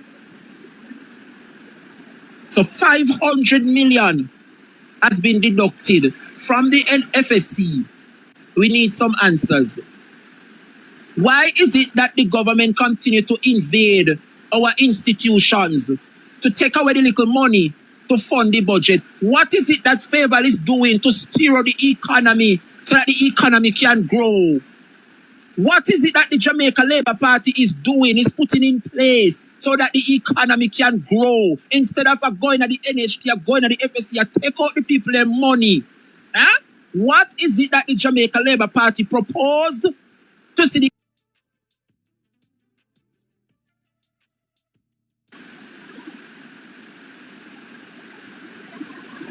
This don't sit well with me at all, Jamaica. It doesn't sit well with many of us. Well, for those of us who continue to argue and continue to cuss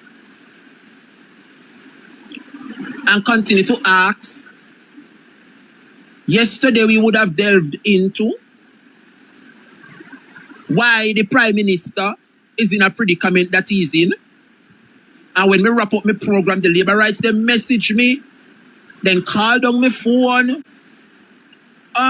We need to get, what can you do? They ask me, Jamaica, let me just remind the people them. I do not have a problem with Labour Party, but what I do not with Labour Party, but what I do not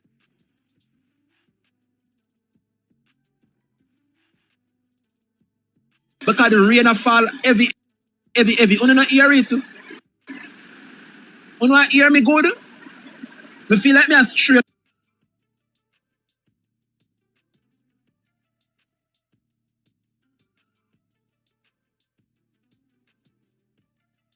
My voice fi talk loud because the rain a beat like a bullet on the roof. Kuya? Xavier Main come out and say the finance ministry alone cannot fully fund the education sector. And what is? And what is Jamaica? Finance ministry says that the government alone cannot fully fund the education. Oh, no, it's a Faval fail the country. The finance minister have failed the country miserably. How is it that you not can't fund the education ministry? Faval, no, me not get this. Something wrong with the heading. Something wrong with the heading right here, so me not think nothing goes so. So, I want to implement one education tax again for pay teachers. I don't understand what they're going to say in Jamaica. I don't understand what is happening here. And if all the person, as Xavier me and then send for can deliver this message, what make them can turn you in a kunomono so? This man has never stood up in parliament and represent Southwest St. Anne and never yet turn up and speak yet for the 3 term. Huh? And you, I got to take up this by your head. Come and tell the Jamaican people, say the finance ministry can't fully fund the education sector. I don't have no time wasting. I don't know, you can't sidetrack me this afternoon. I'm going to wrap up the Labour Party and put on down one place. Back to class, coming and tarry so at all. The country mash up. Huh? Country mash up. Anyway, Jamaica, after Andrew carried the Integrity Commission to court, he lose the court case. Andrew lose the court case and then he apply for judicial review. Huh? Well, Jamaica, When the matter was brought to court, the Supreme Court reject Andrew Holness's bid to strike out part of the Integrity Commission official affidavit. Can you imagine? Can you imagine Jamaica? Somebody sworn affidavit. Remember, the Integrity Commission do the investigation, and they might investigate people. So you have to swear the truth and nothing but the truth. And Andrew Holness carry the Integrity Commission to strike out things where people put on in their sworn affidavits. Huh? Jamaica people, don't come listen to this part here. The Prime Minister take the Integrity Commission to court and ask the court to strike out parts, yeah, of the Integrity Commission's sworn affidavits. Jesus help me this afternoon. Huh? Well, the corruption prosecutor to probe Andrew Holness' conflict of interest allegation in the Integrity Commission report. The report concludes, listen good, that Andrew Holness may have influenced the awarding of millions of dollars in government contract to the company of a business associate. Government contract awarded to one of Andrew Holness' business known as Western Construction. Western Construction Director Robert Gavin and Donovan Simpson are known to Andrew Holness for over 20 years. Jesus help me, Father. When I hear this, Jamaica, Andrew Holness, have a business known as Western Construction. And in the business where Andrew him have two individuals working as his director, and Andrew and them are friends for over 20 years. Then that kind of conflict of interest. And that Integrity Commission reporter states, when they go to court, remember we never know all of them are something until he go to court, Andrew drag it to court, and now them are something and they bust out in the court, Jamaica don't listen good. The report states that contracts were awarded by Andrew Holness through the Ministry of Health when Andrew Holness served as portfolio minister then, and while he was at the Social Development Commission and also at the National Works Agency. Yeah. So what the report is saying, is that when Andrew in the ministry, Andrew, they awarding own company contract, Hey, God Almighty. And when they done them, I say, how Andrew no certify? The report states that Andrew Holness personally knows Mr. Gavin as he was employed in his constituency office in West Central St. Andrew, and he's also in his personal business. So Andrew Holness hire Mr. Gavin in a constituency office. And Andrew have Mr. Gavin, a one personal business known as Westcon, as a director. And Andrew Holness, I use the ministry to award Westcon contract. No, sir, this is not real. Yeah, again. Gavin also, Andrew Holness director in Positive Jamaica Foundation, where Holness remain a director. So Gavin then a Westcon, Gavin in the Prime Minister constituency office, and Gavin, our next director, Positive Jamaica Foundation. Tell me more. Tell me more. Yeah, again. Mr. Gavin and the former Finance Minister Nigel Clark and another person known as Warren Vernon were noted as directors. Both Gavin and Andrew Holness were listed as directors of the company Sunshine Mobile, where the core business activity was the provision of transportation and consultancy. So our next company is known as Sunshine Mobile. So you have Sunshine Mobile, Westcon Construction, Jamaica Positive Foundation, and Andrew Holness constituency officer. 4 business that Andrew have Gavin in as director, It gets worse. Mr. Gavin was also listed as a director in another company to Andrew Holness known as West Central St. Andrew Trust, for which Andrew Holness was listed as a director. Kakafat. A 5 business that, 5 business, and Andrew Holness awarding himself government contract and awarding friend of 20 years the director position. And then you sit down and wonder how this man not get certified yet. It gets worse. Listen this apart here. The report investigation also concludes that both Mr. Gavin and Juliet Holness and East Rural St. Andrew MP and the wife of the Prime Minister were listed as director of a company known as Omega Bridge Finance, for which the core business activity recorded was to provide investment. Business number 6 that you know. One other one named Omega Bridge Finance. Jamaica, them is something you want in the Integrity Commission report, you know. The Integrity Commission report uncover them as something here, you know. Them you know make up story, you know, Jamaica. These are what is in the Integrity Commission, you know. Huh? The Integrity Commission said that the company, Westcon Limited, was recommended. It was offered by Andrew Holness for the award of contract for works in St. Andrew West Central for a Christmas work program. Labour Party. Labour rights. You hear what the Integrity Commission report say? The report says that the company Westcon Construction Limited was recommended in a letter, and that letter was authored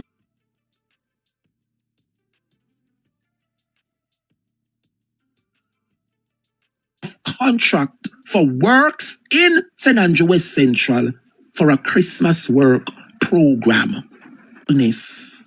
Award the contract to himself, because Andrew Holness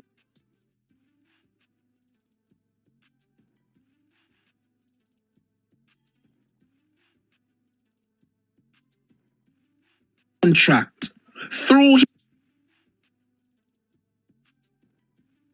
program. And then you sit and ask yourself, how comes this man is still uncertified? What more no want than that? Here you again. Here them as something again. The National Works Agency, yes, have awarded over 34 contracts to Omega and Westcon Construction, to which 26 of the 34 fell within the value threshold, which required the National Works Agency to submit particulars of the contract to the then Contractor General. All right? In relation to the contract that was awarded by the SDC to Westcon, Andrew Holness wrote to the SDC in a letter and advised the SDC that Gavin was to be employed as the project manager under the Constituency Development Fund in St. Andrew West Central.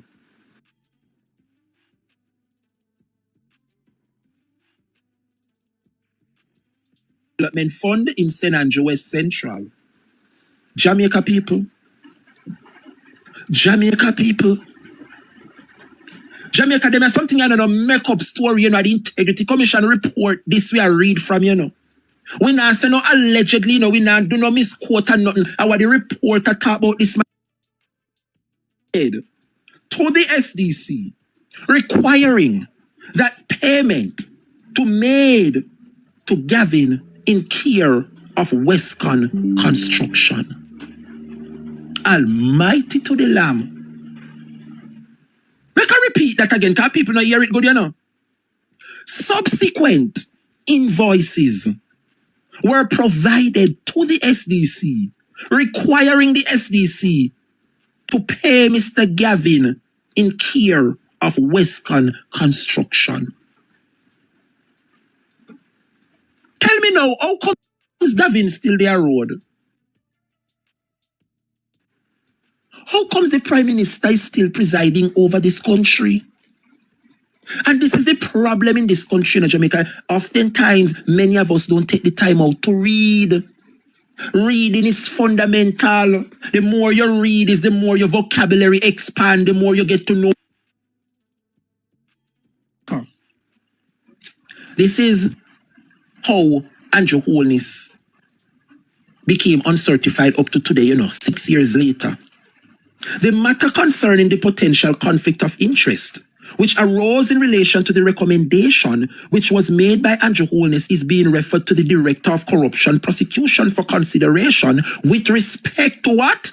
Breaches of the Contractor General's Act, breaches of the Public Procurement Regulations Act, and breaches of the Corruptions Prevention Act. You see how much something the Prime Minister would have breached and commit an offense? Based on what this is saying, you know, Jamaica, not only that Andrew Holness would have committed an act such as to breach the Contractor General's Act and Public Procurement Act and Corruption Prevention Act, you know, the Integrity Commission is saying that there are sufficient grounds for the Prime Minister to be further referred. Yeah? To be investigated for financial crimes. What am I going to think Andrew Olney's statutory declaration end up down at the FID? Remember, the FID is there to investigate financial crimes, you know. Members of the Prime Minister up to this day cannot explain to the country, yeah, the movements of millions of dollars among connected companies we have. So if you have millions that move through your bank account and you can't explain how you come by the money, there's a possibility that you are committing financial crime. So the Integrity Commission would have done their job, you know. And it is so bad what they discover that they have to refer the matter to the FID. But that is where, you see, Andrew put in charge of the FID, Dennis Strong, somebody that will sit on the reports. We don't hear nothing more since he reached down at FID, you know. And to make matters worse, are you aware that the same Andrew Holness statutories end up down at TAJ? Tax Administration of Jamaica have Andrew Holness report as well. So the Integrity Commission have it, the FID have it, and TAJ have it. Why would the TAJ have your statutory declaration? Is either you're not compliant in paying your taxes or you lie on your declarations. And when I read the Integrity Commission report, yeah, it is telling me that Andrew Holness filed nil taxes, which means he cannot pay his taxes for this company because he's not making any money. But the Integrity Commission would have proven that the same company that Andrew Holness said now make no profit and he now make no money so he can pay no tax for this company. The Integrity Commission said this your company and they give you $20 million loan. Huh? So where is the TAJ if he come right to the nation and say based on the findings from these reports, we agree that the Prime Minister would have committed an offense and he would have lied on his statutory declaration by declaring that he's unable to pay his taxes because his company is not making any money. But investigation show millions are transferred from account to account. One such account is one of the prime business them when you say nah make no money. So how you take up $20 million from a failed business and lend out as loan? He lied to the nation. Andrew Holness have lied to the country. And that is the reason why we are here, Jamaica. This is the hallmark and the reason for why the Prime Minister to this very day have not yet been certified. Huh? This is a shame and a disgrace. Nothing short of another shame and disgrace in the Labour Party to have a leader who wants to speak and to speak to others when he himself does not have an ounce of integrity. So much so that you lie to the people of this country and lie to the Integrity Commission, the FID and the TAJ. And you are now parading as somebody of good stature. Where? Please to tell us. Tell us this afternoon. An uncertified, worthless man continue to live off the poor and continue to portray himself. Jamaica will reward you openly and publicly. So I had to remind the labor rights this afternoon. Why is it, that Mark Jefferson Golding continue to be certified? And why is it that the Prime Minister after 5 years still not being able to be certified? I have to remind Jamaicans this afternoon. There is a reason why Andrew Holness to date has not yet been certified. We have the facts. We don't just speak for speak and talk sake over here. Wait till I launch my YouTube platform. I don't think I see platform turn up yet. Wait until I have the visibility and the ears of the public domain. Jamaica, this is where I have to leave it for this afternoon. I want to thank you guys so much for participating. It was my utmost pleasure being here. Don't forget June 26th. I'm looking forward for the support where all will come together and donate so that I can provide myself with the laptop to carry out the duties and the functions of the people. Jamaica, let us continue to look out one for another. Let us continue to champion the message of the People's National Party. The word is love, Jamaica. Take care and see you guys tomorrow. See you. right? I am getting to understand that corruption has been normalized under the Jamaica Labour Party, and they take pride in hiding corruption. So anybody that have sense, like a blogger, like myself, we have sense, and we try to educate the people, then take offense to us as bloggers. Knowing well, within themselves that what we are doing is not wrong, But it is the hallmark and the mantra of the Jamaica Labour Party to keep the truth withheld from the people of this country. And so Jamaica, I don't know anywhere else in this world or any other jurisdiction, any country, that a minister could be under such scrutiny, right? And he's made to remain where he is. I don't understand. There's certainly no jurisdiction, no other country where such things can happen and he or she remained at that ministry. We're not asking to fire them as a member of parliament, but the responsible thing to do is to relieve that person from all position and ministries that was assigned to him. And when I look and I see that Christopher Tufton, the health minister, for whatever is happening in his personal life, no one cares. But when you are a public sector worker and you're handling matters and monies concerning the public, then you are up for scrutiny. And what many persons find difficult to identify is conflicts of interest. So here we have Christopher Tufton, right, as the Minister of Health. And we have the member for Northwest Centre, Crystal Lee, as the State Minister.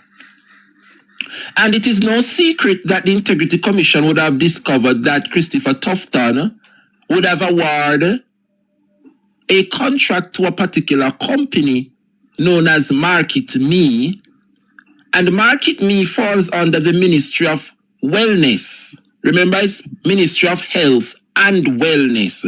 So separate and apart from the Ministry of Health, you have another area to it that deals with the wellness of individuals. So the exercise, your medication, those kind of things that they would look into, the wellness side of your health.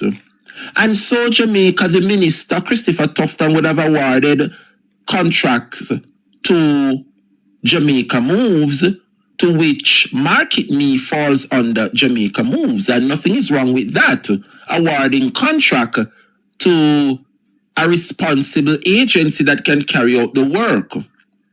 However, what many fail to understand is that the individual who is responsible for this entity called Market Me is the girlfriend to the minister. I repeat, the individual who is the owner of Market Me, a company that the minister awarded $80 million worth of contracts to, is the girlfriend of the Minister of Health, Christopher Tufton. And this is where many persons drop the ball because they don't stop to educate themselves and ask what is happening here. Many persons say, oh, so what? He award the contract to somebody, the worker do. We see them do whatever. But nobody is stopping to understand that these ministers would have signed and taken oath when it comes down to these things. And one such thing is conflict of interest. Whereas you as a minister, you cannot award contracts to individuals that are your family. Worst in this scenario, this lady is the girlfriend to the Minister of Health, and you award $80 million contract to this individual, right? And while Christopher Tufton came out and acknowledged that he did something that was wrong, which is a breach, it is a conflict of interest, but we don't see anything happen or anything went further Why? Because the Jamaica Labour Party is in power and this is how they govern. So instead of educating the people of this country, identify a wrongdoing and call out the individual and take necessary actions, instead of the government identifying a problem and fix the problem, what they do is to continue in the mess and put out public stunt and public PR stunt to make it seem as though no corruption, despite an agency we are paying millions to do their job, discover the wrongdoing. The individual remain and they sees nothing wrong with that. Now, Jamaica, I wake up this morning and saw Crystal Lee stretching and have a man all over her, setting her body in various positions. And I delved deeper into the video and I realized that there were other individuals there, such as Kerencia Morrison. And I said to myself, say, oh, Kerencia reach here so. Babs, you know, have nothing for doing at the Ministry of Culture and Gender Entertainment. How Kerencia Morrison gone over the Ministry of Health? Well, Jamaica, me see the man twist up them and put them in all kind of position and them exercise. Little did I know, Jamaica, that it seems as though the investigation that the Integrity Commission have done and would have caused significant damage to the Jamaica Labour Party, but them turn a blind eye at the Ministry of Health. It seems as though they would have dismantled Market Me. So it seems like things didn't look good, and it is clear because the blind and the deaf and the dumb could see, say, how can you award $80 million worth of contracts to your girlfriend and you don't consider that as a conflict of interest? And so it would have caused significant damage to the Jamaica Labour Party. However, the leader of the Labour Party did nothing. The individual is still there.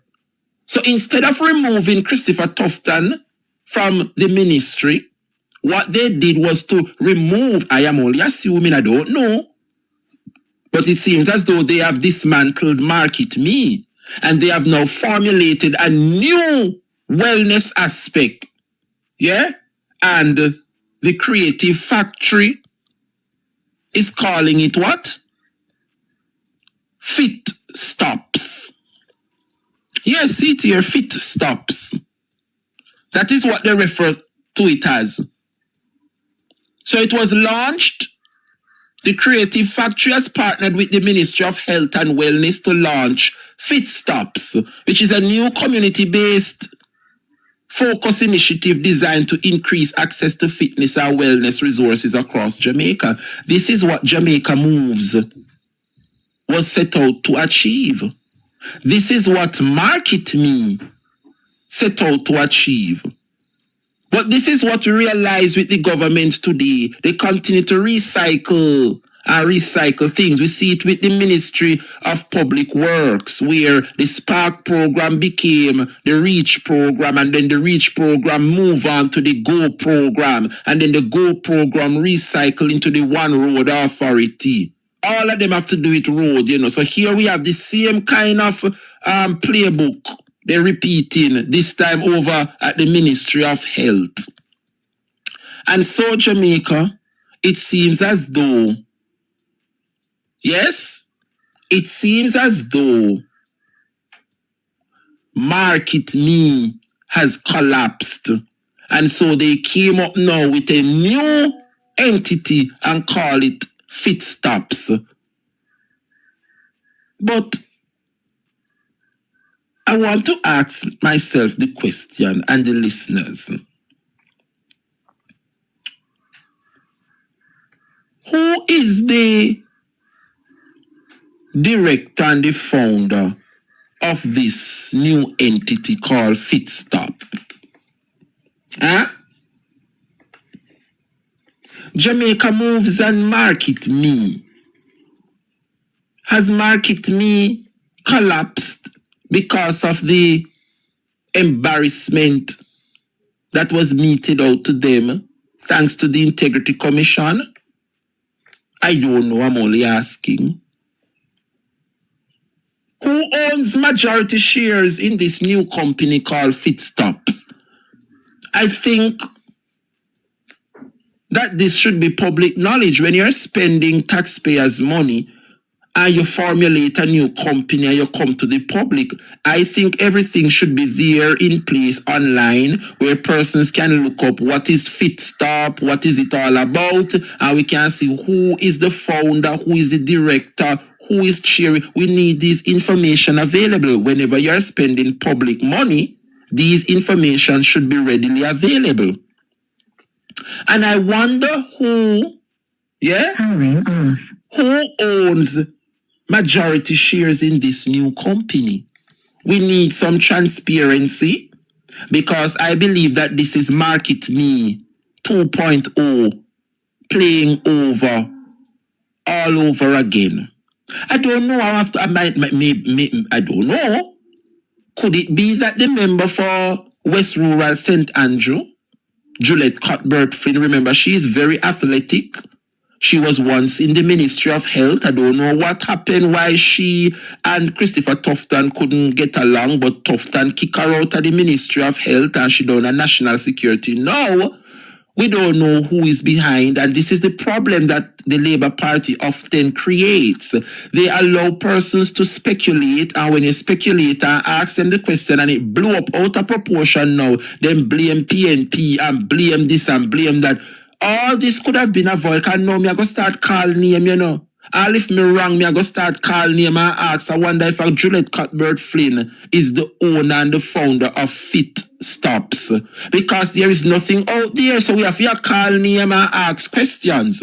So until them query these things and set them house in order, then we can know what is happening. So we need to know whether or not this is Market Me reincarnation coming back all around so that Christopher Tufton can continue to award $1 million contract to individual within his family and close individuals in the Jamaica Labour Party. We need to know. We need to have transparency in this country.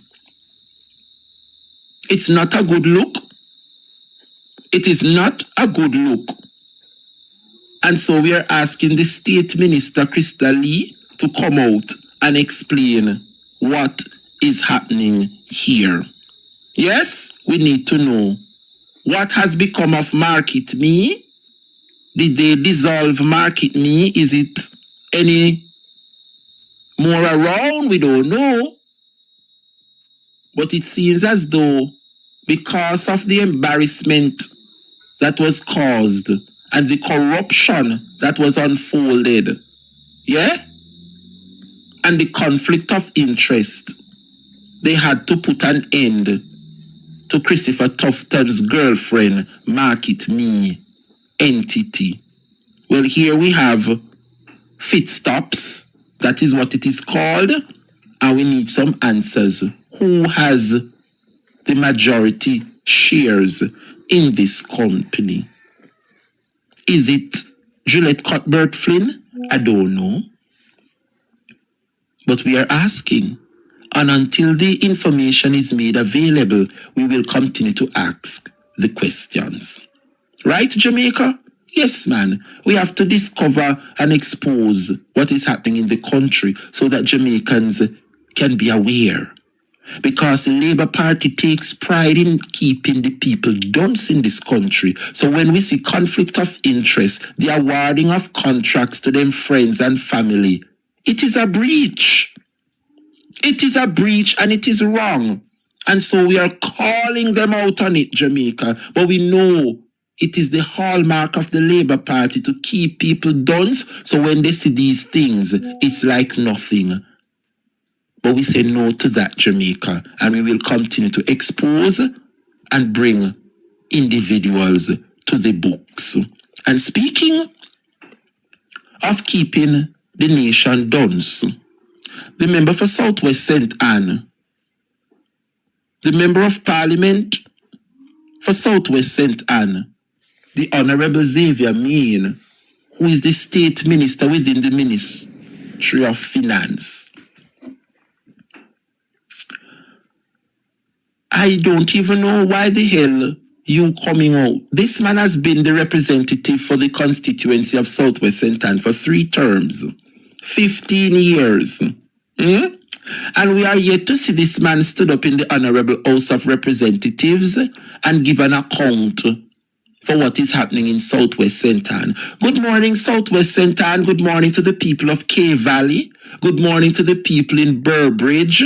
Good morning to those around the Gibraltar Division. Calderwood people and Alexandria people no stand up. Let me ask you something, the people in Southwest St. Ann. You no have running water? You still build the tank them pan top on no house top as air tank? I don't know, I'm asking. You no have water run through, no? Make a sip me ginger tea before it cold. Well on the people. Hey.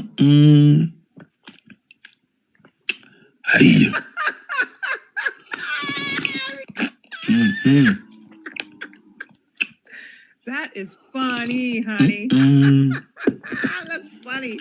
The ginger tea nice to see people. I don't know when the ginger tea busting off in my head. Me just attack up the things them. Dead. Now, Cookie, come here, my friend. I need to know what has Xavier Mean done for the people of Southwest St. Ann. Separate and apart from the capture land them where take place around Russia, around Armadale, and wherever the people from nowhere are left are coming to Southwest. This is what Labour Party does best, you know. Create garrisons and allow the informal settlement to take place and then create some stronghold in the country. Xavier Mean, I want to ask you this morning, what development have you brought to the people of Southwest St. Ann? Now, me want to ask the Member of Parliament. You are the State Minister in the Finance Ministry. What development have you brought to Southwest St. Ann for the 15 years you have been in Southwest St. Ann? There is the Abutnot Gallimore High School. You don't know how that high school was built. You have the Charlton Primary School. You don't know how it was built. You have the Alexandria Community Hospital. You don't know how it was built. The post office, the infant school, the 4 Chinese supermarket were in the town. You don't know how none of those development came to Southwest St. Ann. I am asking you this morning, respectfully, what development have you brought to Southwest St. Ann? I want to ask, are you aware, Jamaica, that Southwest St. Ann are one of the many constituencies that is a stronghold for the Labour Party? And in 2026, persons are still bathing in bath pans and drums. People are still carrying water because there's no running water in Southwest St. Ann. This is a stronghold for the Jamaica Labour Party. You mean to tell me that the State Minister and the Ministry of Health, one of the top ministries he is presiding over, and the development is lacking? I want anybody to tell me that they leave high school with them CXCs and you can say, thank God the minister or the MP brought development to Southwest St. Ann so they can survive and get a job. Are you aware that majority of persons in Southwest St. Ann, Xavier Mean constituency, have to leave Southwest St. Ann to get a job? Ask anybody on the North Coast, Ochi, Trelawney, the various hotel between that elegant corridor for tourism. Majority of those persons working are coming from the hills of Southwest St. Anne. There is absolutely no work, no job, nothing this man has brought to Southwest St. Anne so that persons can remain in Southwest St. Anne and don't have to leave to go pay rent or to go live elsewhere across Jamaica, because there is nothing. Ask anybody, from Southwest St. Anne, what job have this man brought to Southwest St. Anne? Other than Steve Hill and Morris Hill, dirty truck them with a car dirt. Tell me now, you send a picnic to school to go get an education, and that is the job cut out for them when they left school, to come haul dirt, and go dig potato and plant yama and cabbage. I'm asking seriously, what is it that Xavier St. Anne? So that's when your pitney left high school, them not have to think of leaving, where them born and grow, to go seek employment elsewhere. And it's a serious question. And the same thing is happening in South Trelawney, Marissa Dalrymple.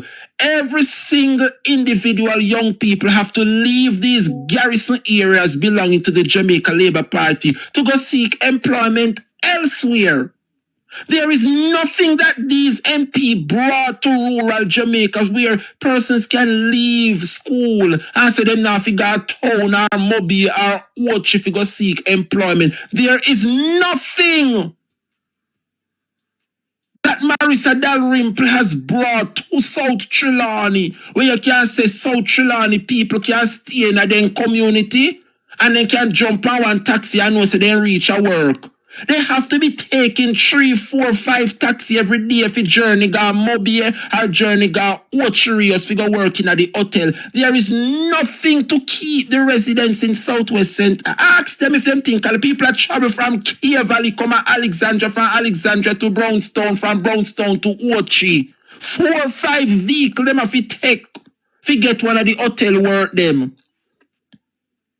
And it's a serious question, because I don't know if I lie me I tell what significant development that Xavier Main and Marissa Dalrymple has brought to south of the island.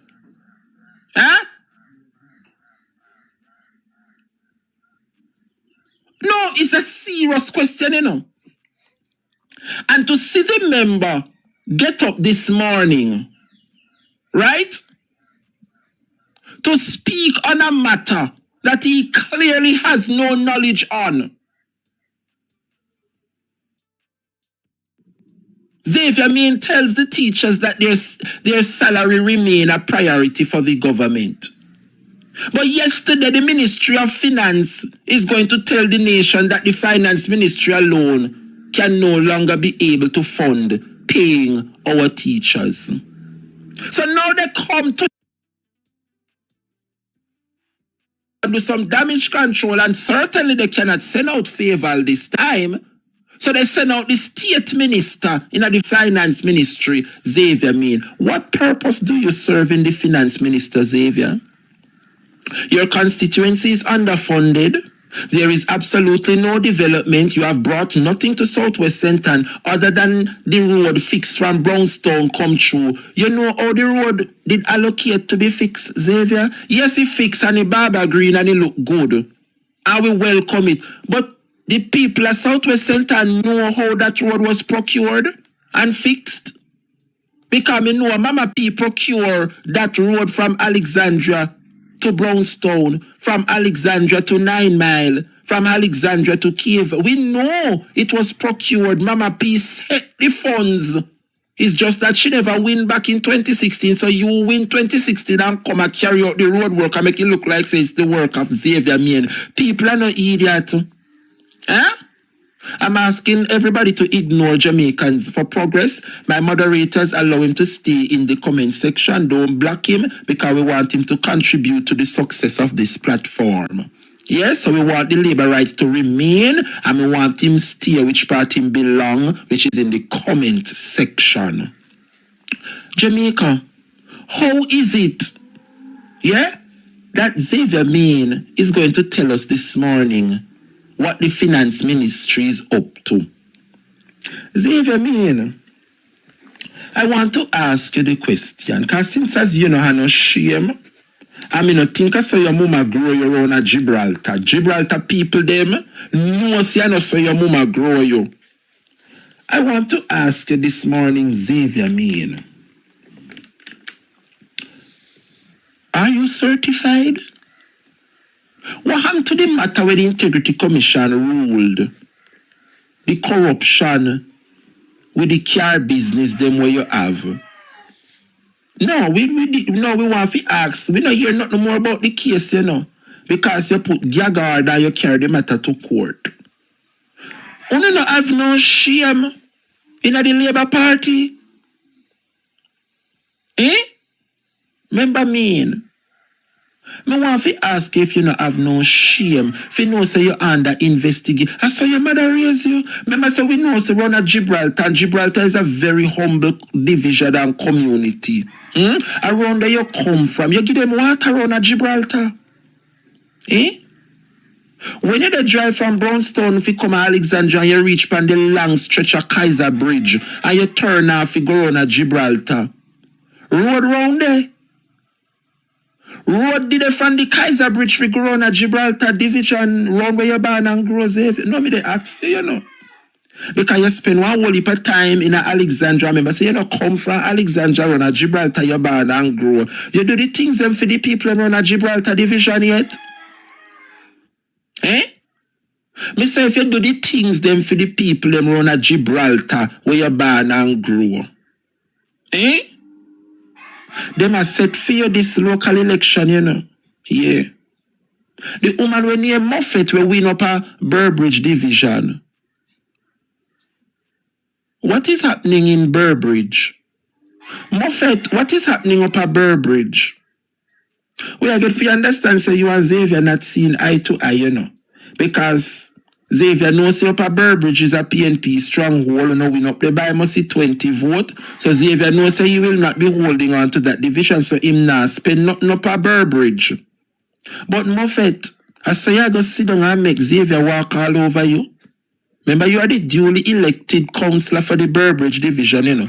But that fit happen to Uno up there in a Burbridge because look how Mr. Brown do for Uno. You know, I have a lot of Labour right friend up in the Burbridge division. I want to hear what they say. Them say when the Labour writer tell me, no, the Labour right them tell me, say, you see, when he come on to the general election, then we vote for Xavier as the MP. But you see, when he come on to local government election, Labour right say them a vote for Mr. Brown because he's a wonderful councillor. So whatever happened, and Mr. Brown lose by the 20 vote and then put in Moffat. Only say, oh no, sorry, so no vote for Moffat because the MP. I don't know what is happening between the MP and Moffat, but Moffat a complaint says Xavier not giving her the funds to do her job in the Burbridge division. Jamaica, when you look at you see you have a member of parliament like Xavier Mean, who is under investigation, who put the investigation to an halt because they have to hide and cover them tracks. This is not a good look, you know. And then Xavier come out a chat and a reassure and a tell people, how can you come and speak to the public and reassure them when you are under an investigation? For look here, no. Them are no shame, you know. Eh? Them are no shame. Eh? Well, and Escobar, well, and the Higginsland are proper plain people. No, me dear. Higginsland in the Calderwood division. Remember, say PNP win back Calderwood division. Come on. How we bright morning star. The only division PNP is 4 division in a Southwest Centre, you know. PNP normally have 2 and the Jamaica Labour Party have 2. But the problem with Southwest Centre and why Labour Party always win is that they are the 3 division them. Gibraltar, Burbridge and Calderwood. Those divisions don't really have much people than the Alexandria division. The Alexandria division, Xavier now fi campaign in none of the other 3 divisions. He can only campaign in the Alexandria division and win because Alexandria have the largest amount. It is the town center for Southwest St. Anne. So all those who in Alexandria alone, remember Alexandria is a labor right division. Them always win Alexandria around at Gibraltar, but the PNP normally win Calderwood and Burbridge. Right? So in the Calderwood division, you have strong PNP areas like around Stepney, upper Higgins land, and then you could place the Calderwood at PNP area those. But we hold on pan it. You understand? So when you come on to the Higgins land district, a PNP area them days, if you no win up on them side, then none at all. You understand? But what always a beat Southwest St. Anne is the Alexandria division because of how the division set up.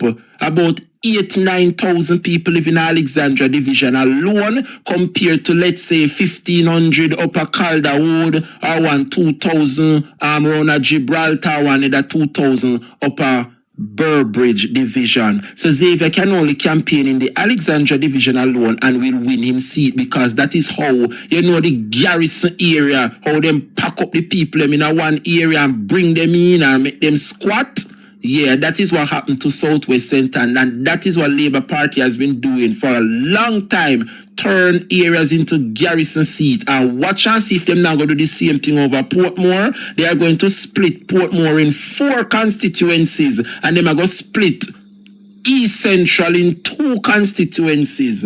All over Gregory Park, watch what them are going to do. They are going to make all Gregory Park and so be 1 constituency. So they are going to win 2 seats now in that area. But the people them are set for Terry Long, you see. Them are set for Terry Long.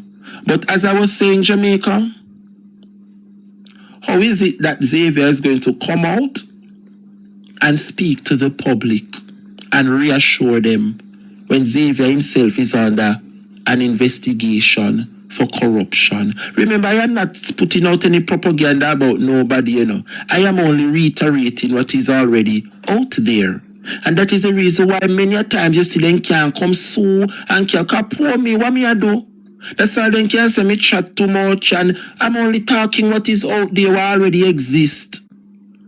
Me now come make up no story or no cook up nothing against nobody if you bring down nobody. I am only reporting what the news is saying about these ministers. Me not tell no lie.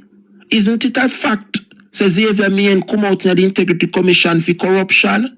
Yes, something of it do with in car dealership and car this way have and how much business and car business when have and he never tell the Integrity Commission and then they find out and one heap of something and then he drag it through the court and the court put stop order upon it pending further investigation and then me come out and tell lie upon the minister. So why is it that they don't like when people talk what is out there about them? It is out there so people need to know.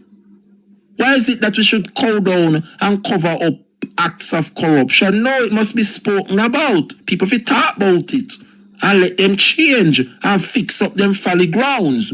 That's how it go, Frankie, big up yourself. Eh? It is out there that he is one of the illicit members. He is still under an investigation. He is before the court. I don't remember the date yet, but he matter there before the court like a Kim Brown. And Ruel Reid. All of them is in the same clique, you know. And so Jamaica, it begs you to ask the question. These people have no shame when they come and dictate to people and tell people what to do when they are under scrutiny. It's not a good look. The Jamaica Labour Party and the leadership need to recuse these people and pull them from the various ministries and make them go clean up their mess and then them prove themselves innocent. Then they can come back to the portfolio. But I don't think it is right to be presiding over matters like these as a minister and you are under scrutiny. Eh? It's not a good look. It is not a good look. Eh? But as the leader of the opposition often reminds us that if the head of the stream is corrupt, yeah, then the river itself, the tail of the river itself is also corrupt. The Prime Minister is under investigation for 6 long years. Andrew Holness cannot be certified. And then you have members such as Daryl Vaz, Xavier Main, Christopher Tufton, all of these persons, Bobby Montague, Andrew Wheatley, all of them are under investigation for wrongdoing, And instead, Andrew Holness draw the line and separate himself and say, I am a leader and I cannot lead a country, and several of you are under investigation for corruption. Let me separate myself from these persons. Andrew Holness promote them and give them ministries, and then the people of this country is sitting down looking and I wonder, how is it that Jamaica is falling and continue to fall? It will forever fall with the likes of these persons leading the country. Nobody said if you resign as an MP because of the people and vote for them and put them there. But you cannot have these persons that preside over the public purse and handle taxpayers' money, and they are deemed corrupt. The evidence brought against them are overwhelming. They are before the courts, and I think the Prime Minister should recuse them. Where is the media to talk about these things? Why isn't the media asking the pressing questions? Why these persons continue to act in these various ministries and they are under a clout of investigation? Their matters are before the court. That is the reason why, Jamaica, when you look at a Mark Jefferson Golding, this is the man to lead the country, So whatever you want to say about Dennis Gordon and whatever him get himself in with Jack then, only realize that Mark Golding did have Dennis Gordon as one of the spokesperson for whatever ministry. Only know see Mark Golding relieve him from him duties. He's no longer a spokesperson, Mark Golding will remove him from all of the committee them when have him pan. That is our leader leads. You don't see Mark Golding and Dennis Gordon at no fuss. No, because Dennis Gordon look within himself, and even though what he did, him have justifications for it, because Dennis could never have done what he did without the approval of the Ministry of Health. Remember, we are not running the country, so if Dennis get away with something, I must who them have a safeguard the country. Bring in Dennis for him to do these things. Right?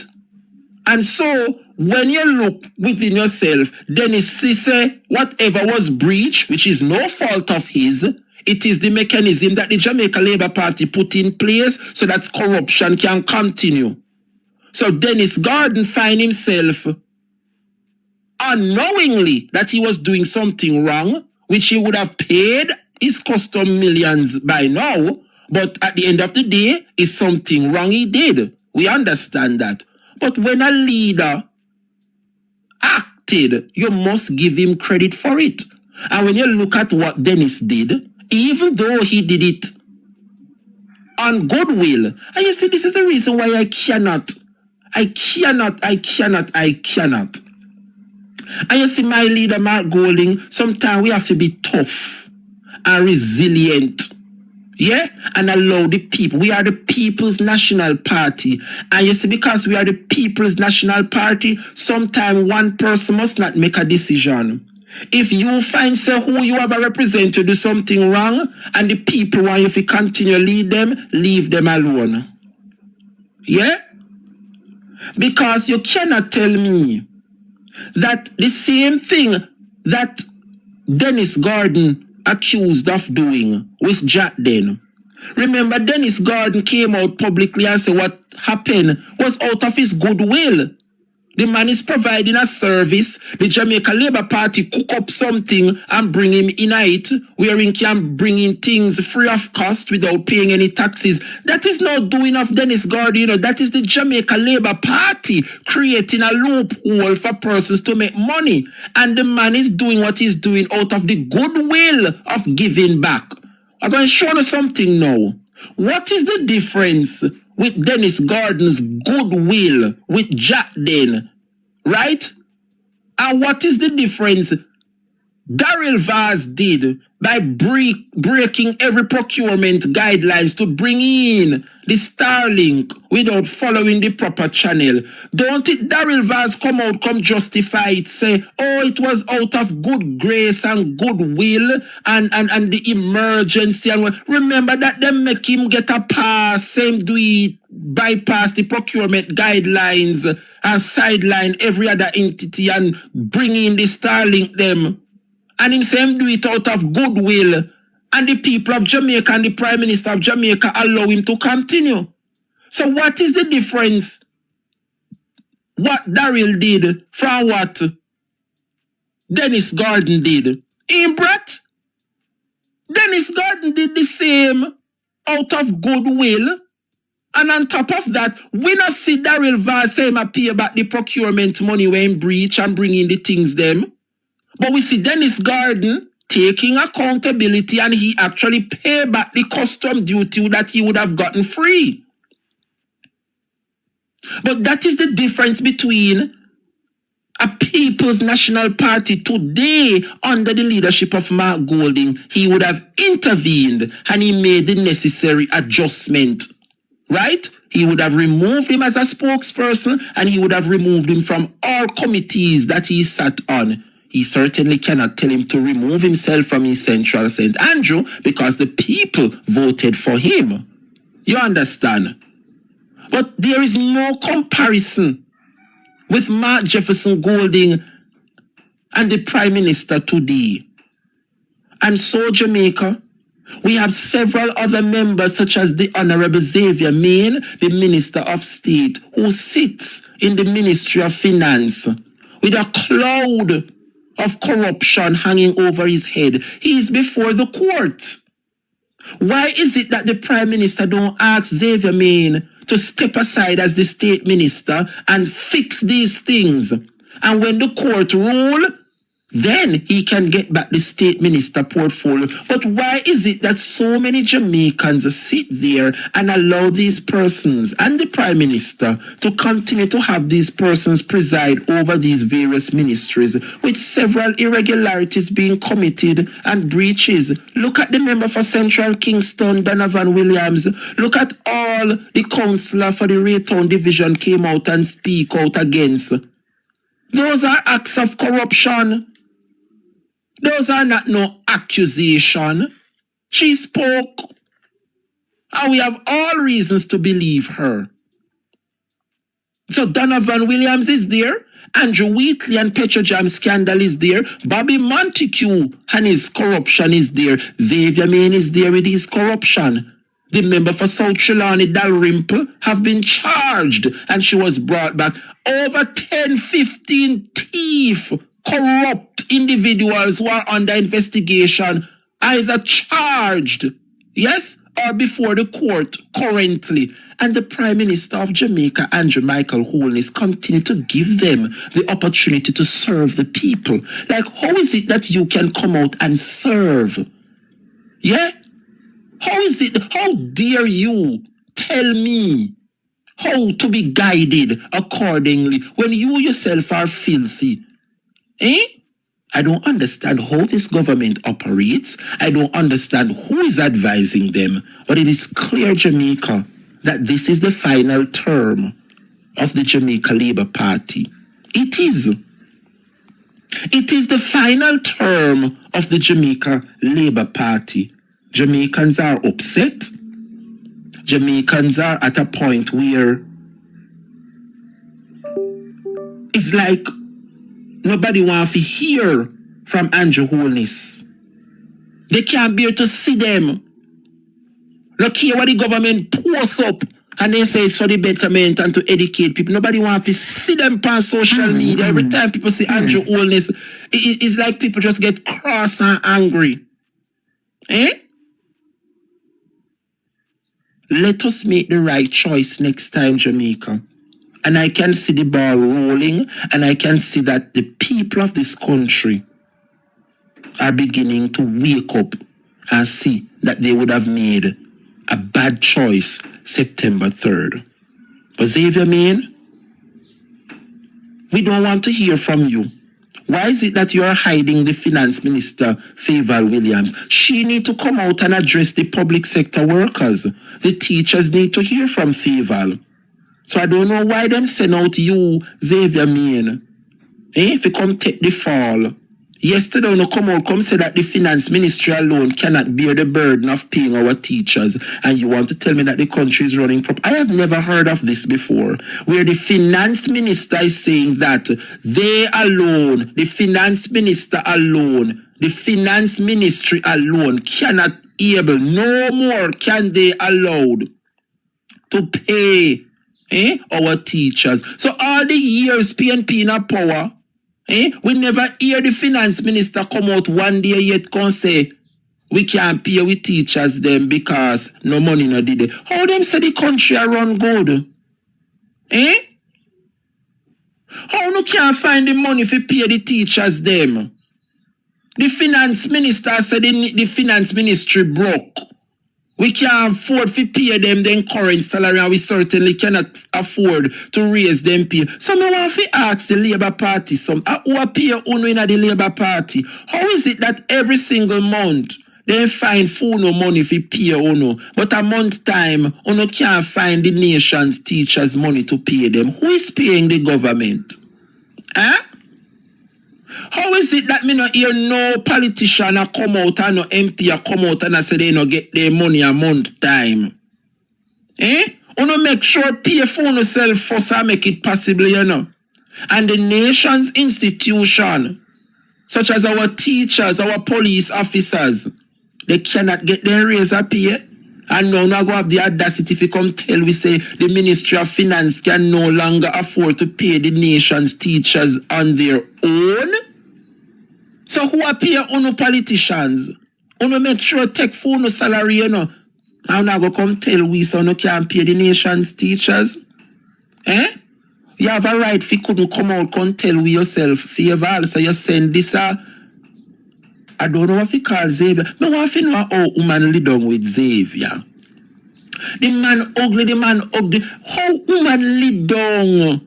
How woman open up them crutches to them your mania? I don't understand, you know. I don't understand how woman really lead down and open up their leg and make man lead down. I don't understand how women open up them crutches to them here. Them have a right to say ugly. Look here now. Xavier have a right to come out, you know, because if Favour did ever come tell the nation this, I done, you know. So them say now, Xavier now if he can take the fall for this mess. Classic Labour right strategy. You go on till you strategize on yourself out of power, and the day will come. Jamaica people are going to take a break, and when I come back, we heading over Southwest St. Elizabeth and hear what the people in Donga Parity have to say about Andrew Holness and the Nara.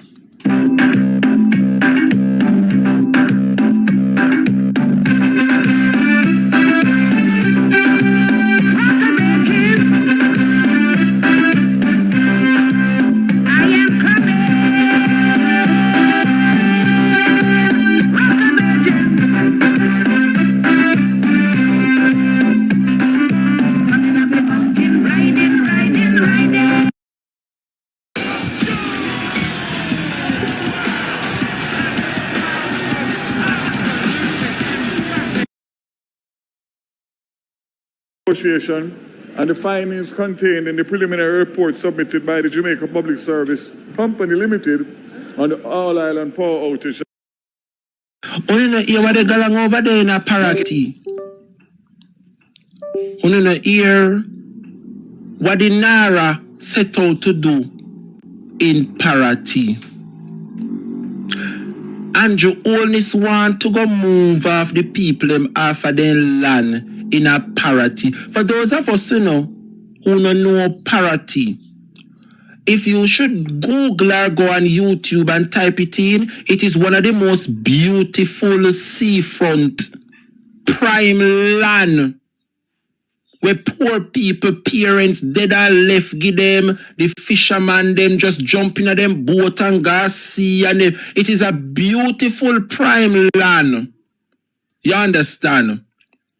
So what the Jamaica Labour Party sets out to do is to relocate the people them and move them from half of them land, you know, and carry them way up in a chuku, go put them. And when you look, nothing is wrong with that, but move them and relocate them because, you know, say a safety and sometimes the sea come up and whatever. Move them and leave the land, yes. So that's Jamaicans who want to go down there, go set up business and can't have the land to do that. But you are not going to move the people in front of a parity and carry them way woy. So you can take the people them land and redevelop it and put one of the Bound Brook or one of the Marant be a town center and transform the people in prime land and go no friend. Eh? This is what you call it, brat? Gentrification. This is not a relocation for true. They want to take away the people, them lands in St. Let me tell you, no people down at St. Elizabeth, you fi be hard years. Do not give up on a land in the name of safety and in the name of this and development. Don't do it. Make them build up round. I don't know if you see one video on social media, YouTube, you know, which part. I don't remember if it is in China or Russia. But the government want to make one highway. And the way in which they want to construct the highway would have to go right through one man property and he have to go relocate and move in little house. The man saying, oh, and great granny give him, in granny come back, come get it and him come get it and he want if him picking them out there. So the man have in legacy panit, you know. But the government want to remove him. And based on the laws, right? It is up to the owner for the land to sell it. But if the owner decides that he's not selling land, there is nothing the government can. You don't know what the government do in Russia. Don't remember if it is Russia or China. You know what they do? They make one rotted highway and put the man go right around the man and the man house in the middle of the highway. You know, see like when you go around one roundabout, and you see the center of the roundabout have plants. So I saw the man house in the roundabout, middle, you know, and the road, the highway make right round the man. And the man in the middle of the roundabout on the highway, the man not selling land. Yeah? I have a friend down there in Curacao. And when I was living in St. Kitts, and to all those who make it seems like, say, St. Kitts, this and that, me not worry yourself, I soon politics over St. Kitts, I soon go back over there. And I will be going to help me party campaign. Yeah? One Dr. Terence Drew. Already, once you see them sound the bell and sound the trumpet over there, the St. Kitts Nevis Labour Party, the People's National Party, sister party over there, I shall be going over there to kick up a storm. Yes! So Jamaica, I have a friend down there in Curacao. And it seems so, one man have one prime land, you know. When we say prime land, he have one little zinc shack where he's selling beer them and he's selling little weed and he's, you know. And they want to bring in one brand new chain of hotel. You know, listen to the story good, you know. They want to bring in one new chain of hotel. I think a Ritz-Carlton or, no man, no Ritz-Carlton. What the hotel which part they in New Kingston across from Emancipation Park name. One new hotel they make up over one name Marriott. Yes, not telling any lie. The Marriott want to develop a hotel down there in Curacao. But the beachfront property, the little man having little shack pan it.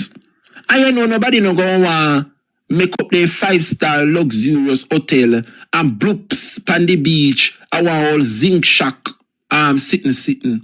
So them try iron, then carry the man got coat to get him off.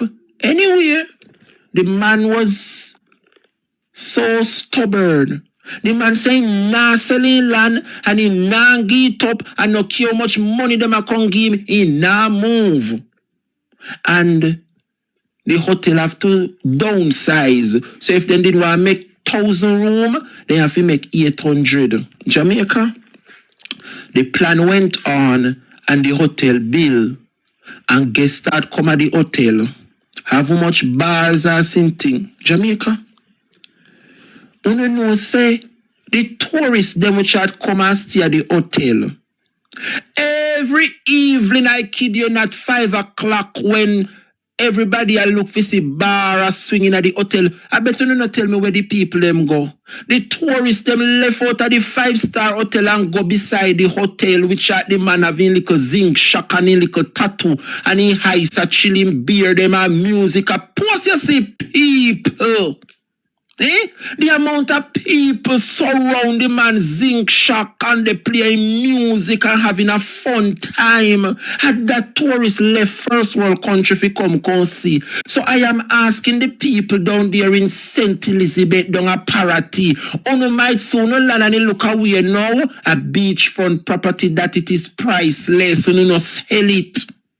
Build up on a little tattoo. Pan it, on a little zinc shock, on a little bar, and stay upon the land. Don't make the government push you off because the government are going to take it and transform it and put prime bar and restaurant pan it and have no sabotage them.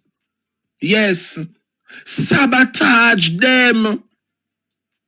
Make on a little zinc shock stay which party day.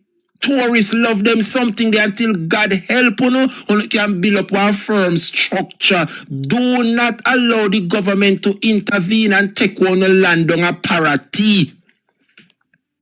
Because as I said, Jamaica is the same man then come fi run him off of the land and pay him feet. And the man stood in ground and said no. And today the man business is a prominent business today. Right now in the on YouTube, the people them will come to stay at the 5-star hotel. Every evening 5 o'clock, the people them go over across the which are them stay and they are the little shack at the bar. And if the man had given up in prime land, look at where he would be today. So Jamaica, I want you guys to listen to what the residents of Parati have to say when Andrew Holness go down there, go intervene and want them to leave Parati to give them to redevelop. Listen to this by the residents of Parati. Them carry things and them now. There's nothing for Parati people them. They gone all about and run up and down. No, we there, so we give thanks to God and we are doing what we have to do. We don't get nothing from them. We're glad some look for where some people send come do it. And we're not leaving here, so God, this is our home. Where we are going? Who know I'm putting? We're there already and we enjoy ourselves. Each one help one another because we help one another. We don't get no help. Right, Kuko? And here we go. Yes, right. So we give God thanks for that. Yeah. Nobody knows here where God sees. Nobody have no right over. We have no right. So if anybody have anything to say, yeah, come to we make we say. Yeah. Because we help our water to get food, eat and drink and put up a couple place and live forever and give back down. We are in the system for the whole of us. So if we don't see 900 people come out, we speak for everybody because we are here for everybody. We don't have no help from nobody. We get help from who is around here. You understand me? We live out so they will not tell me what did Andrew Holness talk to you guys? Did Andrew Holness come have a meeting? Prime Minister have the right to say we want to say fire around the world.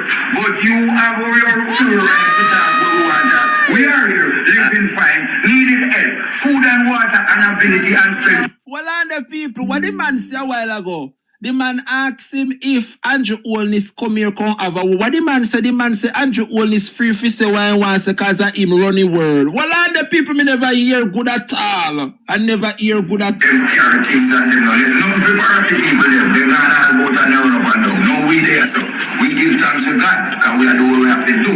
We don't get nothing from them. We're glad some look for where some people send come do it. And we're not leaving here, so God, this is our home. We there already and we enjoy ourselves. Each one help one another, and we help one another. We don't get no help. Right, Coco? Yes, right. So we give God thanks for that. Yeah. Nobody knows see where God save. Nobody have no right over. We have no right. So if anybody have anything to say, yeah, come to we make we say. Yeah. After we help our water, we get food to eat and drink and put up a place and live forever and give back time. We are in the system for the whole of us. So if we don't see 900 people come out, we speak for everybody because we are here for everybody. We don't have no help from nobody. We get help from who is wrong here. We live so not tell me. Did Andrew Holness talk to you guys? Did Andrew Holness come have a meeting? Prime Minister have the right to say what he wants to say if I run the world. But you have your pure right to talk what we want to talk. We are here living fine, needing help, food and water and ability and strength to build up our place to give God thanks. Hey, no, sir, who say people that have sense don't have parity. That's right, parity people. No turn up on no waterfront property and make Andrew come push no off. But parity people stand to benefit from container home relocation. The people them tell nobody no have a problem with getting the container home or put it down on them parity land. I move you want to move off the people in front of a party so you can take it. Remember, you know, a government that, you know, when you look and see them start build all kind of stone, push stone in the water, what they call it, reclamation, land reclamation.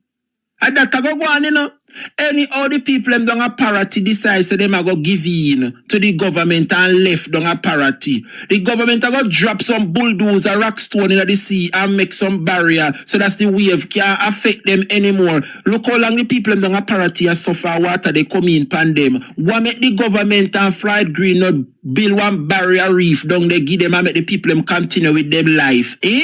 No, they will relocate them. So they can take it over. And I am telling you, once them the people that a parity decides so them are going to move. Andrew Holness and whoever responsible with them tugboat and them this and them are going to transfer some big rotted rock stone. You never wonder how the rock stone them over Palisades come about? When you now got airport, you know, past the how much mile a rock stone pile up on the banking for back up the sea from coming in, come wash out the road. And the same thing, them are going to do down a parity. Them are going to drop some big rock stone in the sea and build one barrier reef. So that's no wave can affect parity anymore. At that, Andrew are going to do enough if help the business people, them which are buy out the lot them down there. So why Andrew Holness can't spend the money down there? Yeah? So that's the people them down a parity can feel safe and protected. Turn up on a foot down the Rasta man. You talk like a comrade. That is it, brat. Them are going to bring in them crane and then flatbed and then tugboat. Anywhere the big rock stone fi come from, then find it and make barrier reef and protect parity from water coming in. What make them can't do it and make the people them stay on them property? If you no care and also no choose Jamaica, why you no have to sell out Jamaica fi bring in the investors then fi get the people in prime land? Why is it that the poor people, Jamaican people who have their little beachfront, no because they have no money fi put up one fancy bar or one fancy restaurant, fi so no must use no money and get rid of the people them so no can have if you take it over and capture. Sit down pound no land parity people. God Almighty, if we make when one next hurricane come, he pass over parity and no affect no. Me no think God so deliberate fi make uno get one of the hurricane twice. Parity people turn up on a foot and don't move.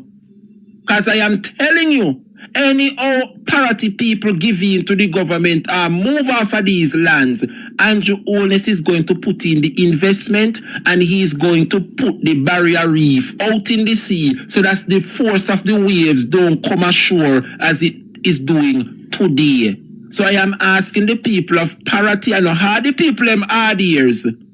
They know hard ears and they know stubborn. But people have sense and people see what Nara is set out to do.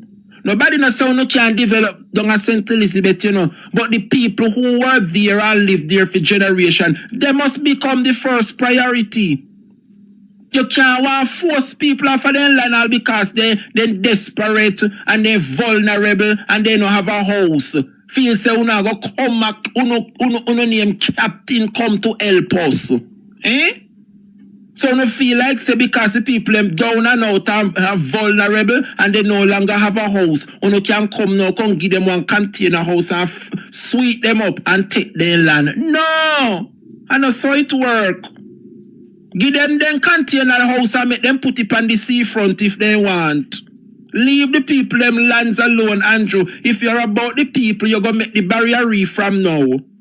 And protect parity people. Why is it that after parity people them left and you relocate them and then you go start intervene and protect them beachfront? No.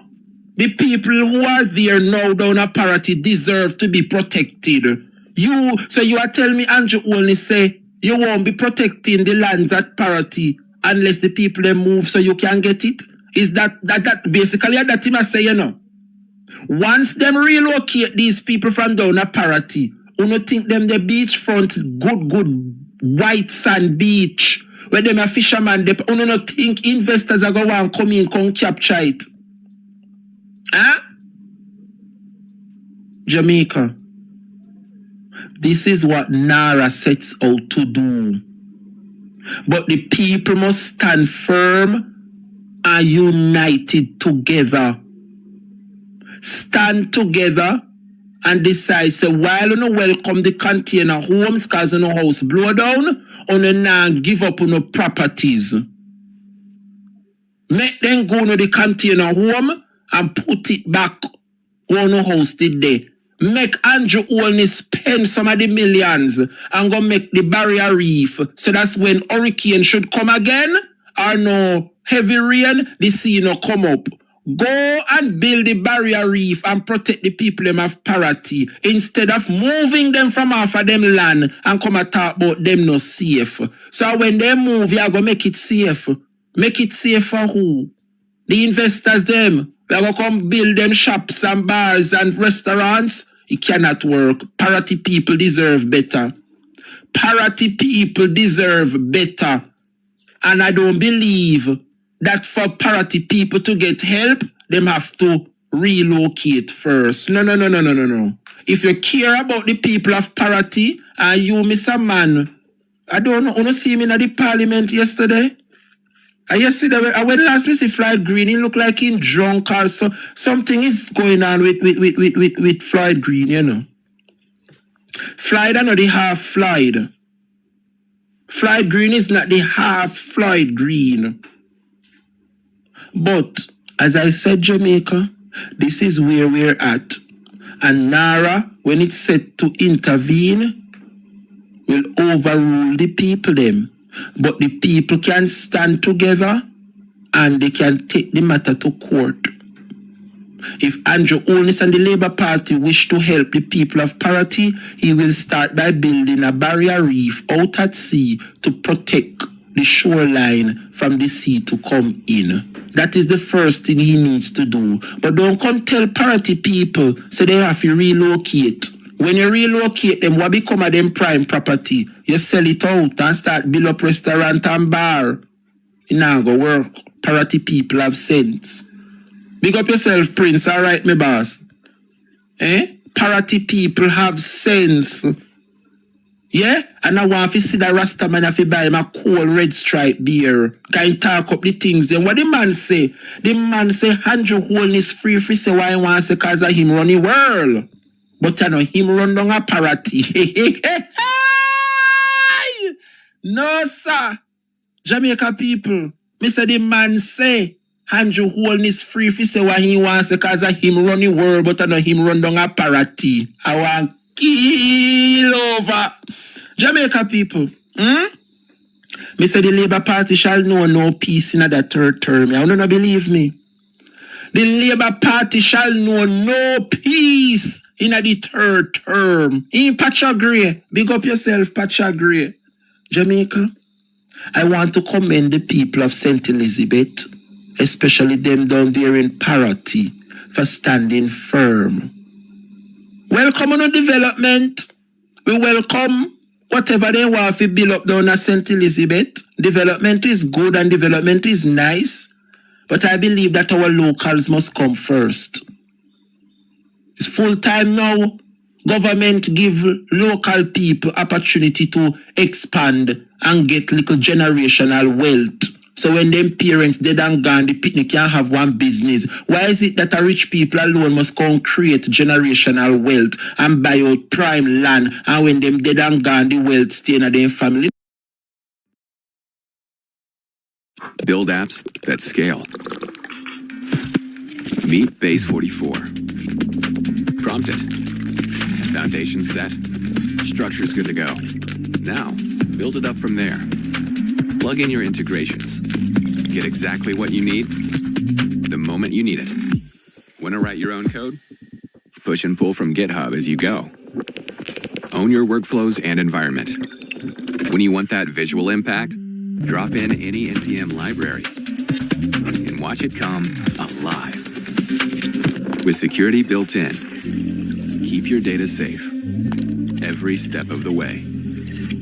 Ready? Deploy in one click with full control and zero compromise. Base 44. Build it your way.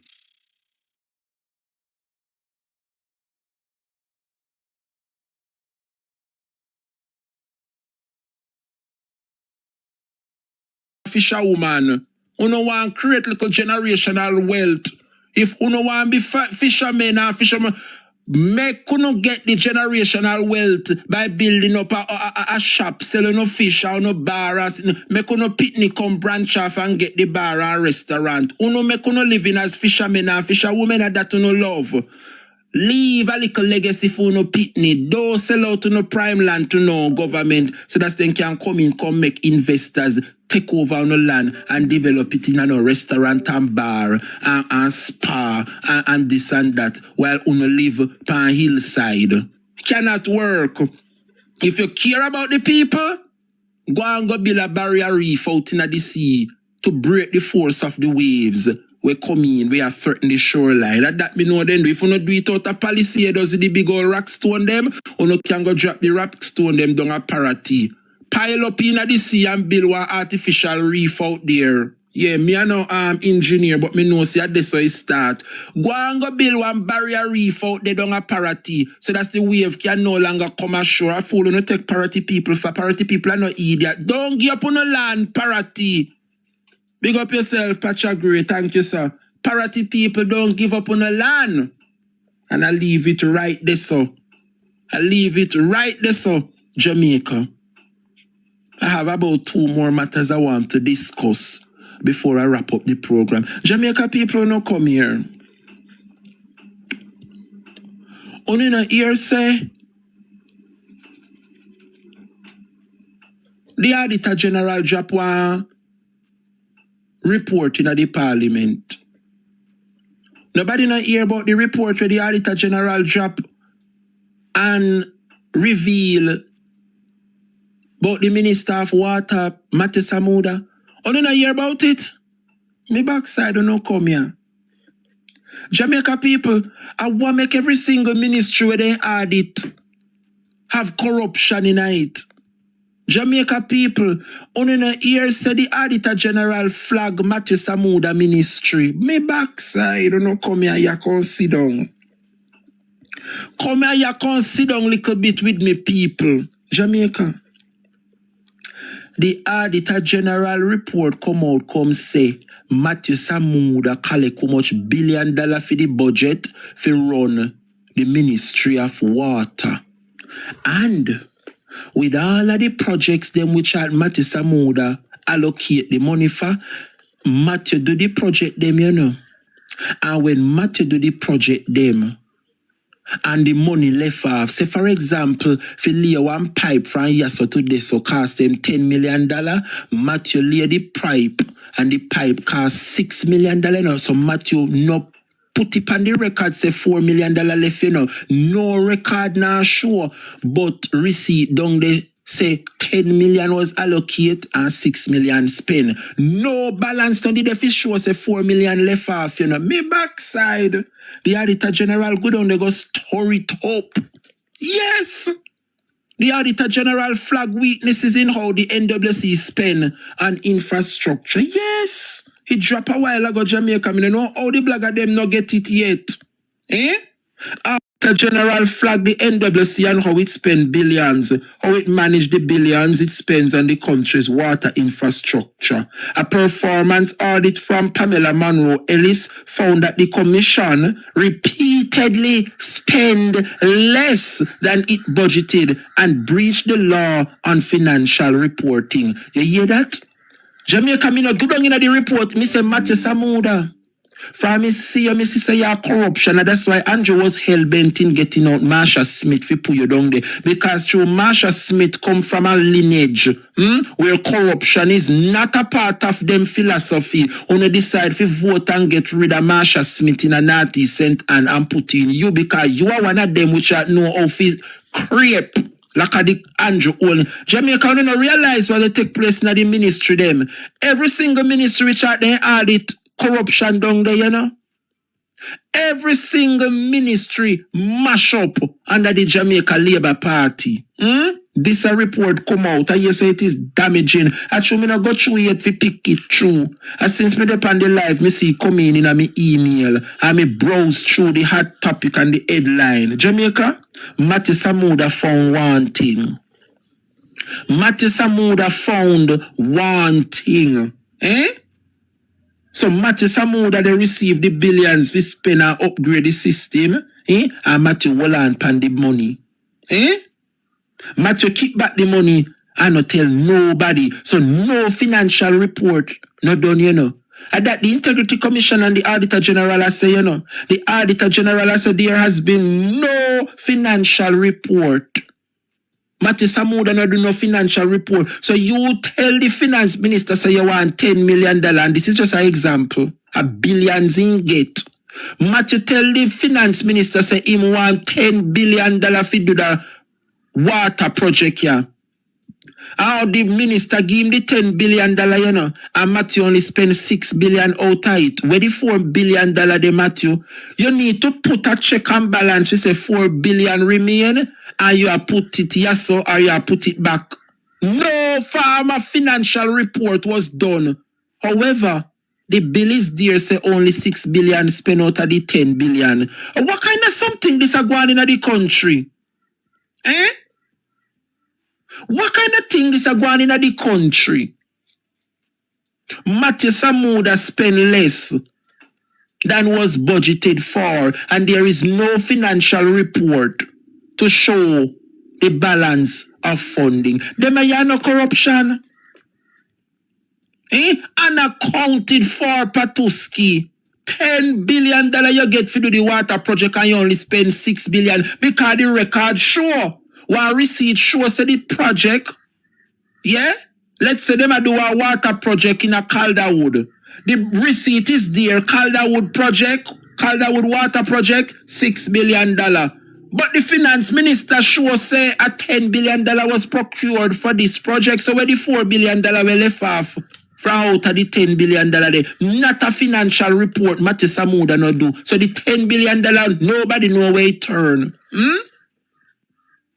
A responsible leader, having unearthed all these findings were made published, a leader would say, come here, Matthew. This is what the report is saying, and I will not be a part of a government where I cannot explain what happened to taxpayers' dollars. So here was my son. Go and go find out what happened to the balance of the money, you know, and let me know so me can put you back in a position. That is what a leader would do, you know.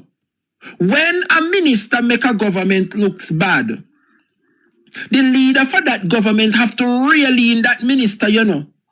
Especially if the report look away.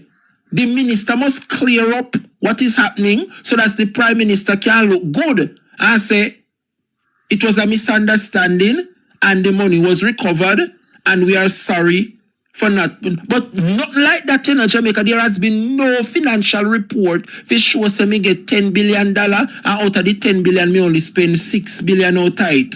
Right? So me balance $4 billion. So see the $4 billion we left off. You know, there has been no financial report. That is what the Auditor General has been saying, you know.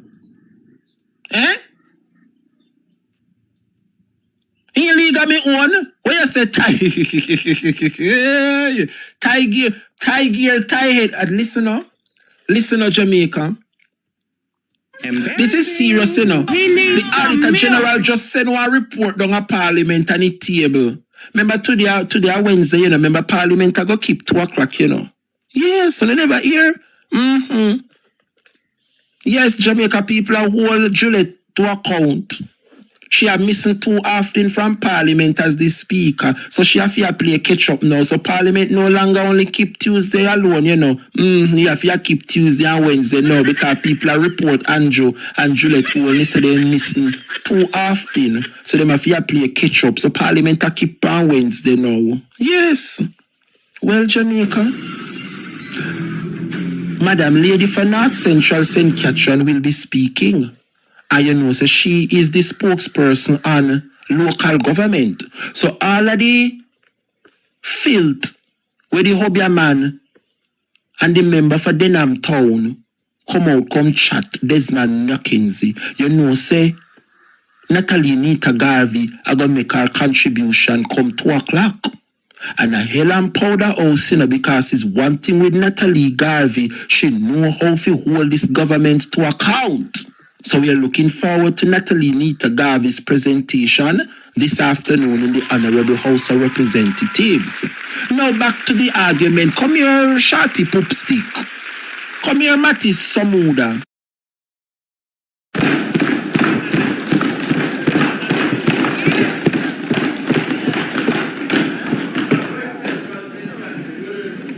Madam Speaker, I rise to make my 19th presentation on these annual sectoral debates. Member, permission to speak from a seat other than your own? Oh, Madam Speaker, kindly asking you for your permission to speak from a seat other than my own. Permission granted. Thank you. Gratitude to God prevails. Appreciative of the support of family, headed by my husband, Marlon Garvey.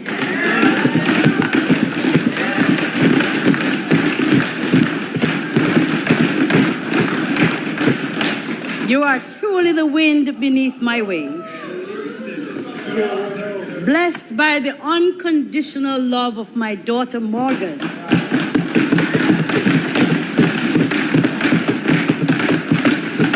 Who celebrates her birthday today.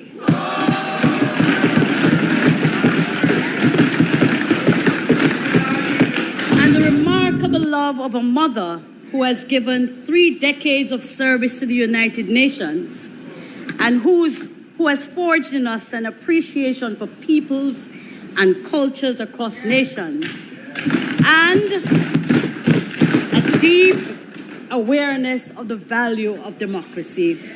Your 84 years on this world is value to us all.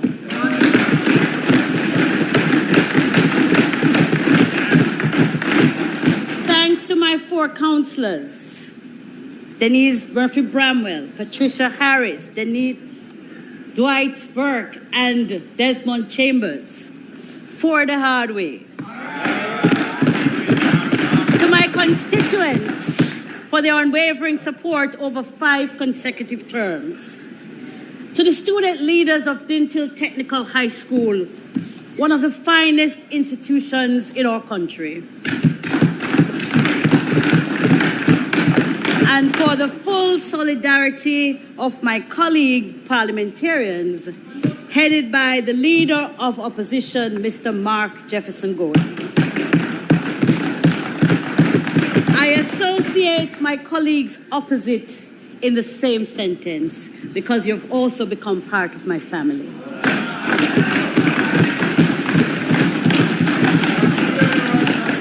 I want to take this opportunity to extend my condolences to member Malahoo Fort, who lost her husband recently. I understand grief, and today I pray for God's comfort on her and her family. The work of the members of Parliament is never done, whether through the falling rain or the extensive drought. Consequently, I must say thanks to my personal staff, my security, my team at the office, my constituency team, my colleagues in local government, because I also served almost a decade as a councillor myself.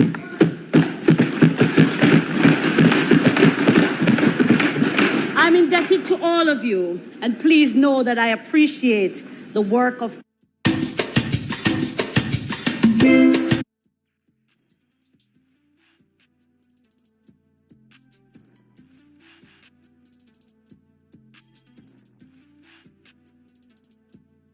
local water systems, every individual. From solid waste management to road repair.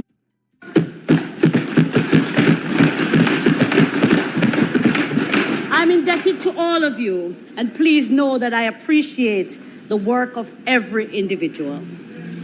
From solid waste management to road repairs, local water systems, markets, building permits, municipal infrastructure, to community participation, our local government is at the heart of everyday life. Its proper place is the backbone, not the background of Jamaican life. Madam Speaker, we have been at reform process for over a quarter of a century, and time come to deliver real results to the people. There are moments in life, the life of a nation, when reform is no longer optional, when adjustment is no longer adequate, and when reimagination itself becomes a duty. This is such a moment. Today I rise not merely to speak about local government administration. I rise to speak about national renewal and to urge a fast tracking of its incomplete agenda of reform. For too long in Jamaica, we have misunderstood local government. We have treated it as an afterthought, an appendage to central government, a reluctant administrative cousin, summoned occasionally to clean drains, patch roads, trim verges, and bury our dead. We have mistaken local government for local housekeeping.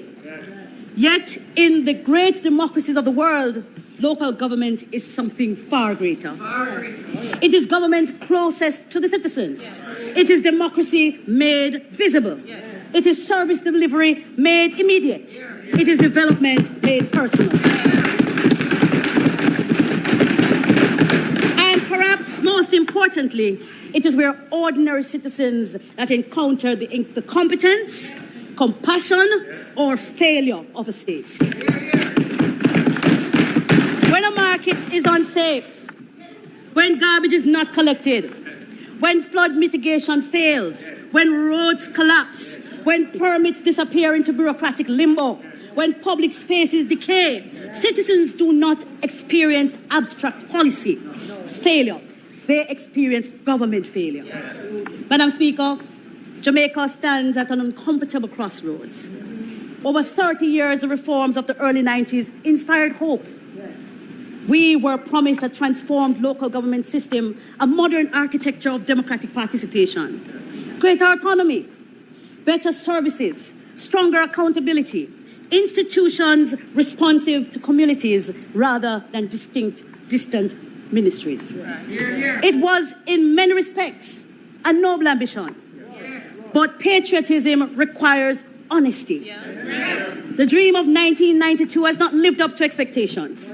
The truth must be spoken plainly in this honorable house.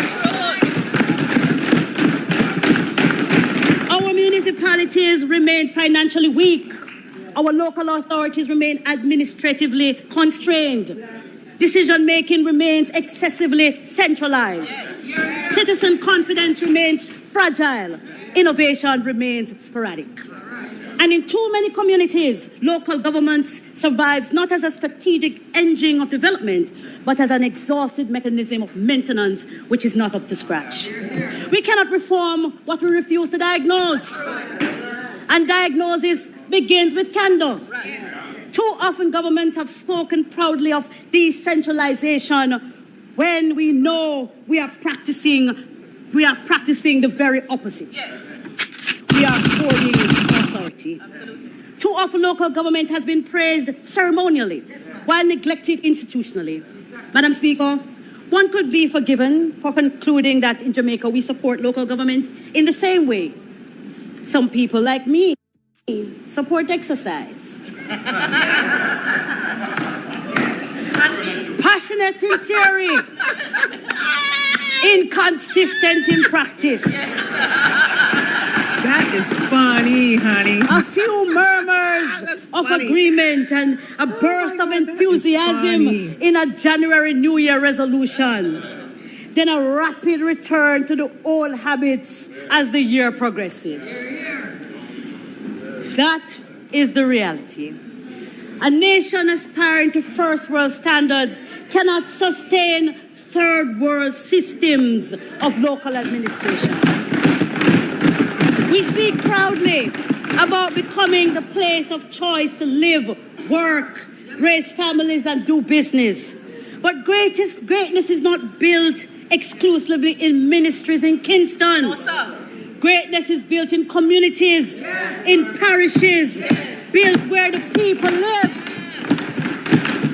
And therefore, local government is not peripheral to development. It is development. It is. Madam Speaker, if Jamaica is to compete in the 21st century, we must stop governing communities as if efficiency, responsiveness, transparency, and innovation are luxuries. Yeah.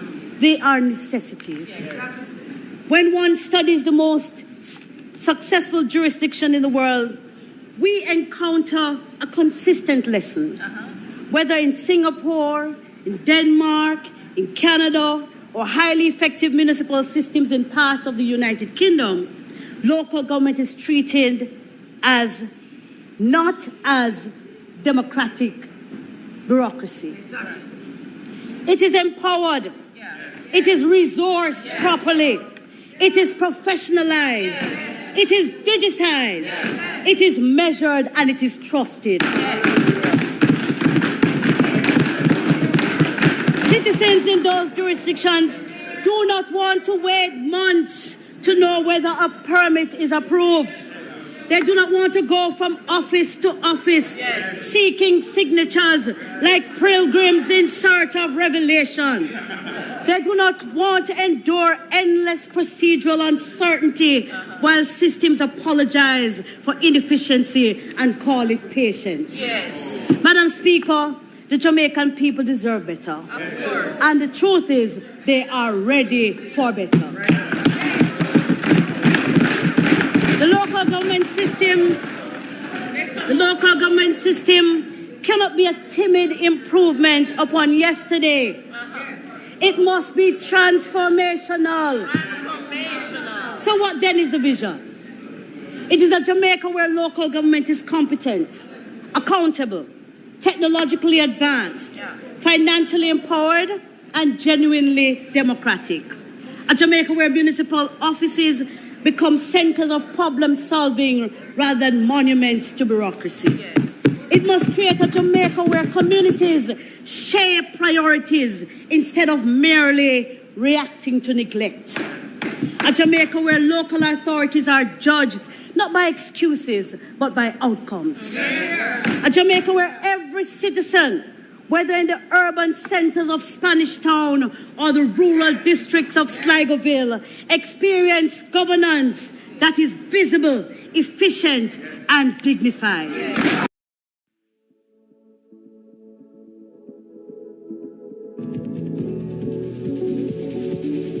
So AI in energy modeling increases the pace of decision making for the organizations. It increases the speed of modeling for the analysts.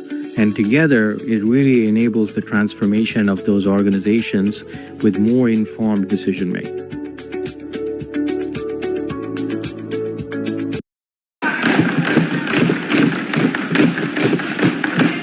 We seek a second generation of local government reform.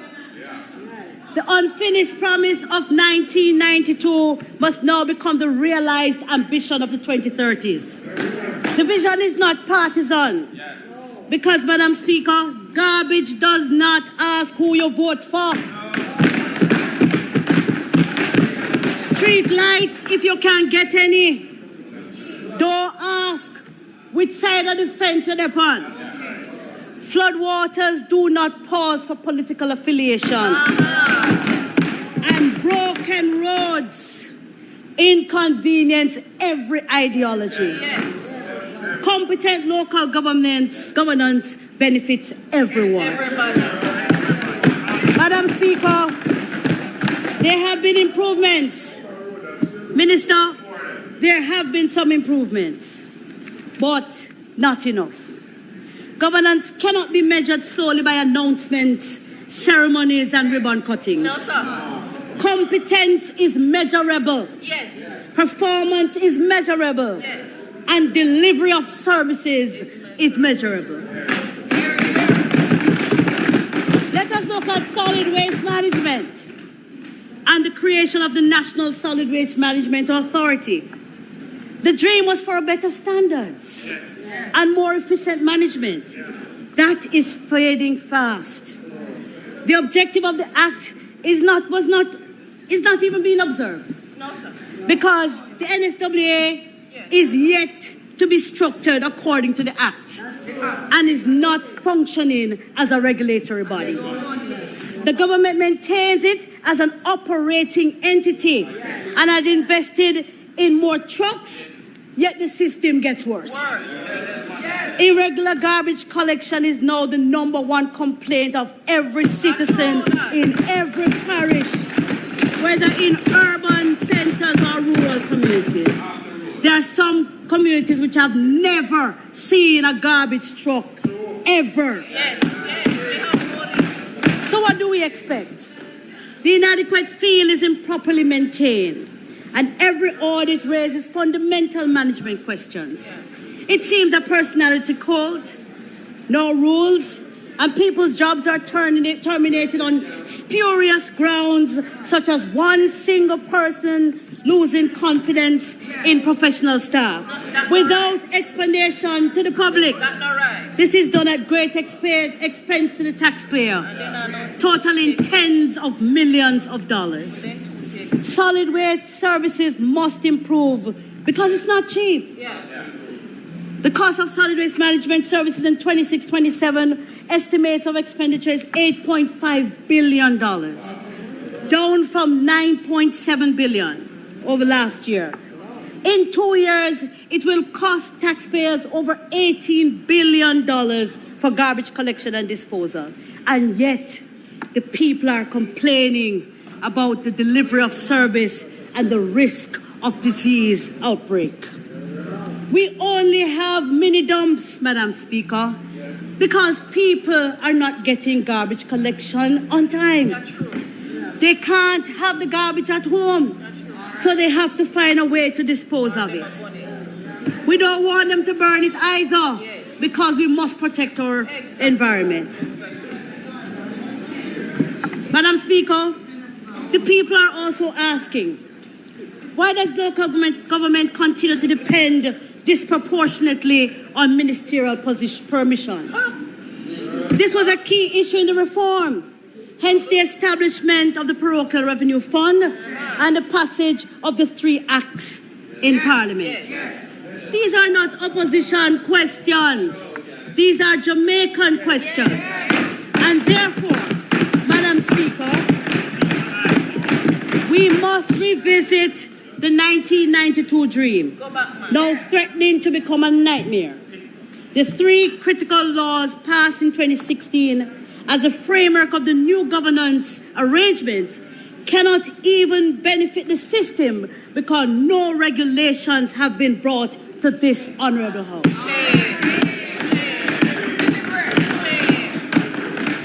This government has no excuses. You have been here for 10 years. The government came last week and you promised a new building act while we still await the regulations of 10 years ago. What about other agreed reforms, including directly elected executive mayors, financial reform, and genuine municipal empowerment? What about accountability and measurable performance? Local government in Jamaica cannot continue to operate as if modernity is a visitor rather than a permanent resident. Excellence requires courage. Courage to confront failure. Courage to abandon complacency. And the courage to modernize and to reimagine. Central government must cease treating municipal corporations as institutions permanently awaiting permission to function. We must instead build a modern fiscal program for MCs to get on with the business of running their municipalities and implementing basic tasks such as drain cleaning without waiting for a handout of municipal permission. Minister, the $300,000 you announced to give councillors is an insult to them, Minister. And you were a mayor, good mayor. And me know you know, say, we need more money in local government. We need to stop giving councillors basket to carry water. Madam Speaker, municipalities have been experiencing ad hoc delivery of parochial revenue funds or permission to use their SGRs, even after documentation is completed. This has resulted in many parishes not being able to carry out their program of work. And we saw it as they hurriedly tried to clean drains when Melissa was already here. Madam Speaker, our local financing architecture remains too narrow. Municipal corporations depend excessively on constrained revenue channels while operating within expanding expectations. This is unsustainable. We must modernize revenue administration through technology, compliance reform, and diversified local income mechanisms. Property tax administration must become smarter, more transparent, and more efficient. Citizens deserve fairness, but fairness includes compliance. We cannot sustain public expectations while tolerating chronic leakage. Technology can help dramatically. Digital property databases, GIS mapping systems, integrated billing platforms, real-time compliance tracking, automated payment systems, and predictive revenue planning. Madam Speaker, municipalities should benefit more meaningfully from economic growth occurring within their jurisdictions. Too often communities host economic activity while local institutions remain fiscally constrained. A modern local government model should permit structured revenue sharing arrangements linked to measurable outcomes. Banana Bula. In stores today.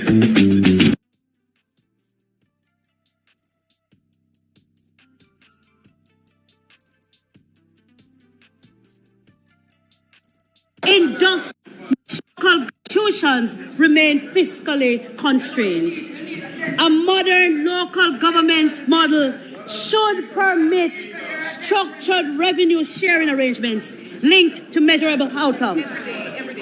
Measurable outcomes like growth in tourism, commercial expansion, industrial activity.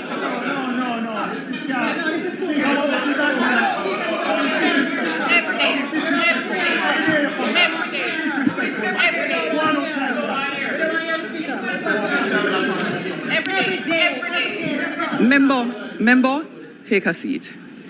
The Speaker, while listening to the member, is resolving an issue as it relates to sectoral debates. Because we are out of time. Member, continue. She does it every day. Or she leaves. She does it every day. So I'm back to the second point. Municipalities should benefit more. Madam Speaker,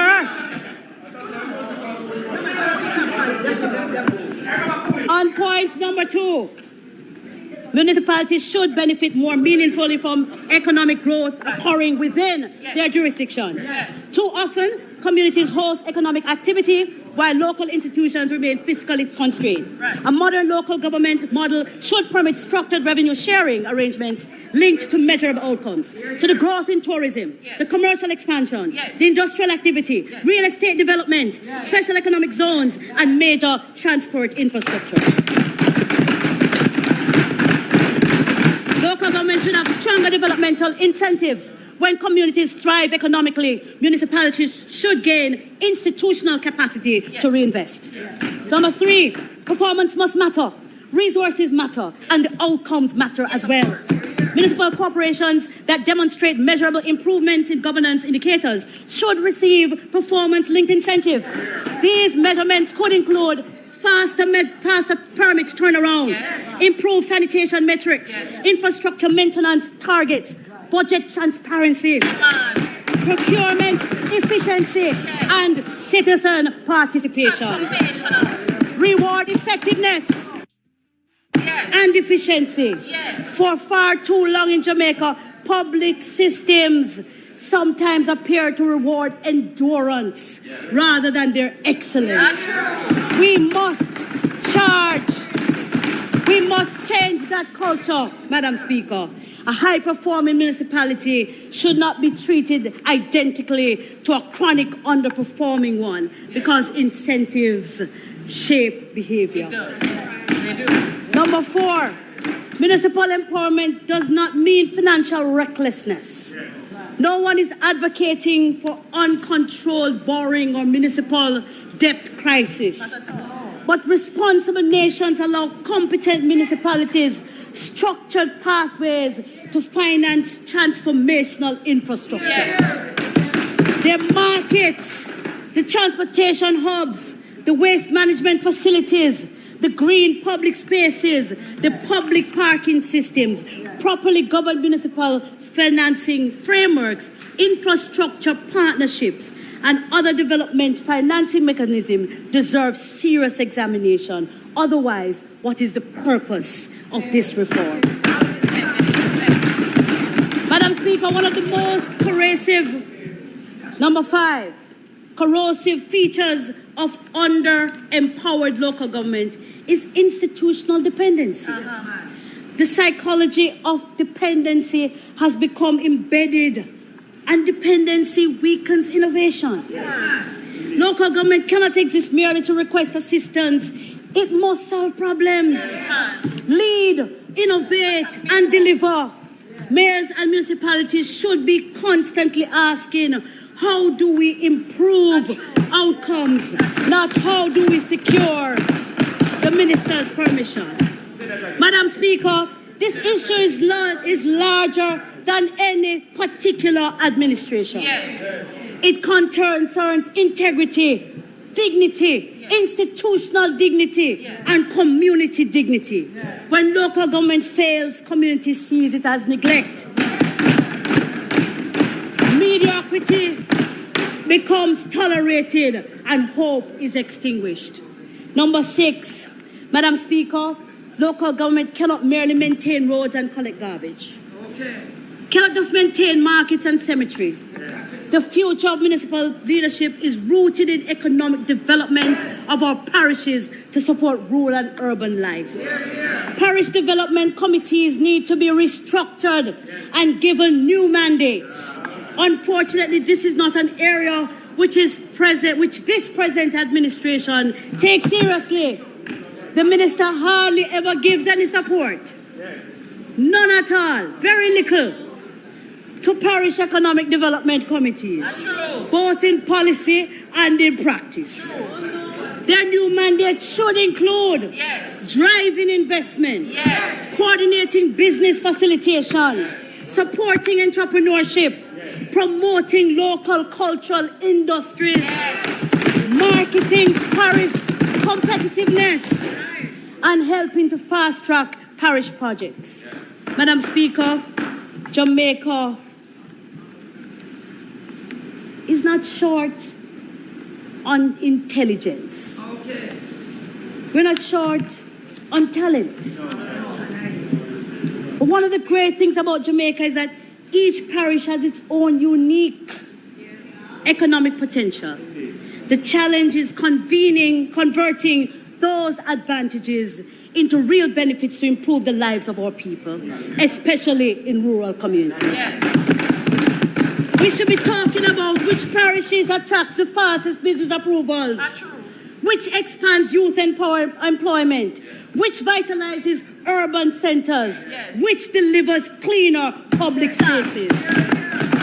Jamaica desperately needs higher standards. We need to get local government out of the practice of arriving at the dinner table after the meal has been eaten. In Jamaica, if Jamaica is serious about a Millennium Development Goal achievement, especially becoming the place of choice to live, then the municipal capacity must be transformed and funded accordingly. Money alone can't modernize though. Which is why our next reform pillar concerns something transformational: the digitization of local government and the creation of smart, citizen-centered municipal services. If local government in Jamaica is to become world-class, it cannot merely think differently, it must operate differently. The 21st century citizen increasingly encounters a 20th century bureaucracy. That contradiction frustrates progress. We live in an age when Jamaicans can transfer funds instantly, speak face-to-face across continents, access information in seconds, and conduct sophisticated commercial transactions from mobile devices. Yet too often, a citizen seeking municipal approval encounters uncertainty, paper dependency, fragmented communication, or administrative silence. Madam Speaker, bureaucracy should not feel like archaeology. No. Citizens should not have to excavate information.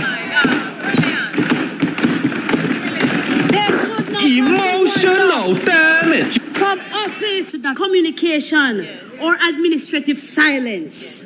Madam Speaker, bureaucracy should not feel like archaeology. No. Citizens should not have to excavate information.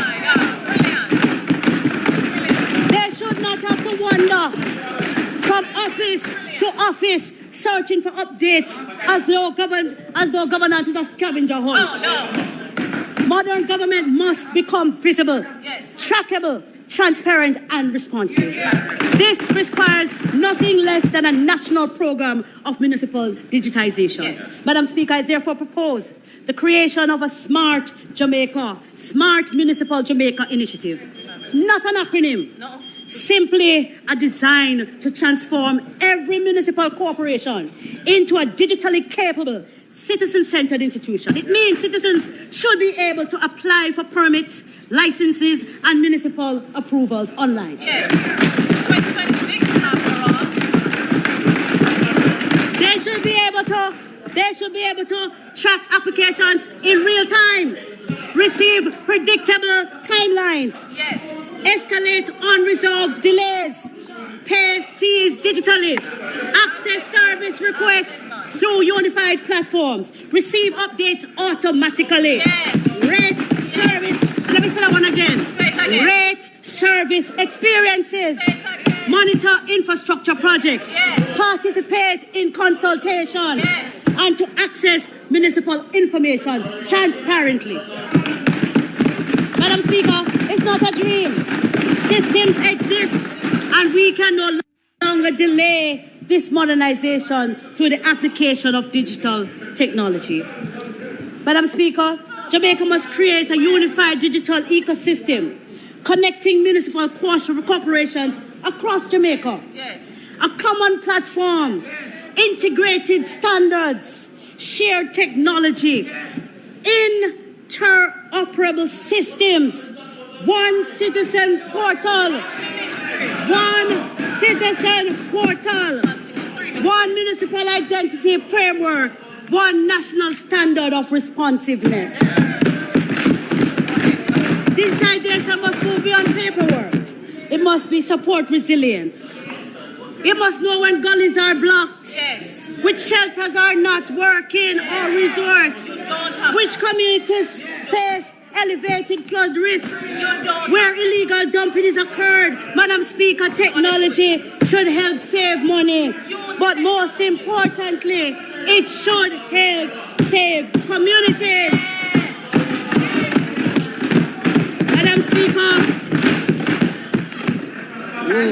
Madam Speaker, the issue of community engagement and citizen participation in governance is one of the great concerns. Some ministries and agencies do consult, but it is not a part of our governance culture. Perhaps it is because the SDC really isn't doing what the SDC was mandated to do. It was created with an ambitious mandate to reorganize communities, to build local leadership, strengthen civil participation, and to act as a bridge between citizen and the state. In principle, it should be one of Jamaica's most important institutions to facilitate grassroots democracy and community development. Instead, it has become an organization which needs a facelift and to be reimagined. Madam Speaker,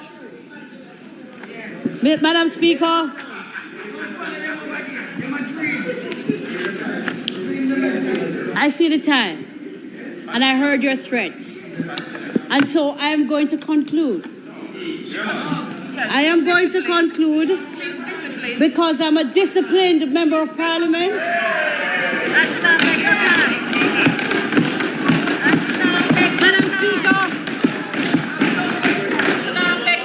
Madam Speaker, the task before us is not merely how we repair and reform local government. The question is, what kind of Jamaica do we wish to build?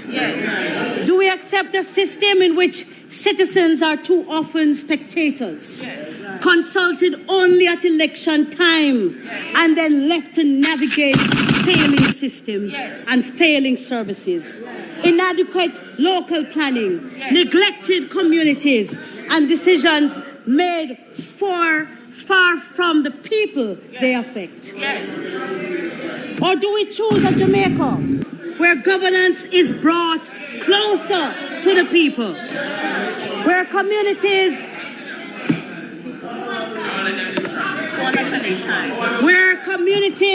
have a voice, local institutions have strength, and democracy is lived every day, not every 5 years? The proposal... Hold on. You're not on mic, member. So you still like how you tell me you're a disciplined member of Parliament? Anyways, no, it's okay. I'm going to give you the time to wrap up.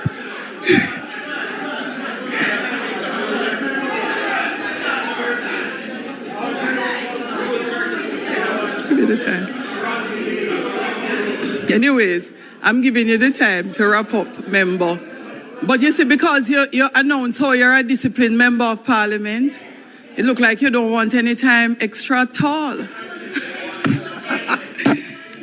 All right, go ahead, member.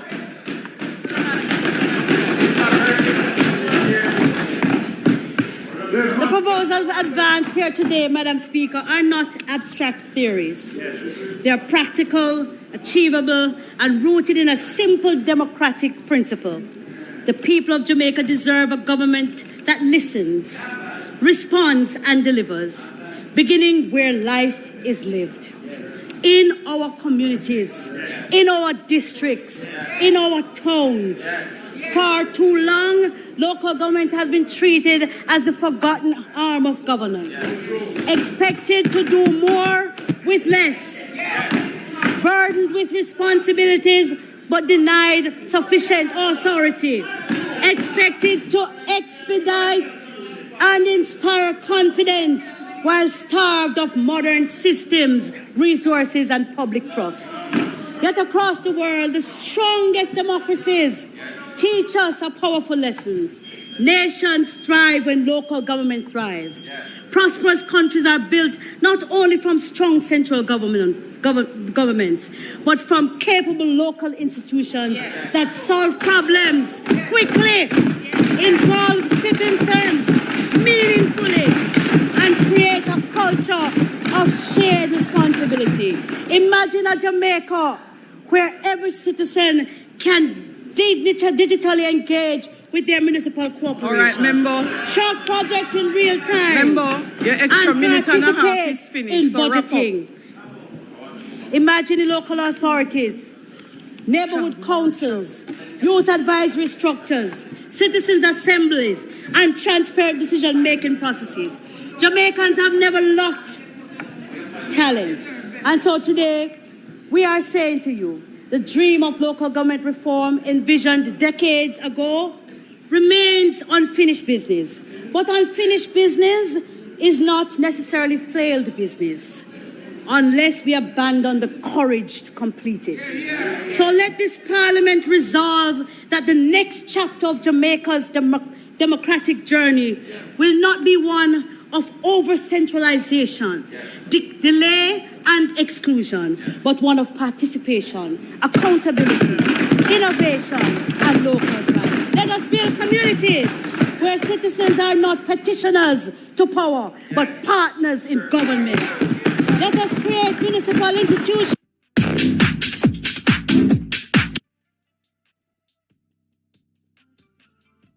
power, but one of participation, accountability, innovation, and local drive. Let us build communities where citizens are not petitioners to power, but partners in government. Let us create municipal institutions worthy of public confidence. All right. You can't say I'm unreasonable. All right, member Nito, that's it. You know how long I've been giving you the last paragraph?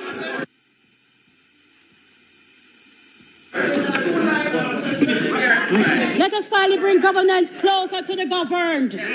When citizens participate, democracy deepens. When communities are empowered, nations prosper. And when local government works, Jamaica works. God bless Jamaica. God bless the...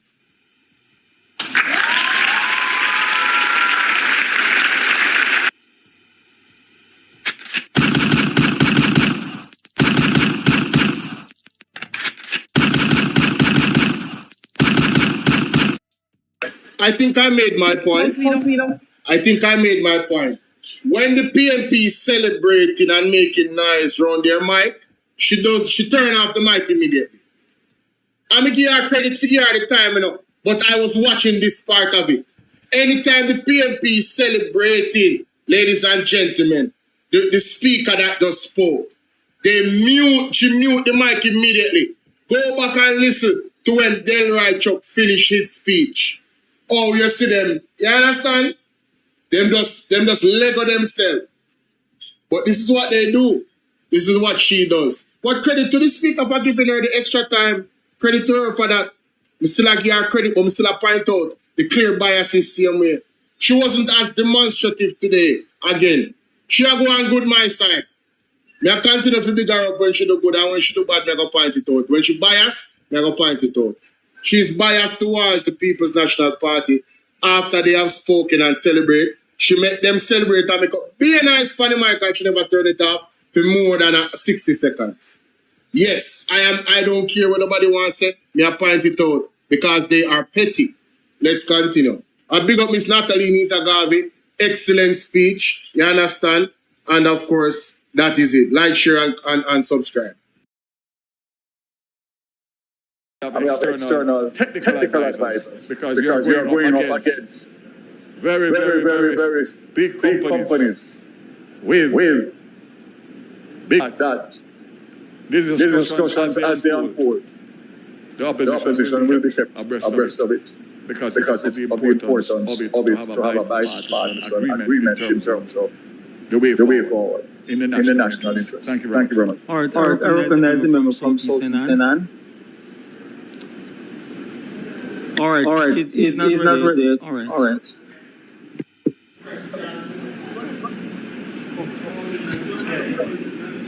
Thank you, Mr. Speaker. Minister, this is a member from South Manchester. I said a member of South St. Anne. So to you, was that it? All right. I didn't hear that.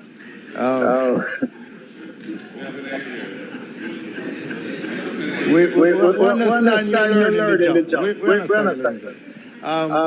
Minister, you spoke about a parallel track. You said you had one team negotiating and one team working on a parallel track if those negotiations are not successful.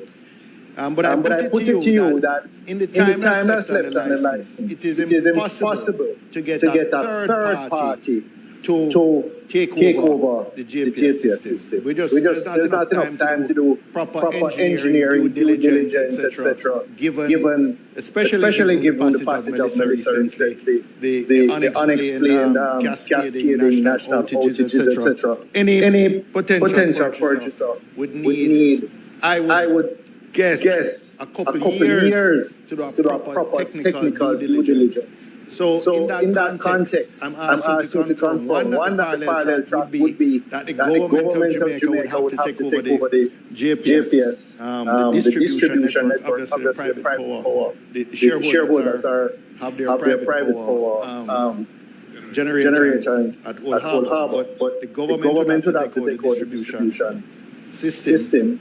And secondly, could you identify for us who these technical advisors are? From the perspective of engineering, from the perspective of power generations and transmission specialists, from the perspective of legal and any negotiating external expertise. Could you identify them specifically?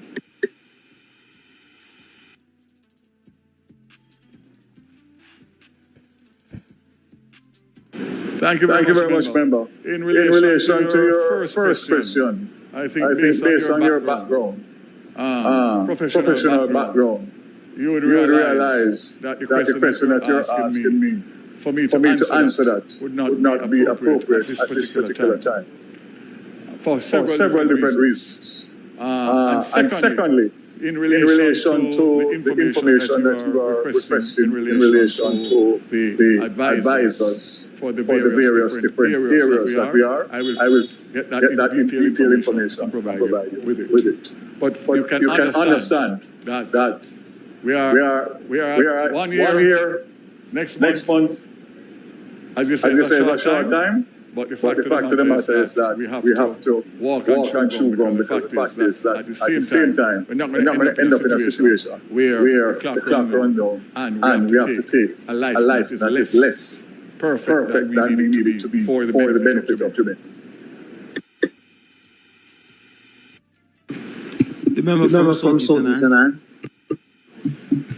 Thank you, Speaker. Thank you, Minister. Two questions. On the night of the blackout, at least one house in my constituency burned down because the gentleman decided to use a candle. House caught fire and completely lost. The question is, well, it raises the question of providing safe, alternate, temporary, and I call them lighting devices, so that we move away from the candles and the lamps and so on. And I just would like to hear your thoughts on where we are, especially with solar lamps. I know there was a pilot program at one point, because that is going to help us not just to take some pressure off the grid, but also make sure people can safely live in safety whenever there's a blackout. The second part of this has to do with the periodic outages which have been taking place. And quite a few people in my constituency anyway are struggling because they're losing their appliances and so on because of the surges in power. I know there's a process, but for a lot of rural communities, accessing the established process is not easy. I'm asking for your commitment. Would you commit to ensuring that there is some simplified process put in place as an immediate response for those who are affected by the blackout and the fluctuations in power which have been taking place since? And finally, I don't know if you had said it because it was difficult to hear sometimes on this side. The previous report from 2016, it's 10 years, and you've said that the recommendations were not fully implemented. What contributed to that, and what's going to be different this time around to ensure that whatever recommendations are made are actually implemented? Thank you. Thank you, Speaker. Very good question, Mr. Russell. Thank you very much, Member. In relation to your first point in relation to the unfortunate loss of a home as a result of the all-island power cut and the use of candle, that is something that is quite frequent, not even to do with all-island blackouts, but ordinary power cuts and some persons who don't have any light whatsoever. And we have lost many lives for it. There is definitely a sentiment that there should be some form of compensation, some methodology. And as I said before, unfortunately, it is not in the current act to make it happen. But there is also something called a moral compass. And when you have 690,000 customers and light goes out all island by no fault of theirs, they have paid their bills, then it is absolutely something that JPS, in terms of good customer relations, should have some kind of scenario that can evaluate and assist. What bothers me is that obviously on a Friday night, which is the night when most people in the country and in Kingston is when they make their little money with their round robins and the bars and the dominoes, etc., and the jerk chicken man and the round robin man.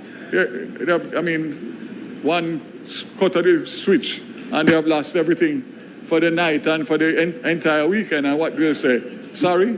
Or sorry, can't help them to send their child back to school Monday morning when they have spent the money to invest and they can't get a return. So, fact is that the commitment that I'm making to you is that new license and a new act that will go with the license will have mandatory compensatory measures and sanctions. And I go back, members, because it's not long ago, you know. Melissa and Beryl, the emergency disaster fund, which was as high as $50 million before Beryl and Melissa wiped it out. The only beneficiary of that was the license holder, you know. There was nothing in there. And I tell a story, I say, member from Westmoreland looking at me. When the pole fall on the fence, whether the black fence or whichever fence, chain link fence, and pop it down and mash it up, the licensee claim for the pole and get full compensation out of the emergency disaster fund. And you have to go find block and go to a hardware and buy the materials to fix back your fence. Something is fundamentally wrong with that. It's a flawed license, and it is also a flawed regulations and the act that governs it. So again, I'm very mindful I'm a rural MP, and I know all of us go through it every day. That cannot continue, because even in this situation, and even in normal situations with a power surge and your fridge motor burn up, and you put in your claim and you get the electrician to come, you wait for years to get a response from the JPS. And when you get the response says, sorry, but investigation showed that it was no fault of the JPS. That's what has happened all along. So again, I said to you, We are where we are, and the bottom line is it's time to fix it. As you would see over that side, time come.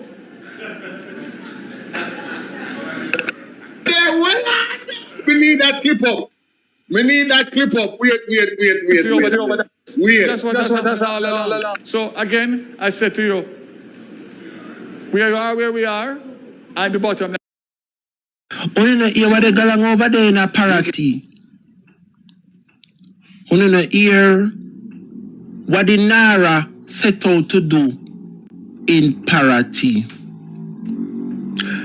Andrew Holness want to go move off the people them off of their land in a parity. For those of us who don't know parity, if you should Google or go on YouTube and type it in, it is one of the most beautiful seafront prime land where poor people, parents dead and left, give them, the fishermen them just jumping at them boat and go sea, and them. It is a beautiful prime land.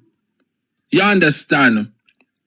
So what the Jamaica Labour Party sets out to do is to relocate the people them and move them far off of them land, you know, and carry them way up in a chuku, go put them. And when you look, nothing is wrong with that, but move them and relocate them because, you know, say a safety and sometimes the sea come up and whatever. Move them and leave the land, yes. So that's Jamaicans who want to go down there, go set up business and can't have the land to do that. But you are not going to move the people in front of a parity and carry them way woy. So you can take the people them land and redevelop it and put one of the Bound Brook or one of the Marant be a town center and transform the people in prime land and go no friend. Eh? This is what you call it, brat? Gentrification. This is not a relocation for true. They want to take away the people them lands in St. Let me tell you, no people down at St. Elizabeth. Uno fi be hard years. Do not give up on a land in the name of safety and in the name of this and development. Don't do it. Make them build up round. I don't know if you see one video on social media, YouTube, you know, which part. I don't remember if it is in China or Russia. But the government want to make one highway.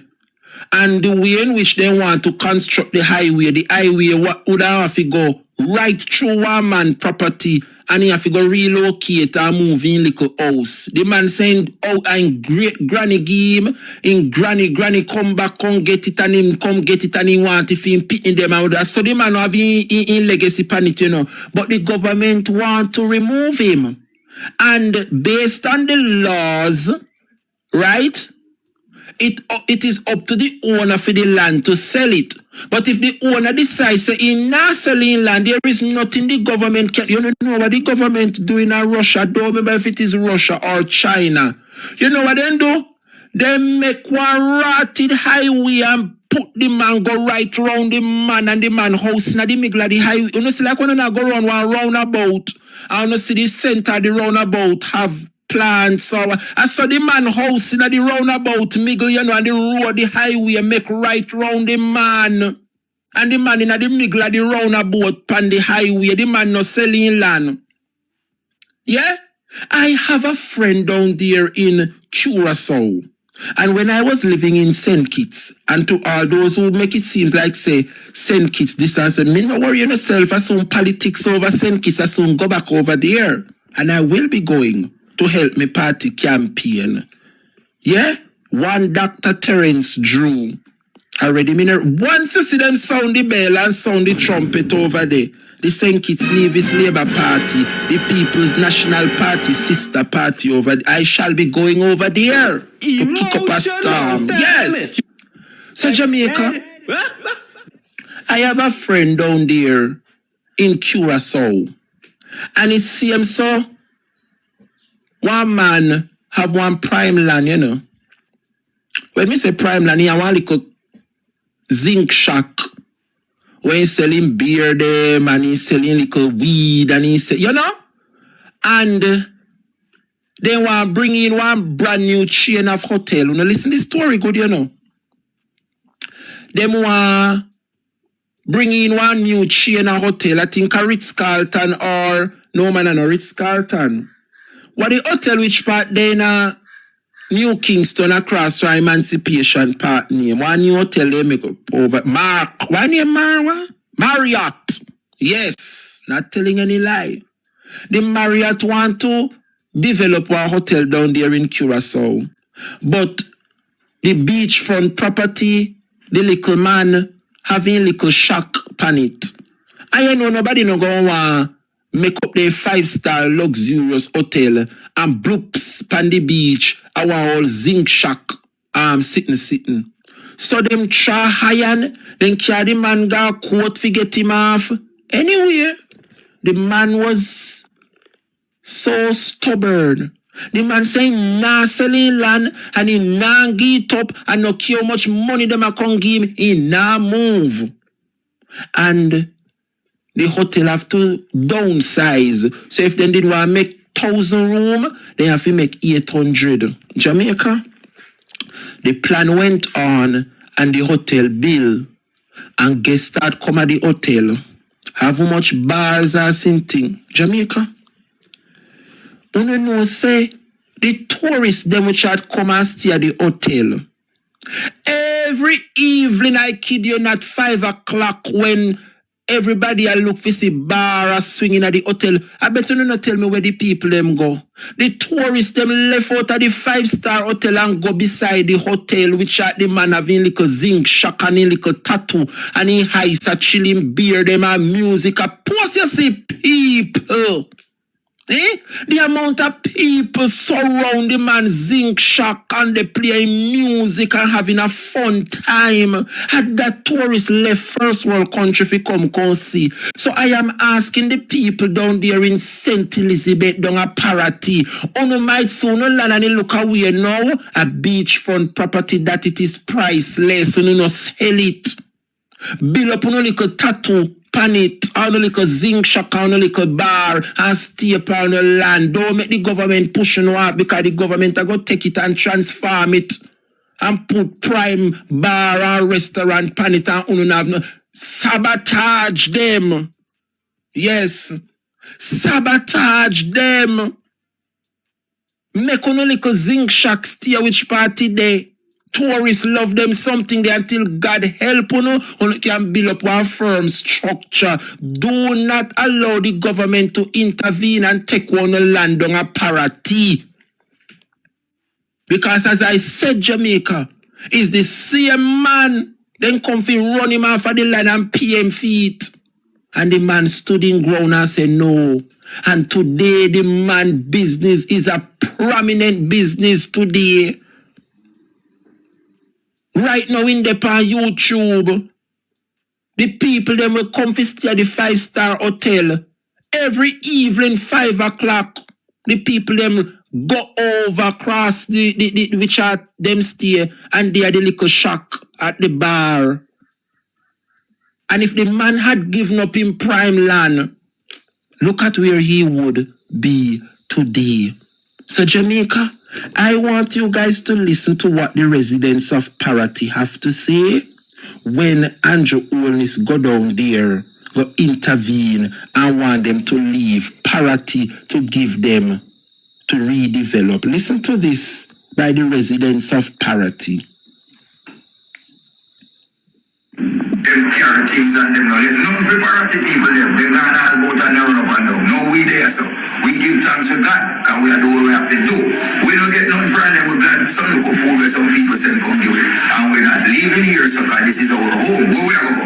We don't want to put it. We're there already, and we enjoy ourselves. Each one help one another, because we're going another. We don't get no help. Right, Kuko? Yes, right. So we give God thanks for that. Yeah. Nobody knows here where God saved. Nobody have no right. We have no right. So if anybody have anything to say, yeah, come to we make we say, yeah, if we help our water, we get food, eat and drink and put up a place and live forever and give back time. We are in the system for the whole of us. So if we don't see 900 people come out, we speak forever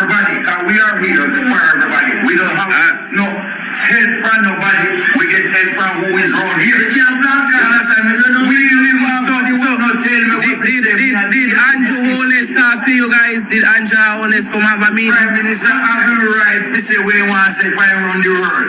But you have your right to talk what we want to. We are here, living fine, needing help, food and water and ability and strength. Well, on the people, what the man say a while ago? The man asked him if Andrew Holness come here, come have a. What the man say? The man say Andrew Holness free to say why he wants because of him running world. Well, on the people, me never hear good at all. I never hear good at all. Them carry things and them now. There's nothing for party people them. They gone all about and down up and down. No, we there, so we give thanks to God because we are doing what we have to do.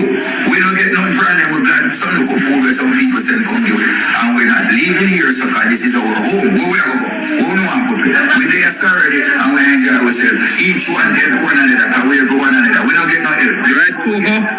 Yes, right. So we give God thanks for that. Yeah. Nobody knows see where God see. Nobody have no right over we have no right. If anybody have anything to say, yeah, come to we make we say. Yeah. Because we help our water to get food, eat and drink and put up a place and live forever and give back time. We are in the system for the whole of us. So if we don't see 900 people come out, we speak for everybody because we are here for everybody. We don't have no help from nobody. We get help from who is around here. We live so not tell me did Andrew Holness talk to you guys? Did Andrew Holness come have a meeting? Prime Minister have the right to say we want to say fire around the world. But you have your right to talk what we want to. We are here living fine, needing help, food and water and ability and strength to build up our place to give God thanks. Hey, no, sir, who say people that have sense don't have parity. That's right, parity people. No turn up on no waterfront property and make country come push no off. But parity people stand to benefit from container home relocation. The people them tell nobody have a problem with getting the container home, but put it down on them parity land. I move you want to move off the people in front of a party so you can take it. Remember, you know, a government that, you know, when you look and see them start build all kind of stone, push stone in the water, what they call it, reclamation, land reclamation. And that go on, you know.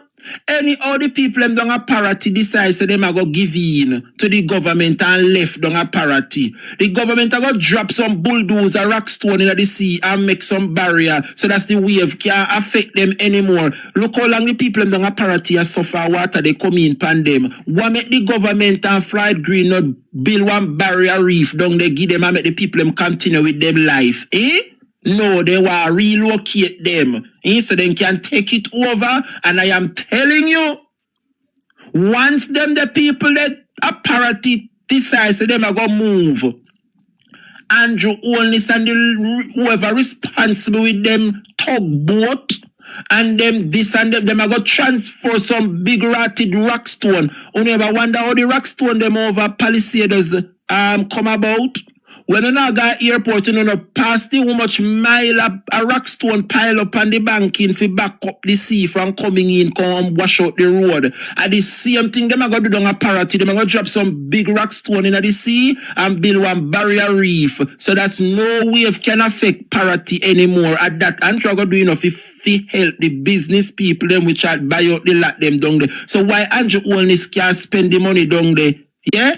So that's the people them down a parity can feel safe and protected. Turn up on a foot down the Rasta man. You talk like a comrade. That is it, brat. Them are going to bring in them crane and then flatbed and then tugboat. Anywhere the big rock stone fi come from, then find it and make barrier reef and protect parity from water coming in. What make them can't do it and make the people them stay on them property? If you no care and also no choose Jamaica, why you no have to sell out Jamaica fi bring in the investors then fi get the people in prime land? Why is it that the poor people, Jamaican people who have their little beachfront, no because they have no money fi put up one fancy bar or one fancy restaurant, fi so no must use no money and get rid of the people them so no can have if you take it over and capture. Sit down pound no land parity people. God Almighty, if we make when one next hurricane come, he pass over parity and no affect no. Me not think God so deliberate fi make uno get one of the hurricane twice. Parity people turn up on a foot and don't move. Because I am telling you, Any party people give in to the government or move off of these lands, Andrew Holness is going to put in the investment and he's going to put the barrier reef out in the sea so that the force of the waves don't come ashore as it is doing today. So I am asking the people of parity, I know how the people them hard ears. They know hard ears and they know stubborn. But people have sense and people see what Nara is set out to do. Nobody knows how no can develop down at St. Elizabeth, you know. But the people who were there and lived there for generation, they must become the first priority. You can't want force people off of their land all because they're desperate and they're vulnerable and they don't have a house. Feel say una go come back, uno name captain come to help us. Eh?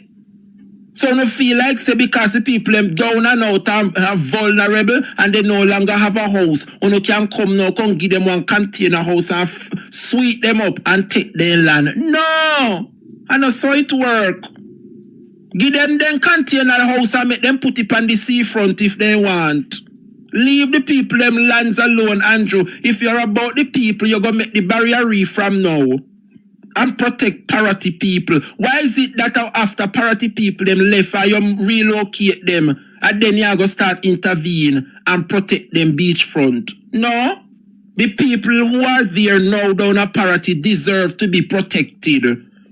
So you are telling me Andrew only say you won't be protecting the lands at parity unless the people them move so you can get it? Is that basically that him I say, you know? Once them relocate these people from down at parity, you don't think them the beachfront good white sand beach where them a fisherman, you don't think investors are going to come in, come capture it? Huh? Jamaica, this is what NARA sets out to do. But the people must stand firm and united together. Stand together and decide, say, while you welcome the container homes because you house blow down, you now give up on properties. Make them go to the container home and put it back on the house did there. Make Andrew only spend some of the millions and go make the barrier reef. So that's when hurricane should come again or no heavy rain, the sea no come up. Go and build the barrier reef and protect the people them of parity instead of moving them from off of them land and come and talk about them not safe. So when they move, you are going to make it safe. Make it safe for who? The investors them. We are going to come build them shops and bars and restaurants. It cannot work. Parity people deserve better. Parity people deserve better. And I don't believe that for parity people to get help, them have to relocate first. No. If you care about the people of parity, and you, Mr. Man, I don't know, you see me in the parliament yesterday? Yesterday, when last we see Floyd Green, he looked like he drunk or so. Something is going on with Floyd Green, you know. Floyd are not the half Floyd. Floyd Green is not the half Floyd Green. But, as I said, Jamaica, this is where we're at. And NARA, when it's set to intervene, will overrule the people them. But the people can stand together and they can take the matter to court. If Andrew Holness and the Labour Party wish to help the people of parity, he will start by building a barrier reef out at sea to protect the shoreline from the sea to come in. That is the first thing he needs to do. But don't come tell parity people, say they have to relocate. When you relocate them, what become of them prime property? You sell it out and start build up restaurant and bar. It now go work. Parity people have sense. Big up yourself, Prince. All right, my boss. Parity people have sense. Yeah? And I want to see the Rasta man if he buy him a cold red stripe beer. Can talk up the things. Then what the man say? The man say Andrew Holness free say why he wants to cause of him run the world. But you know him run down a parity.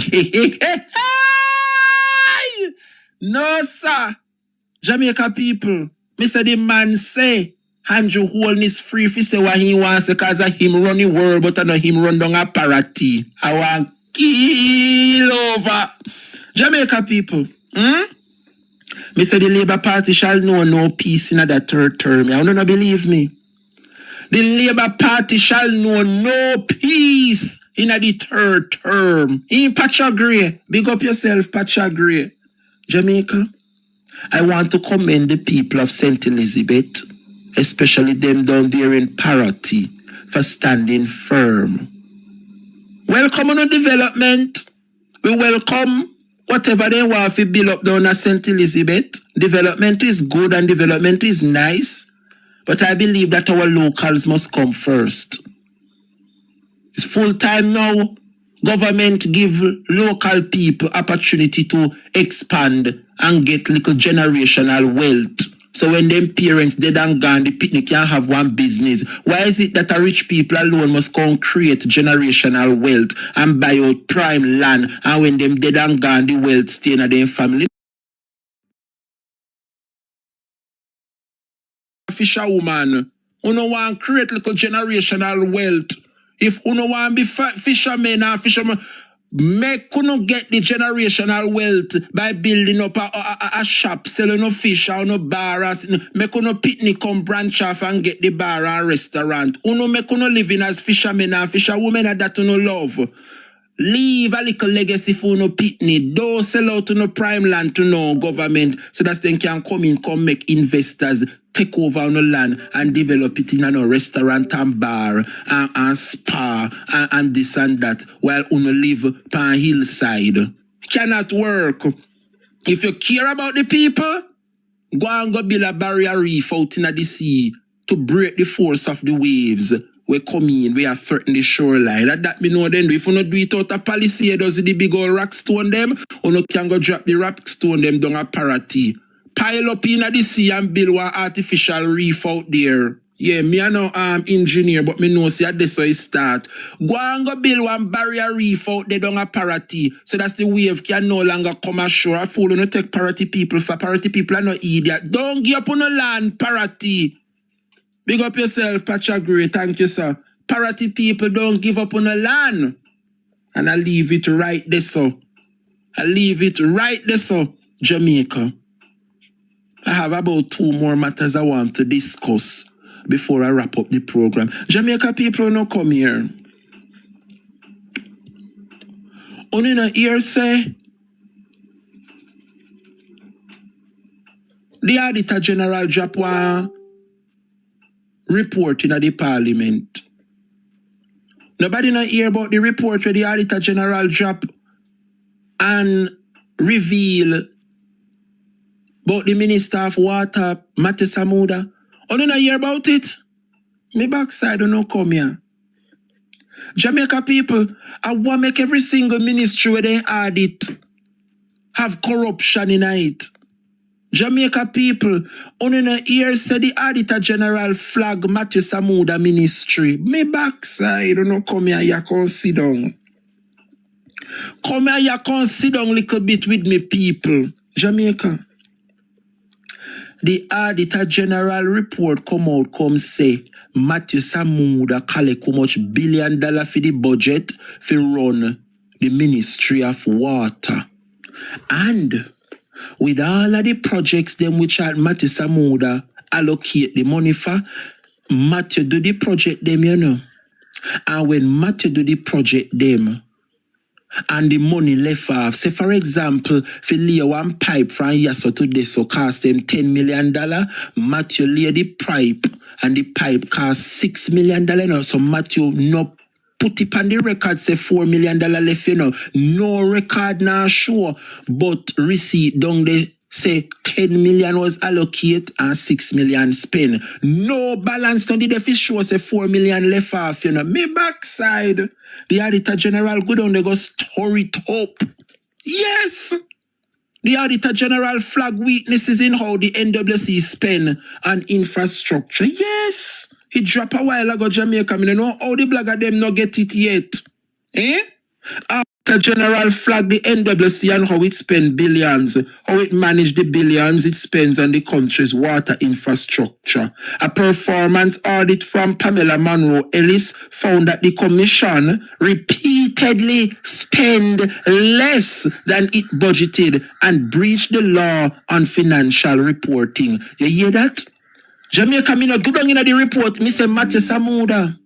From me see me say you corruption, and that's why Andrew was hell-bent in getting out Marsha Smith for put you down there. Because through Marsha Smith come from a lineage where corruption is not a part of them philosophy. Only decide to vote and get rid of Marsha Smith in a naughty cent and put in you because you are one of them which know how to creep. Like a the Andrew own. Jamaica don't realize what they take place in the ministry them. Every single ministry which are they audit corruption down there, you know. Every single ministry mash up under the Jamaica Labour Party. This a report come out and you say it is damaging. Actually, me not go through yet to pick it through. And since me depend on the live, me see come in my email and me browse through the hot topic and the headline. Jamaica, Matthew Samuda found one thing. Matthew Samuda found one thing. So Matthew Samuda they received the billions we spend and upgrade the system. And Matthew Wallan pan the money. Matthew keep back the money and not tell nobody. So no financial report not done, you know. And that the Integrity Commission and the Auditor General has said, you know, the Auditor General has said there has been no financial report. Matthew Samuda not do no financial report. So you tell the finance minister say you want $10 million and this is just an example. A billions in get. Matthew tell the finance minister say him want $10 billion to do the water project here. How the minister give him the $10 billion, you know, and Matthew only spend $6 billion out of it. Where the $4 billion they Matthew? You need to put a check and balance. You say $4 billion remain, and you have put it yes or you have put it back. No farmer financial report was done. However, the bill is there, say only $6 billion spent out of the $10 billion. What kind of something this are going in the country? What kind of thing this are going in the country? Matthew Samuda spent less than was budgeted for, and there is no financial report to show the balance of funding. Them are no corruption. Unaccounted for Patuski. $10 billion you get to do the water project and you only spend $6 billion because the record show. One receipt shows the project, yeah? Let's say them do a water project in a Calderwood. The receipt is there, Calderwood project, Calderwood water project, $6 billion. But the finance minister shows say a $10 billion was procured for this project. So where the $4 billion were left off from out of the $10 billion there. Not a financial report, Matthew Samuda not do. So the $10 billion, nobody know where it turn. A responsible leader, having unearthed all these findings were made published, a leader would say, come here, Matthew. This is what the report is saying, and I will not be a part of a government where I cannot explain what happened to taxpayers' dollars. So here what my son. Go and go find out what happened to the balance of the money, you know? And let me know so me can put you back in a deposition. That is what a leader would do, you know. When a minister make a government looks bad, the leader for that government have to really in that minister, you know. Especially if the report look away.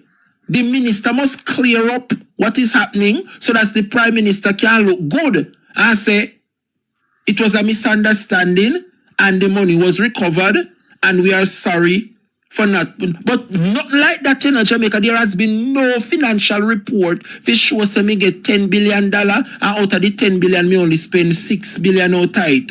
Right? So me balance $4 billion. So see the $4 billion we left off. You know, there has been no financial report. That is what the Auditor General has been saying, you know. He me own. Where you say tie? Tie gear, tie head. And listen up, Jamaica. This is serious, you know. The Auditor General just sent one report down a Parliament and it table. Remember today Wednesday, you know, remember Parliament I go keep 2 o'clock, you know. Yes, so they never hear. Yes, Jamaica people are hold Juliet to account. She are missing too often from Parliament as the speaker. So she have to play catch up now. So Parliament no longer only keep Tuesday alone, you know. You have to keep Tuesday and Wednesday now because people are report Andrew and Juliet who only say they're missing too often. So they have to play catch up. So Parliament are keep on Wednesday now. Yes. Well, Jamaica. Madam Lady for North Central St. Catherine will be speaking. And you know, so she is the spokesperson on local government. So all of the filth where the hobby man and the member for Denham Town come chat Desmond Mackenzie. You know, say Natalie Nita Garvey are gonna make her contribution come 2 o'clock. And a hell and powder house, you know, because it's one thing with Natalie Garvey, she know how to hold this government to account. So we are looking forward to Natalie Nita Garvey's presentation this afternoon in the Honorable House of Representatives. Now back to the argument. Come here, Shorty Poopstick.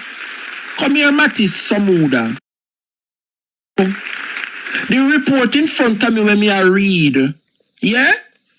It a tell me, say, the Auditor General flag weakness in a how your ministry spend per infrastructure.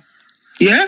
It said that there was a performance audit from Pamela Monroe Ellis finds that the Water Commission repeatedly spend less. That means you know one keywords. Keywords Jamaica repeatedly. That means you know 1 or 2 times. Matthew Samuda they spend less. Collect taxpayer money enough he spend on the project and instead Matthew spend on the project. Matthew sabotage the Lord God Almighty help the labor rights them in the 3rd term. Yeah. Instead of Matthew Samuda spend the money that was allocated. The report say he has repeatedly spent less. And I know Judge Davis, when we come at Judge Davis or NNN this month, they find back the YouTube channel. Anybody can confirm or they still upon the backup. They still upon Cliff Hughes balcony a report this morning. I don't hear not a soul I say they find NNN channel. Remember then take a nationwide channel, YouTube channel gone, you know. The end of the propaganda come to an halt.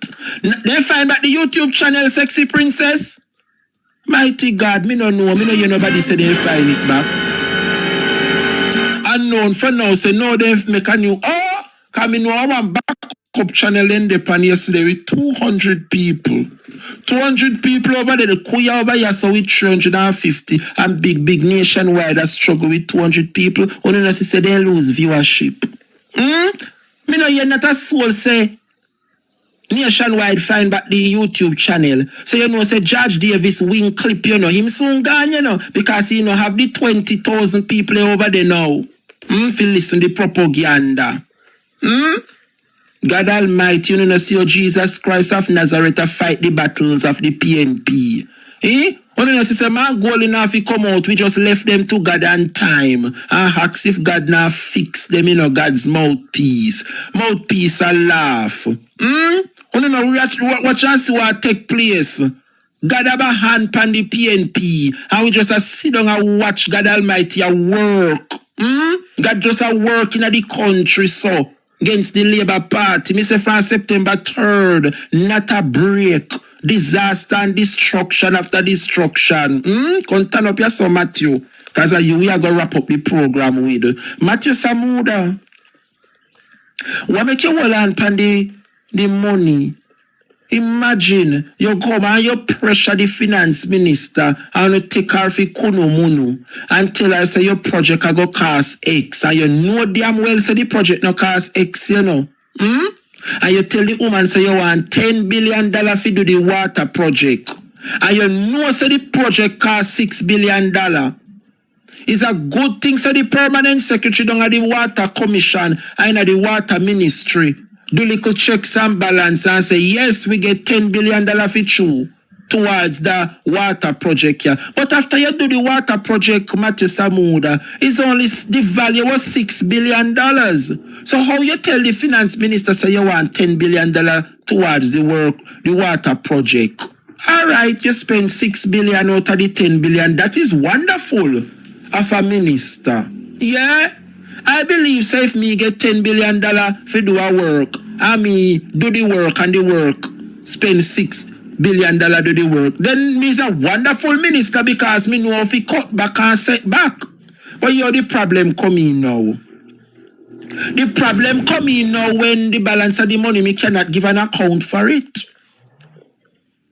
No, when they audit me, you know, me supposed to can prove because I am a man of integrity and I would assume that this one on the screen has integrity. So the right thing to do if me collect $10 billion, me spend $6 billion out of it. Me must can give an account for the balance of the money unspent. Oh my God, that is funny.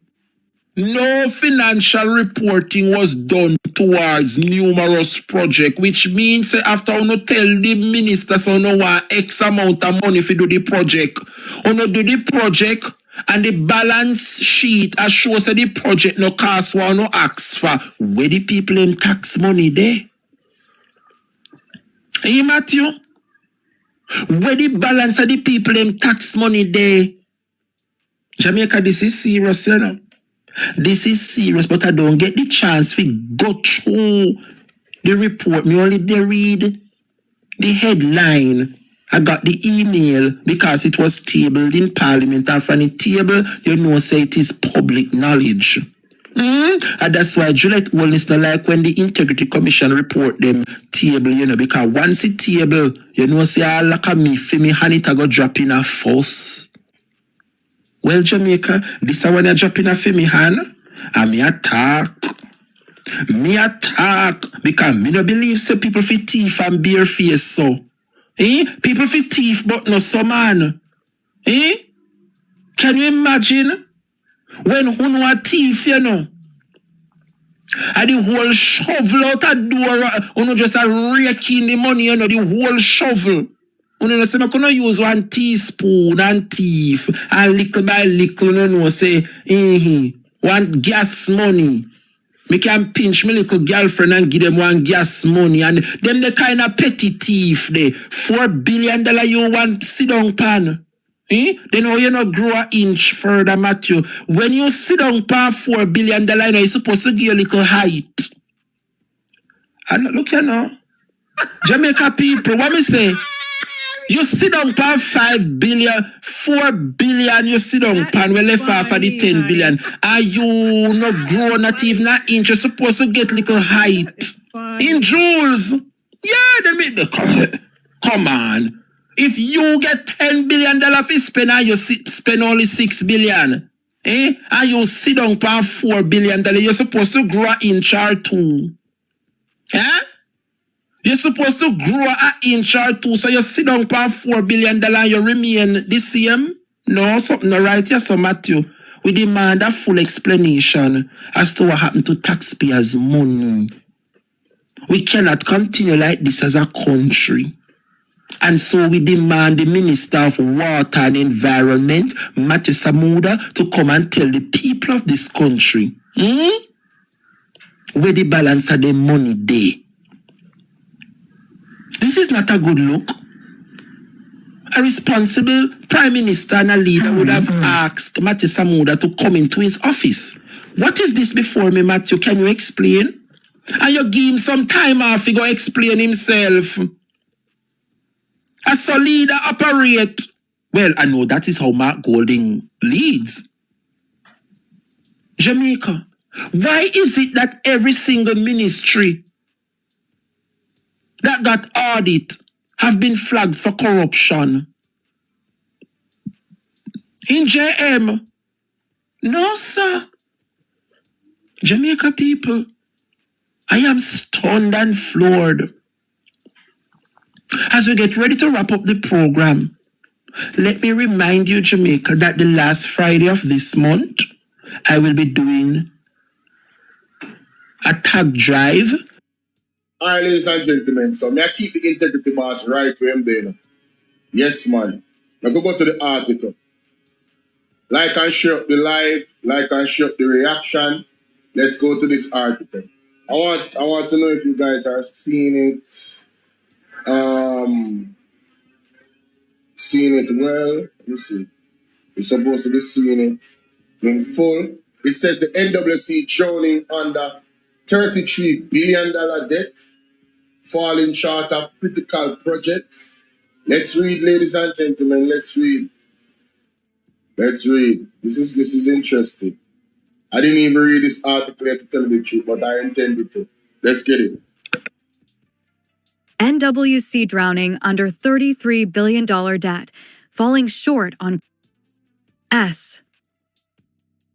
A performance audit has unmasked severe structural and financial challenges at the National Water Commission, NWC, revealing that the utility provider is buckling under a staggering $33 billion debt while failing to execute critical water and sewerage infrastructure upgrades. The findings are the latest in an Auditor General's Department, OGD, report tabled in Parliament on Tuesday, following an evaluation of the effectiveness and efficiency of the NWC's management of capital projects. Auditor General Pamela Monroe-Ellis said the audit was done to assess alignment with the organization's budget and strategic objectives. It revealed that despite moving from a multi-billion-dollar loss of $5.7 billion in financial year 2019 to 20 to a profit of $0.2 billion in financial year 2023 to 24, the agency is facing a severe cash shortage. The audit showed that for every dollar the state-run entity owes in short-term debt, it has only 50 cents in cash, causing its unpaid bills to suppliers to climb from $10.6 billion 10 years ago to $33.2 billion at March 2026. What can go so? March 2026. The financial strain, the audit report said, is worsened by a major collection problem as the NWC only expects to collect $4.6 billion from customers, having already written off $18.3 billion as unrecoverable bad debt. Still, the report said the NWC increased its internal project budget to $2.1 billion, up from $1.5 billion in 2019 to 20. The audit also found that the NWC consistently spent less on water infrastructure than it planned, and that actual capital spending fell short of the budget in 4 of 5 years. The OGD said this meant that what can go so? Something not right, my wisdom warriors. Something is not right. Tell about them. Emotional damage. that planned improvements to water. The audit also found that the NWC consistently spent less on water infrastructure than it planned, and that actual capital spending fell short of the budget in 4 of 5 years. The OGD said this meant that planned improvements to water and sewerage systems may have been delayed. The audit report showed that the NWC systematically failed to meet its infrastructure goals during the review period by delivering substantially less capital work than budgeted. This resulted in direct, adverse consequences for public water and wastewater service reliability. Further, it said that although the utility's total capital budget grew from $7.2 billion in the 2019 to 20 financial year to a peak of $12.1 billion in 2020 to 21 before steadily declining, the spending was severely underexecuted in every year except 2019 to 20. The failure stemmed from a lack of budget credibility, the report said, as the NWC's capital plans were unanchored from realistic revenue, expenditure, and financing forecasts, forcing the agency to routinely defer or scale back critical infrastructure upgrades at the expense of the public. The consequence falls on service delivery. Planned investments in water, sewerage, and treatment infrastructure were deferred or scaled back, with implications for the reliability of services to the public, Monroe-Ellis said in the report. Further, the 60-page audit report noted that 58%, 29 of 50, of audited contracts ran late, with delays of 3 months to 2.5 years. The delays were due mainly to contractor underperformance, the NWC entering into works contracts without first securing the requisite pipelines, unresolved land access issues, slow approval of variation orders, delayed fund disbursements, and legal challenges.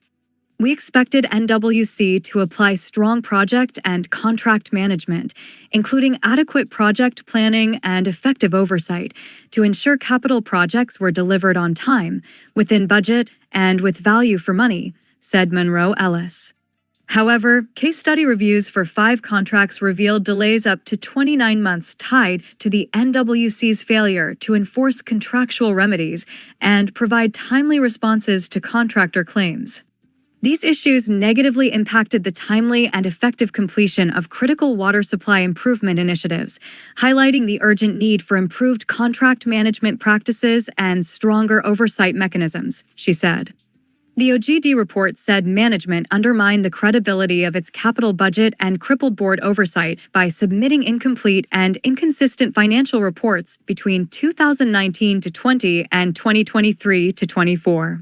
It said monthly project expenditure updates provided to the board excluded material and equipment supply contracts, capturing only works contracts instead.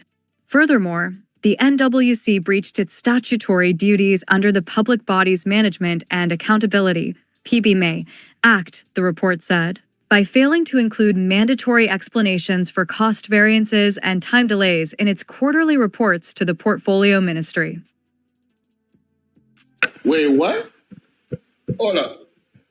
It said monthly projects expenditure updates provided to the board excluded material and equipment supply contracts. That means they didn't put them in there. The monthly expenditure updates, it excluded material and equipment supply contracts, capturing only works contracts instead. Furthermore, the NWC breaches statutory duties under the Public Bodies Management and Accountability Act. The report said by failing to include mandatory explanation for cost variance and time delays in its quarterly reports to the Portfolio Ministry. No, listen. I don't understand how this happens. The law is the law. What is preventing the NWC?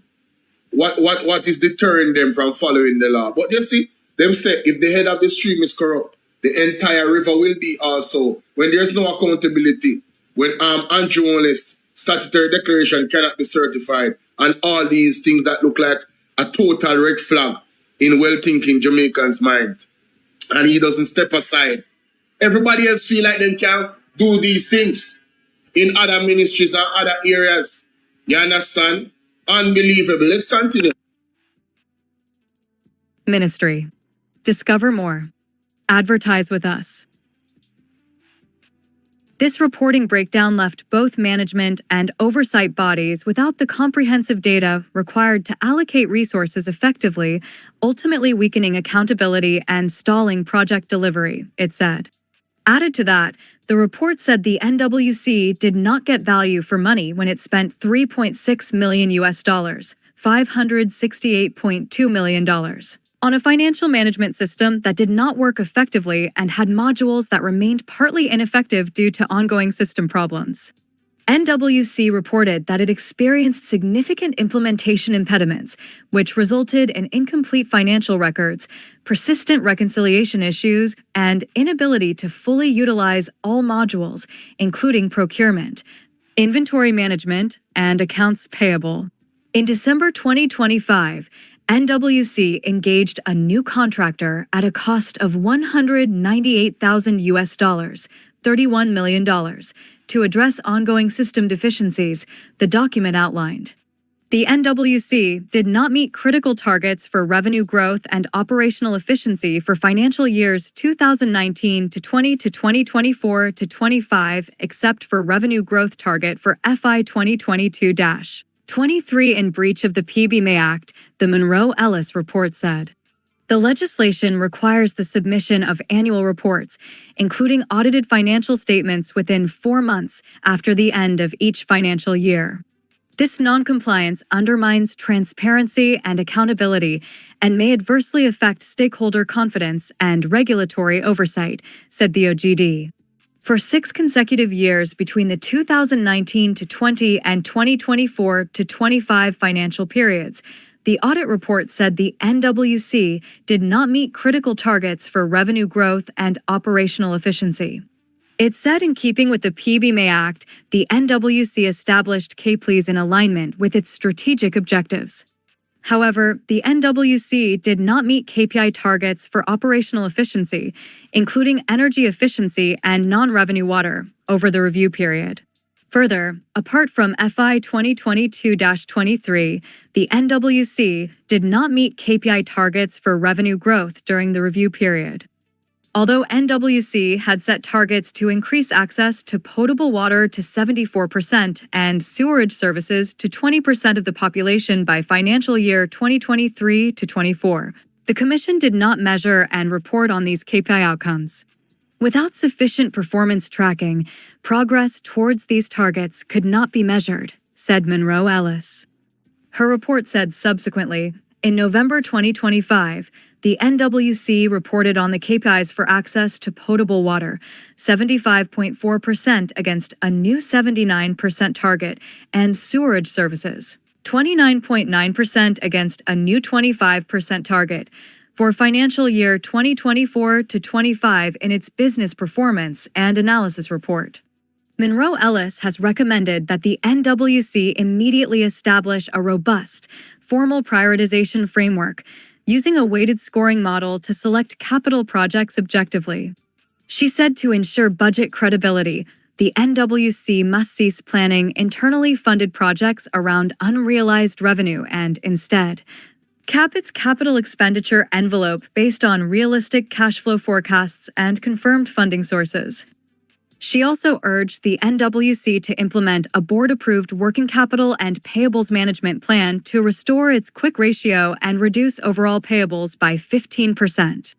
To eliminate project delivery delays, the report underscores the need to ensure complete project readiness before mobilizing any works contract alongside aligning procurement timelines to the budget cycle so that contracts are not signed without confirmed financing.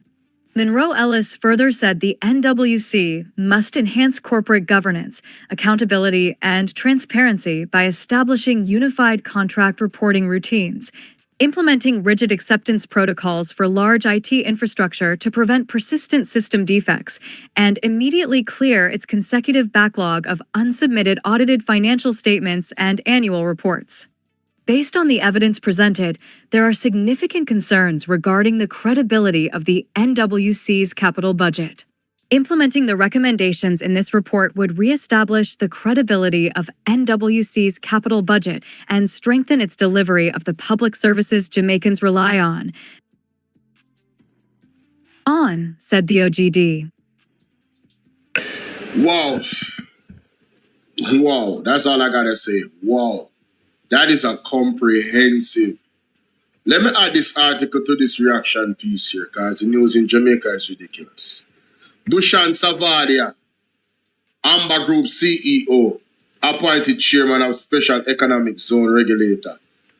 I want to know for zoning for Nara, ladies and gentlemen, and zoning for this appointment at the same time. Dushan Savadia, founder and chief executive of the Amber Group, a technology company, has been appointed chairman of the Jamaica Special Economic. Our Dr. Andrew Dushan Savadia, founder and chief executive of the Amber Group, a technology company, has been appointed chairman of the Jamaica Special Economic Zone Authority, SEZA. The authority announced the appointment on its Instagram page on Monday, describing Savadia as bringing a forward-looking vision that aligns with SEZA's commitment to driving investment, innovation, and sustainable economic growth. We look forward to working together to strengthen Jamaica's position as a premier destination for business and investment, the agency added. SEZA is the state body responsible for regulating and developing Jamaica's special economic zones, which are designated areas offering fiscal and regulatory incentives, such as lower corporate taxes, to attract foreign and domestic investment. So, one P local people, them.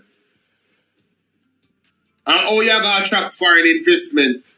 Any well-thinking person from overseas that is looking at Jamaica, corruption, scandals in this country, the lack of accountability, like we just read with NWC. You understand? Why would they want to come to Jamaica to invest? And how does Amber Group and this man is going to change that? What has been the track record of the Amber Group? Haven't they had some serious failures, ladies and gentlemen? Some failures that some people want to hide. But big up to people like Mystic Sensation. You understand? That unearth these articles and this information and share it with us about the Amber Group.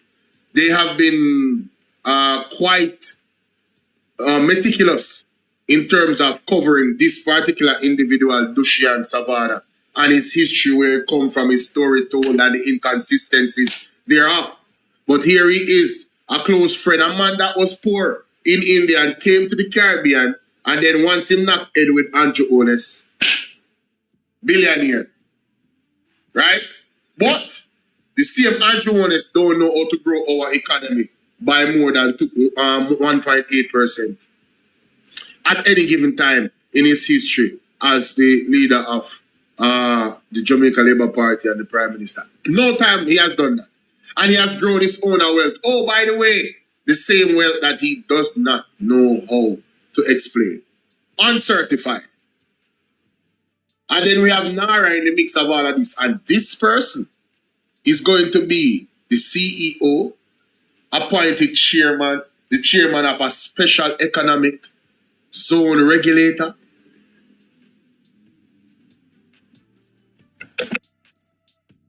Investment. In May 2023, Prime Minister Dr. Andrew Holness appointed Savada Ambassador and Special Investment Envoy for Technology, one of 4 such envoys named at the time to drive economic growth. He has also served on several other government boards. Jamaica, want to hear that? So this man is very close to Andrew Holness. Andrew Holness appointed him Special Investment Envoy for Technology. Oh, by the way, there was a breach. There has been some breaches in our technology as well. I'm going to go to that article. Let's continue. Boards. Savada founded the Amber Group in Jamaica in 2015. Amber Connect, one of its first companies, provides AI-powered vehicle tracking, security, and fleet management solutions. His company also has a relation whip with the state's training agency, the Heart/NSDA Trust.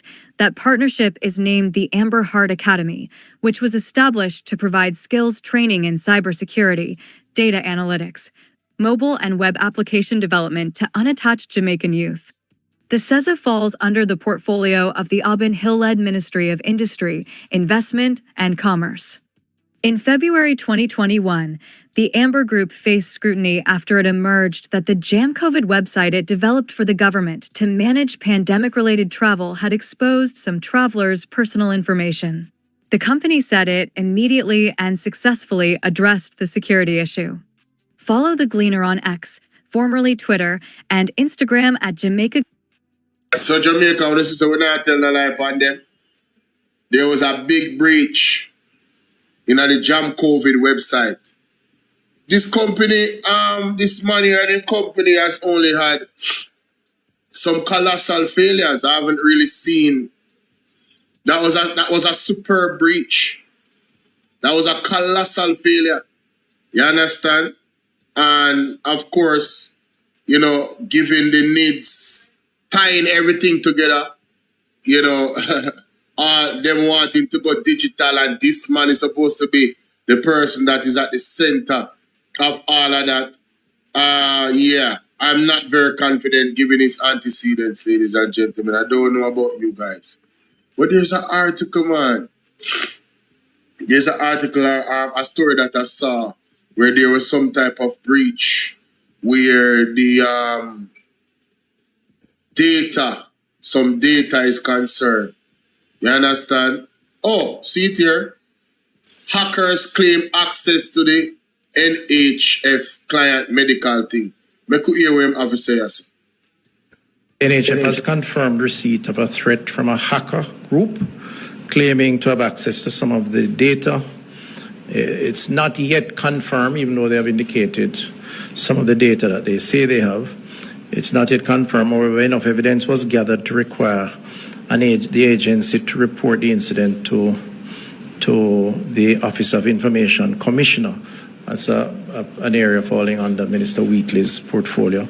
Additionally, the team has reached out to MOCA to update them on the situation, and will engage with the relevant agencies further for support with the investigation.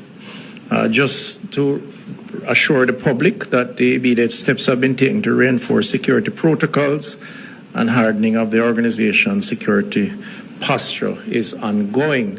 What's this data? This data is about medication and, maybe who benefits from what type of medication. It's confidential data. We don't reveal our history of medication administration. And we do get attacks on a daily basis, just as the banks do and so on. But I just wanted to raise this to the public because something is being circulated in the space. Thank you. NHF has confirmed. Very, very serious, ladies and gentlemen. You understand? So, let me know what you guys think, yeah? I personally don't have any confidence in these people, to be quite honest with you. I don't know who in their right mind would. But hey, it is what it is. You know what I mean? Let me know what you guys think. Remember to like, share, and subscribe. Constituency to build back, but them a fight Nara. It is a lie from the pit of hell. At no point in time the People's National Party said they are going against Nara. The People's National Party and the leader of the opposition, Mark Golding, and all the 28 MPs decided not to support the Nara bill in its current form. And I want the bloggers them to emphasize on that message, because we have to let the people of Jamaica know. So the opposition did not fight the Nara bill. The opposition fought against the stipulations within that bill. You can't want to say the Nara is for the people and to build back the lives of the people. And when you're looking at the bill, there is nothing there to benefit the people. What the Nara bill is about is to build back the smart city and to create avenues for persons who are investors to come and invest in these areas. It is not for the people. And you cannot blame the opposition for going against the Nara bill in its current form. People must think. And I'm seeing where the Labour Party running with the narrative talking about PNP, MP them, Nikisha Burchell, Zulika, Jessan Dayton Campbell, Ian Eels, Andrea Perkis, the whole of them in the West. None of them no vote for the Nara bill. But they want their constituency to build back. Nobody fought against the Nara bill. The Nara is a wonderful idea to help build back the people in life. However, you cannot tell me say Nara is going to do this. But when everybody read through the Nara bill, it goes totally against what it set out to do. The opposition is there to advocate for the people and to hold the government to an account. So if the government said they are going to do this, the opposition is there to ensure that the government do exactly what they say they are going to do. How is it that you are going to take the funds that people from overseas and the international community, over $2 trillion then get to build back Western Jamaica? You want to tell me so on rather build back courthouse than build back people house if I even want one room? You want to tell me so no couldn't give them one room and tell them if you go make life? $2 trillion the Jamaica Labour Party get towards Hurricane Melissa victim. And you mean to tell me say up until now soon 8 months and not one house every day you can tell me say container house there and container house a good on. Let me tell you something. While we welcome the container houses, you know, but these are just short-term fix. It is easier the government put the, let me tell you, it's a bad investment, you know. Make these container homes come and I'll know people out the door. You know. Why the government never secure parcels of land? Yeah? And it don't cost $1 million good to build one room. It don't cost. Why the government never pump some money in the aggregates them? The place several somebody a dig down hillside and a mash up stone and turn them in a gravel. Why the Prime Minister never pump some money in a small businesses like those? Yeah? The construction sector. And the little man them which out of the little black factory. Why the government never spend some money and upgrade the little small businesses like the back factory and the small aggregates where blast the stone them and make gravel and say we are going to go up on a national rebuilding effort. And then go down to Westmoreland and St. Elizabeth and what the land down there, why they not secure parcels of land and all those who were affected. One room, that's all we are asking. We not say if you build back one mansion, give them one room and tell them go make life. It don't cost $1 million to put up a one room. Me see enough construction and hardware place I put out package where you spend must say $400,000 and you get 200 block, half how much ton of steel, how much block of cement. People have packages out there. Eh? As far as me see this in a Paula Sadler, the poor is not supposed to be benefiting from Nara. And not when they come out and tell people and make it seems like say the Nara is some come to help us. No go so because see this a dirty bitch come and tell we say Nara go give him 4 courthouse. You know dirty bitch, you know nothing, you know see no, you know if he suffer like a dog. Me only sorry say the comrades them down there go equally suffer with the labor rights them. You know if he suffer like a dog. They're right, Chuck go come tell the people in a parliament say 4 brand new courthouse I go make. With Nara money. After the people then send the money to help build back the West. This is what they choose to do with taxpayers' money. To build courthouse over the people them houses. Can you imagine? These are the people that them put back to govern. And when you're not done, you know what people they pass social media, they advocate and I beat up them gum for no, you know, suffer like a dog. You must be suffered like a dog. I am not going to come out and have no sympathy. My heart goes out.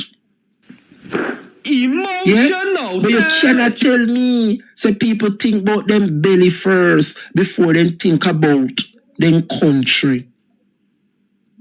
You want to tell me, say so many of them in the Labour Party are under so much investigation. You don't know wrong from right. You don't know when somebody means good. If it was your child or your daughter, they haul and pull pitney long time carry them go to courthouse if them ever get charged for anything. Look pan Dalrymple we're supposed to be behind bars today. Dalrymple pay her money and she's now sitting in parliament representing people, a common criminal. How is it that poor people put back like a Dalrymple in a power? Look at Donovan Williams. Look how Rosie come say about Donovan. You think Rosie not no sense? You think Rosie would come out and accuse a member of parliament within her team like that and she don't know what she attack say? After Jamaican people are no idiot. Look all what is happening with Horace Chang. Look all that is happening with Daryl Vaz. Andrew Wheatley, Bobby Montague. All of these criminal elements. were brought back into the house to represent people. And you, Bobby, had to wait until some more investigation take place. I went to make a see if I can find Bobby Montague. Bobby Montague. I went there. Come here. I dey wait until some more investigation complete. Because me I hear some things in a St. Mary. Alright, Escobar, so adieu me darling. I dey hear some things in a St. Mary since you become Minister Land Title. I never hear of a Minister of Land Title yet. These are some chess moves the Labour Party are playing, you know. You don't think what they go on with Nara and the lands are so. Let me tell you something, Jamaica. An investigation is ongoing and it involves the National Land Agency. And ever since Bobby became the minister who has the responsibility for land titles, they have access to the country's database, whereas several parcels of lands, hundreds of acres, individuals and companies used to hold on to these lands from in the 80s and 70s. And persons are now the owners of those lands. And when you look at the National Land Agency record, it shows that these parcels of land belong to particular companies. And while these companies are no longer in existence, them have the title for the land same way. So how is it that persons are showing up with title, with their names on these parcels of land, and these house lots have not been dissolved by the companies that used to former own them? Bobby, you have some whole heap of answers to give the people, you know, but I don't ready yet. I don't ready yet because I have to put my investigations together. I have to put my investigation and my evidence them together because everybody know what make Andrew only send you figure down a National Land Agency figure be eyes and his ears. We know what make Andrew put you in the land title office. And we are watching you keenly. Can no found no live a foreign no go come home go see house pa no land. And somehow no which had gone a foreign go and preg bed and no look back. When you know decide to come back, you go see one whole village pa no land. You no think a joke? Oh? You no think a joke? You no stay there. Jamaica people.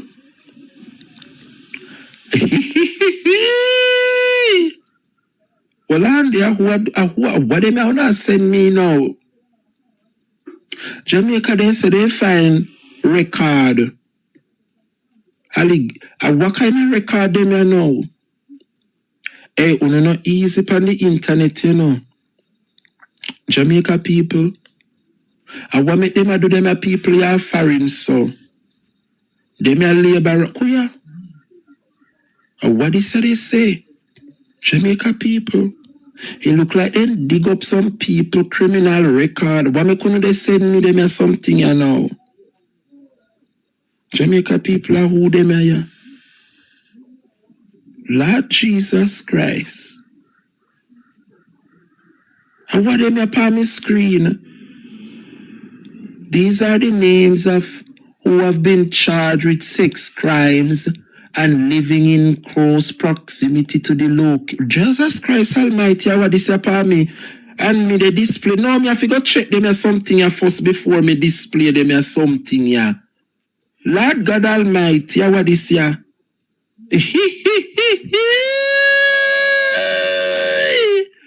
Who send me them as something here? No, sir, me have to go sit on one side first before me bust them as something here. No, sir, no catch me half guard like a this, and man, no give me body come down. Next topic, me have to go ventilate that they properly.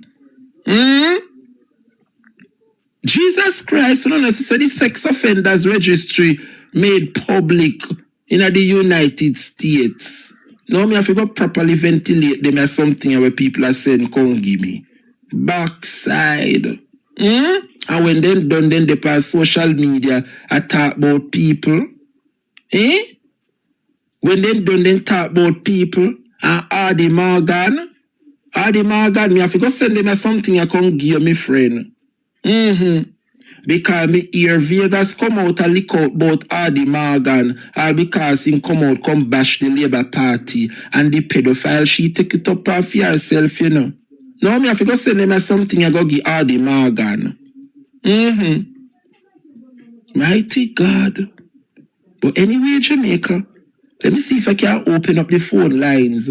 Long time in a hear from 12:30. I'm opening up the phone lines so you guys can share what is on your mind. So kindly send in those requests, any burning matter, to come forward and say the things them that needs to be said. Don't have convinced, get understanding. Your Bible no lie. It tell you that you must seek whatever you want to seek and get whatever you want to get. But in all you're getting, get understanding. And I am now convinced that what a lot of Jamaicans don't have is understanding. Plus, they are surrogates and people who are paid to be out there bamboozling the people of Jamaica. A lot of them are on social media. A lot of them are on TikTok. And they gang up and try to bamboozle the people of Jamaica. Yes, Saturday, I don't know about that one, you know. I don't know about that one. That must be an old thing. We have to be careful. We have to be very careful. You see, there are some things, you know, that, as we say, you can't hide it. The truth will have to come out. And when it come out, it takes people like I and I, Ralston Iman, my brethren Conrad O'Brien, people who are critical thinkers. Andre Stevens, big up yourself. Bolo, big up yourself. People who are critical thinkers, who are willing to come forward. Big up yourself, thanks for the shout out, bro. Thanks for the shout out and big up yourself, bro. And say the things them that needs to be said. And therefore, we have to be consistent. And we have to make certain that we don't get caught up with those people, you know. We have to make sure. And we have to stay away from them and sterilize everything. Because them not easy. They don't have information. They don't know a lot of things. But they are out there speaking like they are authority.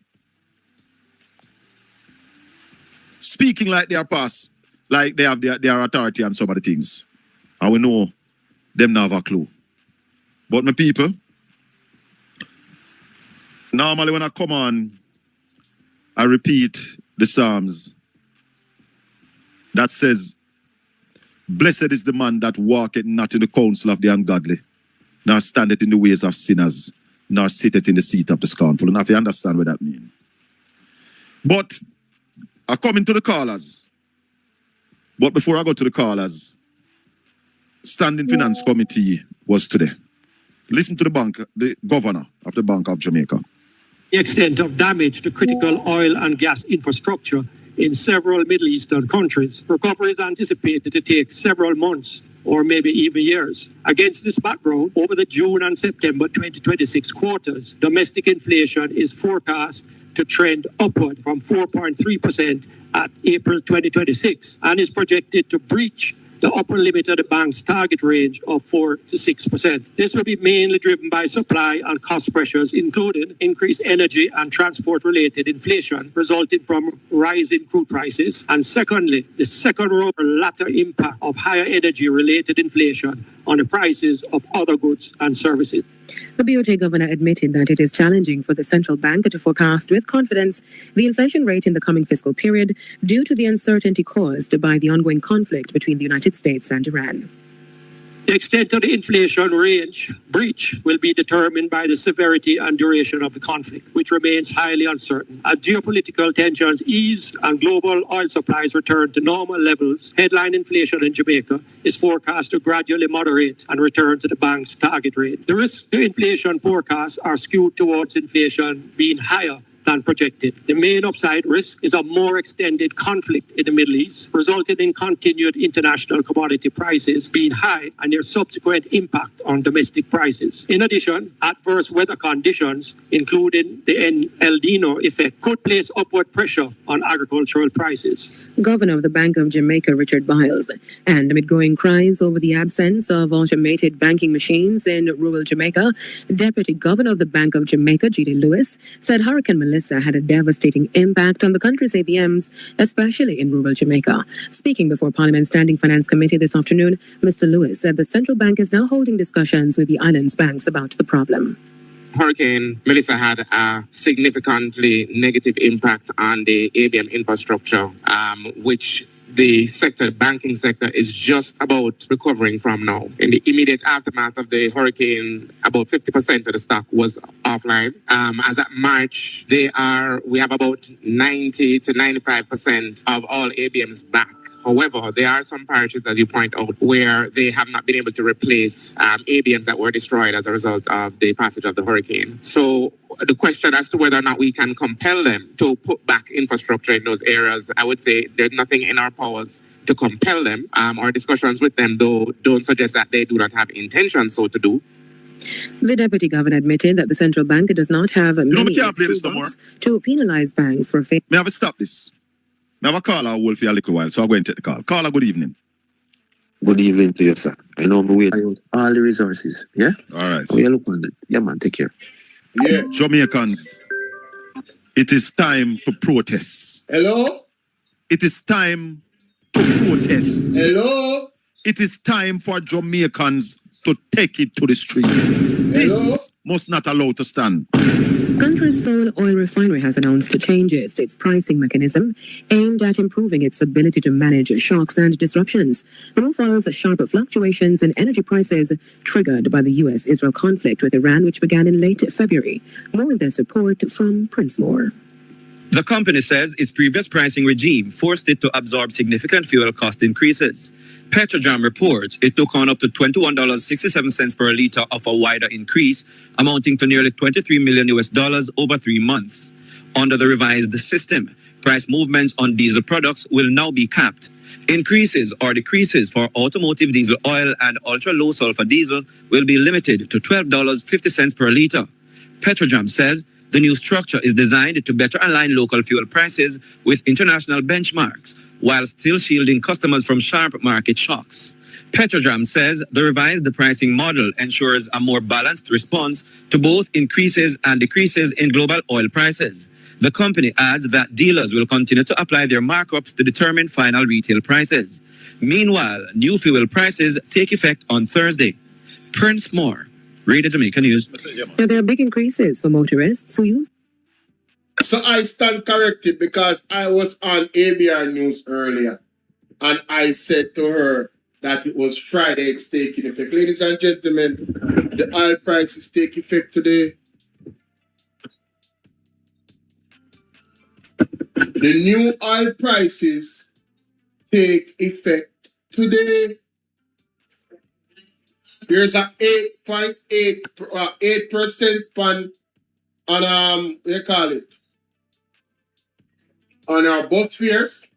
Yes, there's a 8.8% on our bus fares. All right? Diesel, but other motorists will pay slightly less for fuel effective tomorrow. Automotive diesel will see a significant $10.50 being added to its price, while $10.50. Jamaica, $10.50. Let me play that again. To use diesel, but other motorists will pay slightly less for fuel effective tomorrow. Automotive diesel will see a significant $10.50 being added to its price, while ultra-low sulfur diesel will also be increased by $12.50. Each liter is... So, $10.50 and $12.50 are added to the gas prices. We just want to know if you remember that, you know.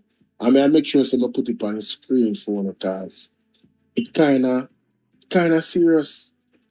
I don't know if you don't know, but it kind of serious. We don't need to understand what that actually means to our pockets. So $10,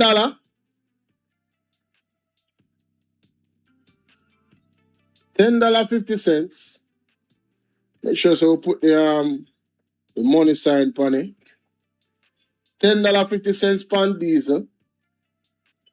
So them say, right? And $12.50 pound sulfur. I play it back still. $12.50 pound sulfur. Alright. I can play it again. On Thursday, Prince Moore, Radio Jamaica News. Now, there are big increases for motorists who use diesel, but other motorists will pay slightly less for fuel effective tomorrow. Automotive diesel will see a significant $10.50 being added to its price, while ultra-low sulfur diesel will also be increased by $12. Also, ultra-low sulfur diesel at $12.50. Alright, so ultra-low sulfur diesel what? Jamaica News. Now, there are big increases for motorists who use diesel, but other motorists will pay slightly less for fuel effective tomorrow. Automotive diesel will see a significant $10.50 being added to its price, while ultra-low sulfur diesel will also be increased by $12.50.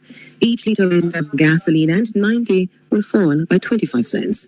However, kerosene will see a price increase of $4.50. The cost of propane will fall by 56 cents and butane will go down by 98 cents. Each petrol station will make these adjustments to their prices, which include a markup on the ex-refinery rate offered by Petrogen. Will continue to apply their markups to determine final retail prices. Meanwhile, new fuel prices take effect on Thursday. Prince Moore, Radio Jamaica News. Now, there are big increases for motorists who use diesel, but other motorists will pay slightly less for fuel effective tomorrow. Automotive diesel will see a significant $10.50 being added to its price, while ultra-low sulfur diesel will also be increased by $12.50. Each liter of gasoline and 90 will fall by 25 cents. However, kerosene will see a price increase of $4.50. The cost of propane will fall by 56 cents and butane will go down by 98 cents. Each petrol station will make these adjustments to their prices, which include a markup on the ex-refinery rate offered by Petrogen. When I go sit down and take this, I wonder if you know what that mean. That means there will be further price increase on food. Jamaicans don't need to get up out of our house now and take this to the street. This is unacceptable. Imagine being able to build anything just by thinking about it. Meet Base 44. Jamaicans are not idiot. Right now.